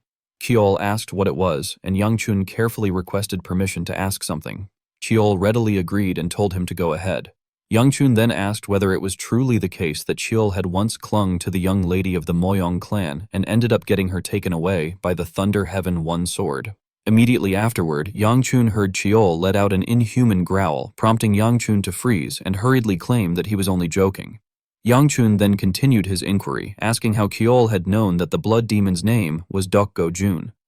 Cheol irritably questioned what kind of random question that was, pointing out that the blood demon's name was recorded in history. Youngchun explained that while that was true, the records only spoke of how great the master's achievements were during the Blood Demon War. Folding his arms in thought, Cheol then realized aloud that this must have been why Youngchun had looked surprised earlier when he referred to the blood demon as Dokgo Jun. Youngchun went on to ask about Cheol's mention of regression earlier and sought clarification on what that had meant. Cheol answered without hesitation, explaining that he was referring to Yeon Ilcheon, who was known by the title Iron Fist Golden King. He stated that, just as the name implied, Yeon Ilcheon was also a regressor like Youngchun, and revealed that right before the final battle, Yeon Ilcheon had told them so himself. This revelation left Youngchun utterly shocked, and he exclaimed in disbelief that even the Iron Fist Golden King had regressed. Cheol expressed his own confusion as well, saying that this was precisely what he still could not understand. He explained that Yeon Ilcheon not only possessed strength worthy of being called the greatest under heaven, but, having regressed twice, should have had insight that was truly extraordinary. Cheol smiled thoughtfully and muttered to himself that he wondered what kind of judgment had led everyone to place their hopes on him, adding that there was no point in worrying about it anymore. He then turned to remind Youngchun that they would have to act as Cheol Young had said, and instructed him that when they returned, he should prepare to visit his wife's family first, explaining that if he went there, he might be able to pick up some clues from Namgung Mayong. As Youngchun walked ahead, he complained under his breath that, in the end, he was the one who had to look for it. Cheol pointed at him and questioned whether Youngchun really thought he could search for it in his current condition, adding that Youngchun surely did not intend to leave the blood demon unattended either. Youngchun immediately denied that, insisting that of course he did not, and added that it was not something unrelated to him either. At that moment, Haya placed her hand against Youngchun's cheek. Startled, Youngchun shouted that it was cold. Haya laughed cheerfully and told him that there was no need to be so startled. Blushing, she teased him by remarking that although he did not seem bothered by the cold itself, he appeared to be weak to cold things. Youngchun stammered in confusion and asked what that was all of a sudden. Haya calmly explained that she had been calling him earlier but he had not responded, and added that the temple tour was over. Youngchun asked in confusion what she meant and wondered aloud when they had even gotten outside. Haya quickly noticed something was wrong and commented that something seemed to be on his mind, pointing out that he had been walking absent-mindedly for quite a while. Feeling embarrassed, Youngchun scratched his head and explained that he had just had something to think about for a moment. Without pressing him further, Haya turned around with a smile and said that she had enjoyed herself that day, adding that thanks to him, she had been able to see some interesting things. She then mentioned that her attendants were waiting below and that she would take her leave first. Youngchun said nothing and simply stood there watching her retreating figure, noticing that both her cheeks and ears seemed flushed with embarrassment. Absent-mindedly, Youngchun reached out and called after her, addressing her as Miss Moyong. Haya immediately stopped, turned her gaze toward him, and asked what it was. Suddenly, Youngchun reached out and took her hand, which left Haya frozen in surprise. Using his inner fire to warm her hand, Youngchun told her that although he did not know why she had followed him all the way there, she should not put herself through needless hardship, as that would only become a burden to others as well, especially since she was so sensitive to the cold. His words moved Haya slightly. After a moment, Youngchun released her hand. Youngchun waved as he left and said that since he had places to go, he would be leaving first. Still flustered, Haya asked him to wait, but Youngchun had already rushed off at great speed, leaving her standing there in a daze, unable to say anything. After regaining her composure, she smiled happily and murmured that it was just as she had expected. Walking beside Youngchun, Cheol teased him by calling him a sly fox and suggested that at this rate, the two of them might as well return together intimately. Gritting his teeth in irritation, Youngchun retorted that Cheol was talking nonsense and pointed out that if the two of them went down from there, it would take half a day. Casting a worried glance downward, he added that if they did not hurry back now, something serious seemed likely to happen. By then, snow had already begun to fall. When Youngchun returned, Soyeon angrily confronted him and asked whether he had gone to Shaolin with Seolbong. Seola, clearly displeased, joined in by pointing out that he had said he would go alone. Standing between them, Bia muttered in disappointment that it had been just the two of them.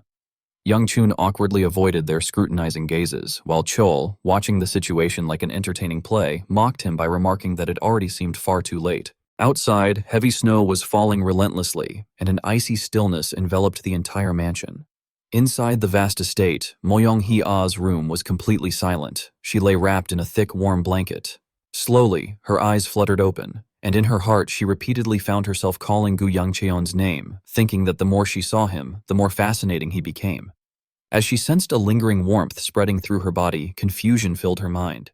She wondered why, despite having endured flames born of nature, a master's inner energy, the power of demonic beasts, and even treatments that used similar fire-based techniques, the cold had never truly left her before. She questioned why the warmth Gu Yangcheon had given her was still remaining inside her. Memories of Gu Yangcheon surfaced one after another, and Moyong-hee-ah became certain that his warmth truly could drive away her cold. She concluded that it had not been her imagination after all. Along with that realization, she recalled the moment when Gu Yangcheon had held her hand and transferred fire into her body, remembering how gently he had warned her not to put herself through unnecessary hardship. At that thought, her face flushed and her eyes widened in embarrassment. Unable to endure it any longer, Moyong-hee-ah suddenly sat up and threw the blanket aside. She remained seated on the bed, breathing heavily and struggling to catch her breath. Her face grew even redder as her heart pounded so fiercely that she had to press a hand against her chest. She wondered in shock why this reaction had not been part of her expectations. Sweat began to pour down her forehead, but eventually she calmed herself, admitting inwardly that the sensation did not actually feel unpleasant. The following day, Gu Yangcheon once again led Namgung Bia, Tang Soyol, and Wee Sola to Shaolin Temple. Huyong was already waiting for them there, greeting them cheerfully with his palms pressed together and welcoming them, explaining that they had been awaited. He introduced himself again, stating that his name was Hui Yong and that he would be guiding them that day, while also expressing surprise that they had returned so soon and remarking that their companions seemed to have changed. From behind, Namgung Bia let out a soft exclamation, while Wee Sola excitedly looked around and marveled at how high everything was. Huyong's words left Gu Yangcheon feeling awkward, and he muttered that he had not known either. Without lingering on the matter, Huyong gestured forward and informed them that he would guide them along a slightly different route than before, asking them to come inside. Huyong led the group to a place where other warrior monks were training, explaining that it was the training ground where warrior monks cultivated their skills, and adding that it was said Hwanga Bulyong had once personally instructed disciples there. After some time, they stopped at another location, where Huyong continued his explanation, saying that the statue before them depicted Hwang Abulyong and that the temple had done its best to capture the great figure's presence in stone. Next, they arrived at a place filled with profound silence and ancient towers. Huyong told them that it was called the Pagoda Forest, named so because the pagodas were stacked densely like a forest, and that it served as a burial ground for eminent monks who had achieved great deeds. At this sight, Tang Soyeol's face flushed slightly, and she could not help expressing her amazement, admitting that although she had been to Shaolin several times, it was her first time witnessing such a spectacle. Walking behind them, Gu Yangcheon reflected inwardly that he had passed through all of these places before, though he had never looked at them closely. Suddenly, Tang Soyeol turned back and questioned him, remarking that young Master Gu truly seemed familiar with the place and suggesting that it made sense, since it was scenery he must have seen together with Miss Moyong. Startled, Gu Yangcheon stammered internally, wondering why she would bring that up so suddenly, and in his confusion he even questioned whether she had read his mind. At that moment, from behind him, Wee Sola approached with tears welling in her eyes and pressed him with a question, asking whether he truly had not wanted to come with them after all. Gu Yangchun ground his teeth and snapped back in disbelief, demanding to know what that was supposed to mean and firmly denying it. Namgung Bia, looking saddened, stepped forward and reminded him that he had left without saying anything to her at all and that he had broken his promise, which left Gu Yangchun completely speechless. As the atmosphere gradually grew tense, Huyong forced an awkward smile and apologized, then tried to ease the situation by turning toward the clear river and explaining that he would next show them Shaolin's sacred creature, the white elegant righteous fish, adding that the single carp in the lake was that very creature. Namgung Bia paused and asked where the carp was, and Tang Soyol quickly pointed ahead, exclaiming that it was right there in front of them. As everyone looked at the fish swimming below the lake, they joyfully remarked that it was swimming away, noting that it even glanced upward for a moment, while Gu Yangchun merely looked down coldly. The others, however, felt something was odd and commented that it was strange, since the fish usually came out immediately whenever it sensed people and was not shy at all. Huyong replied that it could not be helped and said that he would guide them to the next place. Gu Yangchun responded absent-mindedly that he understood. At that moment, Wee Sola began to feel hungry and even thought about eating the fish beneath the lake. After the group walked on for a while, she remained seated behind, prompting Gu Yangchun to call out suspiciously and ask what she was doing, urging her to hurry up or she would be left behind. Startled, Wee Sola cried out in surprise and hastily answered that she was coming. A sudden strong gust of wind swept up the leaves on the ground, and because she was sitting, Wee Sola took the full brunt of the sand and dust blowing into her face, making her groan in discomfort. Even so, she soon cheerfully ran after the others. Wee Sola then hugged Gu Yangchun's arm with a bright smile and remarked playfully that, as expected, being by his side made her feel warm even when the wind blew. Her face flushed red as she murmured that when she had lived alone with her grandfather in the forest, it had been extremely cold. Warm memories flooded her mind as she recalled that her grandfather would light a fire for her, but even that had not been enough to drive away the cold. She explained that when she was just a little girl, she had endured such harsh conditions that her face had grown rough and red, which was why she had hated winter. Returning to the present, she clung happily to Gu Yangchun's arm and declared that this winter was not cold at all, adding that she hoped it would be the same next year. Gu Yangchun looked down at her, his expression gradually softening, and after hesitating for a moment, he replied that he hoped so too. As time passed quickly and the sun set before they realized it, Hui Young escorted them to the gate, bowed, and said that his guidance ended there, expressing hope that they had enjoyed the tour. Wee Sola turned to Namgung Bia with a smile and commented that the sightseeing had been fun, asking if she agreed and noting that they had gone around faster than she had expected. She added that since there was still some time before returning to the lodgings, she asked what everyone would like to do next. Gu Yangchun hesitated, saying he would think about it, then clutched his stomach and remarked that he had just realized he had not eaten anything yet and was feeling a bit hungry, suggesting that they grab something to eat before heading back. Tang Soyol immediately turned toward him and said excitedly that she happened to know a delicious place and began to propose going there. But before she could finish, someone suddenly approached from behind and politely apologized for interrupting them on their way. This made Tang Soyol tremble with anger as she muttered in frustration, then burst into tears and shouted that someone always interfered whenever it was finally her turn. However, once she clearly saw who was standing in front of her, she froze in confusion and carefully assessed him, realizing that he was undoubtedly someone who served directly under Shaolin's abbot, the second in command of Shaolin, Gyalguk Chanbong. At that moment, Gyalguk Chanbong bowed slightly and, in a somewhat cold tone, asked whether he might have a word with them for a moment. Tang Soyeol, overcome with fear, hurriedly clasped his hands together and cried out in apology, saying that he apologized for his rudeness toward Gyalguk Chanbong. Gyalguk Chanbong responded cautiously, stating that he was actually the one who should apologize for interrupting their conversation. He then turned to Gu Yangchun and explained that the reason for his interruption was simply because he had business with benefactor Gu Yangchun. Hearing this, Gu Yangchun raised his head in slight surprise and asked whether Gyalguk Chanbong was referring to him. Behind Wee Sol-ah, she innocently remarked that the old man looked as big as Bear Grandpa. Namgung Bia carefully gestured for her to be quiet, telling her to hush.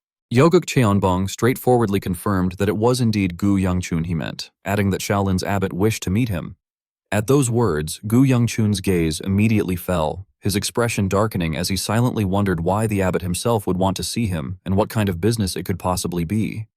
While he was still feeling uneasy, Gyalguk Cheonbong continued, stating that the abbot also wished to invite benefactor Namgung as well. Namgung Bia looked up in confusion and questioned whether he was referring to her. Wee Sola, worried, asked her sister if she had done something wrong. Gu Yangchun quickly followed up by asking whether they were about to get scolded, adding uncertainly that it was probably the case. Meanwhile, in another location, the old man in the underground prison was holding a large piece of paper and let out a quiet exclamation of interest. Hiding in the shadows, he muttered to himself that Gu Changjun was saying something quite interesting and that the old fox must be in a great hurry. After that, the old man in the underground prison turned and issued an order, saying that since they had already received more than a few things from the Guxian sect under Gu Changjun's control and their intentions aligned, they could agree to a deal of that level. He then spoke in a low, contemplative voice to the boy standing before him, telling him that he would have to put in some effort once again, and instructing him to go back and inform them that they would proceed as agreed.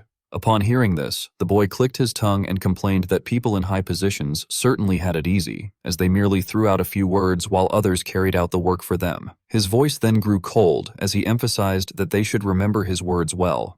Pointing at the man in front of him, he threatened that the moment he gained his freedom, he would personally kill every last one of them, whether it was the old man in the underground prison or people like him.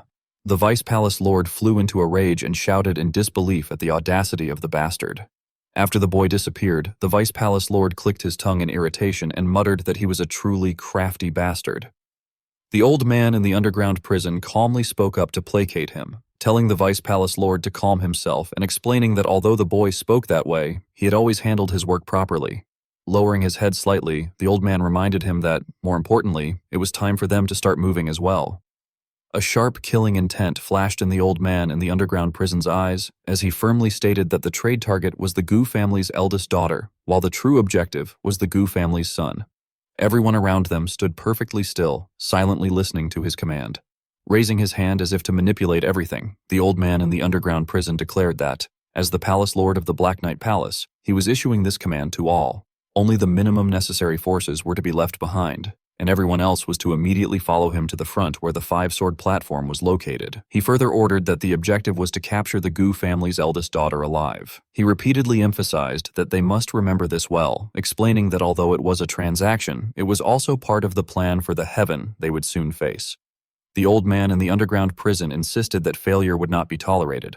Upon hearing this, all of his subordinates were filled with fervor and responded in unison, declaring that they would obey his command. After bringing Gu Yangchun and Namgung Hia, Gyulguk Cheonbong respectfully informed the abbot that he had brought the donors. The person inside promptly told them to come in. Qin Ying of the Heavenly Eye, who was sitting in the middle of the room, welcomed them and apologized for summoning them so suddenly. Gu Yangchun politely bowed and replied that it was fine and that it was an honor to be called there.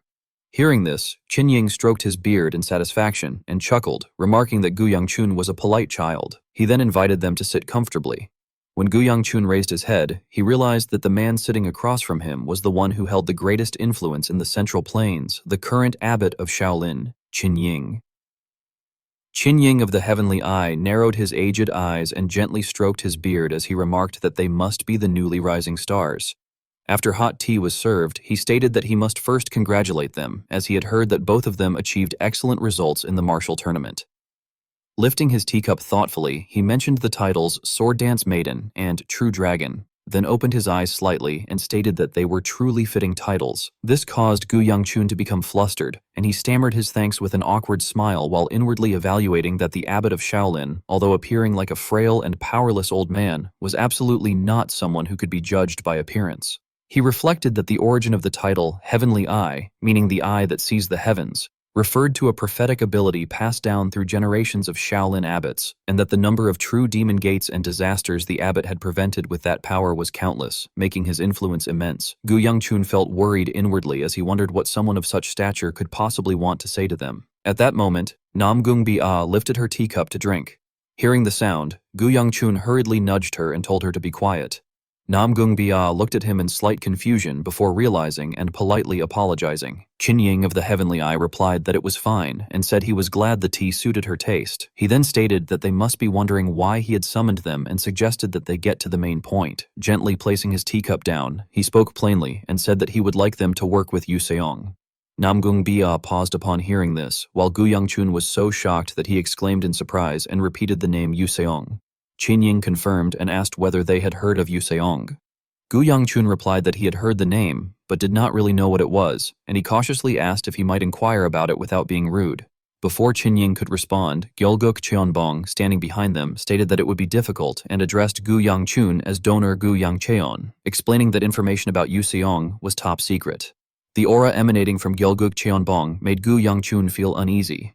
At that moment, Qin Ying of the Heavenly Eye raised his hand to signal Cheonbong to stop, saying that it was fine. Cheonbong immediately restrained his aura and addressed the abbot in surprise. Qin Ying then continued, saying that it would indeed be difficult for them to agree without knowing what Yu Seong was, and he stated that he would explain it.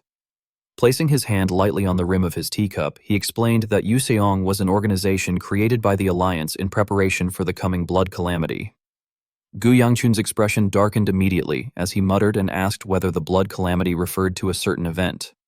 Qin Ying promptly explained that he did not know how many years were left, but he had foreseen that the blood calamity would strike in the near future. He further explained that, to prepare for this, the Alliance had been secretly gathering capable martial artists. Gu Yangchun, after hearing everything, asked why they would include juniors like them in such an important organization. Qin Ying of the Heavenly Eye replied without hesitation that they valued stars with great potential like them more than already completed martial artists.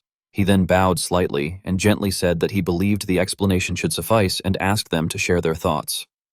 Staring intently at the two of them, Qinying added that Yuxiong was a place that could place much more in their hands and that, if they wished, he could let them see an even higher world. For a moment, the room fell completely silent. Gu Yangchun thought that something felt off. He reflected that if the abbot meant the blood calamity that was coming soon, he was probably referring to the heavenly demon. Meanwhile, Namgung Bia turned to Gyalguk Cheonbong and asked whether there was more tea.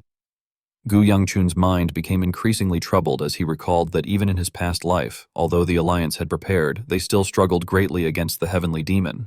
As he looked at his reflection in the teacup, he thought that it would make sense if the heavenly demon had been far stronger than expected, but he wondered what the earlier statement had meant. Grinding his teeth in discomfort, he questioned why they would want juniors who needed time to grow if they were preparing for a calamity that would appear soon. He began to speculate that it sounded like there was something capable of granting power instantly.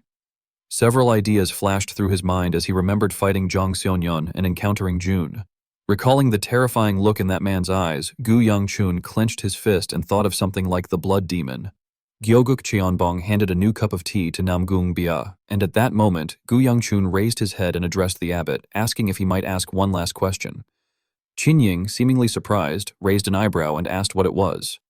Gu Yangchun then requested permission again, and Qinying agreed immediately and told him to speak. Lowering his head, Gu Yangchun brought up the divine star, Zhang Sonyon, and asked Qinying to tell him whether he belonged to Yuxiong. Qinying appeared startled by the question and replied that Gu Yangchun would find out if he joined. After a while, Gu Yangchun and Namgung Bia left. Looking at the distant sunset, she remarked that the sun was setting. Gu Yangchun calmly agreed. He then said that the others would be waiting and suggested that they hurry back. But suddenly, Namgung Bia reached out and grabbed his hand. Avoiding his gaze with slight embarrassment, she suggested that since it was just the two of them for once, they should walk a bit. Hearing this, Gu Yangchun's face brightened as he awkwardly agreed. Nearby, Xin Qiul glared at them ominously. Their steps suddenly came to a halt when Namgung Bia turned to Gu Yangchun and asked what he would do. Slightly surprised and unable to grasp what she meant, he asked what she was referring to. She clarified that she meant what the abbot had said. Pointing at her, Gu Yangchun asked whether she meant Yuxiong and reminded her that he had said he would think about it and that she had said the same thing. She responded indifferently, asking whether she had really said that. Gu Yangchun then questioned whether she had properly listened to what the abbot had said. Namgung Bia paused, placed her hand on her chin as if thinking, and casually remarked that the tea had been good. This caused Gu Yangchun to sigh deeply and remark that, in the end, he had been the only one sweating. Glancing behind him, Gu Yangchun reflected that, thanks to the conversation with the abbot, he had figured out something important, even if it was only speculation. Several thoughts surfaced in his mind, including an organization preparing for the blood calamity, juniors with potential, the divine star's affiliation, and the blood demon's energy. His eyes darkened with calculation as he concluded that the blood demon was connected to the alliance. After the two of them left, Qinying of the Heavenly Eye commented that they had truly been interesting children and asked whether the other person had seen that boy's reaction as well. Gyalguk Cheonbong served him tea and asked what reaction he meant. Qinying of the Heavenly Eye explained that when they had spoken of the blood calamity, the person had remained calm, as if he had already known it would happen, and had seemed more shocked by the mention of Yuseong instead. Hearing this, Gyalguk Cheonbong's eyes froze in astonishment. Qinying of the Heavenly Eye continued by saying that regarding the purpose for which the eye showed him the future, he could only make guesses, but this time he was certain that they had to keep a close eye on that child. Qinying of the Heavenly Eye then stood up and suggested that it was already late and that they needed to move quickly. He also mentioned that he had heard the Peng clan's young master was currently at the Alliance and asked if that was correct. Gyalguk Cheonbong calmly asked if he meant Peng Wujin, then explained that by now he should be meeting the sword dancer with the Thunder Dragon. Qinying of the Heavenly Eye remarked that he understood and assumed that everyone must be waiting for him. He then instructed Gyalguk Cheonbong that they should depart before the sun fully set and asked whether he could get them to the Alliance quickly. Gyalguk Cheonbong replied without hesitation that he would prepare immediately, then turned around and left. After being left alone, Qinying of the Heavenly Eye frowned in distress, thinking that all of it must be heaven's will for peace, recalling the morning after visiting Shaolin.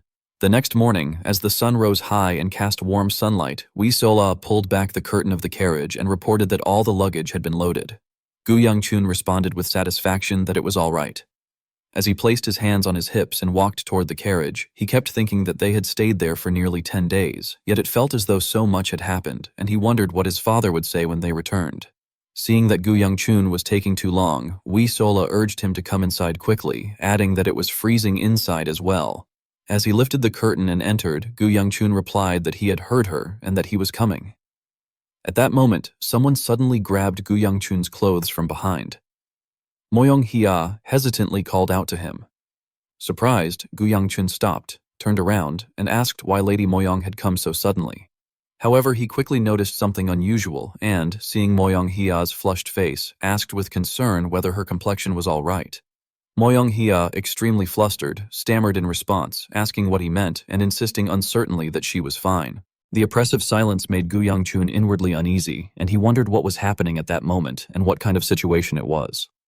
When he saw Moyong Hia's face flushed red with embarrassment, he found it hard to understand and reflected that he had never seen her so flustered before, questioning whether something had occurred. While he was still standing outside in confusion, he suddenly sensed 3 pairs of glowing eyes staring at him from behind, which frightened him. Regaining his composure, he stepped forward and politely asked his lady why she had called him there. Moyong Hia, just as flustered, looked up and stammered in surprise before trailing off shyly and covering her mouth, her face reddening again. After a moment, she finally gathered enough courage to explain that she had heard he was already leaving, so she had come to say goodbye, and that she also had something to give him as a memento. Still not understanding the situation, Gu Yongchun asked her to pardon him. In response, Moyong Hia reached into her pocket and took something out. Bashfully extending her hand toward him, she murmured that it was for him. Pointing at the object in confusion, he asked what it was and wondered if it was a jade ring. Moyong Hia quickly clarified that it was a token given to guests of their clan, explaining that it granted special privileges at the Oakshayan merchant guild they operated and would therefore be useful to keep. Upon hearing that, Gu Yongchun candidly replied that he felt he should give her something in return as well, and he turned his head to call for Honghua. However, before he could finish speaking, Moyong Hia's face turned bright red and she hurriedly interrupted, insisting that it was not necessary. She pressed the ring into his hand and urged him to accept it, saying that it was nothing grand and asking him to take it without hesitation. Then, without waiting for his reaction, she turned away and said that she would be leaving. Before going, she shyly glanced back at him and offered a gentle smile. Left standing blankly in front of the carriage, Gu Yongchun reflected that, in the end, it must have been merely a polite gesture meant to form a light connection between their clans, though he felt she had seemed far too nervous for something so simple. At that moment, a pair of hands suddenly emerged from behind him. Namgung Bia's eyes flashed with killing intent as she wrapped her arms around his neck and told him that if he was finished, he should get on. Startled, Gu Yongchun gasped in fear.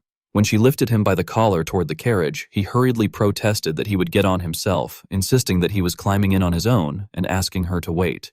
After dragging him inside, Wee Sola cheerfully stretched and announced that everyone was aboard. She then commanded the horses to depart for their beloved home. Beneath the blanket of white snow, a martial artist continued training while silently evaluating the situation, thinking that the Dragon Phoenix gathering must have come as a shock to most people. He reflected that news of the rising juniors who had made their names known across the Central Plains as they traveled to Shanxi had spread widely, reaching even the ears of the dragons who had not attended. His face was filled with confusion, his bewildered eyes staring off into the distance. Meanwhile, in a warm space within a small house atop a snow-covered mountain, 2 people sat together. Holding a map in his hand, Bi Weijin exclaimed in surprise upon seeing the name Battle Dragon, Bi Weijin, and then laughed as he realized that this person was a disciple of the Tyrant Lord. Deep within the forest, as night fell and heavy snow made the air bitterly cold, Gu Yongchun's group stopped to rest beneath a tree. Groaning sounds echoed repeatedly in the air. Looking toward Tong Soyeol with concern, Gu Yongchun remarked that he had noticed earlier that she suffered from severe carriage sickness and asked whether even wrapping her body in internal energy failed to help. Trembling, Tang Soyeol responded by asking what he meant by that, addressing him as young master. Her face flushed as she looked at him, and her voice quivered slightly as she confessed that she actually liked the nauseating feeling of riding in a carriage, explaining that if she circulated her energy, she could not feel it. Hearing this, Gu Yongchun inwardly concluded that, come to think of it, she might be the most dangerous one among them. He then glanced at Namgung Bia, who was resting her head on his shoulder, and grew slightly suspicious, reflecting that he had so naturally forgotten to question why Tang Soyeol and Namgung Bia were returning to Shanxi with them, especially considering that she even had her clan's carriage, which her younger sibling had used to arrive. Wee Sola lay on her lap, mumbling in her sleep that she could not eat anymore. Shinchol cleared his throat and said that when they had left, he had been nervous that even the Moyong clan lady might join them. Gu Yangchun shot him a baffled look and asked what nonsense he was talking about and why she would come all the way to Shanxi, before suddenly realizing something and letting out a quiet exclamation of understanding. As he looked at Xinqiu, Gu Yangchun said that it reminded him of the token they had received back then, explaining that he had tucked it away and forgotten about it, but had just remembered it now. Xinqiu folded his arms and sternly asked what one should do if given something important, adding that it should be stored safely in one's pouch or somewhere secure. Hearing that, Gu Yangchun took out a pouch, while Xinqiu watched curiously as he opened it. The moment the mouth of the pouch loosened, both of them widened their eyes in shock, seeing that it was filled to the brim with gold coins. Gu Yangchun suddenly recalled that it was the ring Elder Li had given him and realized he had forgotten that he was supposed to return it to the alliance leader. Xinqiu asked suspiciously whether the color did not look like it had changed. After pondering for a moment, he said it seemed that Qiu Yong had done something to it when they were at Shaolin, adding that he could feel his energy coming from the ring. Gu Yangchun asked if he meant Huang Abul Yang, then concluded that it truly must have been a sacred artifact. Xinqiu lowered his gaze and remarked bitterly that someone had tried to swallow up the alliance's relic of all things. Gu Yangchun responded firmly that for now, there was no way he would hand something like that back so easily. Inwardly, he understood clearly that the alliance was connected to the blood demon. The fire burning nearby suddenly flickered. Muyon was standing guard beside the carriage when a rustling sound drew his attention, as though something had just descended. Instantly on alert, he grabbed the hilt of his sword and shouted loudly to wake everyone, warning that they were under attack. Gu Yangchun jolted awake and sat up, demanding to know what was happening, but his voice trailed off in confusion when he saw two Muyons standing opposite each other. He called out Yon's name in disbelief, while both figures addressed him simultaneously as young master. One of the Muyons frowned and warned him to be careful, saying that the enemy had disguised himself as him. The other retorted angrily, telling him to listen to the fake one running his mouth, insisting that the other was the imposter, and urging them not to be fooled. This left the first Muyon bewildered. Gu Yangchun, overwhelmed, thought that both of their presences felt exactly like Muyon's, and realized that if someone could disguise themselves so perfectly, they must be those bastards from the underground prison, the tribe. As he was lost in thought, another Muyon approached from behind, clutching his stomach and weakly calling out to him as young master. Though injured, he urged Gu Yangchun to run, saying that if he stayed, they would all be wiped out. The other two immediately shouted that this one was fake as well. Standing between three identical figures, Gu Yangchun was stunned, thinking that it was not two but three, and that the situation was insane. Nearby, Namgung Ba frowned cautiously and observed that even knowing they were from the tribe, there was no way to tell which one was the real Muyon. Wei Sola blinked in confusion and marveled that Brother Muyon had used cloning. Grinding his teeth, Gu Yangchun told himself there had to be some way. At that moment, something in his pouch began to glow, and he suddenly realized the answer. Just then, one of the Muyons urged him to hurry and escape while he held them off. Without hesitation, however, Gu Yangchun threw a punch that blew off the man's head, stunning the other two. He immediately turned and struck another Muyon, sending him flying as well. The last remaining one clicked his tongue in irritation before calling out to him anxiously. Muyon then gave a helpless laugh and said he had known Gu Yangchun would recognize him. Gu Yangchun reflected in surprise that the ring in his pouch had exposed their identities, admitting he had not known it possessed such an ability. Lowering his eyes, he added that more importantly, this was not normal. The clothes and swords the imposters had used were genuine items from the Gu clan, and if someone could supply those so easily, it was deeply troubling. The first face that came to his mind was Gu Changjun's. Rising slowly, Gu Yangchun called Muyon's name. Muyon responded immediately. Gu Yangchun asked how long it would take for them to return to Shanxi, and Muyon answered honestly that it would take at least 2 more months of travel. Gu Yangchun then ordered that they push harder and make it within a month. A fierce killing intent radiated from him as he muttered that he had a bad feeling.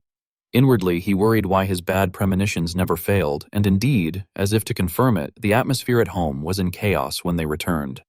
As soon as they stepped inside, Gu Ryonghua ran out sobbing and called desperately for her brother. Gu Yangchun bent down anxiously and asked why she was still there, questioning whether she was not supposed to return to Mount Hua with the Sword Empress. Through tears, Gu Ryonghua told him that something terrible had happened. Unable to steady herself, she cried that Elder Li might die. Gu Yangchun froze on the spot and, unable to believe it, asked in shock what she meant. After receiving the bad news, Gu Yangchun collapsed in front of the door, grinding his teeth as though questioning himself. He recalled that he had hurriedly asked the servant who had attacked them, and the servant had hesitated before answering that it had been the Lord of the Black Knight Palace, explaining that this conclusion was drawn from the testimonies of the 5 sword unit members who had been attacked. Upon hearing this, Gu Yangchun had felt utterly devastated. He anxiously reflected that the attacker was one of the 4 demonic emperors, known as the absolute ruler of the unorthodox faction and the master of the Black Knight Palace. He remembered that in his previous life, the Lord of the Black Knight Palace had never left his palace, not even during the war with the Hao clan or the surprise attack by the Martial World Alliance. He found it impossible to believe that such a man had actually appeared on the front line where the 5 sword unit had been stationed and had not only ambushed Elder Li, but had even kidnapped Gu Huibi. The servant had then bowed his head and cautiously reported that the patriarch had immediately led the 1st sword unit to search, and that the Sword Empress, who had been staying at the clan, had also departed to assist in the search, though they did not know when either of them would return. The more he listened, the angrier Gu Yangchun became. His hands clenched so tightly that veins bulged, and his entire body trembled uncontrollably. Time passed, and night gradually fell. The divine physician eventually pushed the door open from inside and stepped out with a heavy sigh, remarking that he was sweating cold all over. When his gaze suddenly met Gu Yangchun sitting blankly in front of the door, he exclaimed in shock that he had been startled and asked when he had returned. Only then did Gu Yangchun raise his head in a daze. He hurriedly stood up and urgently asked whether Elder Li was all right. Startled by his sudden movement, the divine physician cried out in fright and nearly fell backward. Angrily grinding his teeth, with killing intent flashing in his eyes, he scolded him for shouting right in front of his face as if he were trying to blow his ears out, his voice echoing through the quiet night. After they entered the room, where Gu Ryun lay on the bed with his eyes closed, steadying his breathing, the divine physician informed Gu Yangchun that the treatment had finished safely, though it had truly been a close call. He explained that it had been a piercing wound that would have killed a normal person long ago. Stroking his beard, he added in admiration that even while unconscious, Gu Ryun had used his internal qi to stop the bleeding himself, and that his regeneration was extraordinary, truly an amazing body. Hearing this, Gu Yangchun hesitated slightly before asking when he might wake up. The divine physician sighed irritably and replied that if he knew that, he would be a shaman rather than a doctor. However, he reassured him that he would open his eyes within 4 days at most, though it would take some time for his strength to recover. Gu Yangchun inwardly thought in slight exasperation that he had ended up telling him anyway. The divine physician then looked at him and sighed teasingly, remarking that he was quite foolish as well and questioning what help someone who was not even a doctor could be by waiting there until the treatment finished. Turning to leave, he commented that it had worked out well for him, as he was going to get some fresh air and asked Gu Yangchun to watch the place for him, adding that he had been treating him non-stop for days and his whole body ached. Gu Yangchun watched his departing figure and responded that he should go ahead. After the divine physician left, the room fell into silence. Gu Yangchun lowered his head and sat beside the bed, thinking that something had gone terribly wrong. He reflected that at this point in his previous life, neither Elder Li nor Gu Huibi had gone through such an ordeal. With a darkened expression, he hesitantly concluded that the cause must be the result of the actions he had changed after returning to the past. Gu Ryun remained unconscious, his eyes tightly shut. Gu Yangchun stared at his face and recalled memories from his childhood. Although Gu Ryun had once seemed like a devil when disciplining him, he had truly been cheerful and loving, watching over every step of his growth. They had shared both joyful and sorrowful days together, and because of that, Gu Ryun's image was deeply engraved in Gu Yangchun's heart. Returning to reality, he could only bow his head and wait quietly for him to awaken. Gu Yangchun murmured regretfully that the man should have easily lasted another 10 years, yet that was what had happened to him. As his hand silently clenched into a fist and he wiped away the tears streaming down his face, his eyes turned resolute and he wondered why the Lord of the Black Knight Palace had personally kidnapped Gu Huibi. He reasoned that if kidnapping had been the goal, there had been no reason to target that exact moment when Elder Li visited the front line. Frowning deeply, he deduced that because of this incident, his father was away and Elder Li would not be able to fight for a while. If that situation had been intentional, then it could only have been that person's doing. As night fell over the vast estate, Gu Changjun sat absent-mindedly by the window, gazing outside. Lifting his teacup, he thought that the deal had been completed and that, with this, the Black Knight Palace must have obtained the flame they had wanted so badly. He reflected that no matter how much the Patriarch expanded the search, it would be difficult to find the Black Knight Palace. Countless calculations ran through his mind as he concluded that it was now the perfect chance to expand his power and that he should contact those who would help again.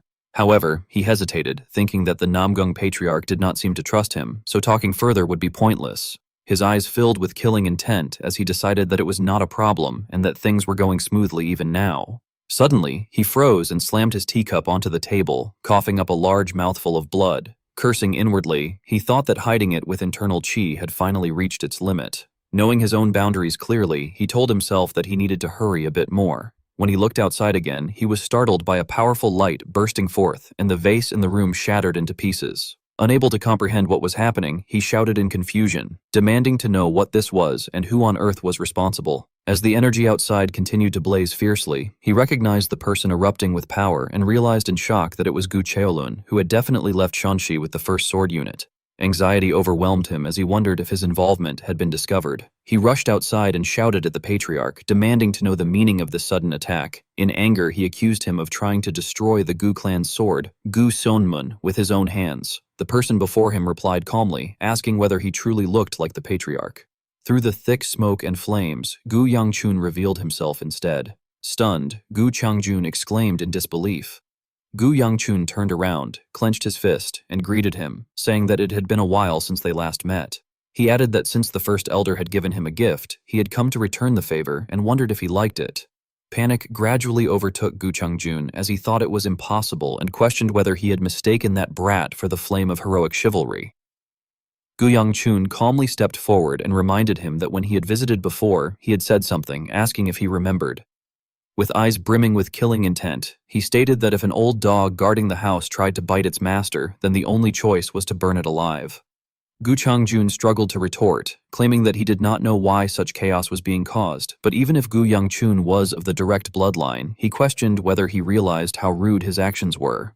Gu Yangchun confidently replied that that was exactly the point, asking why, despite clearly knowing he was of the direct bloodline, the first elder kept provoking him like an idiot. He added that even if there was a role to play, there was a limit to how much he could overlook. Forming a fireball in his hand, he angrily declared that such sloppiness did not suit someone like the first elder, and that he had not expected him to keep pretending ignorance after making such an obvious move, observing that he looked like someone who did not have much time left. Hearing this, Gu Changjun ground his teeth in fury, quickly drawing his sword and charging straight at Gu Yangchun. The latter stood still with the fireball in hand and, just before the attack reached him, clenched his fist and struck back. A tremendous force formed like a shield, completely blocking Gu Changjun's sword energy. In utter disbelief, Gu Changjun shouted in shock, wondering how it was possible and whether his attack had been blocked with just one fist. Gu Yangchun responded indifferently, asking what was so surprising and remarking that although they had said the first elder's realm was at peak transformation, it was nothing special. Still unwilling to believe it, Gu Changjun insisted that it must have been luck that the attack had been blocked once and declared that they would see about the next one. He unleashed a barrage of sword energies toward Gu Yangchun and loudly challenged him to try blocking that as well, while dashing forward simultaneously. A massive explosion erupted as the sword energies struck the surroundings, and dust and smoke rose everywhere, obscuring the scene. Confidently sheathing his sword, Gu Changjun called him an insolent brat and remarked that even if he had been shining lately, he was only a late-stage prodigy at the peak level. Grinding his teeth, he stated that it should be enough to fix his attitude. However, he soon froze and stepped toward the site of the explosion, seeing that the ground and rocks had been scorched black. Confused, he realized that Gu Yangchun was gone and wondered when it had happened. At that very moment, Gu Yangchun appeared at his side and drove a punch into his ribs, gritting his teeth as he poured all his strength into his fist. Gu Changjun was sent flying and crashed hard into a wall, shattering it, before collapsing painfully against the rubble. Seeing this, Gu Yangchun remarked that, as expected, he could not use his power at all. Approaching him, he muttered that it could not be helped, then looked down at the bowed figure and asked whether his body was broken. He added pointedly that it was especially his heart, leaving Gu Changjun utterly shocked. Gu Yangchun's hand slowly tightened, and deep within his heart, turbulent waves began to surge as he recalled that at a point further in the future than now, he still remembered the end the first elder had met in his previous life. He remembered his father, Gu Cheolun, and how the flames of rage his father had unleashed upon the first elder had engulfed the entire Gu clan, and how the first elder had slowly burned under the heat until he became a pile of charcoal beyond recognition, a truly miserable end. He told himself that he could never forget that heat and that his father had never been some old, toothless man. He also understood clearly that the hammer of rage had fallen because the first elder's excessive greed had ultimately crossed the line. Looking at Chang-jun, who appeared utterly helpless before him, Gu Yang-chun thought that even without being burned to death, they had already known he did not have much time left. The old man coughed a few times and angrily muttered what nonsense this was, asking whether he was saying that this old man had grown feeble. As he spoke, Gu Chang-jun reached out and firmly grasped the hilt and scabbard before him. He then slashed fiercely forward, the powerful force forcing Gu Yang-chun to leap quickly into the air to evade. Gu Chang-jun raised his head furiously, knitted his brows tightly, and shouted, "How dare he!" He then drew his sword completely and threw the scabbard onto the ground. Aiming straight at Gu Yang-chun in the air, Gu Chang-jun charged forward with his sharp blade. Watching each of the old man's attacks, Gu Yang-chun silently assessed that this was the absolute realm, where one begins to transcend human limits, and the transcendent realm, said to be the path toward becoming a god. As he continuously twisted his body left and right to avoid each strike, he thought tensely that normally, the gap between them was insurmountable. Suddenly, he was struck across the arm by a horizontal slash. In that brief moment of lost focus, Gu Chang-jun leapt high again and, gnashing his teeth, brought his sword down with a fierce attack, shouting at him to get back. This time, however, Gu Yang-chun did not evade. Instead, he swung his fist like a ferocious tiger in retaliation. A massive explosion erupted, light flaring both in the sky and across the ground. From within the thick cloud of dust and smoke, Gu Yang-chun swiftly flipped several times and retreated backward. After steadying himself, he blankly murmured that it was as expected. Looking at Gu Chang-jun struggling on the opposite side, he calculated inwardly that the first elder was still weakened by his chronic illness, and that at this level, it was barely manageable. Gu Chang-jun panted heavily, yet still growled Gu Yang-chun's name and cursed him as a bastard. After a brief pause, he fiercely pointed his sword at him and demanded that he not think he would get away with this unharmed, questioning whether he thought actions taken without reason or justification would be forgiven. Gu Yang-chun angrily retorted by asking what reason and what justification he was talking about, saying that it was all right there and asking what nonsense he was spouting. His face darkened as he murmured yes, before calmly exposing the old man's secret by asking about the basement hidden behind the bookshelf in his study, remarking that it seemed like the perfect place to reveal his filthy secrets. Upon hearing this, Gu Chang-jun's expression immediately darkened, and a flash of shock crossed his eyes as he demanded to know how he had found out. However, he quickly composed himself and said that no matter how he had discovered it, it did not matter. Gu Chang-jun lowered his body with firm resolve, declaring that those words should never have been spoken aloud. Immediately afterward, his entire body became enveloped in a powerful aura filled with killing intent. He stomped down on the ground, causing everything around him to crack apart, and, as if driven mad, he charged forward to attack while shouting that this old man should not be resented. Gu Yang-chun refused to be outdone and gritted his teeth as he struck back. The two powerful auras collided, tearing through the vast space as though splitting it into two halves. Gu Chang-jun clenched his teeth and poured his strength into his sword, slashing down at Gu Yang-chun's hand. Struggling to endure, Gu Yang-chun let out sounds of strain and pain. Suddenly, he opened his mouth and roared, releasing an immense surge of power that overwhelmed Gu Chang-jun's energy, and his fist drove directly into the latter's abdomen. Gu Chang-jun cried out in agony. Even then, Gu Yang-chun did not relent and continued pressing his attack. After the clash subsided, sweat poured down Gu Yang-chun's face as he panted and thought to himself that he had barely managed to break through. Clutching his trembling wrist in pain, he reflected that the blood demon's energy had been far too dangerous without using blood chi, and that he had avoided using it because of the backlash. At that tense moment, he heard Gu Chang-jun call out hoarsely, coughing, as he demanded to know what that bluish flame was. In response to the question, Gu Yang-chun remained silent. Growing more aggressive, Gu Chang-jun pointed at him and demanded to know how on earth he had done it. Before he could finish, Gu Yang-chun calmly interrupted, addressing him as Gu Chang-jun, Lord of the Gu clan. Step by step, Gu Yang-chun advanced and listed his crimes, stating that he had committed the grave offense of using outside forces to harm the main family, and had even attempted to harm direct blood relatives. Stopping right in front of him, Gu Yang-chun gathered energy into his fist and declared that he was stripped of his position as elder. Witnessing this, Gu Chang-jun seemed to crumble, muttering repeatedly as he asked why it had to be him. His eyes filled with despair as he cursed that such a wretch dared to do this. At that moment, Gu Yang-chun's fist fell, and a massive explosion erupted, illuminating the entire area. From within the dark night, a faint whisper echoed continuously, pleading for Chun, Yang-chun, not to bully Yang-chun. Gu Huibi jolted awake and angrily shouted. Sitting up in irritation, she yelled that only she was allowed to bully him. However, she soon sensed something was wrong as she realized her hands and feet were tightly bound. Confused, she then recognized that it had been a dream and grumbled inwardly that even in her dreams, that annoying she-cat appeared. Suddenly, a voice sounded beside her ear, chuckling that she had finally opened her eyes and remarking that she must have had quite a nasty dream. She quickly turned and demanded to know who he was. From a corner, young Dokebi calmly told her to calm down, explaining that he was merely a powerless old man. With a pitiful tone, he said that since she had just woken up, she must be wondering where she was and asked whether she remembered how she had gotten there. Only then did Gu Huibi calm down and recall that she had been ambushed by the Black Knight Palace Lord, concluding that this must indeed be the Black Knight Palace.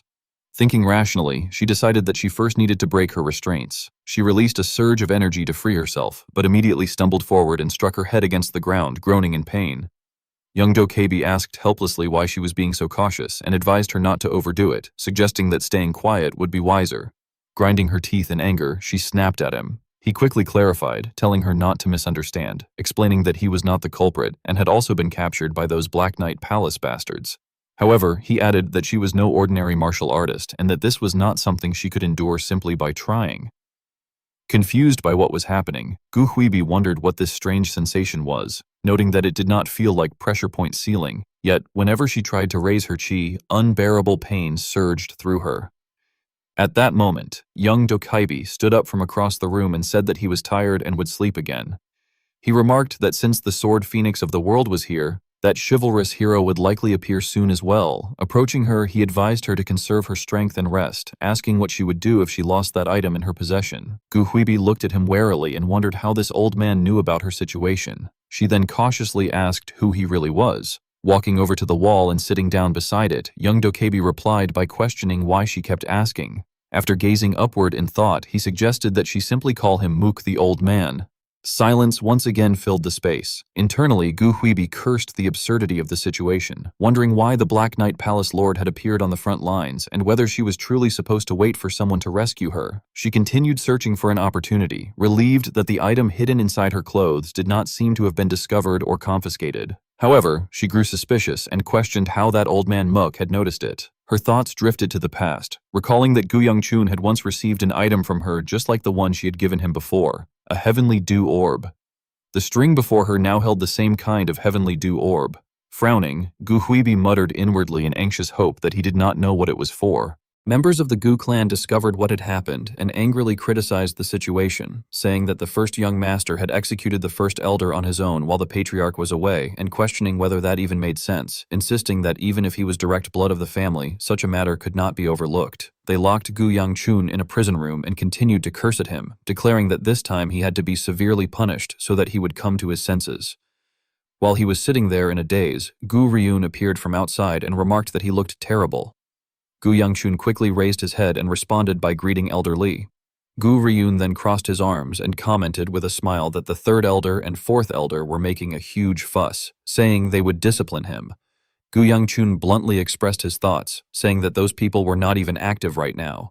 He then asked with concern whether it was really okay for Gu Ryun to be walking around already and added that he should just lie down and rest. However, Gu Ryun simply laughed it off and said that such a thing was nothing, adding that since Gu Yangchun could not come, he had no choice but to come there himself. Gu Yangchun glanced away and teased that he had been planning to go out soon anyway and that Gu Ryun was really impatient. Hearing that, Gu Ryun became so angry he nearly coughed up blood, shouting that it would not end that quickly. Alarmed by his reaction, Gu Yangchun hurriedly asked whether he was all right. Gu Ryun, exhausted, sat down but calmly reassured him that he was fine.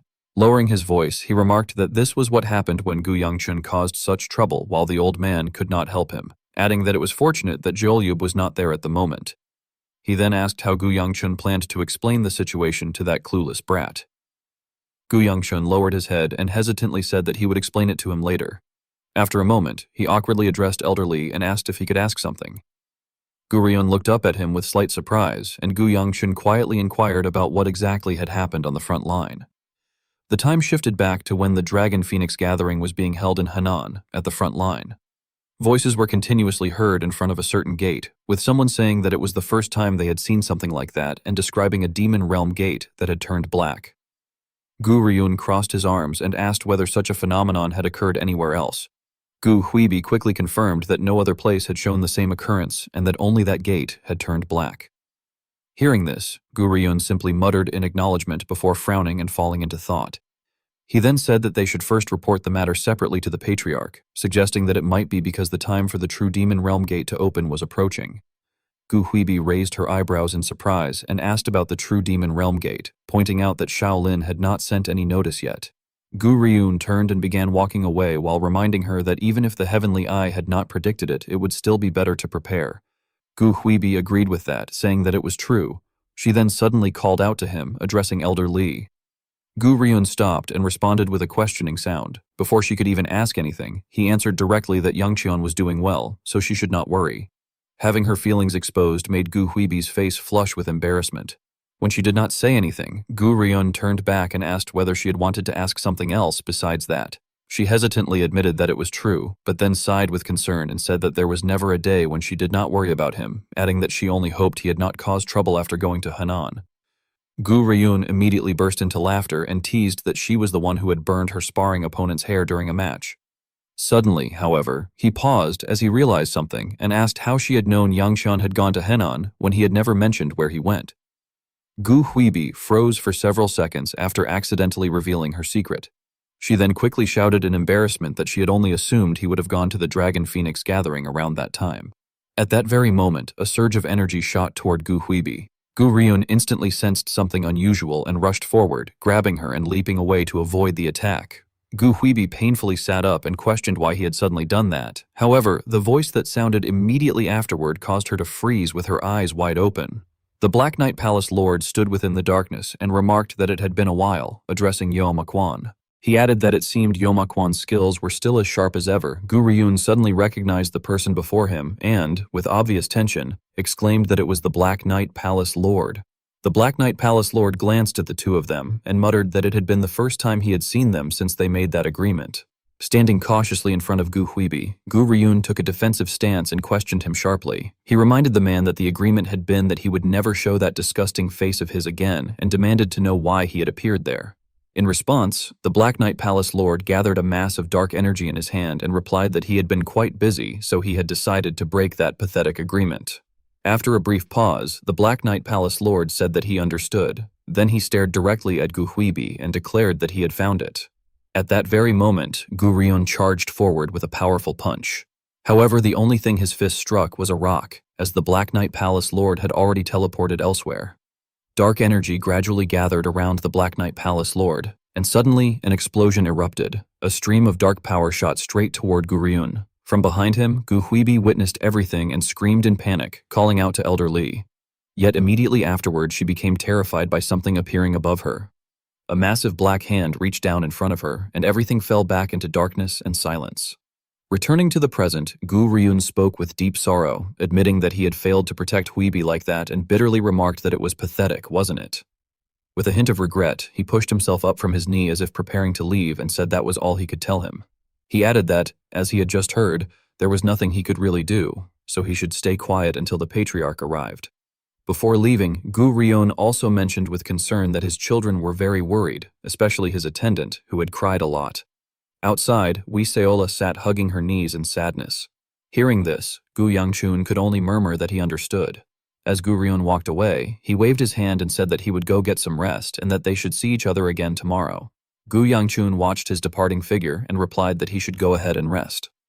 Afterward, Gu Yangchun lay down on the mat beneath him, thinking to himself that everyone must be worried. He felt that it could not be helped, but he still felt a little sorry. At that moment, Shin Chol appeared and asked why he did not simply go out if he was that worried. He pointed out that his acupoints were not sealed, so he could easily break the door and leave. Gu Yangchun replied helplessly that if he left, Elder Li would just scold him, and it was not as though he could find his sister simply by going outside. Deep down, he had even more concerns. He thought that even the Yejok mountain range they had told the Hao sect about earlier had not been the location of the enemy's main palace. Turning over restlessly, he muttered that in the end they just had to wait until his father found his sister and returned. However, lowering his eyes sadly, he reflected that the real problem was how long that would take. As night gradually replaced the warm sunlight, Gu Yangchun leaned wearily against the wall and thought that it had been 3 days already. No, perhaps it was the 4th day. Inwardly, he complained that he could not even sleep because he was worried about what was happening outside and wondered bitterly if this was what severe punishment was like. Just then, something suddenly fell out of his pocket. Confused, he picked it up and realized that it was the bead his sister had given him earlier. He wondered if it had fallen out because the pouch string had come loose. Crawling over to retrieve it, he sighed in frustration and muttered that he had no idea why she had bothered giving him something like that. However, as he grasped the bead in his hand, something suddenly happened. A sensation like an electric current surged through him, causing intense pain. His vision shifted, and he found himself sinking into a dark space. Shocked, he wondered what had just happened, and realized that the moment he picked up the bead, his vision had changed. Lowering his head, he murmured in confusion that this was... At the same time, at the place where Gu Huibi was being imprisoned, she was tightly bound at both the hands and feet.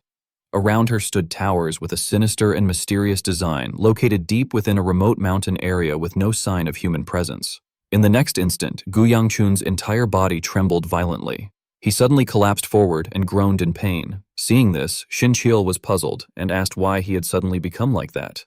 Gu Yangchun was drenched in cold sweat as he cautiously asked his lord in a trembling voice whether he had seen what had just happened, explaining that the scene had shown his sister imprisoned in a jail that led to the Black Knight Palace in a foggy mountain range. His lord replied with confusion that he had not seen anything at all. Hearing this, Gu Yangchun suddenly realized something and repeated in surprise that it was a foggy mountain range. He reasoned that if such a place existed in the Central Plains, there was only one location it could be. He concluded that it must be the Mudong mountain range, the place where the fog released by a 100-rank demonic beast that had been subdued long ago had still not disappeared even after hundreds of years. When Gu Yangchun abruptly stood up, Xin Qiu curiously asked whether he had figured something out from that. Gu Yangchun confidently replied that he had indeed realized something. However, he soon became painfully aware of his own helplessness, thinking that even if he knew the location, there was nothing he could do. The distance alone was a huge obstacle, and there was no way he could deal with the Black Knight Palace Lord. Moreover, there was not enough time to go inform his father. At that moment, the image of Gu Huibi's bright smiling face suddenly appeared in his mind as he remembered her gentle words telling him to be happy. Gu Yangchun's expression darkened as if he had made up his mind. He quietly apologized to Elder Li. In the next instant, he clenched his fist, and the handcuffs on his wrists snapped apart. Muttering repeatedly that he truly seemed beyond saving, he prepared to act. Meanwhile, outside the tower, Wisola ran after Gu Ryun and called out to him affectionately, addressing him as Grandpa and Bear Grandpa. Gu Ryun stopped and turned around, recognizing her and asking what the bundle she was carrying was. Wisola smiled brightly and explained that it was a meal she had prepared for the young master, then politely asked if he could deliver it for her. Gu Ryun readily agreed, saying that he had been planning to see the young master anyway and that he would give it to him, adding that Yangqian would surely like it. Wisola thanked him politely. After a moment of hesitation, she timidly called out to him again. Gu Ryun responded with a curious hum, prompting her to ask when the young master would be able to come outside again.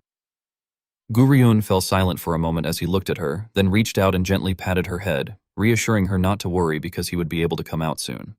Her face immediately lit up with excitement as she eagerly asked if that was really true. She then declared that she would keep preparing meals until the young master came out and that she would put in many dumplings, the food he liked the most. Sometime later, Gu Ryun entered the prison cell. He picked up the letter lying on the ground and began to read it. The letter stated that Gu Yangchun had discovered that his sister was in the Mudong mountain range and that he was heading there. It also contained an apology addressed to Elder Li. Gu Ryun felt utterly helpless as he read the message. Anger surged through him as he clenched the paper in his hand and burned it while grinding his teeth. Then he suddenly exploded with fury and turned toward the soldiers, shouting loudly for the warriors of the clan to listen because Gu Yangcheon had escaped. Everyone immediately became tense as they listened. Gu Ryun issued a firm order that Gu Yangcheon must be captured by any means necessary. Hearing this command, all of them were left stunned. Wisola stood frozen on the spot, unable to say anything as she could only whisper in shock, wondering if the young master had truly escaped. Gu Ryun angrily shouted for the clan's warriors to listen, announcing that Gu Yangcheon had escaped and ordered them to capture him by any means. Even after putting some distance between them, Gu Yangchun could still hear his voice and helplessly wondered to himself that Elder Li truly had a loud voice, questioning whether he was really injured. Glancing back with a hint of guilt, Gu Yangchun apologized inwardly to everyone, thinking that it couldn't be helped and that, if he weighed the regrets, the regret of not going would be heavier. He then urged himself to hurry, reasoning that if he stayed any longer, he would be caught. At that moment, someone called out, "Young master," causing Gu Yangchun to stop in surprise. From afar, he saw Wisuola standing behind a tree, and he looked at her in confusion, asking why she was there. With a somewhat sorrowful gaze directed at him, Wisuola stepped forward and asked where he was going. Gu Yangchun hesitated in his reply, but she interrupted him, asking if it was somewhere he couldn't talk about. She then expressed her exhaustion, saying that she and her sisters had been very worried and questioned why he was always like this. She continued pressing him, asking why he kept trying to do everything alone. Avoiding her gaze, Gu Yangchun tried to deny it, but Wisuola angrily shouted that she meant right now, emphasizing that even at this moment he was trying to go alone. Flustered and red-faced, he argued that it was a dangerous place and he had no choice. However, he suddenly froze when he saw tears streaming down her face. Sobbing, Wisuola questioned what about her, who had sent the young master alone to such a place. Clutching her sword tightly, she declared that she also wanted to protect him, explaining that was why she had worked hard and trained. Lowering her head, she cried out that she had even learned the sword. Her unusual behavior left Gu Yangchun stunned. He stepped forward, grabbing her shoulders and repeatedly asking what she had learned and who had taught her, wondering if it had been her grandfather, and questioning why she would even try to protect him. Worried, he insisted that just because she had learned a little swordsmanship didn't mean she could do such things. In a small voice, Wisuola asked if he couldn't just not go. She then broke down, pleading that since he himself said it was dangerous, he shouldn't go. If he couldn't take her with him, then he shouldn't go at all. Thinking of her bright and innocent smile, Gu Yangchun firmly told himself not to joke like that, resolving that at least in this life he wanted her to live without ever having to know the sword. At that moment, members of the Gu clan arrived nearby, shouting that someone was over there and that they had heard a voice from that direction. Startled, Gu Yangchun cursed inwardly that they had already come this far. He released Wisuola and apologized, saying he still had to go, but promised he would return quickly so they could talk then. Instead, he took her hand and gave her an item, explaining that it was the bracelet Elder Li had given him before, and asked her to think of it as him and hold on to it for a while, adding that he was counting on her. Still crying, Wisuola tried to call out to him, but before she could finish, Gu Yangchun disappeared in an instant. Just then, Muyon arrived with others, calling out that there was a presence there. He froze in shock upon seeing Wisuola and called out to her in confusion. However, she merely lowered her head and murmured, questioning why she was being told not to follow, wondering if it was because she was in the way or too weak. She continued to reason that if it was dangerous, her sister could help like last time, asking why she was being stopped this time. Witnessing this, Muyon became bewildered and asked who she was talking to. Wisuola let her sword fall from her hand and sobbed continuously, saying it was unfair of her sister, accusing her of liking the young master too, but hiding when it truly mattered. Collapsing to the ground and covering her face, she cried out that her sister had clearly said that if she worked hard, she could do it too, that she could protect the young master. At that moment, a figure appeared behind her, likely her sister, silently listening to her cries. Through her tears, Wisuola declared that it had all been a lie and called her sister a liar again and again. Lifting her head as tears streamed down, she cried louder and louder, screaming alone in the forest that her sister was a liar. Sometime later, the dark forest fell quiet once more. Gu Yangchun kept dashing forward like the wind, continuing to move without pause while repeatedly glancing over his shoulder. Suddenly, a pack of wild beasts appeared and charged toward him, prompting him to turn and activate his fire technique to envelop his body. He struck fiercely at the leading beast, knocking it down instantly, and managed to escape the pack before landing not far away. With a dark and dangerous gaze, he wondered how many days had passed since he had been separated from Wisuola, reflecting that he had simply kept running toward the Mudong mountain range while killing any demonic beasts he encountered. As he searched for food, he thought that there had not even been a sign of a village, but he had not had time to rest anyway, noting that his food came from catching edible demonic beasts, and when water was scarce, he could only drink rainwater from puddles. Enduring such hardship, he forced himself onward, thinking that if he stopped running, he would keep remembering Wisuola's face and would not be able to endure it, concluding that the only thing he could do now was to quickly find his sister and return, as there was no time to waste. He then stood up and stomped on a puddle beneath his feet, recalling the bead left by Gu Huibi and thinking that it was strange, as after it shone once, its color faded, but after a day passed, the light would return, allowing him to see the same scene again. He continued rushing forward, feeling satisfied as he thought that thanks to it, he could check whether his sister was alive while moving, admitting that although he did not know why his sister had given it to him, now that he understood its function, he had to make use of it. While he was deep in thought, a bolt of lightning suddenly appeared in the sky, causing his entire body to feel as though it had been electrocuted. His eyes widened in shock as he was blasted back by the current, groaning in pain. He quickly leaped backward to stabilize himself, wondering in confusion what that lightning had been, before realizing that it was not natural lightning but lightning chi unleashed by a martial artist at the peak level.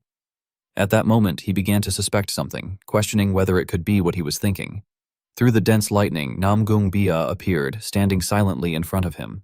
After a brief pause, she greeted him. In response, Gu Yangchun slowly got to his feet and remarked that despite her poor sense of direction, she had still followed him all the way, asking whether she had come to request that he take her along. She admitted directly that she had, prompting him to ask wearily whether she even knew where he was going.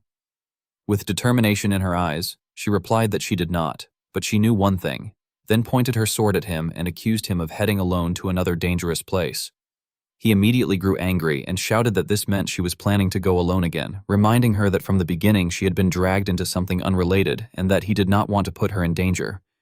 Hearing this, her expression darkened and she told him to be quiet. She then unleashed her power and proposed that they go together, before firmly declaring that if he refused, then he would not be going at all, her eyes filled with unwavering determination as she spoke. It was said that the majestic buildings stood in eerie silence in the middle of the night, until in a single instant they all exploded and vanished completely, the blast echoing across a vast forest. The people inside were described as trying to escape, but were burned to ashes, all of them swallowed by a sea of fire without even having the chance to utter a word. It was then recounted that, at the very center of the scene, a fist suddenly struck down, and the person landed powerfully amid the shattered land, causing yet another explosion to erupt within the heart of the flames. From afar, Gu Qiulun was described as looking at the ruins and calling out for the commander of the first sword unit, who approached and respectfully replied that he acknowledged the patriarch. Gu Qiulun then questioned whether that place also did not seem to be the main palace of the Black Knight Palace and asked if there was any new message from the Sword Empress. The commander of the first sword unit confirmed that it was indeed so and, with concern, presented a letter explaining that instead a message sent from Elder Li's side had just arrived. Hearing this, Gu Qiulun was said to be taken aback and wondered whether Elder Li had already regained consciousness. The commander confirmed that he had and added that the letter seemed to contain something important, suggesting that the patriarch should check it personally. Gu Qiulun then took the letter, and it was described that the moment he opened and read it, his eyes widened in shock. He immediately called for the commander of the first sword unit again, who responded at once that he was present. Gu Qiulun then urgently ordered him to have the sword unit members prepare themselves quickly. After giving the command, he turned and left, adding that as soon as preparations were complete, they would depart for the Mudong mountain range. At the same time, in a pitch-dark castle, young Dokebi was described as complaining irritably that the noise was unbearable and angrily shouted at Gu Huibi, asking if she could stay still for a moment and telling her to stop. It was then revealed that she had been repeatedly smashing her head against the wall until she bled. At that moment, another person appeared and stood in front of her, provoking her anger. However, the instant Gu Huibi recognized him, her expression froze, and she called out in fear that he was the Black Knight Palace Lord. The Black Knight Palace Lord was said to respond calmly that he could not allow a precious flame to be harmed. In response, Gu Huibi angrily shouted at him, demanding that he release her at once. Immediately after, it was described that an invisible bolt of electricity struck her, causing her to collapse. The Black Knight Palace Lord remained standing and remarked that even though she knew her dantian had already been blocked by demonic chi, she still dared to attack, questioning whether it was determination or mere foolishness. Gu Huibi was then described as being confused, wondering about the mention of demonic chi, before gritting her teeth and demanding to know why she had been brought there. The Black Knight Palace Lord replied that this was precisely why he had come to tell her, and then unsealed the door while ordering her to follow him, adding that it would be better for her to stop any useless resistance. She was then escorted behind him, and it was said that her eyes were filled with anger as she thought to herself that the situation was driving her mad, that the internal energy stored in the heavenly prison bead had run out and it would no longer shine, and that the last thing she had seen in the bead was Yang Qian inside a high-security clan prison, making her wonder what he had done to end up locked there. She also silently prayed that the child would be safe. Suddenly, she stopped and called out to him, reminding him that he had said he would explain why he had kidnapped her and questioning where they were going without a word. Hearing this, the Black Knight Palace Lord also stopped and calmly explained that what they needed was a flame. This caused Gu Huibi to become confused as she questioned what he meant by flame. He then continued, stating that it was a flame to further nurture that great being. Gu Huibi immediately shouted in protest, demanding to know who that great one was and asking him to explain it properly so she could understand. However, it was then described that she suddenly froze, her eyes widening in terror, and she stammered as she dropped to her knees. Seeing this, the Black Knight Palace Lord turned to look at her and remarked that she had sensed it, adding that he had heard she was the best among the younger generation and that her senses were indeed sharp. He then snapped his fingers and commented that it would be nice if she could also perceive the greatness of that being with those senses. It was then described that ahead of them, a massive iron gate slowly began to open, releasing a bizarre and ominous aura into the air, as if something within was being gradually set free. It was described that Gu Huibi gradually became powerless and collapsed to her knees on the spot, wondering in horror what that disgusting and creepy feeling was, noting that it was the same energy blocking her dantian and questioning what on earth was inside that place. At that moment, the Black Knight Palace Lord stepped forward, grabbed her by the collar, and threw her forcefully through the door. It was said that she landed painfully, gritting her teeth, while he calmly ordered her to consider it an honor, declaring that becoming part of that great being was the greatest joy. As the door slowly began to close, his repulsive voice was said to echo as he bade farewell to Sword Peak, expressing his hope that her flame would serve as a good stimulus. Gu Huibi was described as immediately jumping to her feet and rushing toward the closing gate, shouting out to the Black Knight Palace Lord. However, it was noted that although he cast her a strange gaze, the door shut completely before she could escape. It was then described that Gu Huibi, panting heavily, muttered in frustration not to mess with her, realizing that he was trying to feed her to some kind of monster. She was said to have lifted her head and shouted angrily, refusing to let herself be eaten and vowing that once she tore that thing apart and escaped, she would turn him into dust as well. Her voice was described as echoing throughout the area. Suddenly, it was said that a flickering flame appeared, causing her to freeze. She was described as nervously glancing around, realizing that it was the source of that eerie energy, and concluding that it must be the so-called Great One mentioned by the Black Knight Palace Lord. As sweat rolled down her face, she was said to grit her teeth and steel herself, declaring that being unable to use internal ki was no big deal and challenging the entity to come closer, insisting that she would struggle even if she had to bite it apart. It was then described that the flame grew brighter and a person appeared beside it, approaching Gu Huibi. Upon seeing the figure clearly, she was said to be shocked, realizing that it was just a girl. She was described as stammering in confusion, questioning the situation while inwardly noting that the child's face seemed familiar and resembled someone she knew. At that moment, it was said that the heavenly demon extended a book toward her and simply uttered the word book, then calmly instructed her to read it aloud. Gu Huibi was described as bewildered, wondering what was going on, and cautiously replying that she wanted to comply but could not, because her hands were restrained. Hearing this, it was said that the heavenly demon playfully glanced toward the restraints behind Gu Huibi's back, staring as if in thought. After a moment, she snapped her fingers, and the metal shackles instantly disintegrated, freeing Gu Huibi. Gu Huibi was described as staring at her hands in disbelief, realizing that the girl had turned metal into dust with a mere gesture. Meanwhile, the heavenly demon was said to speak again with anticipation, acknowledging that it was fine now, then smiling as she handed over the book once more and asking if Gu Huibi could read it. At the same time outside, it was described that the moon had risen high, illuminating the forest as quiet murmurs continued. It was said that someone observed that since nothing could be seen at all, the place must indeed be the Mudong mountain range. Gu Yangchun was described as warning that if the other person ran off alone again, he would truly leave them behind and proceed by himself. Namgung Bia was said to lower her head and softly apologize, then point in a direction and explain that it had seemed faster that way. Gu Yangchun was described as irritatedly scolding that it was not faster at all and that they had only wasted more time returning. Finally, he was said to speak more cautiously, remarking that the real problem now was how they were going to infiltrate that place, gazing into the distance with a sense of helpless concern. Gu Yangchun stood on a rocky outcrop, silently observing the scene ahead and thinking that the place was exactly the same as the scene the bead had shown, and since he could not see the palace with the naked eye, it had to be hidden by a formation. He then pondered how he could break through and get in, reasoning that breaking it by force would take effort and would surely alert others, while finding a gap in the formation and tearing it open would go unnoticed, though he questioned how he was supposed to find such a gap. Meanwhile, Namgung Bia sat quietly to the side watching him, and after a while, she softly murmured that he should go this way while taking his hand to guide him.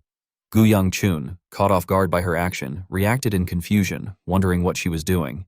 Without further explanation, Namgung Bia stood up and pulled him along, prompting him to call out in bewilderment, asking where she was going and reminding her that he had just told her not to run off on her own. However, she coldly told him to trust her, then lowered her voice and stated that she knew where to enter, which left him shocked as he questioned what she meant. As she led him under the faint moonlight, Gu Young-chun impatiently complained that they had been circling the area the whole time and that he would end up getting lost again because of her. Suddenly, Namgung-bia stopped at a certain spot, confusing him further. She then drew the sword from her back and stated that this was the place, causing him to question in astonishment how on earth she had figured it out. In response, she traced a line through the air and explained that she could smell something leaking out from that gap. Immediately afterward, she infused her sword with lightning energy and slashed into the spatial gap, releasing such immense power that it seemed capable of tearing the sky apart. Even Gu Young-chun struggled to withstand it and warned her that if she suddenly used lightning chi, they would get caught. However, in the next moment, he was left speechless in shock as he realized that it had worked, remarking in amazement that it was done. Namgung-bia calmly sheathed her sword and told him that they should go in. Gu Young-chun, staring at her back, expressed his astonishment, saying that she had really found a gap and questioning whether her senses were truly that sharp since she always talked about smell. Seeing him still standing there, Namgung-bia urged him to come in and cautioned that she had only just opened it so it would close soon. Only then did Gu Young-chun snap out of it, responding in realization before hurriedly running after her, saying that they should go together. After the two of them entered, the spatial door closed automatically behind them. At the same time, at the secret entrance, the Black Knight Palace Lord remained standing there.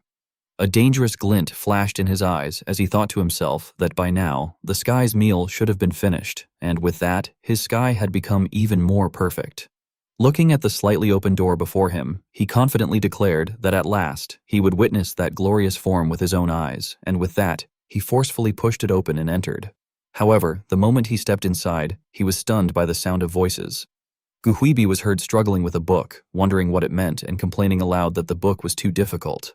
While holding the heavenly demon in her arms, she asked if there was another book besides that one. When the heavenly demon only shook her head without answering, Gu Huibi grew slightly annoyed and reminded her to respond with words instead of just nodding. The heavenly demon then hesitantly replied that there were no more books, which satisfied Gu Huibi, who gently patted her head and praised her for answering properly. Upon noticing the Black Knight Palace Lord, Gu Huibi playfully greeted him, remarking that he had arrived, then told him that he had come at the right time and instructed him to bring more books for his master to read, questioning why he had only given a child such an old book.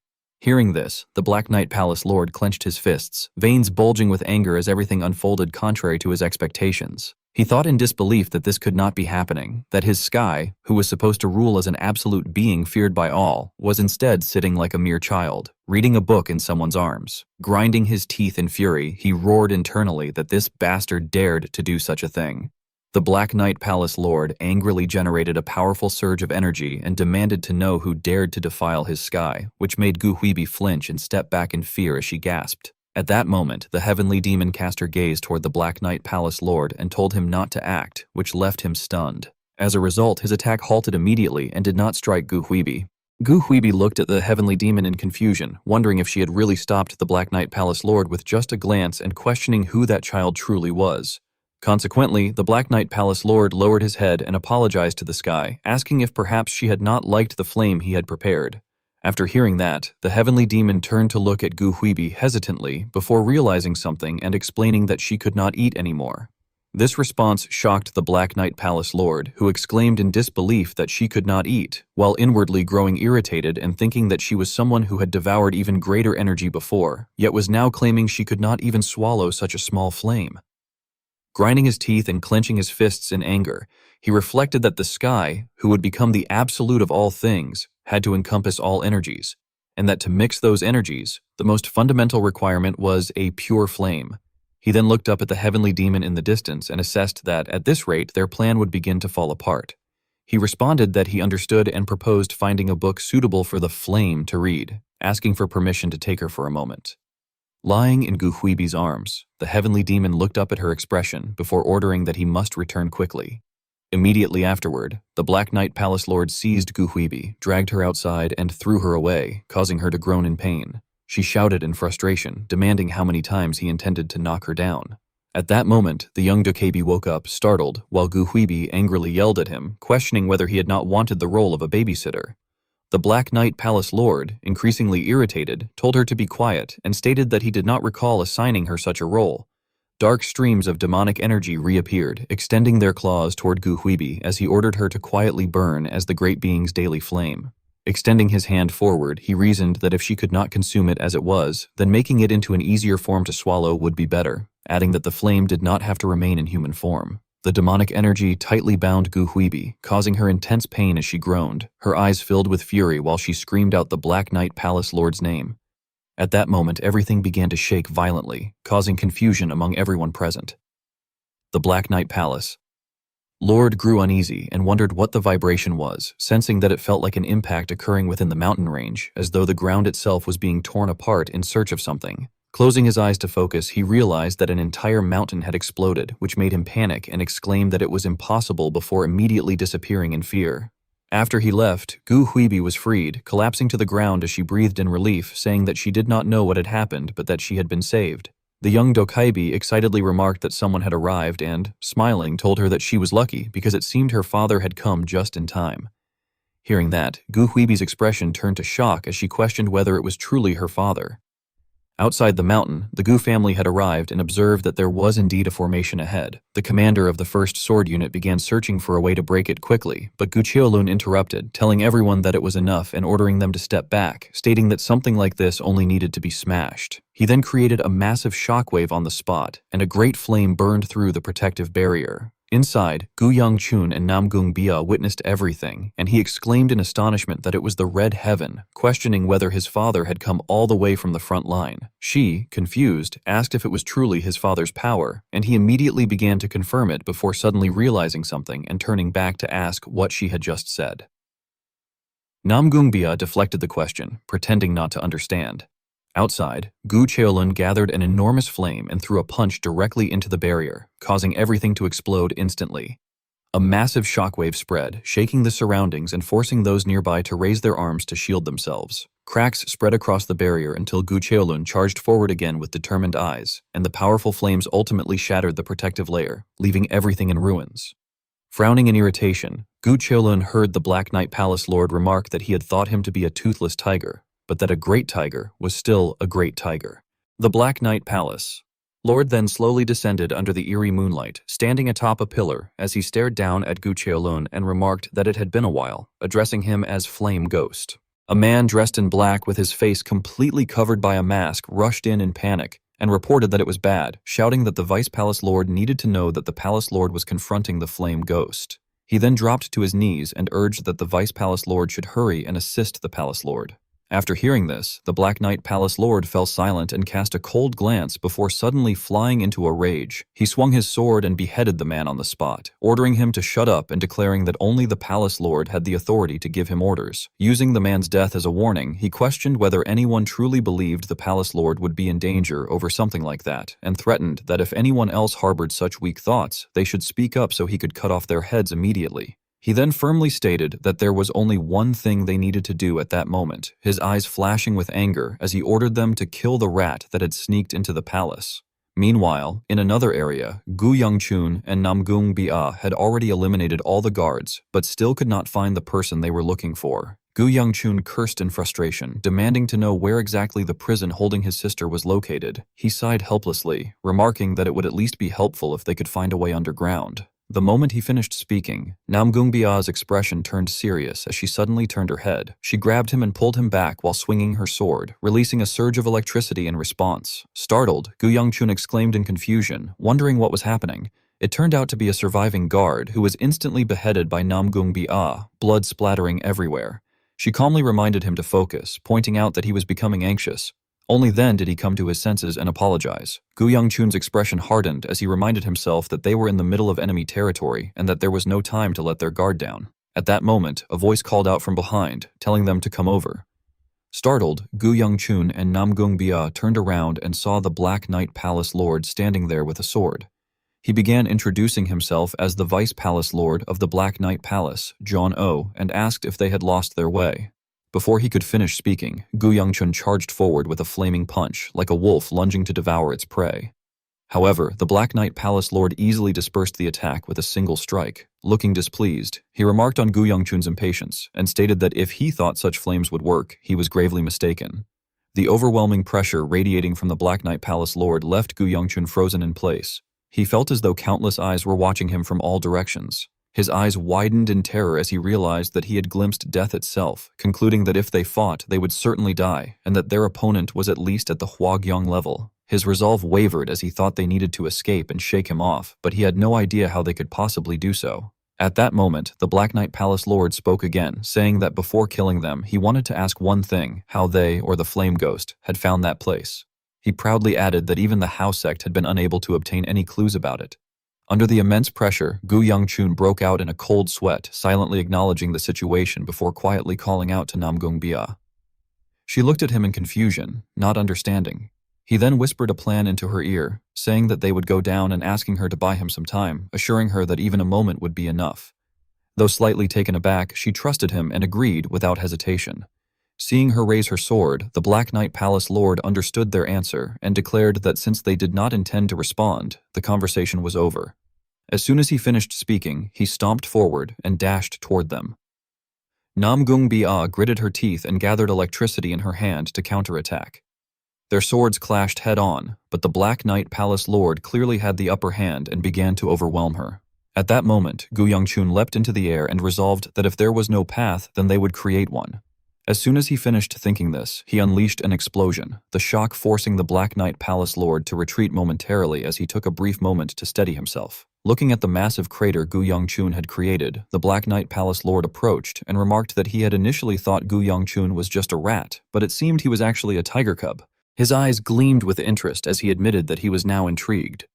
Without hesitation, he jumped down into the deep hole and declared that he would play their game of tag.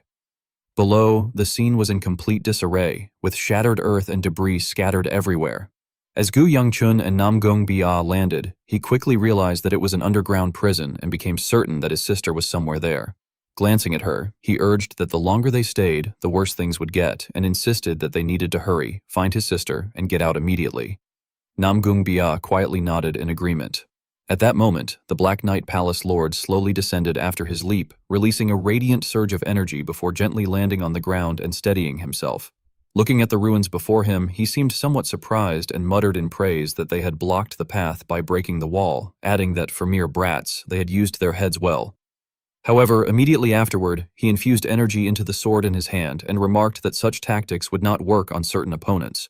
With a single swing, he shattered the rubble into dust, proudly declaring that there were opponents against whom such tricks were useless. A powerful explosion erupted behind them, causing Gu Yongchun to turn around in alarm as the Black Knight Palace Lord noticed the two of them and swiftly gave chase. Namgung Bia had no choice but to stop and unleashed a powerful sword strike to block his path. Her strength collided with that of the Black Knight Palace Lord, producing a flash of light, and her eyes widened in shock.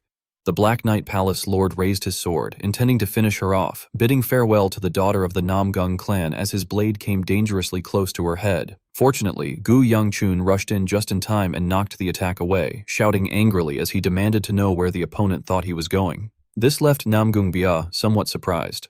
Gu Yongchun then released a burst of energy downward, causing light to spread and obscure all vision. He leapt upward, forcing even the Black Knight Palace Lord to step back a few paces.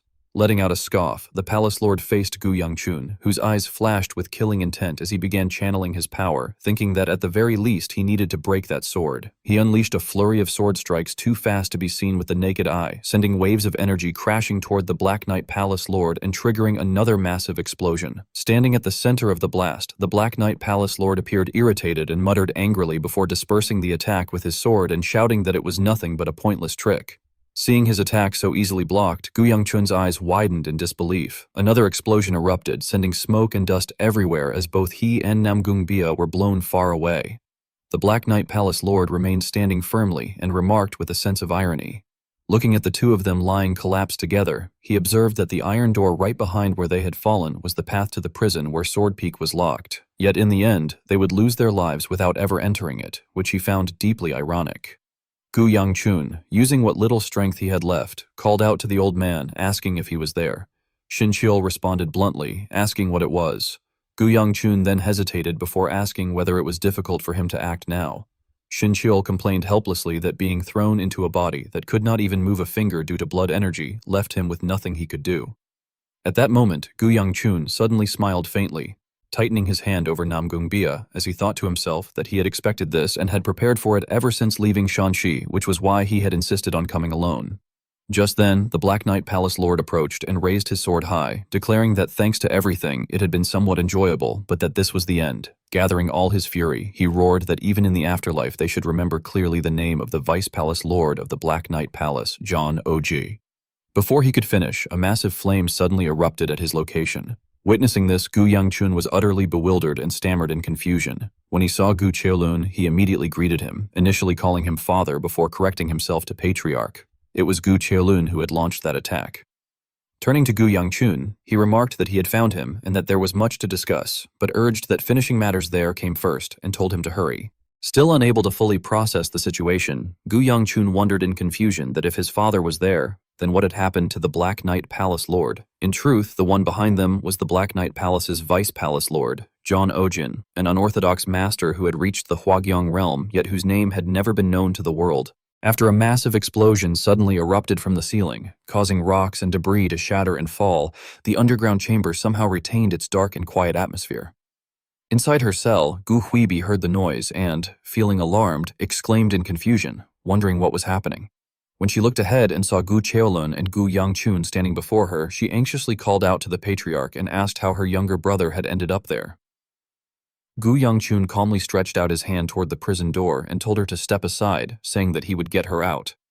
As he gripped the iron bars, he easily broke two of them with a slight application of force. After brushing off his hands, he casually told her that it was done and that she should come out.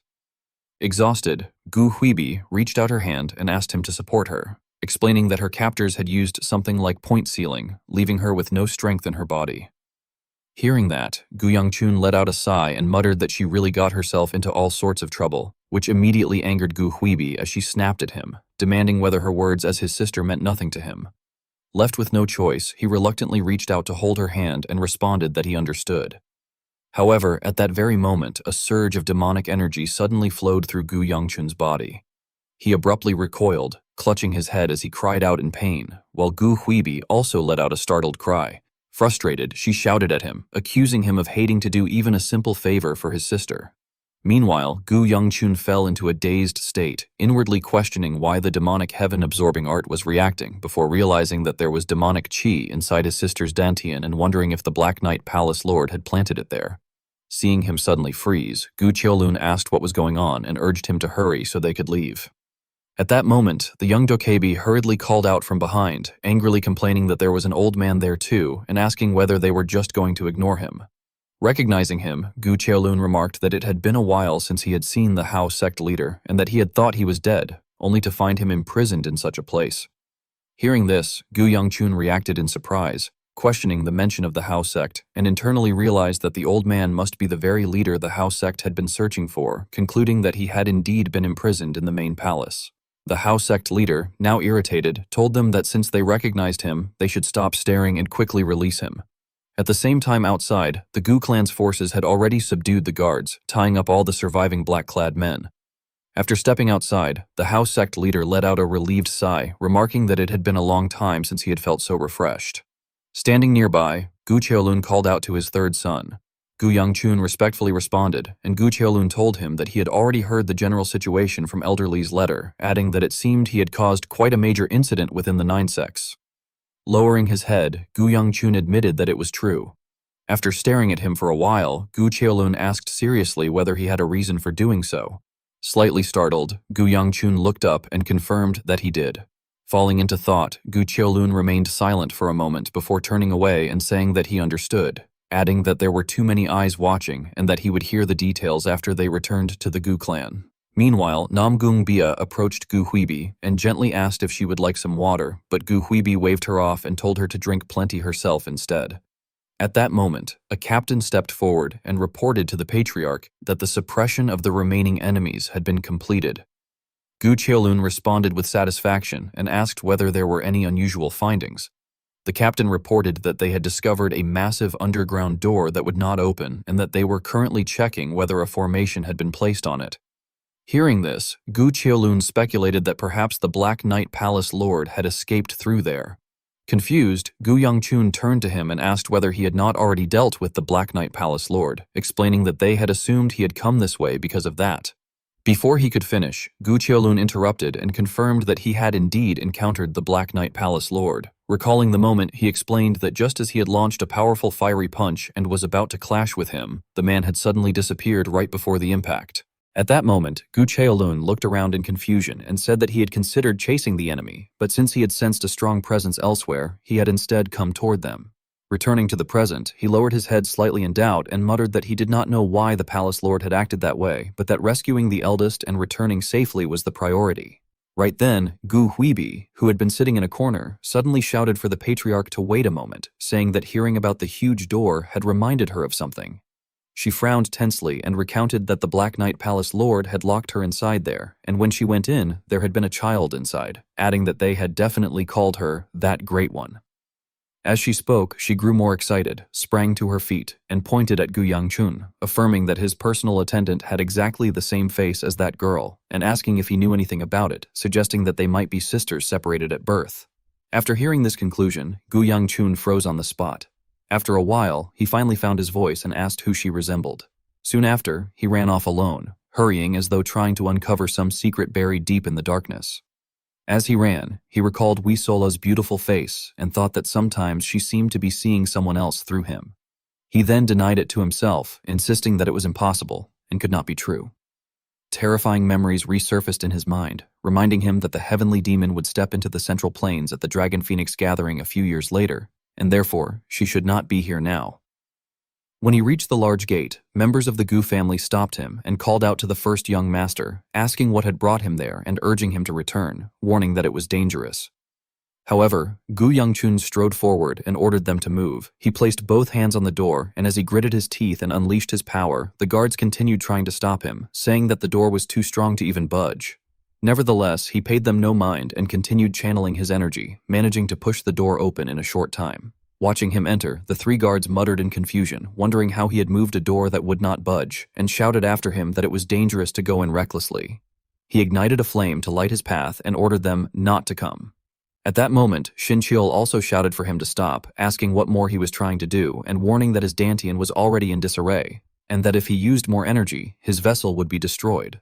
Gu Yongchun, however, remained calm as he looked around. Suddenly, a voice from behind remarked with interest. John Ojin stepped forward, intrigued, and asked how a child of the Orthodox faction had managed to open a door that could only be opened with demonic qi. Holding the heavenly demon in his arms, he demanded to know who Gu Yongchun was. Upon seeing her, Gu Yongchun was shocked and realized that she was indeed the heavenly demon, despite her frail appearance. He then tried to steady himself, thinking that this was not what mattered right now, and concluded that if the person before him truly was the heavenly demon, then there was only one thing he had to do. He gathered all his strength into his hand, preparing to attack. Witnessing this, Xinqiu shouted in panic for him to stop and repeatedly ordered him to do so. At the same time, John Ojin prepared to counter and, with a single motion, struck Gu Yongchun directly. The three Gu family members cried out in fear for the first young master. John Ojin calmly remarked that the boy should consider himself lucky, adding that he did not have time to take a worthless life like his. Even after being struck down, Gu Yongchun refused to yield, thinking that he could not let things end like this. Meanwhile, John Ojin, still holding the heavenly demon, prepared to leave, saying that he would take her somewhere better. At that moment, her eyes flashed as she pointed at Gu Yongchun and declared that he was hers, releasing a pressure that bore down on him. Gu Yongchun felt as though his mind had been struck violently. Overwhelmed by intense pain, he collapsed and cried out in agony. Gasping for air, he cursed inwardly as he realized that the demonic qi within him was running wild on its own. Clenching his fists in fury, he wondered if it was returning to the heavenly demon. The speaker explained more clearly that there were demonic energy and demonic arts, stating that demonic energy from the heavenly demon allowed a person to easily surpass the limits of the body and martial abilities, while demonic arts, such as the black flame he had created in his previous life using the demonic absorption technique, unlocked unprecedented abilities when combined with one's original martial arts. He added that these demonic arts were also powers originating from the heavenly demon, and that for those who became demon lords, it was an unparalleled blessing. He noted that it was something extremely tempting, as it offered greater power to warriors who considered strength to be everything, and that even at the cost of being consumed by madness due to their thirst for power, many warriors willingly sought it. He further stated that the demonic absorption technique he possessed was also a power granted by the heavenly demon. Gu Yangchun's eyes darkened as he realized that because of that, it made sense that the heavenly demon would want to take that power back. Overcome with pain, he lowered his head and cried out in agony. The members of the Gu clan panicked and tried to rush in, shouting for the young master, but they were pushed back by the heavy pressure inside. John Ojin closed the door and declared that it was impossible for people like them, who did not possess even the slightest trace of demonic energy, to enter the room. Glancing over with killing intent, he added that although he did not know why Gu Yangchun possessed such power, if the heavenly demon wanted to take it back, then it would be for the better. Meanwhile, Gu Yangchun gritted his teeth and struggled to endure, insisting that it could not happen. In great pain, he realized that if the demonic energy was drained all at once, the other energies would become unstable and destroy his foundation. He thought that the energy was still leaking out and that he had to stop it. At that moment, it felt as though a set of sharp iron fangs had appeared somewhere, and a voice echoed in his mind, urgently telling them not to take it. The mouth opened wide toward John Ojin as if trying to devour him. The heavenly demon, startled, shrank closer to John Ojin and whimpered in fear. Suddenly, the oppressive force around Gu Yangchun disappeared. Confused, Gu Yangchun looked down at his hand and wondered if it had stopped just because of that voice. Holding the trembling heavenly demon in his arms, John Ojin asked with irritation what had happened and why there was such a sudden reaction. Frowning, he warned Gu Yangchun that he had thought him insignificant, but now he could not simply let him go. A hand appeared and seized Gu Yangchun, then hurled him away. Gu Yangchun screamed as he was thrown across the room. John Ojin released his killing intent and stated that it would be better to finish him off right then and there. Gu Yangchun, restrained and helpless, cursed inwardly that his body would not move and feared what would happen if it continued like that. As Jeon Ojin gathered energy, he shouted that Gu Yangchun should not blame him, but rather blame his fate for bringing him there. He then unleashed a blade of energy straight toward Gu Yangchun, who could only watch it approach. At that very moment, a massive flame suddenly erupted and exploded, freeing Gu Yangchun from the restraint. He fell directly into Gu Cheolun's arms. Looking at him with concern, Gu Cheolun remarked that he had already warned him not to act recklessly and that he always caused trouble, addressing him as the third son. Seeing Gu Cheolun, Gu Yangchun was shocked and called out to the clan head. Inwardly, he wondered how his father could enter the place, since demonic energy was pure poison to warriors who cultivated internal energy, and questioned whether he was using heat to counteract the demonic energy. On the opposite side, Jeon Ojin also showed caution upon seeing Gu Cheolun, recognizing him as the flaming demon. Gu Cheolun lowered himself, set Gu Yangchun down, and demanded to know what this meant, accusing Jeon Ojin of breaking his oath never to appear again in the Central Plains under any circumstances. Clenching his fist in anger, he stated that if Jeon Ojin had truly been that desperate to end his life, he should have let it end from the beginning. A powerful aura enveloped Gu Cheolun's body, his eyes as sharp as in the past as he clenched his fist, preparing to attack. He concluded that in the end, Jeon Ojin had never changed and was still a despicable coward. Jeon Ojin, still holding the heavenly demon, struggled to circulate his energy and gritted his teeth in irritation. At that moment, Gu Cheolun unleashed a massive flame that shot straight toward Jeon Ojin and the heavenly demon, while a faint barrier appeared to block the attack. Jeon Ojin had embraced the heavenly demon and evaded the powerful attack, feeling inwardly astonished that the opponent was even capable of unleashing such strength within that place. He cautiously glanced behind him, only to see that Gu Cheolun had already closed in and was preparing to continue his assault, his fist tightly clenched and his eyes filled with killing intent. A massive flame descended and struck the protective sphere, causing everything around it to tremble. Gu Yangchun, who was sitting below, was heavily affected and groaned in pain as he struggled to endure it and look up. In disbelief, he wondered how his father's attack could have been blocked. Meanwhile, Gu Cheolun, with a ferocious expression, observed that his opponent's power was weakening and that demonic energy was beginning to affect him. Cracks started to appear on Jeon Ojin's barrier, gradually spreading under the immense pressure from Gu Cheolun. Eventually, the shield shattered completely, and the powerful flames shot downward, shattering rocks and filling the area with dust and smoke that obscured all vision. Gu Cheolun missed his strike once again and angrily raised his head upon hearing a voice from above questioning whether he had just been called a coward. Jeon Ojin, who was opening a new barrier, responded indifferently that Gu Cheolun could think whatever he liked, addressing him as the flaming demon. He then explained that he was only looking at the bigger picture and was not foolish enough to ruin his plans by fighting someone like him. He added that there was no need for disappointment, as they would meet again, and mentioned that he now also had business with Gu Cheolun's son. At that moment, Gu Yangchun had already staggered to his feet and began walking forward unsteadily, demanding to know where John Ojin thought he was going. Clutching his abdomen, he declared that he was not finished yet and urged him to come back. His words seemed to catch the heavenly demon's attention, prompting Gu Yangchun to shout fiercely for him to come down. However, he was stopped by Gu Cheolun, who pulled him into an embrace. John Ojin then bid them farewell, stating that when they met again, it would be the time for the Gu clan to repay its first debt. With that, he departed together with the heavenly demon. Gu Yangchun watched them leave with deep unwillingness, lamenting that things should not end this way and that the calamity had slipped away right before his eyes. Exhaustion soon overtook him, his eyes slowly closing as he collapsed in Gu Cheolun's arms. Gu Cheolun then moved toward the gate, opened it, and calmly said that it was enough and that they should return. Gu Yangchun's vision was extremely blurred, and in a dazed state, he groaned that something felt wrong. The image of John Ojin holding the heavenly demon filled his mind as he wondered what had happened, recalling that the Black Knight Palace Lord and the heavenly demon had clearly disappeared before his eyes, and he also cursed the strange smell from earlier, saying that it was making him dizzy and unable to think straight. With that thought, he tiredly forced his eyes open. In front of him was the enlarged face of Namgung Bia, who, upon seeing that he had awakened, let out a small exclamation of surprise and asked if he was awake.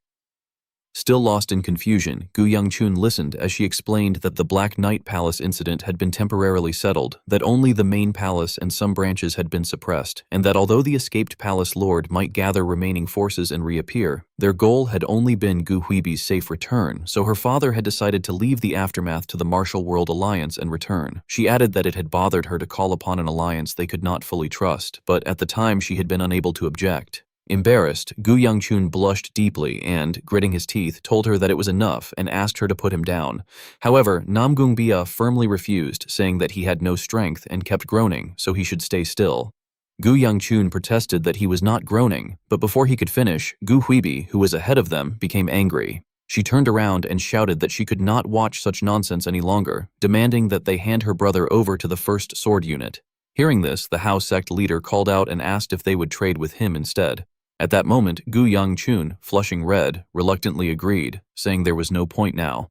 From above, Xinqiu remarked teasingly that in the end he was a sly bastard, implying that being in his girl's arms was the best.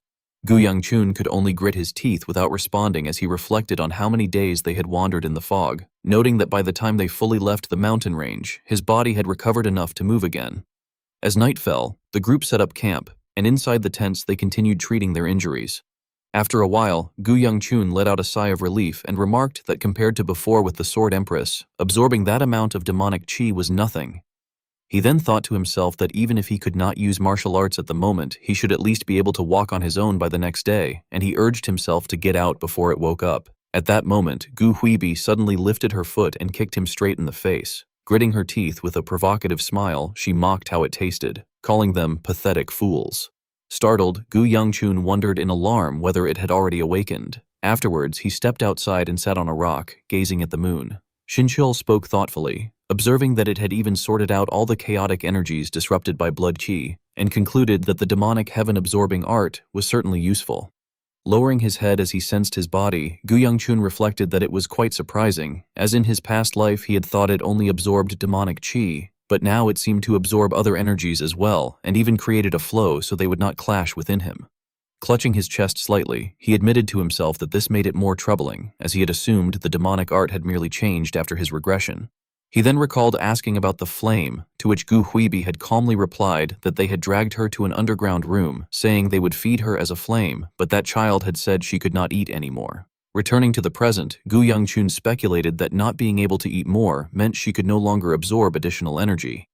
He remembered that day when the heavenly demon had seen him, hesitated, and pointed at him, declaring that he was hers. From this, Gu Yangchun slowly deduced that the heavenly demon had tried to take his demonic qi and demonic art, and that the demonic heaven-absorbing art originally belonged to her. He wondered whether, if one day she had suddenly been unable to use that power, it might be because full ownership had transferred to him after his past life. Seeing him fall silent in thought, Xinqiu quickly noticed and asked whether he was thinking about the heavenly demon and the palace lord again. Gu Yangchun, holding his head in exhaustion, admitted that he was, explaining that just seeing the heavenly demon there had thrown his mind into chaos. He recalled that he had clearly known the heavenly demon would appear in the Central Plains a few years later, establish the demonic cult, and absorb the remnants of the Black Knight Palace after their destruction by the Martial World Alliance, yet now things did not align with that knowledge. He trailed off in frustration, troubled by the presence of the Palace Lord and Vice Palace Lord who wielded the heavenly demon's demonic chi, as well as the young heavenly demon they served. Shin Cheol stood quietly to the side, listening in silence, while Gu Yangchun widened his eyes in irritation and muttered that from the very beginning everything had been completely the opposite of what he had known, adding in disbelief that to think the roots of the demonic cult were actually the Black Knight Palace. Overcome with anger, he slammed his fist hard against a nearby rock and shouted that he should not have let them go, even if only to find out more clearly. Shin Cheol could only watch helplessly, his lips twitching slightly as if he wanted to say something, and after a while he finally scolded Gu Yangchun, clicking his tongue and remarking that this was exactly why he was still a brat, asking if he had forgotten that he had already faced something beyond his ability. Turning to look into the distance, he reminded him that if his father had not been there, he would have died before even seeing the heavenly demon, and that trying to capture them with his current strength was nothing but reckless greed. He added that for now, he should focus on returning home safely, and if it truly bothered him, he should not just sit around like this, but at least think about how he would deal with them in the future. Looking up at the moon, Shin Cheol then laughed, stroked his beard, and affirmed that Gu Yangchun himself had said he would stop the heavenly demon. As time passed and the sun rose high, Gu Yangchun sat beside a stream, scooping up water to wash his face and clear his mind. Staring at his reflection in the water, he told himself that old Shin was right, admitting that although he had been prepared from the start, his actions had been full of recklessness, and that even being alive now was nothing more than luck. Clenching his fist with determination, he thought that this would not do, realizing that until now, he had believed he only needed to build strength until the day the heavenly demon swept the Central Plains. However, he acknowledged that the heavenly demon was already in the Central Plains, and that history was changing from what he knew, concluding that although the road ahead was long, there was no time left to relax and that no matter what, he needed to gain strength quickly. At that moment, a voice kept calling out to him from nearby, addressing him as little brother and shouting to get his attention, but it was not until a punch landed on his back that Gu Yangchun snapped out of it in confusion, exclaiming in surprise as he fell straight into the cool stream. Surfacing angrily, he demanded to know what she was doing, addressing her as Sir, while Gu Huibi explained helplessly that she had called him several times from behind, but he had not answered, asking what he had been thinking about to become so worked up while merely washing his face. She then laughed playfully and told him that frowning and worrying alone would not solve anything, advising him to cool his head and come out. Gu Yangchun was momentarily taken aback by her words, and after a while, he climbed out and asked why she had called him. Smiling casually, Gu Huibi told him to carry her on his back, which caused his expression to darken in disbelief as he questioned what she meant. She calmly reminded him that his sister was still a patient and that since she was sick, he should fulfill his duty as her younger brother. Internally, Gu Yangchun grumbled that it was such an obvious lie, thinking that she should have already felt her condition improve that morning, and questioning what kind of patient she claimed to be before directly refusing. However, Gu Huibi firmly insisted that he carry her. From a distance, Gu Cheolin observed the two of them, seriously waiting to see Gu Yangchun's reaction. Glancing at Gu Huibi, who stood with her arms wide open, Gu Yangchun felt a surge of dissatisfaction toward his household, yet in the end, he still carried her on his back. As they moved, Gu Huibi repeatedly called out, "Little brother," prompting him to respond in annoyance, asking what she wanted now. Suddenly, she spoke sincerely, thanking him, which left Gu Yangchun momentarily stunned. Lowering her voice, she admitted honestly that she had not wanted him to come there, but that she had clearly felt how much he cared about his sister, saying that she had been truly touched. Stroking his head, she remarked emotionally that as expected, her judgment had not been wrong and that he was a kind child. She then excitedly added that she could see the group now and urged him to hurry, mentioning that his attendant girl must also be waiting. The more she spoke, the more Gu Yangchun lowered his head, and he suddenly called out to her as "sister." She responded brightly, asking what it was, and he then became serious, saying that since it had come to this, he wanted to ask something. He bluntly questioned whether she had enjoyed secretly watching him with that bead, causing Gu Huibi to freeze on the spot. Embarrassed, she quickly turned away and asked what he was talking about, but Gu Yangchun told her not to play dumb, insisting that he had found them all thanks to the bead she had given him, and demanded to know exactly what kind of object it was to have such an ability. At that moment, Gu Cheolun, who was ahead of them, suddenly stopped and asked if it was not the heavenly prison bead, explaining that he remembered she had said she wanted it, so he had taken it out of storage, and concluding that this must have been how the third one had learned the prison's location. Gu Yangchun reacted in confusion, but quickly realized inwardly that if it had come from storage, then it must be a relic. He then called out to his sister again, asking what she had said when she gave it to him before, reminding her that she had claimed it was merely a charm sold by a peddler. Hearing this, Gu Huibi reached out and yanked his hair, causing him to scream in pain, while she angrily scolded him to shut up, declaring that what was good and demanding to know since when he had started speaking to her so casually. Walking behind them, Nam Gungbia could only laugh at the siblings, while Gu Huibi declared that as punishment, he would belong to her until they returned home. Grabbing his head, she ordered him to run, and Gu Yangchun could only dash forward, shouting that he was sorry and begging her to let go. Elsewhere, Moyonghia rested her chin on her hand, lost in thought as she recalled a story she had once heard from her father about the Gu clan.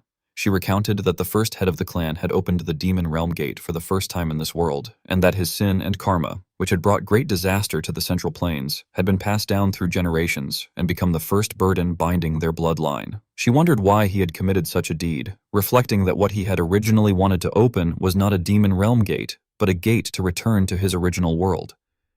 She recalled that the fire Dokebi from another world had only wanted a way home, but had fallen into despair when he could not return and had regretted bringing forth an uncontrollable disaster. It was said that this heavy feeling had burdened him for his entire life, yet now it had become nothing more than a forgotten old tale to many. At that moment, someone approached from afar and respectfully addressed her as Miss, bowing his head as he reported that the Gu Patriarch and the true dragon had just returned. Moyonghia gently set down her teacup and responded with mild irritation, remarking that she had finally come all this way, yet he had the nerve to keep people waiting. However, a gentle smile appeared on her face as she added that it had still been worth the wait, softly uttering the name Gu Yang Cheon.